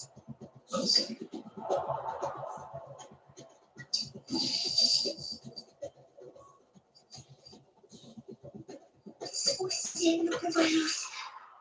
What'd she just say? She wants to disappear. Hey, Dancer's too much for her. Stop it. You know how mad I would be? This is something I've been.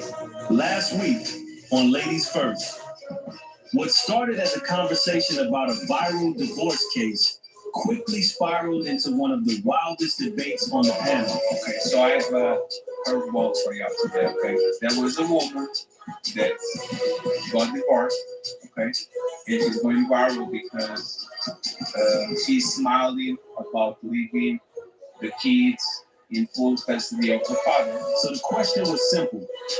Was she irresponsible, or was she actually doing the right thing? I don't have a problem with him getting full custody. She feels like she's an unfit mother.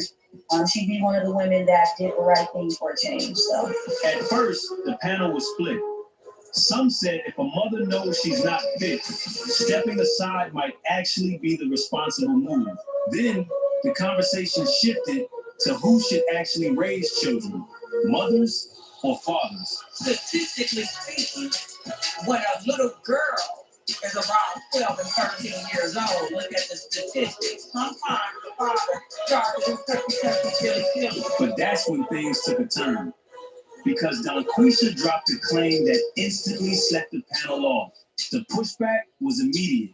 Biologically, men are more, can we say sexual? Or do we got to do something? that doesn't, but just because they're more sexual doesn't mean they're more sexual. They're underage women. You can't sit there and say that fathers, you can't sit there and say that fathers are teaching their daughters and think that nobody's going to have a problem with what they're saying. I said I was talking. You need to have a feel to listen and not interrupt. I heard what you said, and I'm not. This is your brain when you're struggling with focus. And this is your brain when you're in the zone. Like, get it. I heard what you said, and I'm not. Last week on Ladies First. Okay, so I have a curveball for y'all today, okay? The manosphere usually say that men are better taking care of kids and they should have custody of the kids because they have better results. But there's been controversy because there was a woman that got divorced, okay?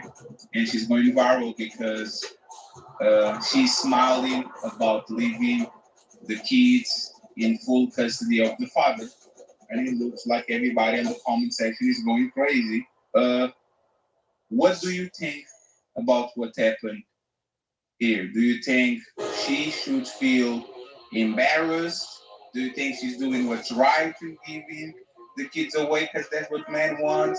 Like, what do you think? Like, what is your reaction to this issue? It's time So I don't have a problem with what she did. I have a problem with the fact that she's smiling about it. I would want to know if she has sons or daughters to be able to assess the situation a little more.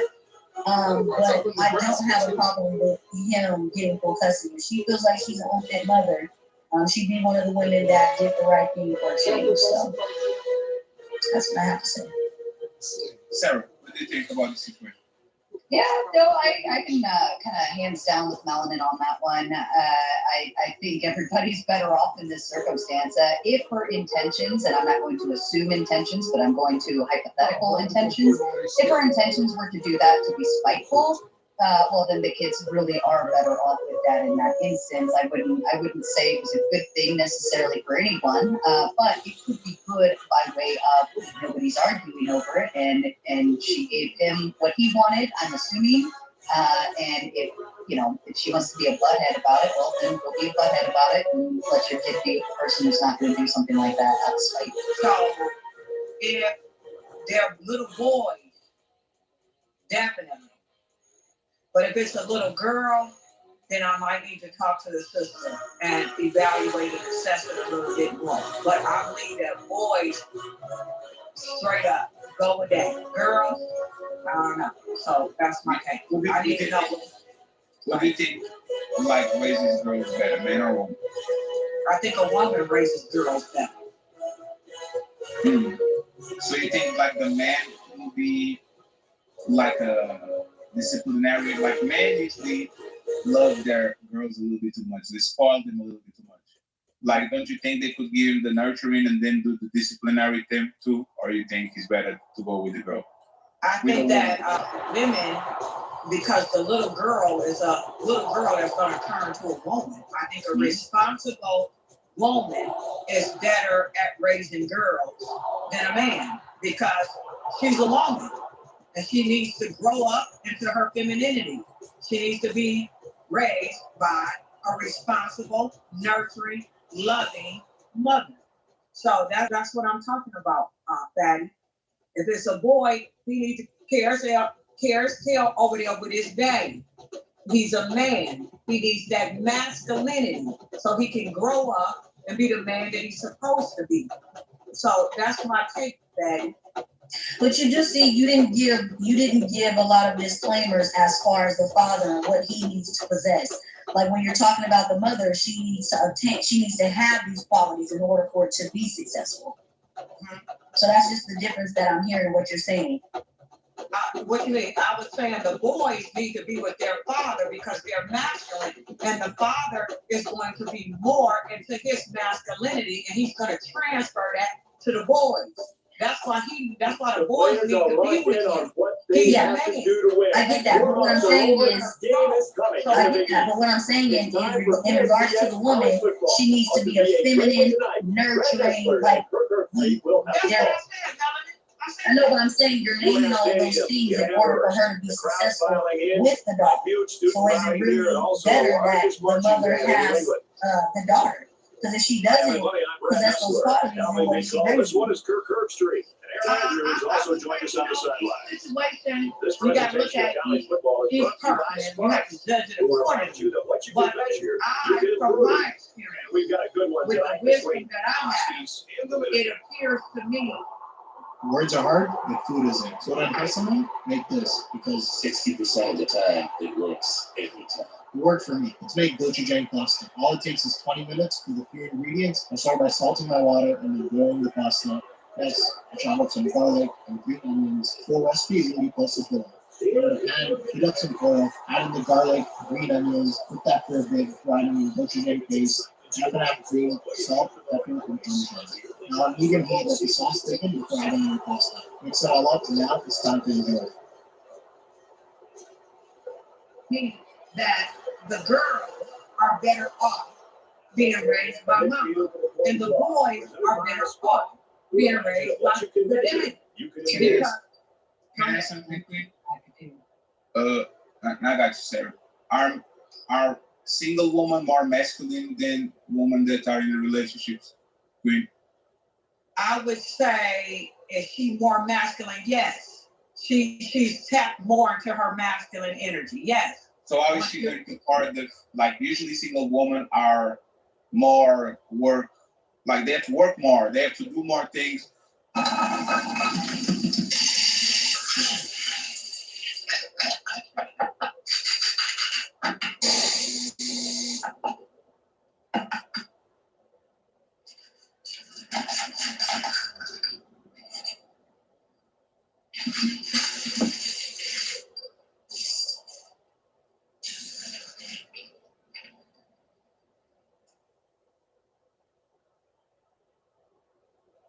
Work, like they have to work more, they have to do more things that are put them on their masculine frame.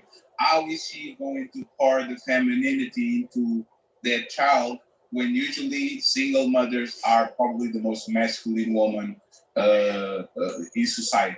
Like, isn't that like kind of a disconnecting point there? No, okay, so when you're single, you can still be feminine and you still are feminine. But you have to work, and we would like to say that working is a masculine trait, but I would say working is definitely a feminine trait. Just because I'm working a job to take care of my children don't mean that I'm going to be in a lot of masculine energy just because I have a job and I'm working. That doesn't necessarily mean it. So statistically speaking, all children are actually better off with a single father than they would be with a single mother. Now, I am a single mother myself. I don't like hearing those statistics, and I like to think I'm a good mom and I'm doing what's best for them as much as I possibly can, right? But that doesn't mean that there's an exception to the rule. However, statistically speaking, children are better off, boy or girl, with dad. He's the protector, the provider, all of those things. But whatever it is that dads do, they typically do it better or offer some type of stability in which children tend to grow better and do better. But with single moms, now it can be demographically. Single moms, children raised by single moms typically end up with drugs, prison, they're in worse off situations, so on and so forth, and they typically don't do better. That's just statistically speaking. I understand what you're saying. I hear what you're saying. I don't like to hear the numbers either, but it's just pure fact. Okay, let me jump in here. Let me just jump in for a second to regulate some things here. Now, okay, check this out. Statistically speaking, when a little girl is around 12 and 13 years old, look at the statistics. Sometimes the father starts to do touchy, feely. I said touchy, feely. Don't play with me. Touchy, feely. That's not usually the father. That's not usually the father. And most of the time when that's happening, no, I can't. I'm sorry. I'm sorry. Get on it if you want. Actually, I'll get her before. Yes, that's Melanie, let the queen go, Melanie. You go. Yeah, no, I get that, but there's some things that are said that you can't just sit idle by and let you finish the statement without a bit of a blow. If you have line elements, let her finish it and then we can. The Honorable Elijah Muhammad, that is one of our ancestors. He and the Nation of Islam said when the little girl started to go through puberty, he didn't even want the man left in the house. I'm sorry, are we talking about American society average numbers, or are we talking about somewhere else? Are we breaking down religious escapes? Interrupting me while I'm talking. I just, you know what? I apologize. And ruling woman, yes. Melanie, this is the day, International Day of the Woman. It needs to be Friday. Go ahead.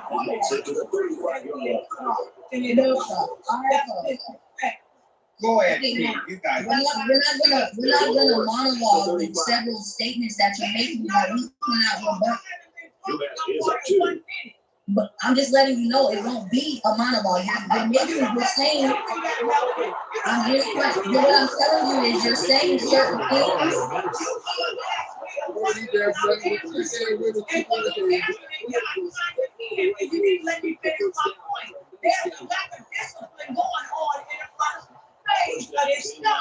Okay, that's fine.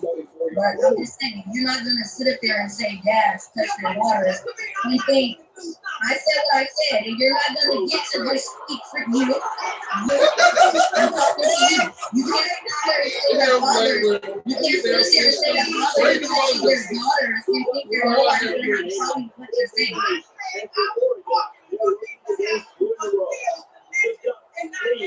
I have something to say about what you said. I have something to say about what you said. If I may, we're not at your house. This is your screen. This is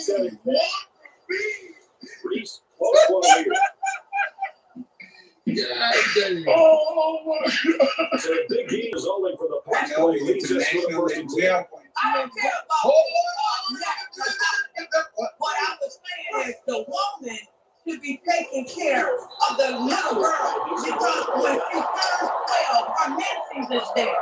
She needs a feminine role model to be around just because I'm working don't mean I'm not. And I said, the Honorable Elijah said, it is not healthy to have a 12 and 13-year-old young girl just in a house with a male because she can even get things twisted and become attracted to her father. So that's what has happened in history. So I was just bringing that up that You I, can't from take my sacks like that as a perspective, quarterback. You just young can't. lady, If you can't find a a receiver, woman get out should of the raise pocket, the girl, toe the ball and a away. man should raise the son. It's second And and goal. what the ball 7 yards for the touchdown.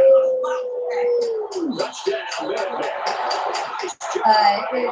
Darling Queen, I just sat here and told you that statistically speaking, children, whether boy or girl, are better off in all regards if they're with their father. Now, what you are speaking to, and if I may, what you are speaking to is your biggest concern is how a lady bees a lady, right? You are more concerned with her growing up to become a woman and learning those types of attributes. That is a fixable thing, right? But the biggest concern is the safety of the child. And actually speaking, because the man is the father is, if he's in charge of the child, right, and not the mother, number one, you're not going to have a bunch of other men coming around his children.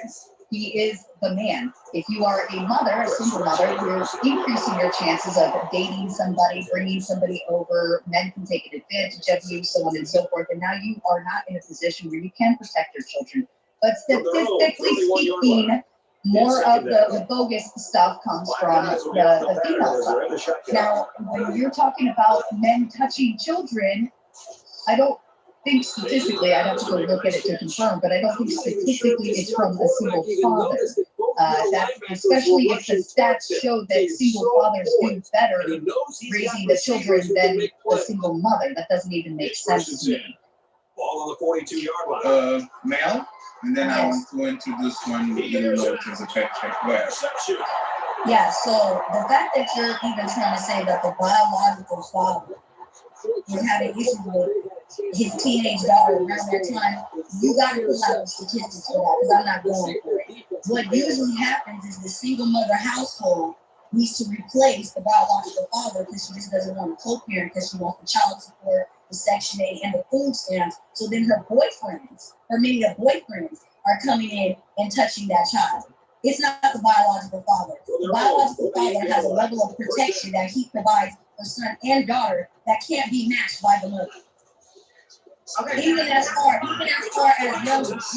as young boys, our young boys are being touched in inappropriate ways because of these single mother households, and that happens to them by men and women, and they're being unprotected because they're with their mother. You cannot do that. You cannot say stuff like that and expect no sort of pushback. That's just not true.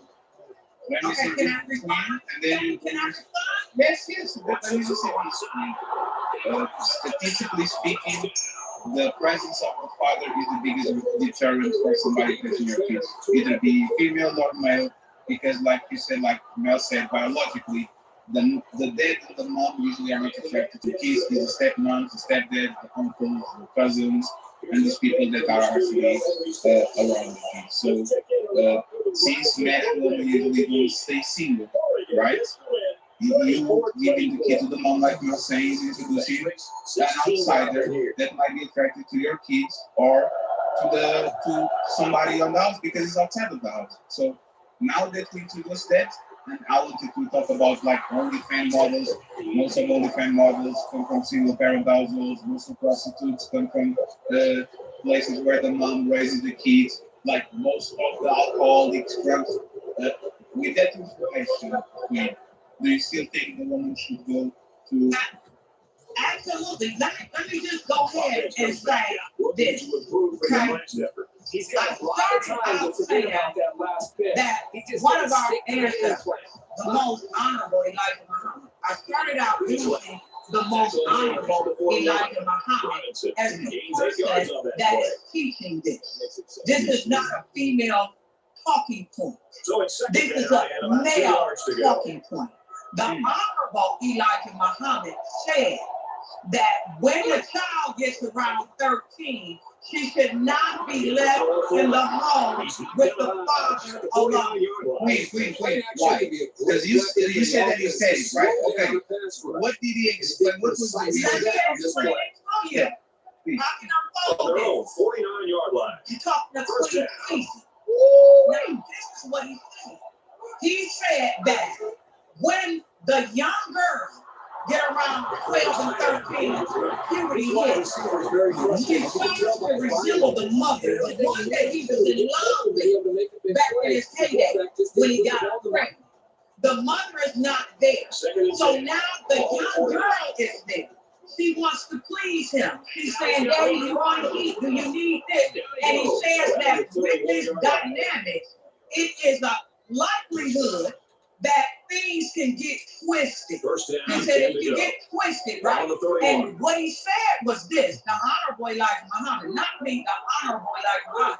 And their statistics will show you, when you go back in time, you will pull up every support group. Everyone that I went to, I wasn't interested. I ain't gonna lie, my daddy was good to me. But every support group that I've been to, luckily that guy was paying attention to what was going on and was able to recover the football. 11 of them said that they were touched by daddy, stepdaddy, uncles, and cousins. Now I'm talking about 12 of us in the group, and I was just about the only one. That's why I know that this is real. So anyway, the point that I'm making to you is this, that when the honorable Elijah Muhammad went and started listening to the testimonies of these women, he said that he found out that it was happening more often than not, that it was a serious problem. So at the mosque, he said, in this mosque, I want the fathers to be in a home with little girls alone. So I use him as a speaking point. So I'm going to lay my plan right here. So before Rose, go ahead. One last question for Queen. Queen, do you think that most men that get touched by a woman or most women that get touched by a woman before that? Like if a person gets touched by another woman, right? Either be a kid that is a kid or a teen, and they get touched by another woman, or a woman that get touched by another woman, do you think they usually report it? No, they don't.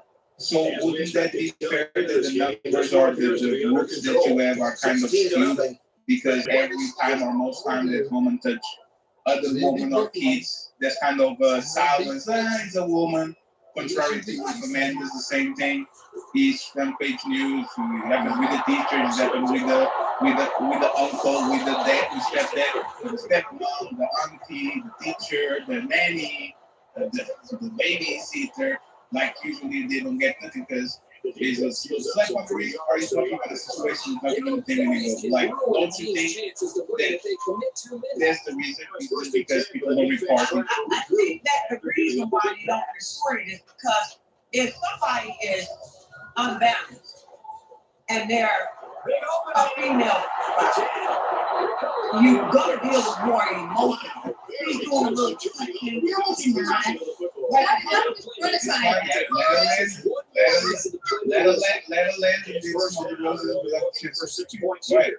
Okay, like I was saying, when the women do it, they deserve to be put down as well. I'm not making no excuses, but I'm saying it's sort of like a more emotional. The crying mom not getting her knees met and still come to the daughter for more emotional, and it does transform into that. But I'm saying when it's a male, we know that the turtle gets to working. We know that the little turtle gets to working, so it's a little bit more brutal and it's a little bit more where she can get pregnant. So I'm saying that both is wrong 100%. Because I'm sending both of them to Jesus.